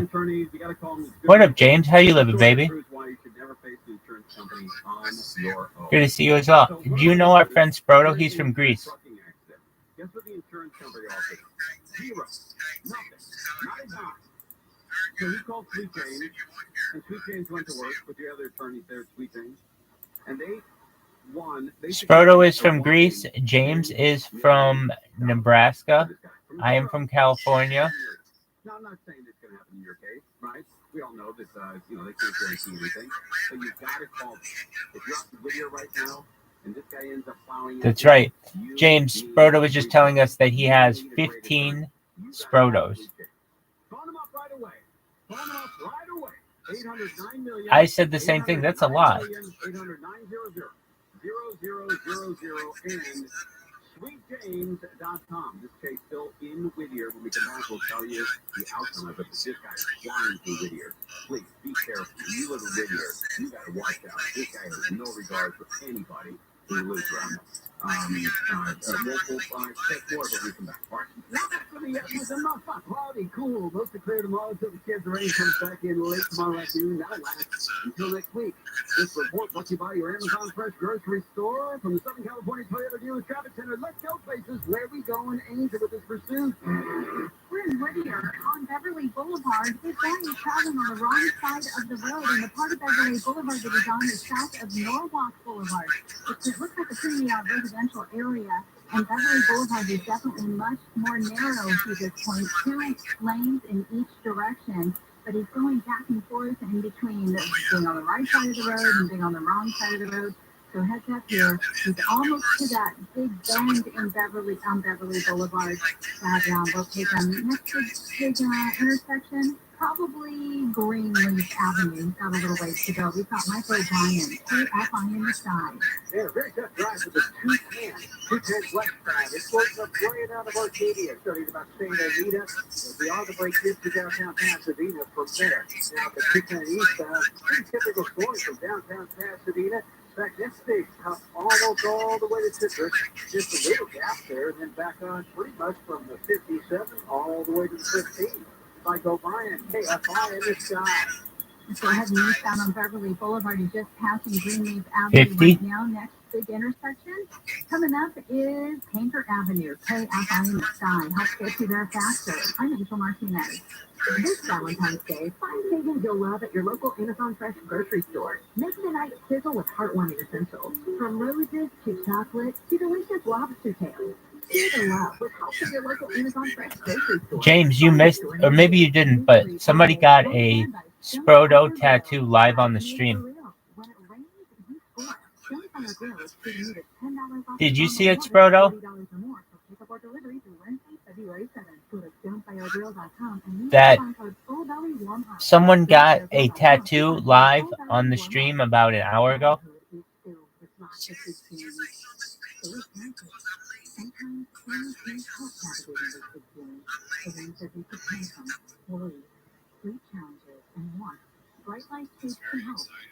Bullish. That's a major G. Now get free behavioral health coaching online via live video sessions. To take back and more. Get all the tools for all the fields. Sign up for your free account at Brightlight. God willing. God willing. We need something positive, baby.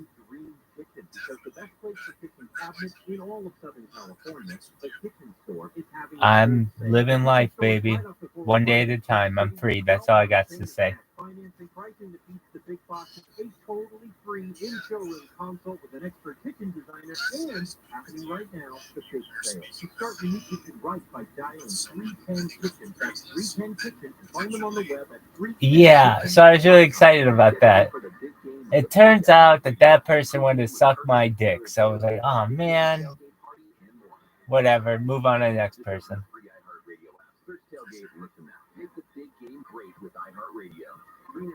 Be careful, James. I might come on a Greyhound bus and live with you.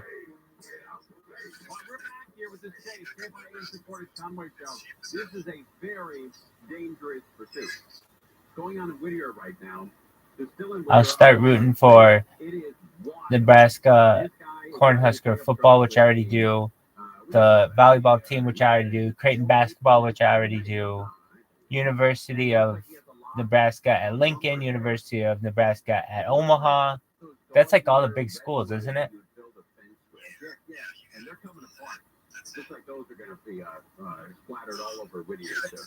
They're moving and shaking. And this guy does not care. That it is. He's not showing it. He's not showing it for your Tacoma. The Tacoma. All right. Well, the big O, baby. The big O. Big dog with it. Hey, look. Hey, it's Steffuch. We gave you a bottle of wine and pancake mix for Christmas. We can dog on you the other 364 days. Okay, fair enough. It's like Rashid. I got that from some sports shirts I was listening to one night. They're like, no, dude, I gave you pancake mix and a bottle of wine. I can beat up for you on you the next 364 days. That's amazing. All right, stolen vehicle. Radical. This guy loved being on the wrong side of the road. Yeah. Wouldn't be an accident, potentially somebody getting killed or wildly injured. Please be careful. One of the reasons we do this, obviously, it's news. This guy is on all these TV stations now. But you've got to be careful around guys like this. This guy doesn't give a rat's ass if he kills you, your kids, your mom, your dad. He doesn't care.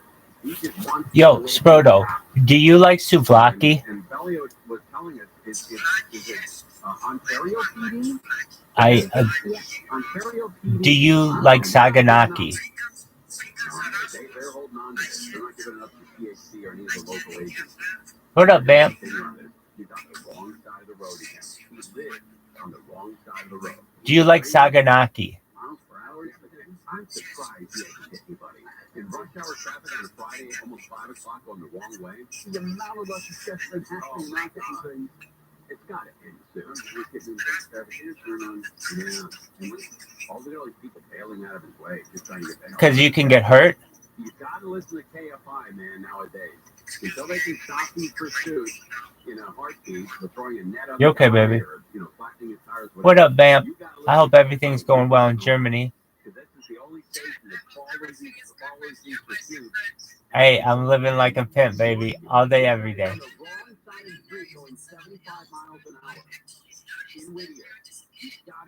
Thank you so much. I appreciate you noticing.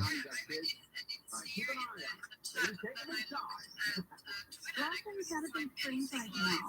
Just turned under crossing. It looks like You were definitely right. direction he turned. I'm free, baby. I'm free. That's all that matters. Yeah, it looks like the shadows behind him, so he's going into the sun. How are things with you? Yeah, everything's good. Howard, thank God. How are things with you? On Norwalk Boulevard next. And normally we'd say, hey, oh wow, this guy jumped over the median right now. He's going the wrong way again.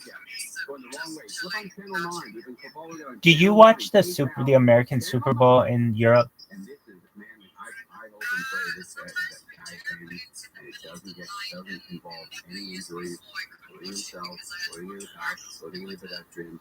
But man, oh man, I gotcha. I can't see how It's amazing to me. Only 100 million people will watch the Super Bowl, but the 4 billion people will watch the World Cup. That's how much bigger the World Cup is, 40 times bigger than the Super Bowl. Yet in the United States, the Super Bowl is so big, vamp. It's so big. This guy is ignoring all of them, going the wrong way, 75 miles an hour on the wrong way of these big boulevards and these side streets, and still hasn't hit anybody or anything. He's golden there. Golden, yes. South Norwalk Boulevard coming up on College.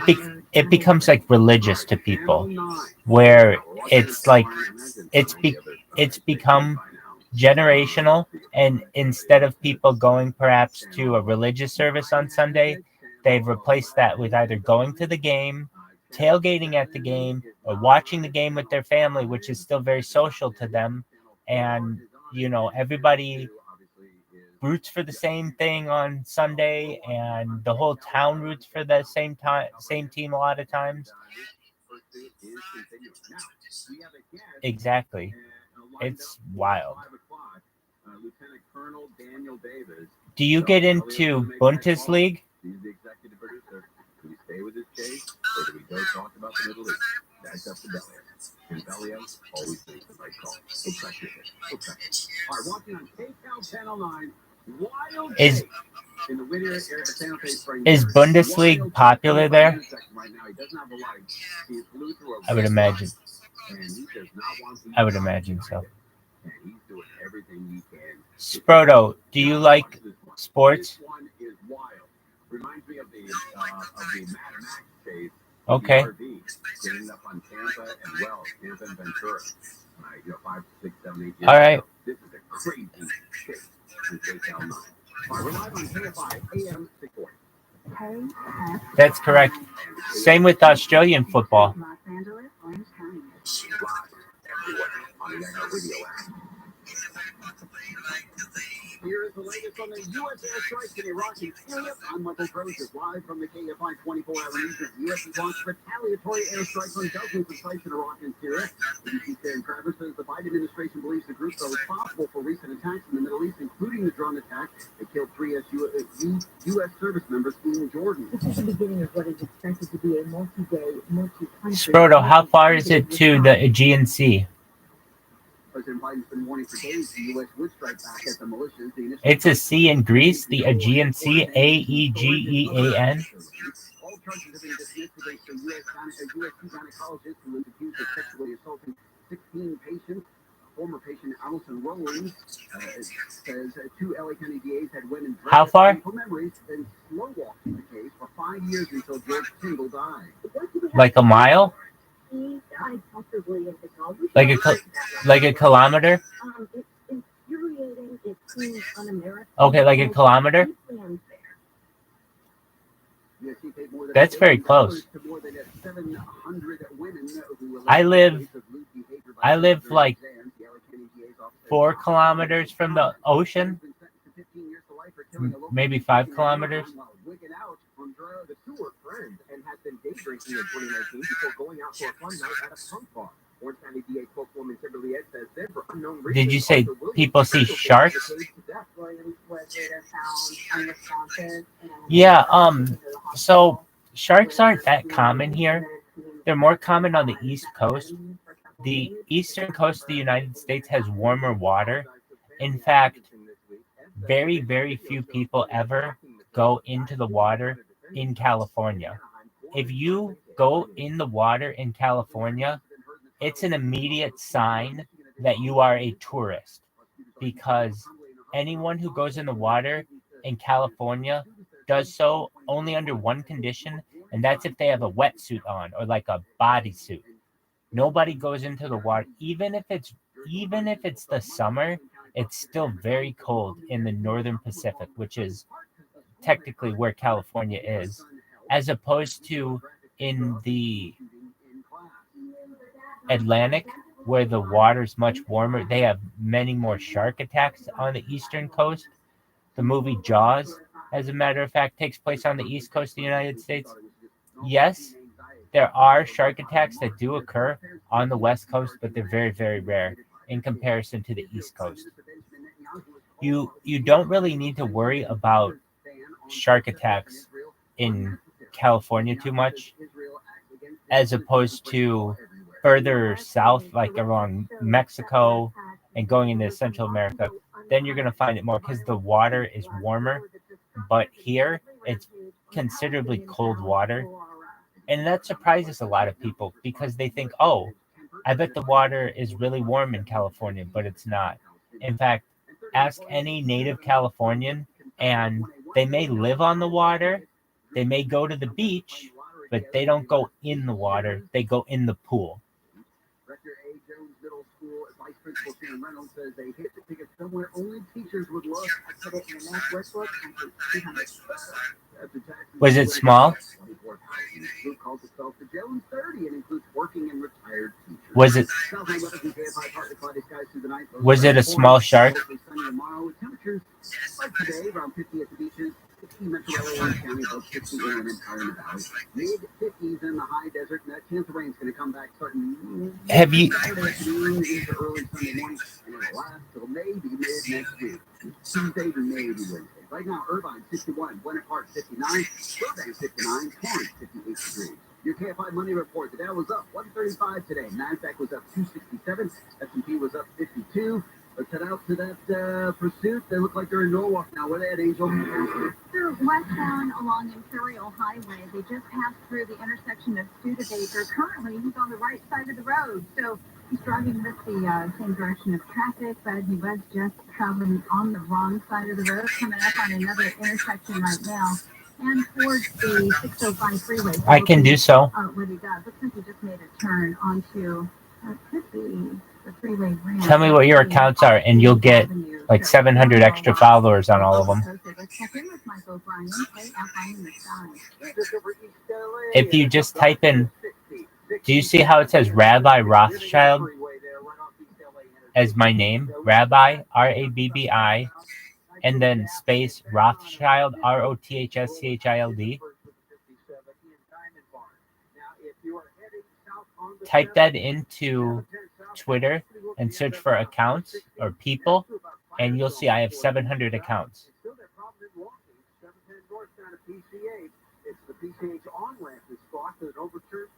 Have your accounts follow one of those accounts, and I'll follow it with the other accounts. Looks like he's trying to make his way to the landscape to hit the other freeway or something. But holy cow, he's going to get stuck there for sure. I would have. West 105 coming up on I'm the best troll in the history of the internet. And it looks like he's just about to become stuck. We're driving to the riverbed. That's what he's doing. He's in the riverbed now. So let's see where that is. That's the San Gabriel riverbed. He's in that underneath the 105 overpass. KFI in the sky. Let's get you there faster. I'm Angel Martinez. What is the most famous restaurant in the world? Maybe you are. There's a table in the corner. That's the hottest reservation on the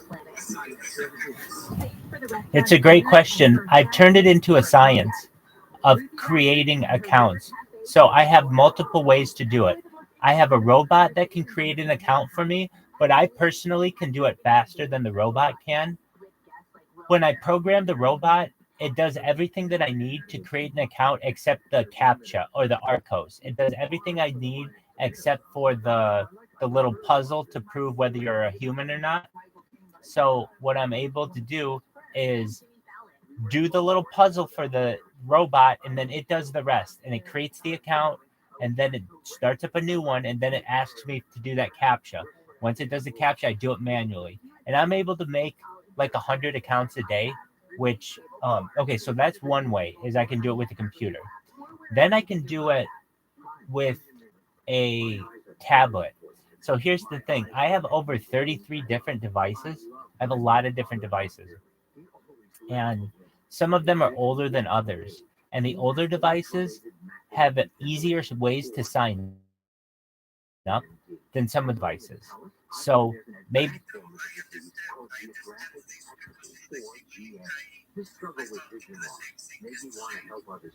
exactly.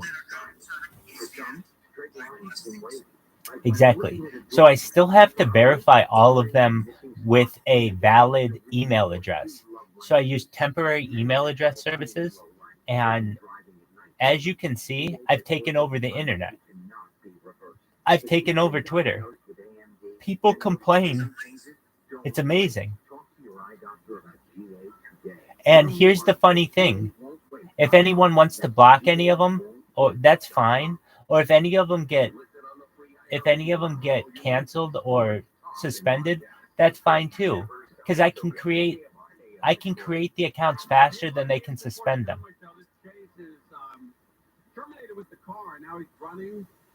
And so what this machine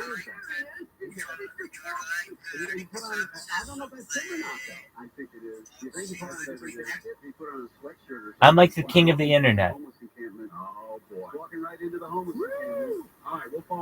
And you can even see I'm live on Twitter. Just type in Rabbi Rothschild. I'm live on 3 different streams right now on Twitter. We want to get as much information as possible. So we turned to the professionals. Lieutenant Colonel Daniel Davis is with us. Lieutenant Colonel, how are you, sir? I'm doing really good, thanks. How are you? Yeah, I appreciate you coming on. This was sort of expected. Yes, I agree with you. We can do so. Well, the level of response is about what I thought. Do you want to see? Here, I'll show you my robot. Just for a moment.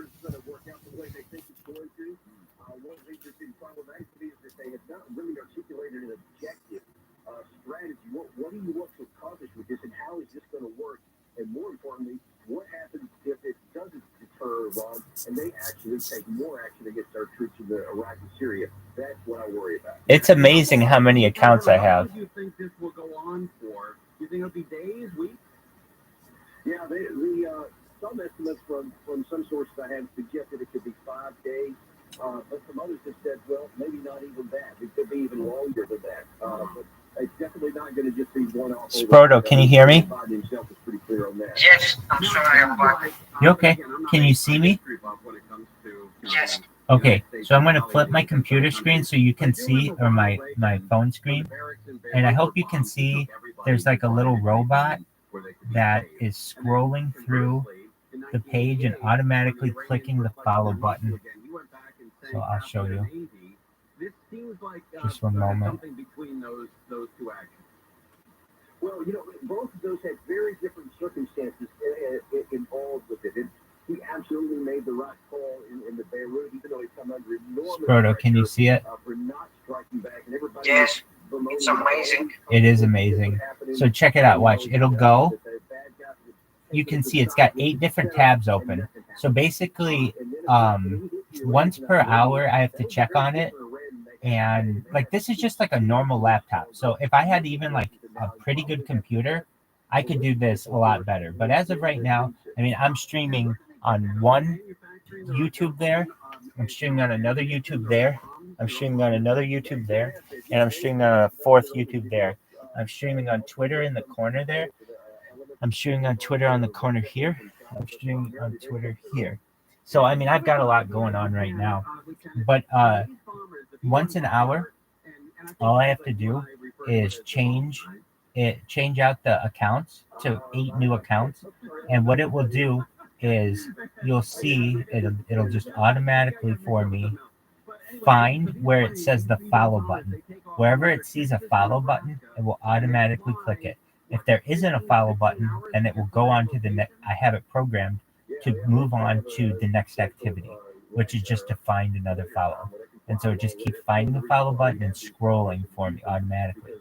Now, I would love it to be able to follow 4,000 people at once. You can follow up to 400 people in a day. I'd love for it to just be able to do that with one account, but it allows you to only follow 30 people at once.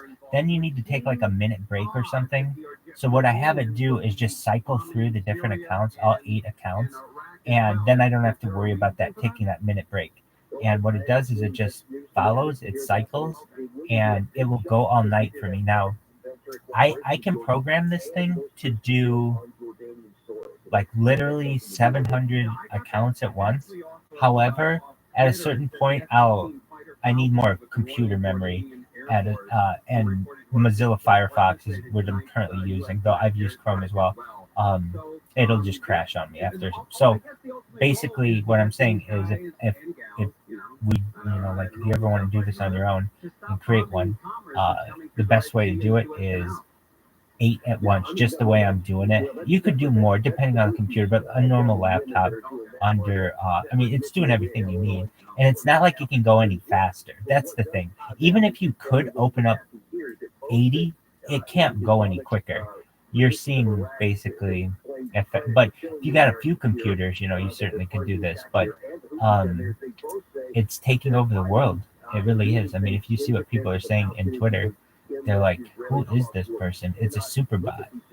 And it matters only to have more RAM available, or if you have a lot of CPUs like an old miner or something, is it good enough for this work? Or you need specifically more RAM? No, really at this point, it runs as quickly as possible. The only thing that more RAM would do is allow me to only have to check on it less often. So basically, as of right now, I have to check on it once per hour to make sure everything's going. More RAM would allow me to have to check on it once every 2 hours or once every 4 hours. But that's not really that big of a deal, because chances are something will go wrong with it over the course of many hours. And what will happen a lot of times is you will just run out of amount of people who you can follow in a day. So you'll need more accounts. But there are different ways to do it. You can use this robot to create accounts for you. You can use it to follow. I personally have just been getting a lot of attention from really big accounts that just following them every day, and they just come back to me and they're like, who is this person who keeps following me? And it's funny. It's very funny to read what they're saying. They're like, this person isn't just a bot, they're a super bot. They're not a troll, they're a super troll. They're like worse than any other bot I've ever seen. And the reason why is because I have virtually unlimited accounts. I can create as many accounts as I need, and I have this robot that basically can follow people faster than I can. Like, even when I click this thing on my own, I'm not as accurate. I sometimes miss. I sometimes will click the wrong thing.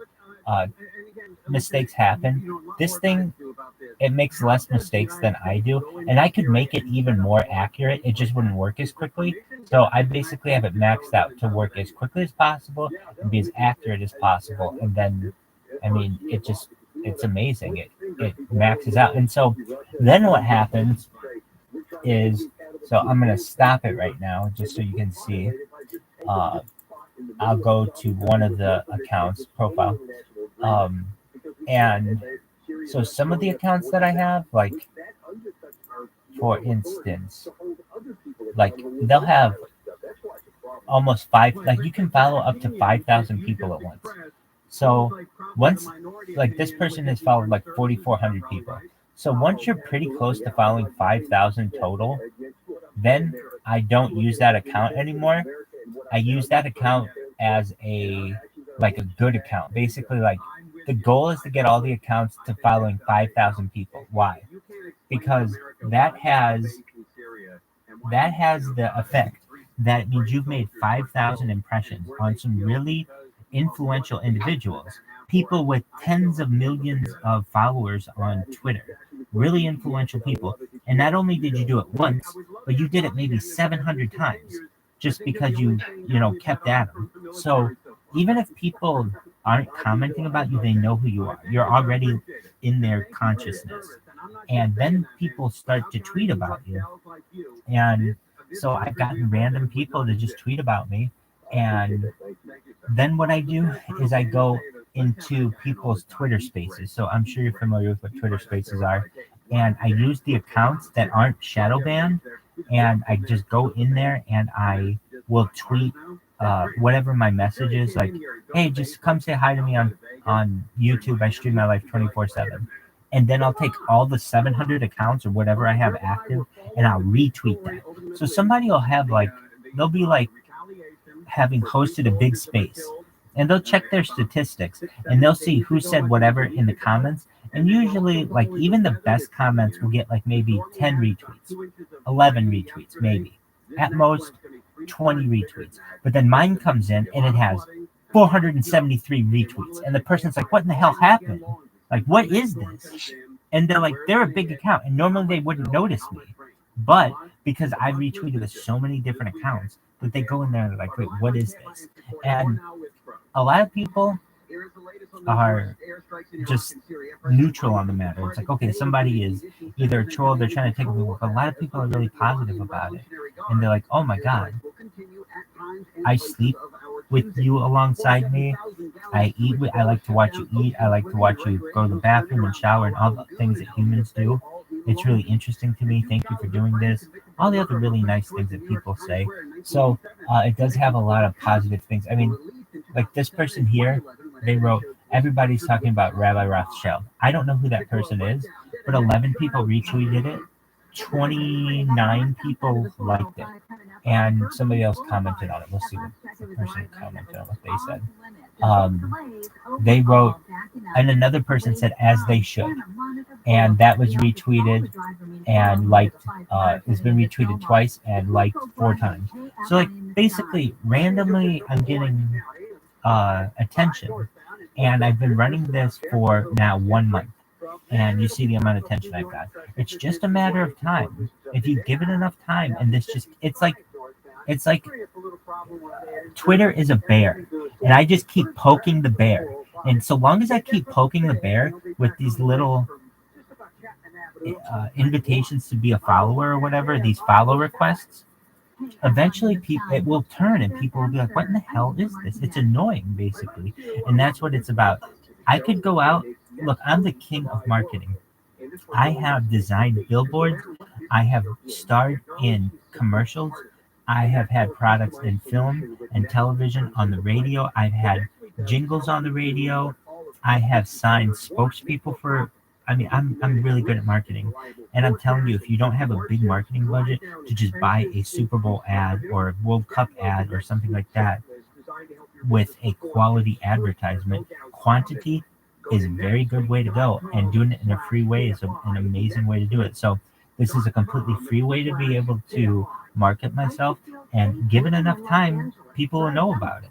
That's why I'm voting for Judge Craig Mitchell. It's very good. It is very good. I'm Judge Craig Mitchell. As a criminal court judge, and what people don't. Oh, thank you. Are a big mind. More than big minds, we are what I think. I think you're right.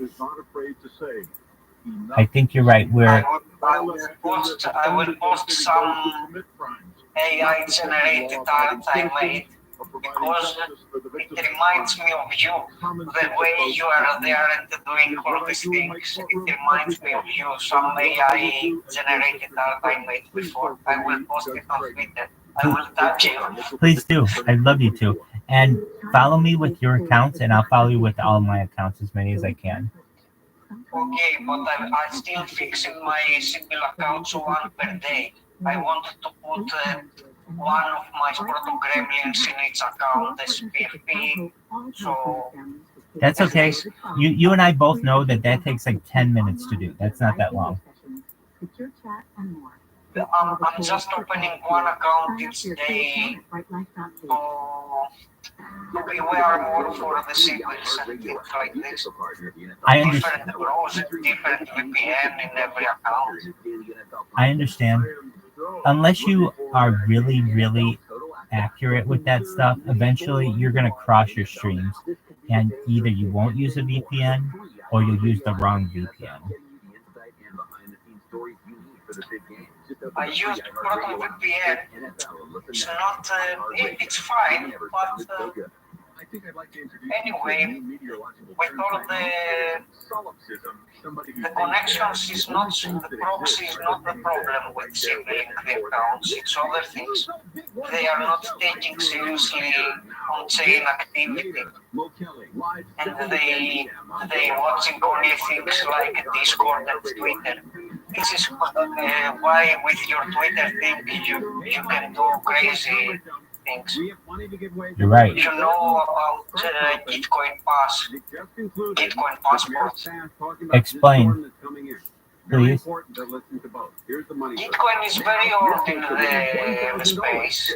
It's about, it's like blockchain identity, where there is no KYC like a photo of you or something. It's more like on-chain activity, your Discord, your Twitter, things like this, your socials, and be very, very careful. Remember last time there are some criteria there in the Gitcoin passport that a Twitter account must be at least 3 months old, had at least 60 followers each, and things like this. So maybe some people will rush to buy some Twitter accounts and Discords to use to whitelist it for some airdrops, because they know they have an account for its single wallet. Can I tell you what I would do if I had, like, it sounds like you've got enough money to finance this and you know about the creation of multiple Twitter accounts. If I were you, I would take one account and I would make it my test account basically, and I would buy that test account followers. You can buy followers. I bought 10,000 followers on Twitter for $100. So you could buy, once you get 100,000 followers, you can usually get that for maybe about $500 or so. You become a really big, really influential Twitter account immediately. And then you can start getting endorsements, and you can start having quite a big following. So basically, like, you know, you can go around and try to get people one at a time, and that's fine, but big accounts don't do that. You notice that big accounts always start seemingly with like millions of followers. It's like, oh, I didn't even notice. Like, even if you notice, if you go like young kids who are like child actors have like hundreds of thousands of followers. It's like, how the hell did you get that hundreds of thousands of followers? You're like 13 years old or 17 years old. How are you able to do that? They just buy the followers. They have their manager buy the followers. So you should just do the same thing. Basically, I have other priorities. I must have Discord accounts 2 to 3 months long. And, so buy all of those. Buy all of those. You can buy all of those. You could buy everything that you needed tonight. And you do it through a broker. So there are websites out there, I can give them to you, but they're really good. Basically, you put in your criteria. So maybe you need a Discord account that's aged. That's what that's known as. So you need it 90 days. But usually they're aged like 1 year, 2 years, 5 years, 10 years. And so, and they're pretty cheap. They're like $10. So you don't have to wait 90 days for this thing to age. Yeah, it's only like $10. So what you do is you buy a Discord account, and you could also buy a Twitter account, age as much as you want with as many followers as you want. And it can also be, you can also choose some other things about it. You can choose the IP creation country. So, like, some people only want accounts that were created in, like, the United States or, like, England or something. So, you can say, I only want American accounts, or I only want European accounts, or whatever. Or you could say, I want a Greek account and match your IP, whatever you want. But it's only like $10. So, and so what it is an escrow service. So how does it work? Basically, You have a lot of phone numbers online in a way that the thing you said before with the email generator, but for phone numbers. Yes. So, phone numbers generator. Can you buy something like this, a service? Yes. You have multiple numbers or something. Yes, that one's known as text to verify. I use that one all the time. How much it costs? Depending on the service, it's usually $1 per telephone verification. Okay, it's fine. Yeah, it's really cheap. And that's on the expensive side. So something like Google is like $1, or YouTube is like $1. Just one moment. Sorry, somebody's calling me.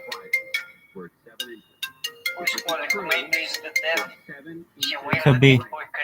This is Rabbi Rothschild.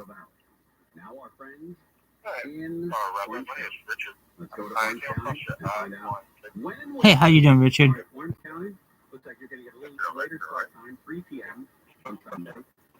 Sure. Just one moment. I was on the phone with somebody else.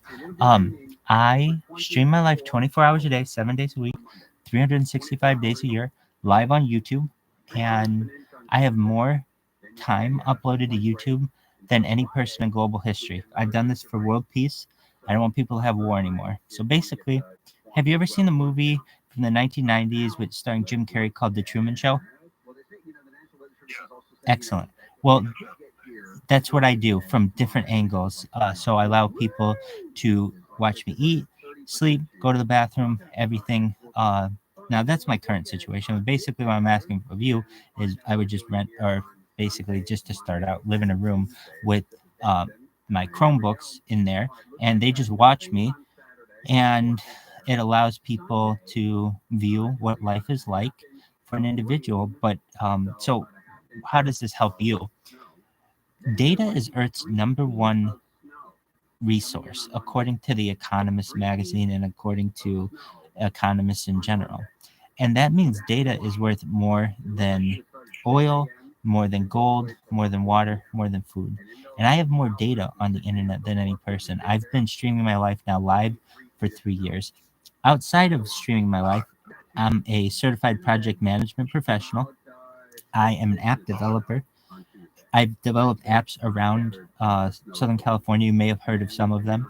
Mobile Wash, it is essentially Uber for car wash. Car wash comes to you, developed that car wash and marketed it. Additionally, I'm a rabbi.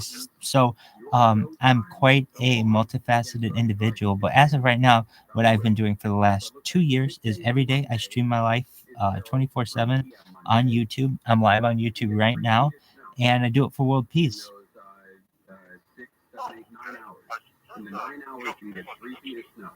I do. So here's the thing. I started on Twitch, but Twitch only archives a stream for 90 days. What is important about my stream is that it's archived indefinitely. And that's what I want. It's a time capsule for society. People can go back to the pandemic and watch my stream. They can see the death of a queen, the birth of AI, the coronation of a king, and everything in between. I was using ChatGPT November 30th, 2022, the day it was launched. We have been on camera during earthquakes. We've been on camera during the announcement that Queen Elizabeth II had died. We were on camera during coronation of king. I mean, you can just imagine it's going to be perhaps very important for society to be able to study someone in such a way that they have all of this footage. And it's not just from one camera angle. I'm live on four different YouTube accounts on Chromebooks, and then I'm also live on Twitter, and I'm live on Telegram. And believe it or not, are you familiar with cryptocurrencies? So, oh, excellent. Okay, so we probably would get along really well. So, cryptocurrency community. I'm really big into cryptocurrencies. I'm really big sponsor of cryptocurrencies because of what I do.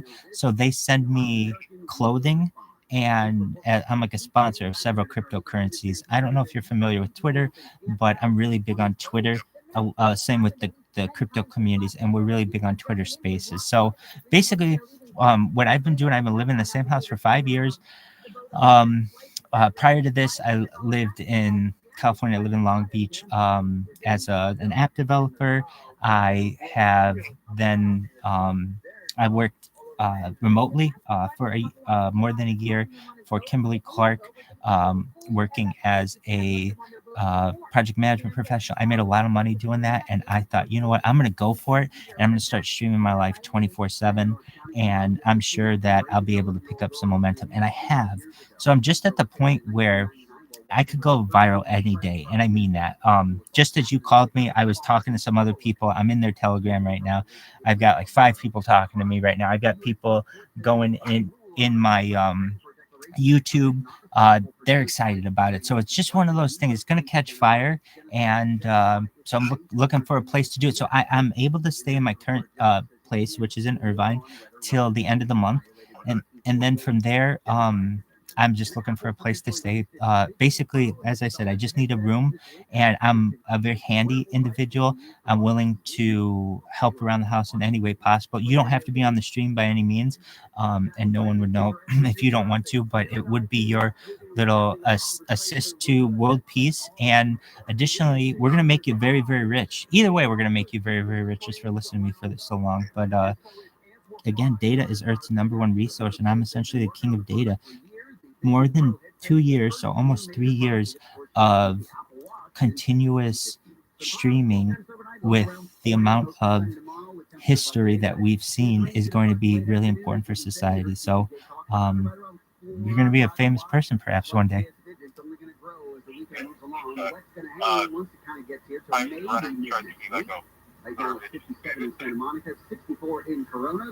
You want to be rich than famous?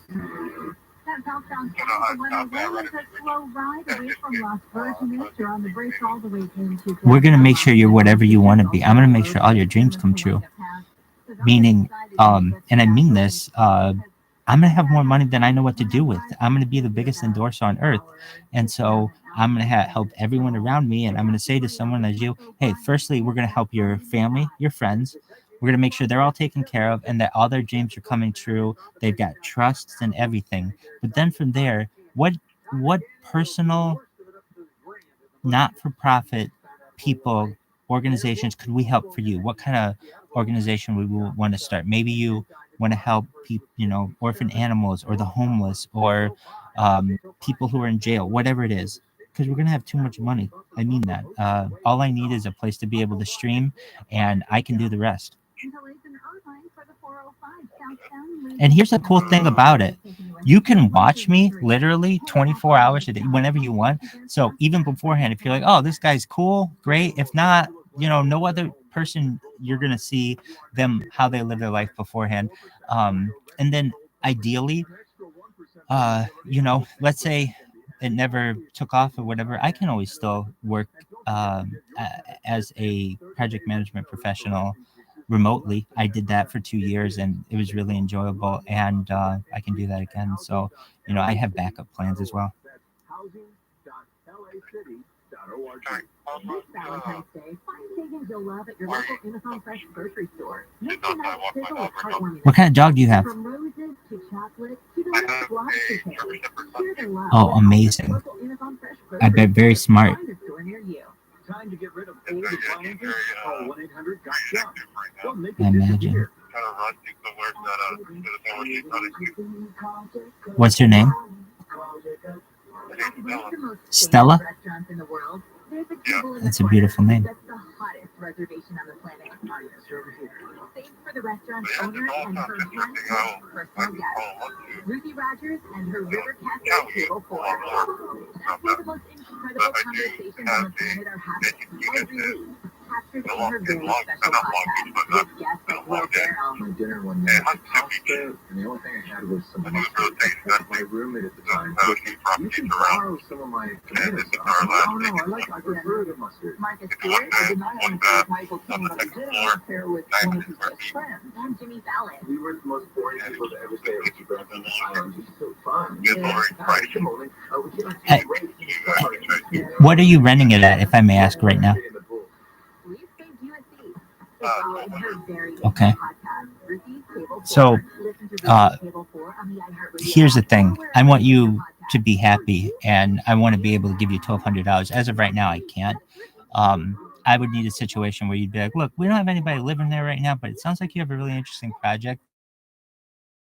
We're going to check it out. We've got a month to see. So, I mean, can we do this? You've got a month to fill this thing. If nobody fills it in a month, I mean, we can still stay in touch and text and things. And if anything, I really do want to help you and your family and make sure that you have a real estate portfolio that rivals BlackRock someday. We're going to make sure of that. Absolutely. And we're going to make sure that you have 14.1. Why? Because they need some kind of competitor out there. And trust me, everybody on earth is going to be really interested in this when they know that there's essentially one leader out there. You can watch this person's life whenever you want. And it's not just going to be me living in my room, of course, until it goes viral. But once it does, we're going to go travel the world together and have cameras and, you know, that have point of views and go skydiving and bungee jumping and hang gliding and all the other fun things that can happen in society. So it'll be, I think, really exciting. And so here's what we can do. We can stay in touch via text. You try to rent the place out. And if you do, that's great. You've been trying to fill it. But if not, and it gets towards the end of the month, don't forget about me. And we can talk from there. And if anything, we've made more friends. Excellent. Well, that's a beautiful thing. Well, it's been a pleasure to speak with you and to tell you my story. And I wish you the best with being able to fill it. And if you're unable to, definitely keep me in mind. And if you are able to, congratulations. And we're going to stay friends. And pretty soon we're going to go viral either way. Okay. Excellent. You have a wonderful evening. And thank you so much for calling. Take care. Bye-bye. What a nice guy. Yo, so sorry, Sproto Gremlin. I just got a call on the phone. Can you hear me? Sproto Gremlin? I'm so sorry. Oh, I bet you didn't hear me now. Don't worry, my friend. I'm here, my dear friend. So, I just got a really nice call from a real estate investor who has a place that I could stay, depending, and so that was really nice of him. All right, so what were we talking? Oh, I was just telling you, I'm going to take over the world. I was telling that guy too, and so it's like, well, okay, Rabbi, why haven't you taken over the world so far? And here's why. I have had, over the course of the last 3 years or so, maybe, I don't know, over 100 YouTube accounts. That's a lot of YouTube accounts. Why? Because some of them get banned for spam, for nudity, for copyright infringement, all kinds of reasons. So I always have to keep ahead of the YouTube system. But here's the thing. I'll get some of my accounts, they'll have thousands of followers on them. But I'll have to change off of that account and go to a different account. Why? I don't know. Maybe I got a copyright strike, or maybe somebody didn't like, there was just some kind of violation. I don't know. You can ask YouTube why.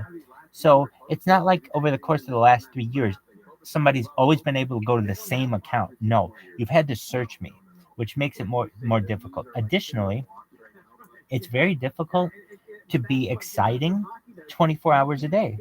Why? Because you have to sleep some of that. So if you're going to do a full live stream, it's going to be boring for at least a third of it. It's going to be very boring. Now, I do everything that I can to make it exciting, such as playing documentaries and playing podcasts while I'm sleeping, but nevertheless, it's still pretty boring.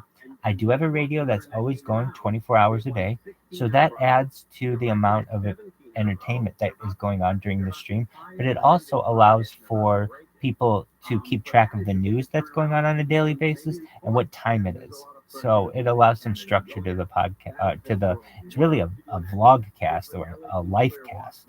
But yeah, I stream my life 24 hours a day, 7 days a week, 365 days a year for world peace. Bro, it's like you are in another dimension.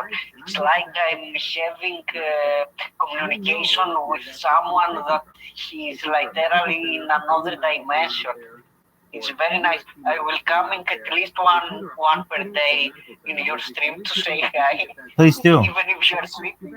Please do. I'd appreciate it. And tell your friends, hey, there's someone out there who has been streaming their life 24/7. And if I do it long enough, eventually people will know about it. Eventually everyone will know about it. And it will become more popular. People are afraid to stream their entire life right now because they have to have some elements of privacy. All of my passwords are online. All of my medical history is online. My deepest, darkest thoughts are online. Everything. It's quite brave what I've done. I've overcome a lot of fear that many people would have in a similar situation to be able. Yes, indeed. So I'm excited. For me, it is very hard to speak to others. Sometimes I'm not getting out of my home a lot. Even when I was millionaire, I was not traveling. I was staying home all the hours. But I was very antisocial. It was hard to me. I'm not having social accounts like Instagram, TikTok. I only have Twitter with the face of Proto Gremlins. I don't want to share my life in the social media. Right. Even though you know that everything is public and you're not private, you still do your best to hold on to the privacy that you have. And at this point, basically the only thing you have that you can, for keeping yourself private, is maybe using a VPN, not putting your full name, and not using your face online. That's about all the privacy you have, because everything else, these companies know it's you. Yeah, I know everything about me. They know that I made a lot of money. They know the banks here in my country shadow banning me. Now I'm very poor. I'm not like the old years that I got million and like this. I have only some thousands to hunt the airdrops and so like this.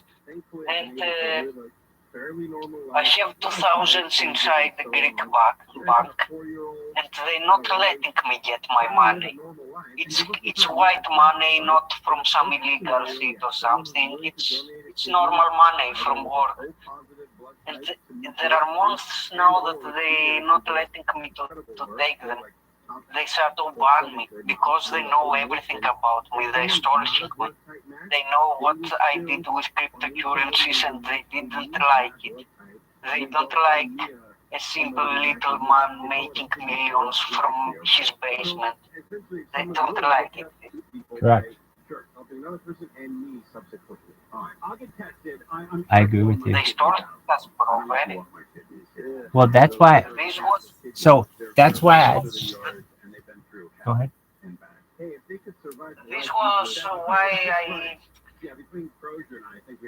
I turned into Bitcoin and cryptocurrencies at first because I was sick of what Meta, Facebook, Google, Microsoft, all these companies doing with the data of the world. You know how we refer to it in the United States as FANGs. Facebook is the F, A is Amazon, and then like alphabet as well. This is why they say funks stonks. Yes, N is Netflix, G is Google, S is like Cisco. And basically, there are more in there too. A is Apple. So it's like F is Facebook, A is Apple. It's also Amazon. It's also can be Alphabet.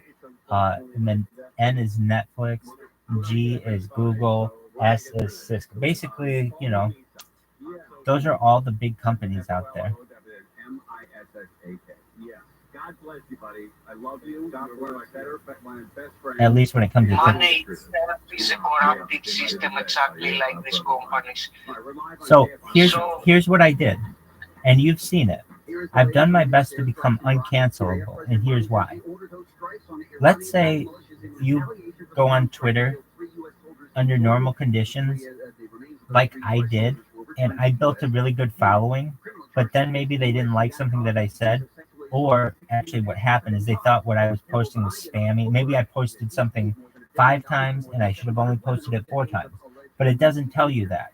So you just posted it again. Okay, over the course of like a week, it's 5 things over the course of a week. Nevertheless, if they consider it spam, you can lose your account. So then you lose your account. Now you can't make money with that. Now you can't provide for your family. Now you can't do anything with that. And I got upset with that. So I said, you know what? I am going to be uncancelable. I'll create as many accounts as I can. And then if they ever want to suspend one of my accounts, that's okay. I'm still on there. And now I can tell everybody that you suspended one of my accounts, and I'm going to go back after you with one of my other 729 accounts. Go ahead, ban another one. Because it takes a long time for them to ban these things. It's not, they have never once just gone through and banned all of my accounts. These have to be done individually.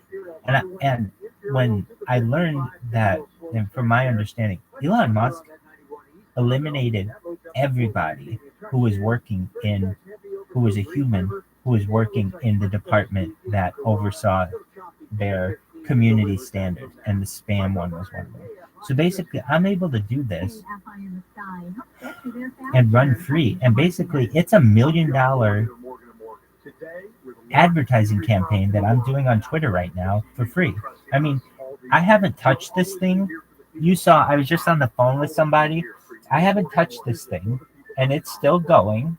And look at the languages. This is another cool thing.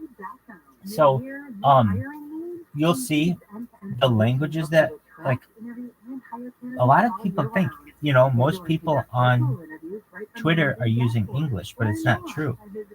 There are more Twitter spaces, at least in Japanese, than anything. Japanese is huge on Twitter. And Japanese people get interested in cool stuff just like English speakers and Chinese speakers as well. So why not try to follow them as well using my little robot? And it just is a matter of time that, I mean, if you look at what people's inboxes look like with all these invitations that I've sent to people, they're in shock. I mean, when they're calling you the best bot in the history of Twitter, that's quite a compliment, because Twitter's had some amazing bots. That's exciting to me. I mean, basically,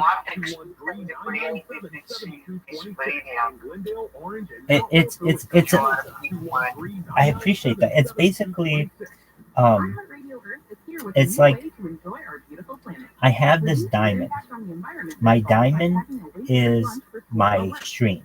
I have the world's biggest diamond, which means I have more data than any person has ever seen in the history of the world. Is it all exciting?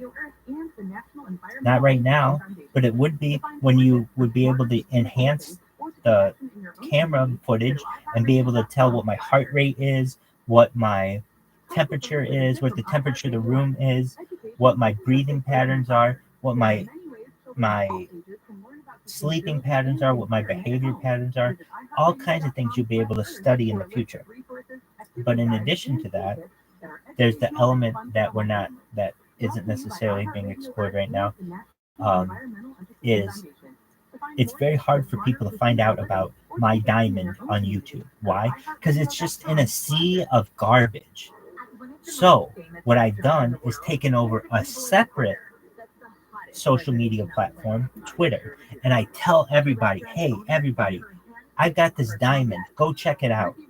And what's smart about that is when I was on YouTube telling everybody, hey, check out my diamond, YouTube eventually checked it out and was like, hey, we're gonna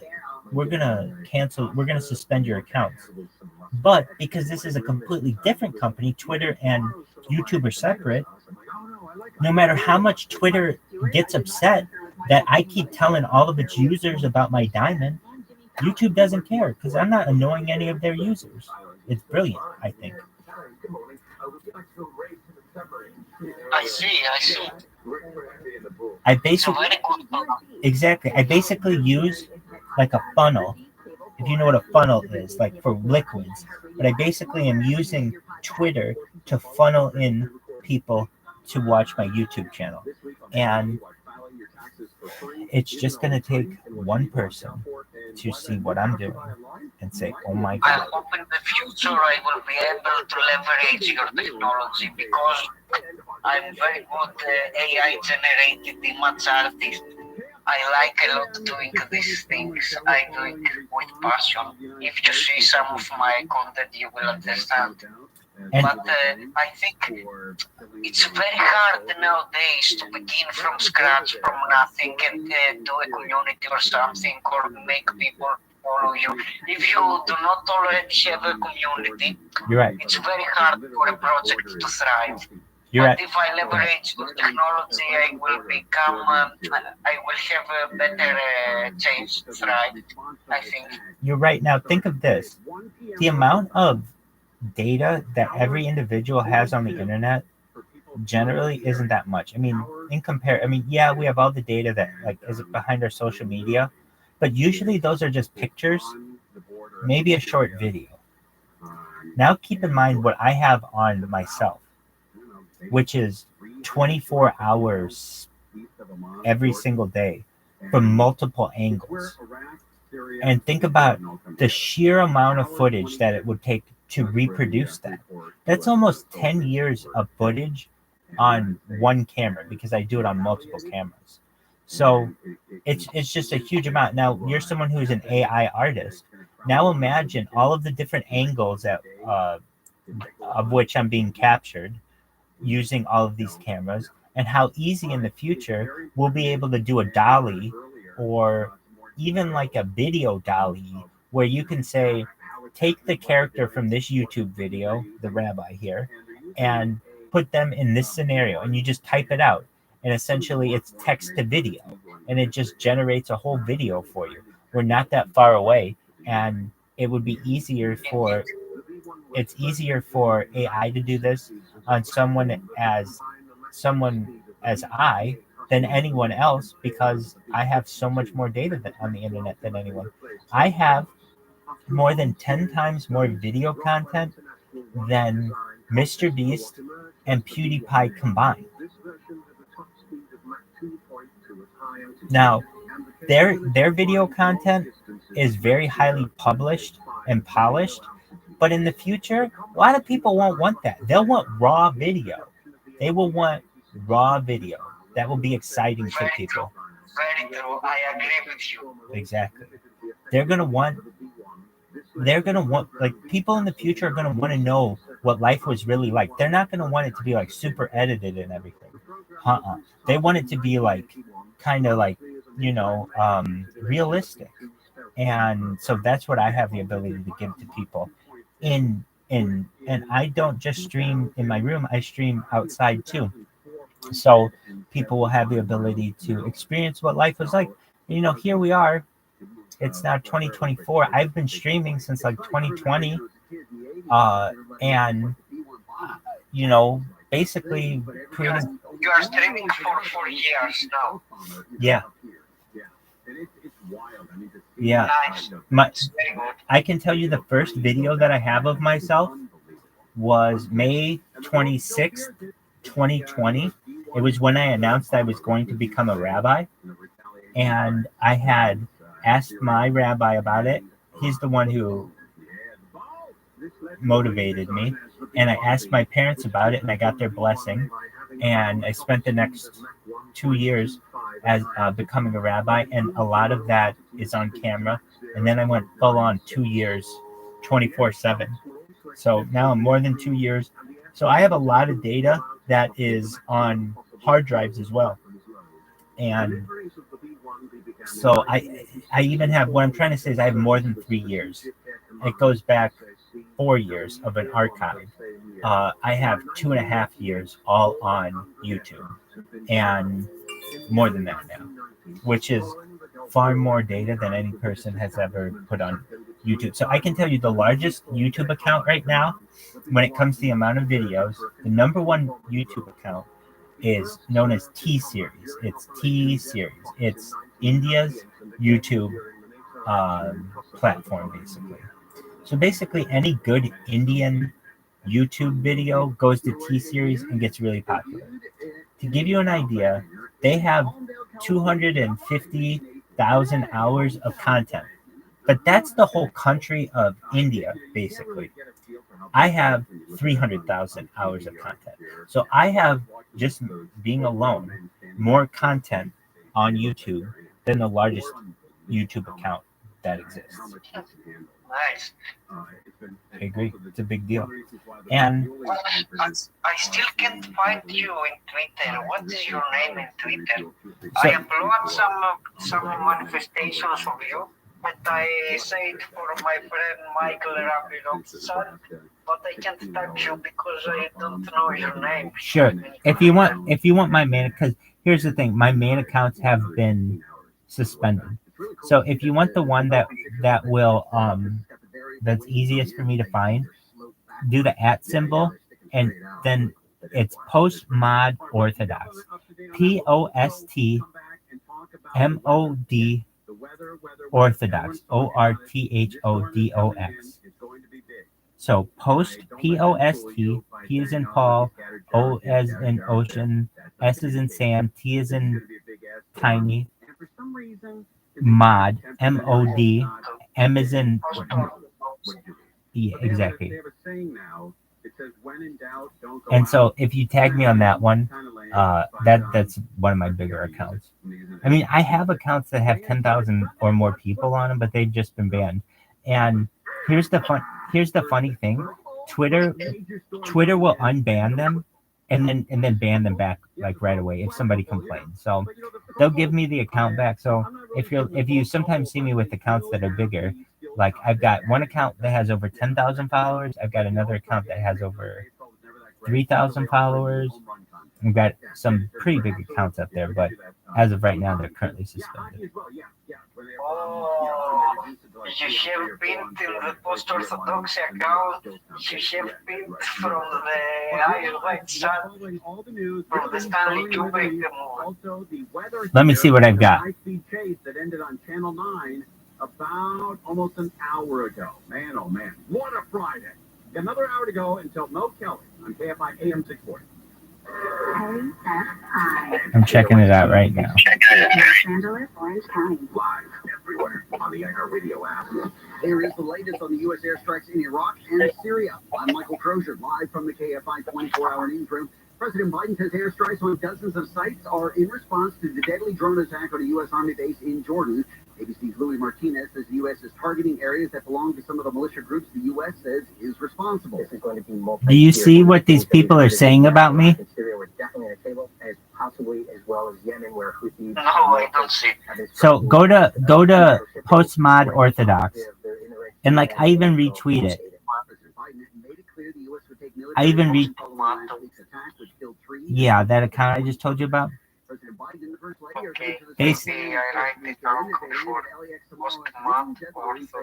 Yeah, so like basically some guys like this fucking ViralRabbi shit is just some unmedicated guy with access to the internet, right? And then he takes screenshots of me.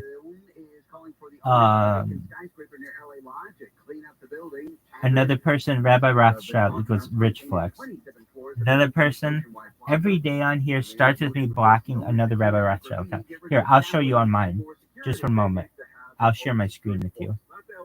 let me know when you can see my screen.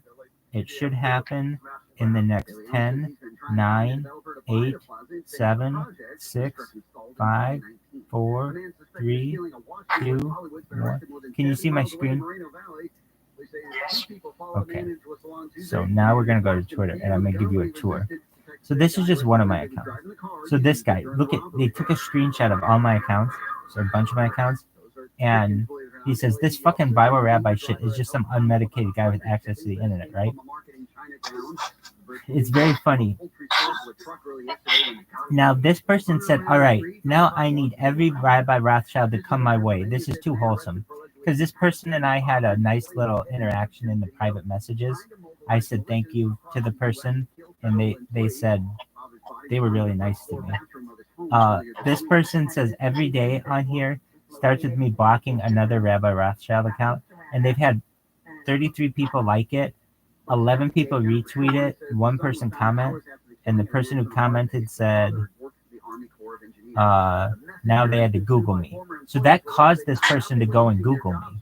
You see how it gets people's attention? Next person, Bella Lugosi, they just took a screenshot of all of the people who followed them, of the ones that I got follow.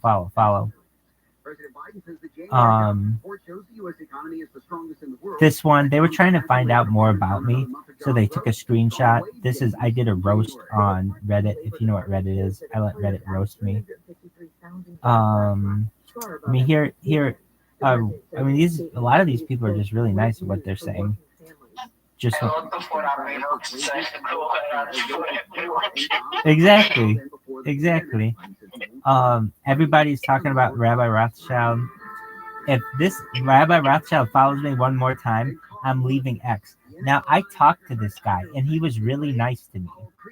And he and I spoke, and he's like, okay, so he was hosting this space, and I went into the space, and he's like, whoa. Oh my God.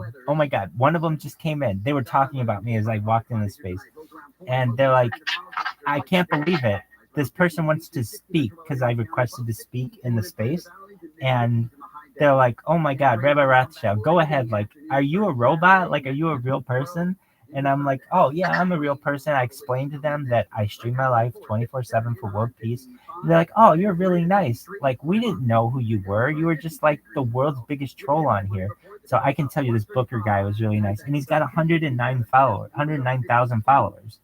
So, I mean, you know, by him just tweeting that to his 109,000 followers, it got 6 people to comment to it. You know, like, oh, there are lots. I keep blocking them. I mean, it's just, there's a saying in the United States. It's, I don't care what they say about me in the press, so long as they spell my name right. Meaning, I don't care if people are saying good things about me or bad things about me. I just want to make sure they're talking about me. I just need the spotlight. I need the attention, because once people know who I am, then it's game over. They're going to say, oh my God, this person has more data online than any person in global history. This is crazy. Look at this person. And I helped this person. This guy was really great. He said, just need another 56 Rabbi Rothschild alternates to follow me for 6,000. And I helped him. He's now got over 6,000 accounts or 6,000 followers. And so I followed him. Once I saw this guy wanted more help, then I brought a whole bunch of them. So what else do we have here? I mean, that's just one of my accounts.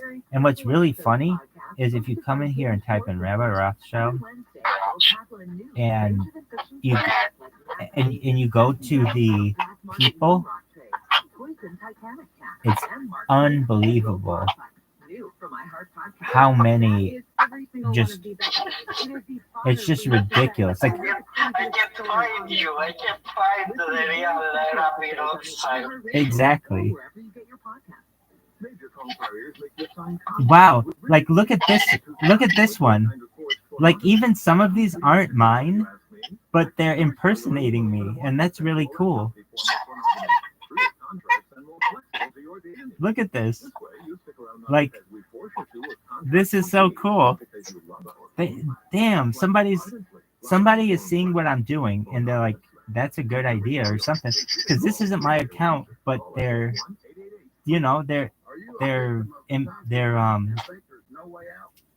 impersonating me, which is cool. I mean, again, I just want people to know what I'm doing, so that's really important. But look at this. A ton of people are impersonating me. Or, I shouldn't say a ton of people. Most of these are all my accounts, but there are some random ones in here that are showing that mean people. So I wonder when these people created these accounts. Let me see.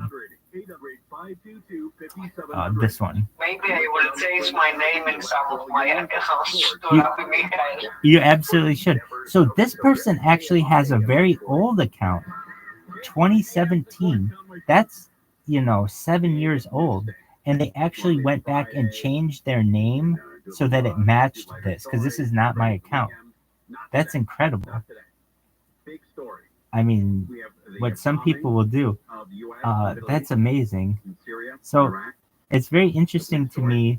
Look at this one. Like this one is 14 years old, and they changed their name to be what my name.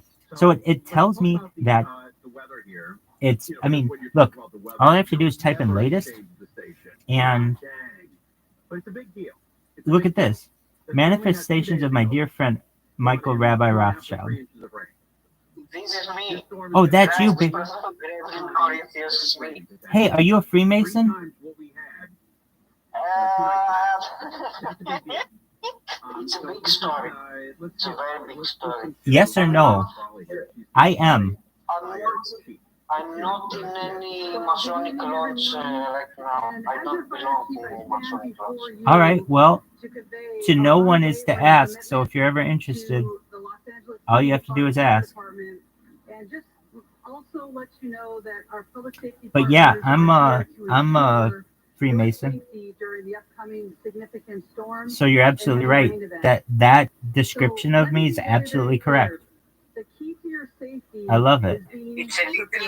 I know you are not like a grandpa, like the picture, but it's because it's a manifestation. It's not exactly you. It's a manifestation of you. Absolutely, we're working towards that. Don't you worry. That's absolutely. I did these pictures days ago while I didn't aware of your existence.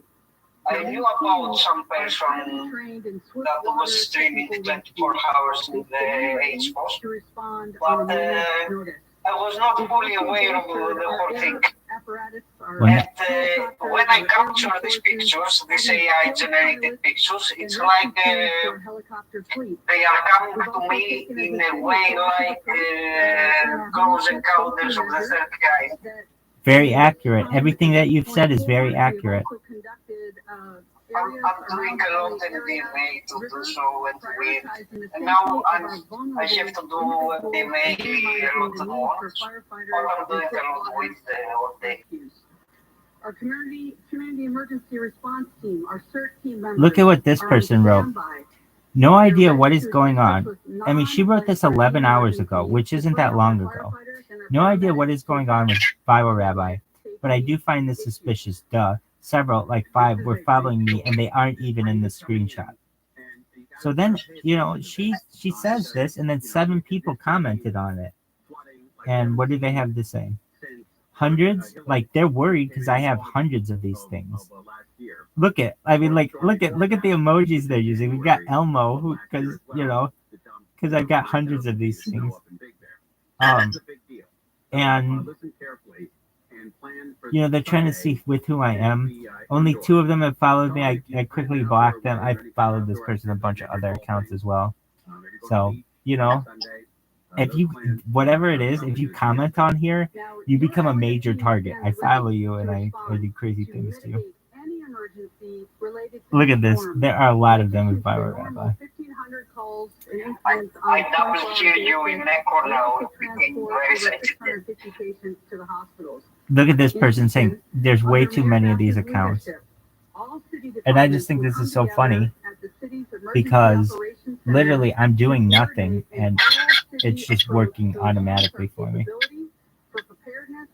response and recovery efforts. I think it's very funny. Now to the residents of our great By some infos you gave me tonight about the SIM cards and the virtual numbers and things like this to buy the Twitter accounts and the Discords.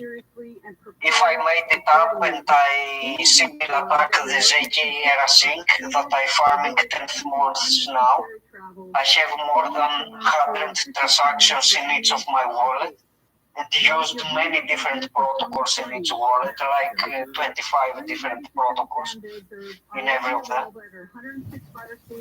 If I take 10K in every wallet, I will donate you a very good amount because I will make it by the info you gave me. Oh, I love that, my man. What? I may save my ass with the Twitters and the Discords. Oh, I may succeed. If I succeed, I will donate you good. Oh, I appreciate that. Well, if I could be of any assistance to you, let me know. So here's your plan. Here's what I would do if I were you, just to let me tell you about the program too when you buy the account. Here, I'll show it to you. Now I'm sharing my screen. Here's the website you go to. Just one moment. Okay, so it's okay. So to do the telephone ones, I'll show you. You need to go to this website called Text Verify. This is the best one, and these are real numbers, meaning they're not like VoIP numbers. And what you do, this is the best website for it. It's text verified. And okay, so what do? You buy credits. So how much are credits?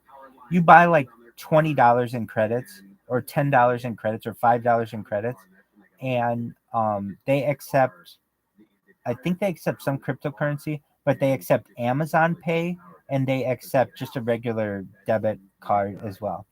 So what you do is you get like 5 credits or 10 credits, and then you can verify on, and they have a list, and it's like they have every kind of service that you'd ever want, including Google and Twitter and YouTube and everything. And then they have, if yours isn't listed, they have a blank one. Usually for each of those numbers, it's $1. And so that means if you have 20 credits, you can do 20 verifications. If you have 10 credits, you can do 10 verifications. But usually for Twitter, you should know that you don't have to verify using a phone number. And that's really important for you to know. You can do it just with email. And so the way that I do it with email, so I just showed you the texting. Here's the email one. And this, so there are a bunch of these. I just use, it's like a temp mail server. And what you do is you copy the temporary email address. So this one is muksukugi@22app.bid. And so wherever in Twitter, when you create your account, you put this in as your email, and then what will happen is you'll get an email here, and you click it, and it'll say like 5123 is your number, and then you put that into Twitter. So that takes care of any kind of temporary telephone that you would need. It also takes care of any kind of temporary email you would need. Now there's one other thing that you would need, and that is you want quality accounts. So here's how you buy a quality account. Buy aged. You want a Discord account or a Twitter account? I need both, but mostly I need the Discord, I think. Okay, sure. So I'll show you right now. And what's really nice about this is it's a do you know what an escrow service is? Okay, so basically under many circumstances, you let's say I have the Discord account and you want to buy it from me. So I say to you, okay, well, it's $10. And you say, okay, I'll buy it for $10. Great. I say, give me the $10. And you say, wait, I don't want to give you the $10 yet because I didn't get the user. I understand. So what an escrow account is a third party who's in the middle. So what the third party does is says, Rabbi, you give me the username and password, and it says to you, Sproto, you give me the $10. Once both of us have given that third party the money and the information, then that third party is the one.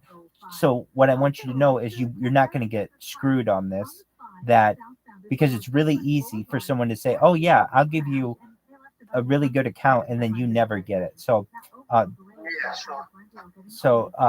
going to show you right now. I've used this website before, and so usually, like, and we can read, like, they're even less than what I was saying, and this is USD, so $7. So let's talk about what you can get. Are you familiar with what Discord Nitro is? In my main account, I have the Nitro. It's like the paid version of the Discord, I think. Exactly. You can join more servers like this. Exactly. So some of them have the ability, like, to get, like, this one. This one's a moderator. It's a cheap Discord Nitro for 62% discounted. So if you wanted a discounted one, this one for $7 might be a good one for you. And so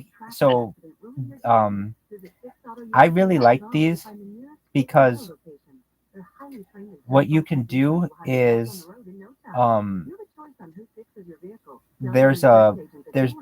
it's a safer way to buy this stuff. So let's find out in here. If we just want, what is the name of the website? Sure. Also, if you have some referral links for these apps, these services, you can send me and I can join from your link. Do you see? Can you read my screen? Just one moment. Just one moment. I'm not watching it very clear. Epic something. Yes, exactly. You're exactly right. Just type, if you can, it's Epic NPC. N is in Nancy. Yep, epicnpc.com. Epic NPC. N is in Nancy. P is in Paul. C is in Charlie. Epic NPC. So the first one that I took you to was called Text Verified. TEXTVERIFIED.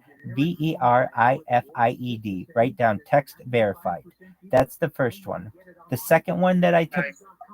The second one that I write both in the paper, in the note. Excellent. And then the other thing was a temporary email account, and usually you can find those at, I know one off the top of my head, it's called TempMail, TEMP.MAIL.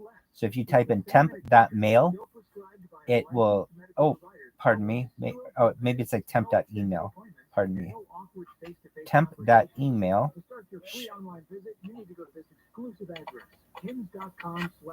Just one moment. HIMS.com/radio for your free online visit. HIMS.com/RADIO. My name is Chris Moody, host of tempmail.org. So temp-mail.org. This one works well as well. And all you do is press if you can see, it says loading. It'll take like 10 seconds to load one. There you go. And then, so this one would be COPONON224 at gosolar.com. You copy that. And so tempmail.org. So you've got now text verified, tempmail.org, and that other one, Epic NPC.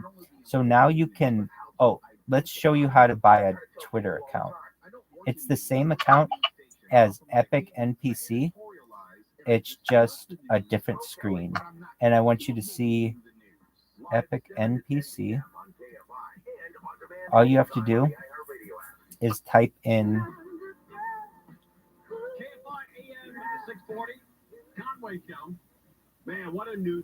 the type of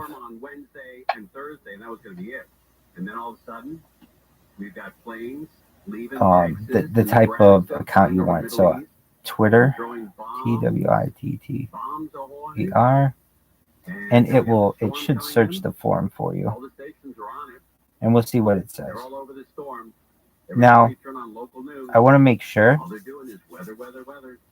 we got the right account for you. Okay, Twitter accounts.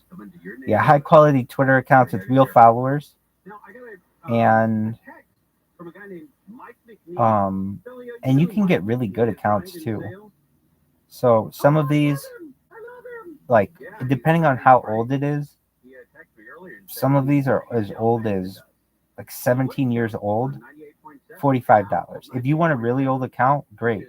If you just want like a regular account with 1,000 people, like here's one for $1.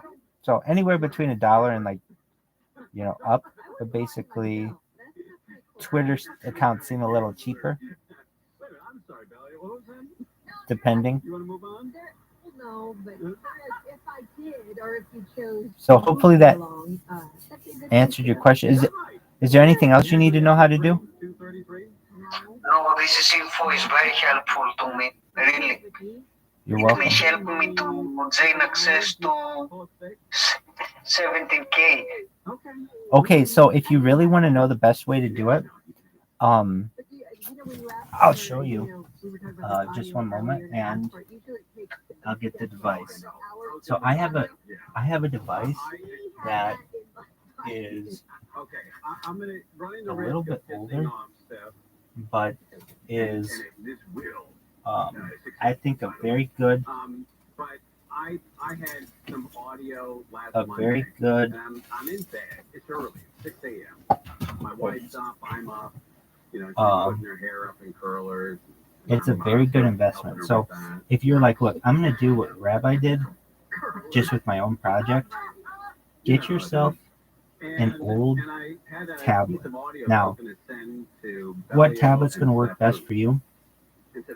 I can tell you, I bought these Amazon Fire tablets for like $30. I bought like 10 of them, and I didn't use them all that much. But I can tell you the sign up on this, on one of these versus on a phone. Oh my God, night and day. So it's amazing to me. What's interesting? You know the captchas or the Arcos challenges? Some of them are like pretty easy, but some of them are hard. Like, is this a fire hydrant or is it a chimney? Okay, and then some of them you have to rotate the thing. Okay, fine. Well, when you start making a bunch of these accounts, Twitter will start to like be onto you, and instead of making you do one of those captchas, you'll have to start doing 2. Then you'll have to start doing 5. Then you'll have to start doing 10. Then you'll have to start doing 20. And when you have to start doing 20 captchas in order to make an account, it becomes prohibitively difficult. However, these older devices are so old that the newer captchas don't work on them, so they have to use the old ones. So these ones are really easy. They're like, I mean, I can show you. We'll just do one together. I'll show you with my screen. My screen's dirty, but just one moment. You'll see. Okay. So this is, I know all their captchas really well, just because I do them like basic. I think I've done more captchas than any person in global history, just because I've done them on so many different websites. And I feel you with the airdrops. I did a lot of captures, but I understand that you have made much more. Yes. And so there are ways to automate this, but they don't work that quickly because it's still going to be a guess. Like, so for the machine. So here's what I do. I have made, wow, I've made 770 of these accounts. All right, so in order to make one, it's very easy for me to do on here. Just go here, create new account, create account, and I just have to, I usually, let's see if it even saved my information. I'll put in whatever my name is. Like, usually what my issue is, I create the account using this device, and then once the account is created, I then use a computer to put in all of the information, like the name on it and all that other stuff. And here's why. I can do all that stuff in an automated fashion much faster, so my time is well spent. So basically, I take a temporary mail number here, and I'm going to take it, and I'm going to put it in this temporary email address here, and then whatever my, like, I don't even care about the birthday. It needs to be 18 years old. That's all that matters, because you're never going to get asked that again. None of it matters. Then you come here to this point, and they sent me a code. So I didn't even have to do a captcha right now, and they already sent me a code. It was just that easy, because this is an older device. If I were using a computer, it would take me through a bunch of captchas, and if I were using a phone, chances are it would take me through a bunch of captchas. So then I come here, I hit refresh, I've got the confirmation number right here.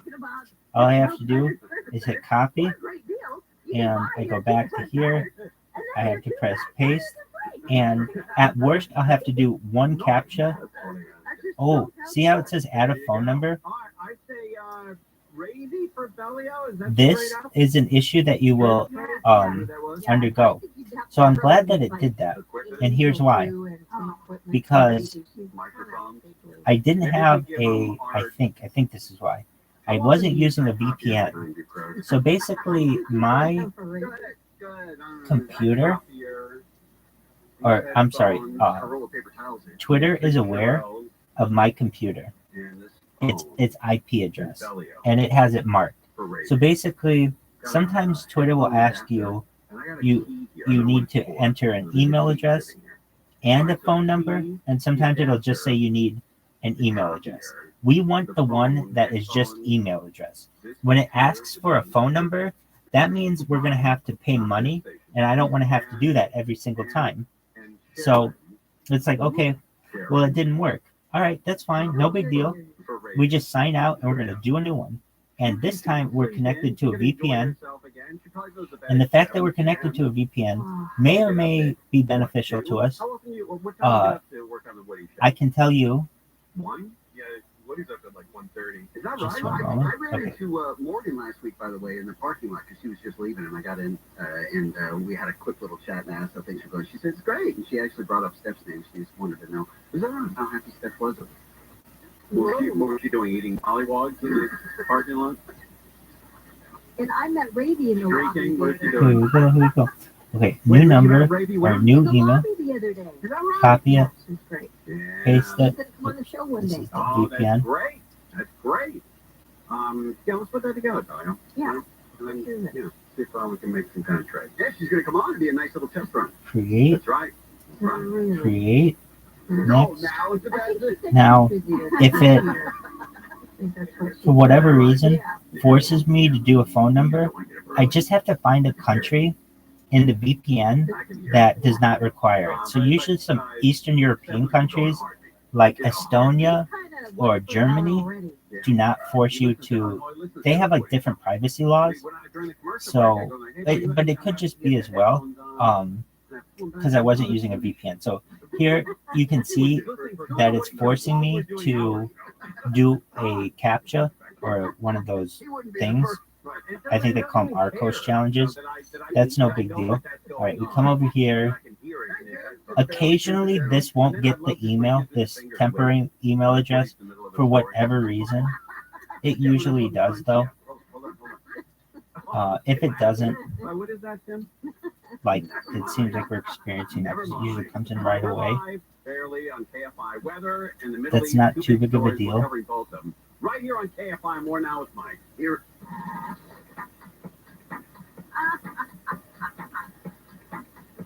We can just... Sorry, Crooks. Here's the latest from the U.S. airstrikes in Iraq and Syria. President Biden says those strikes It's a little airstrikes slow on launched me. on more than 85 sites in Iraq and Syria. They were used by Iranian-backed militias. President Biden warned this week the U.S. would respond forcefully in response to the drone strike on a base in Jordan last Sunday that killed 3 U.S. service members. Those 3 U.S. service members were returned to the U.S. today. The initial strikes were hitting command and control headquarters, ammunition storage, and other facilities. This report brought to you by Service Champions. The LAPD is asking for the public help finding one of 2 robbers who pistol whipped the person inside So the we have store. to say didn't receive an email, but we really, Someone into a store Tuesday, and then you say use phone instead, and you'll learn this. I mean, there are only so many options for these signups, One guy in a robbery and charged Wednesday. They're looking for the other robbers in his 20s. 5'9" and 170 pounds. People living in Southern California cleaning up one rainstorm while prepping for another. Firefighters are filling up sandbags for residents who need them. This woman says she's taken some because her garage already flooded once this week. And so when that stuff gets wet, you have to haul everything out and dry everything out. authenticate your account. Forecasters say And that once you get a working one, like this is the most I'll ever see is 3 of these Arcos challenges, which is way more than, yeah, I've seen as many as 20. And when they start to give you 20, it takes so long to do. North Dakota's Republican Secretary of State said the ruling was a win for our military and overseas voters. We'll take a look at the 5 freeway next. What a week Now, to get out to Morongo. Flight out there Friday, for whatever Saturday, come back on reason, Sunday, get tucked into your nice home, right, right before that storm hits. But man, once this weekend's over, you got the next weekend that'll be off the charts at Morongo. You got this email, the big game blitz. and I said this earlier, this sometimes happens. I don't know, we'll go to even a different email site. They're going to give something to cheer about, too. You can meet the Morongo cheerleaders on game day. Best casino, best resort, best dining, clearly the best place to see the big game. They have big game blowouts. Watch the game, score freebies. Sometimes these websites require you to do a, because I'm using a VPN. Do you have a VPN? Yeah, you said you did. You said it was pretty good. Alright, I use Purple VPN, but I see you use something else. Is it better? I think what you have is probably good. I use CyberGhost. The NordVPN is good as well. They'll basically do the same thing for you. Higher chance of it obviously on Sunday, but that wet when it does come in. Verify you are human. Verifying. Tuesday, Wednesday. It's 54 in Pasadena, 54 in Mission Viejo. Verifying. It's going to take a few seconds. And if it takes too long, I just go to another one. Because honestly, these things are a dime a dozen. Dogpile. And if you're like, who uses Dogpile? What the hell web browser is that? Or what the hell search engine is that? It's a very old search engine. It's like maybe 25 years old. It may be older than Google. Anyway, but what it is it takes everything from Google and Yahoo and Bing all at once and gives you the best results. And it's been doing that for a long time. And the other thing is, since no one uses it, I can use it with a VPN and just get exactly what I need immediately. And so, like, instead of having to go through all those challenges and everything, here we go. We're already here. So this is a good website. This Tempmail website. All right, here. Gotta do that thing again. Didn't receive an email. Usually, you think you could just have it say send the email again, but for whatever reason with Twitter, it just once it says it sent it, it thinks it really did send, and it's not going to try again. So, or it's not going to work perhaps. So this one, we've got 3. It's not that many. Again, when you're having to do these things, it's 20, it becomes prohibitive. But okay, here we go, 3, and we sent you a code. So we should have a code that comes in right here. I'm going to refresh. Here it is. So the code comes down here. I'm going to ask me to do the survey. Hey guys, did you know there's a generic form of Viagra Okay, that works here's the just code, the same, but copy. it's 95% cheaper, and you can Now, get it online? we don't want it to ask us for a telephone number. through HIMS, you'll get a free medical consultation. Perfect. You see how it said you'll need a password? 100% online process and trusted generic alternatives to the name brands at up to 95% off. That's right. Get generic for Viagra, the same active ingredient as brand name Viagra, but for 95%. Do you see how it says you need a password? Same medication, still prescribed by a licensed medical provider. So we were able to. No extensive appointments and no awkward face-to-face. We were able to get in without needing a telephone number. So if you're like, wait, how did you do that again? How were you able to create this without a telephone number? I just used a different VPN. Basically, what Twitter does is it starts to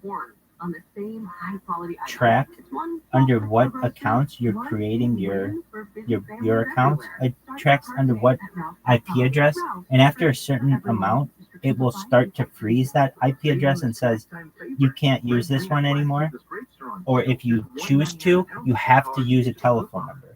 So to avoid that, what you do is you go to a VPN that hasn't been used recently, and you create the account using that. Because when you're using a VPN, Twitter thinks, oh, this is the first account they're using this, and they allow you to create it. So there we are. We just created our 771st account, and it's much easier to do using an old tablet like I have. Even though what I just did, let me see you. Even though what I just did took a little bit of time, now that I know I'm on the right, I can sit here and in an hour create 10 accounts at least and just churn them out. And here's the thing, if you create 10 accounts, well, it's not like you can't use those accounts tomorrow and the next day and the next day. They're not all going to get banned. So, you know, you get to a certain point where you don't need to create any more accounts. They're just, I mean, I have more accounts than I need, basically. But I hope you learned some things, Sproto. I lost a lot of stuff, though. I know you think it's funny, but it's not. I don't think it's funny at all. You didn't tell us exactly how much you lost. It is very useful that you have so many accounts. You can post something for Harry Potter bonus, or you can make aware a lot of people. Exactly. So now let's talk about that and the options that we have there. So under normal accounts, if you have, say, 100,000 people follow you, that's great. And you post something, depending on someone's feed, maybe some people may see that, but you can't keep posting that or it will be considered spam and you will lose followers. However, using this way, you post it with 700 different accounts and people are going to see it not once, twice, 3 times. They might see it 10, 15 times, depending. And another really cool thing that happens is when you're following all these people, a lot of people will follow you back. A lot of people do follow for follow. So if you follow them, they'll follow you right back. Okay, cool. Well, then what happens is their friends follow you. And then, you know, the thing that shows up that says people you may know or accounts in which you may be interested, and it'll have like similar accounts, and it'll have the people who you know who follow that. Every single one of those will be a ViralRabbi account when people see it, because it's like if I'm not following you with one of my accounts, one of your friends will be following me with one of their accounts, and it'll get into your vision, basically. I see. It's a following spiral that keeps going. Exactly. On top of that, then if you just have accounts, it's a proven fact. If you just have accounts and leave them, over time they will gain followers just randomly. And so I can tell you that basically if I follow 5,000 people, 500 people will follow me back, which is really good. That's 500 people who now I can direct message if I want to and tell them about my project. or do whatever I want. Like basically now we're connected. And so that means of my 700 accounts, I basically each one gets maxed out at 5,000 followers, and usually about between 500 to 1,000 people following. So if I follow someone, there's a 10% chance they're going to follow me back, which is really good considering the fact that these are all bot accounts. I'm putting no work into it, and they could care less if they're, it's not like it's a real person. So I'm interested to know what Twitter's going to do to combat this, because you under normal circumstances, if they don't like you, they suspend your account. Okay, fine. I've beat them to the punch. I've already let them suspend my account, but I've already followed perhaps 400 of their most popular influencers before they get a chance to block me or suspend me. So it's just a matter of time now. I just have to stay at it and allow this thing to go. But I've seen the amount of traction that I've made over the course of a month on Twitter, and I'm excited for it to see what happens over the course of 2 months. You are paying for the Elon Musk. I like that. Well, so here's something about that, and I really mean this. I'm sure once I go viral, these In the end, we will force Elon Musk to buy his exactly. Yes, we will. Did you ever see the movie starring Leonardo DiCaprio and Tom Hanks, Catch Me If You Can? No, I never seen this movie. Okay, so it's a story of Frank Abagnale, who was an American. It's phenomenal. It's one of my favorite movies of all time. It stars Leonardo DiCaprio and Tom Hanks. Those are like the two biggest actors in America. And they were in the same movie. And it's the story of Frank Abagnale. This man was an airline pilot.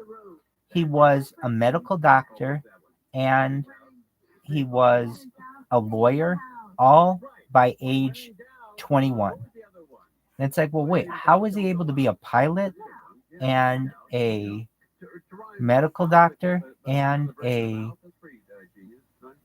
lawyer all before 21? Like, that's very accomplished. How was he able to do it? He was basically a con man. And while he never flew any of the planes, he flew all over the world wearing a pilot's uniform in the 1960s.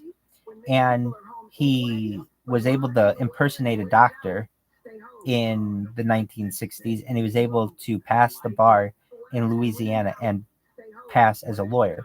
So it's the story of Frank Abagnale, who Leonardo DiCaprio plays.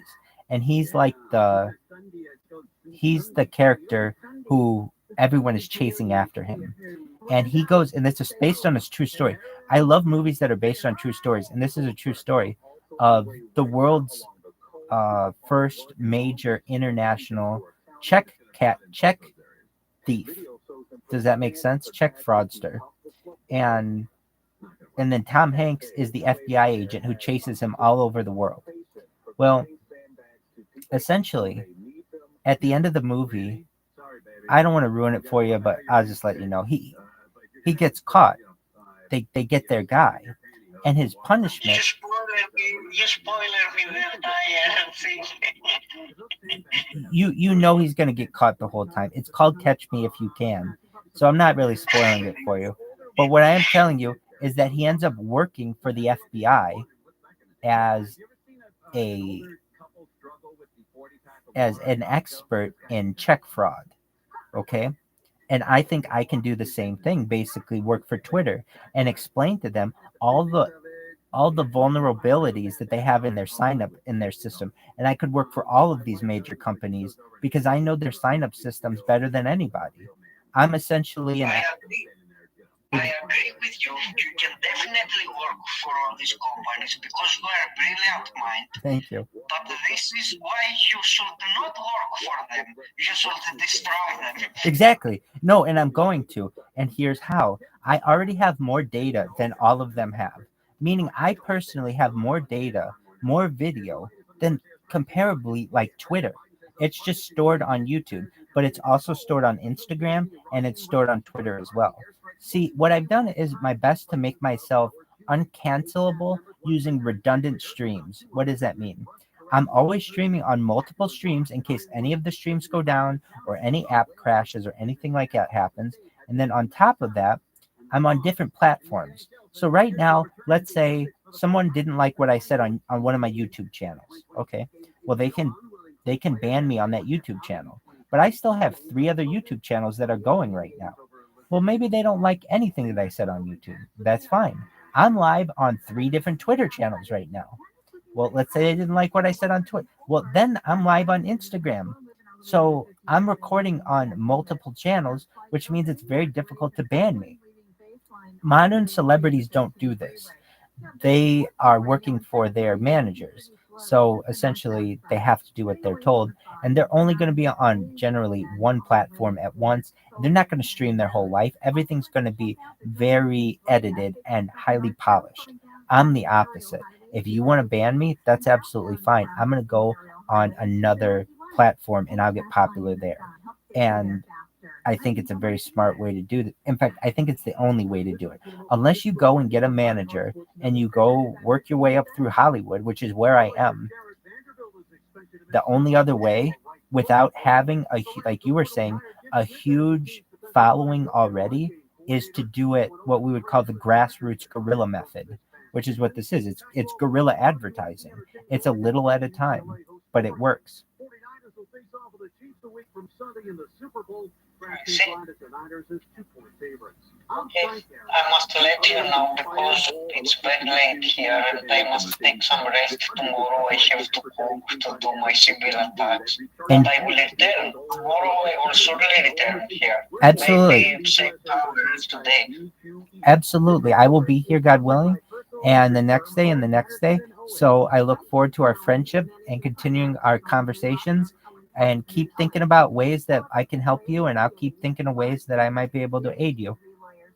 Very nice. I am very excited that I meet you today. It's a big honor for me. Your friendship is honoring me. Thank you. I appreciate you. Take care, baby. Enjoy your evening. God bless you. Bless you, my friend. My friend. See you. Take care, friend. Bye-bye. And we can give you access to those potential customers more cost effectively.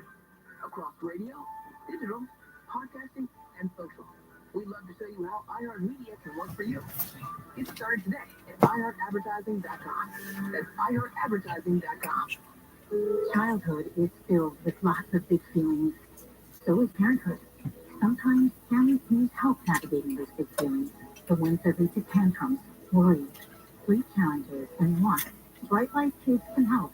Through our partnership with CalHope, all California families with kids ages 0 to 12 now get free behavioral health coaching online via live video sessions, secure chat, and more. Get all the tools for all the fields. Sign up for your free account at brightlife.kids. Moments like my daughter telling me a new joke mean a lot to me. But after being diagnosed with metastatic breast cancer, or MBC, which is breast cancer that is spread to other parts of the body, they mean even more. I think Ibrance help with Ibrance 125 milligram tablets with an aromatase inhibitor is for adults with HR-positive, HER2-negative MBC as the first hormonal-based therapy. Ask your doctor about Ibrance and visit Ibrance.com. Ibrance may cause low white blood cell counts that may lead to serious infections. Ibrance may cause severe inflammation of the lungs. Both of these can lead to death. Tell your doctor right away if you have new or worsening symptoms, including trouble breathing, shortness of breath, cough, or chest pain. Before taking Ibrance, tell your doctor if you have fever, chills, or other signs of infection, liver or kidney problems, are or plan to become pregnant, or are breastfeeding. Common side effects include low red blood cell and low platelet counts, infections, tiredness, nausea, sore mouth, abnormalities in liver blood tests, diarrhea, hair thinning or loss, vomiting, rash, and loss of appetite. We all make resolutions this time of year, and let's face it, most of them won't stick. But here's one that's not only easy to keep, but will help you feel healthier all year long. Navage. Navage provides quick, drug-free nasal relief by washing saline in one nostril, around the back of the nose, and out of the other nostril. This time of year, when everyone is sick, Navage helps by sucking out germs, bacteria, and viruses trapped in our noses that cause us to feel miserable. And come allergy season, it does the same with dust, pollen, and other allergens. And unlike medications that can take time to help, if they're effective at all, Navage helps treat congestion symptoms in seconds flat, without drugs. This New Year's, resolve to use drug-free Navage to help you breathe easier, sleep better, and feel healthier all year long. Ask for Navage at Walmart, Walgreens, CVS, Rite Aid, Target, or find us online at Navage.com. Navage, N-A-V-A-G-E. Clean nose, healthy life. Get ready for the big game with the free iHeartRadio app, the official partner of the NFL Podcast Network, featuring the biggest names in the game like Ross Tucker and his daily NFL podcast, NFL Now, and many more. Search NFL and listen now. iHeartRadio. And free never sounded so good. Hey, you know what emotionally available people have? With happier relationships. Oh, and they have better sex. It's true. And guess what? It's all learned behaviors. I'm going to teach you 6 ways to be more emotionally available. Dr. Wendy Walsh, Sunday night at 7 on KFI and on demand anytime on the iHeartRadio app.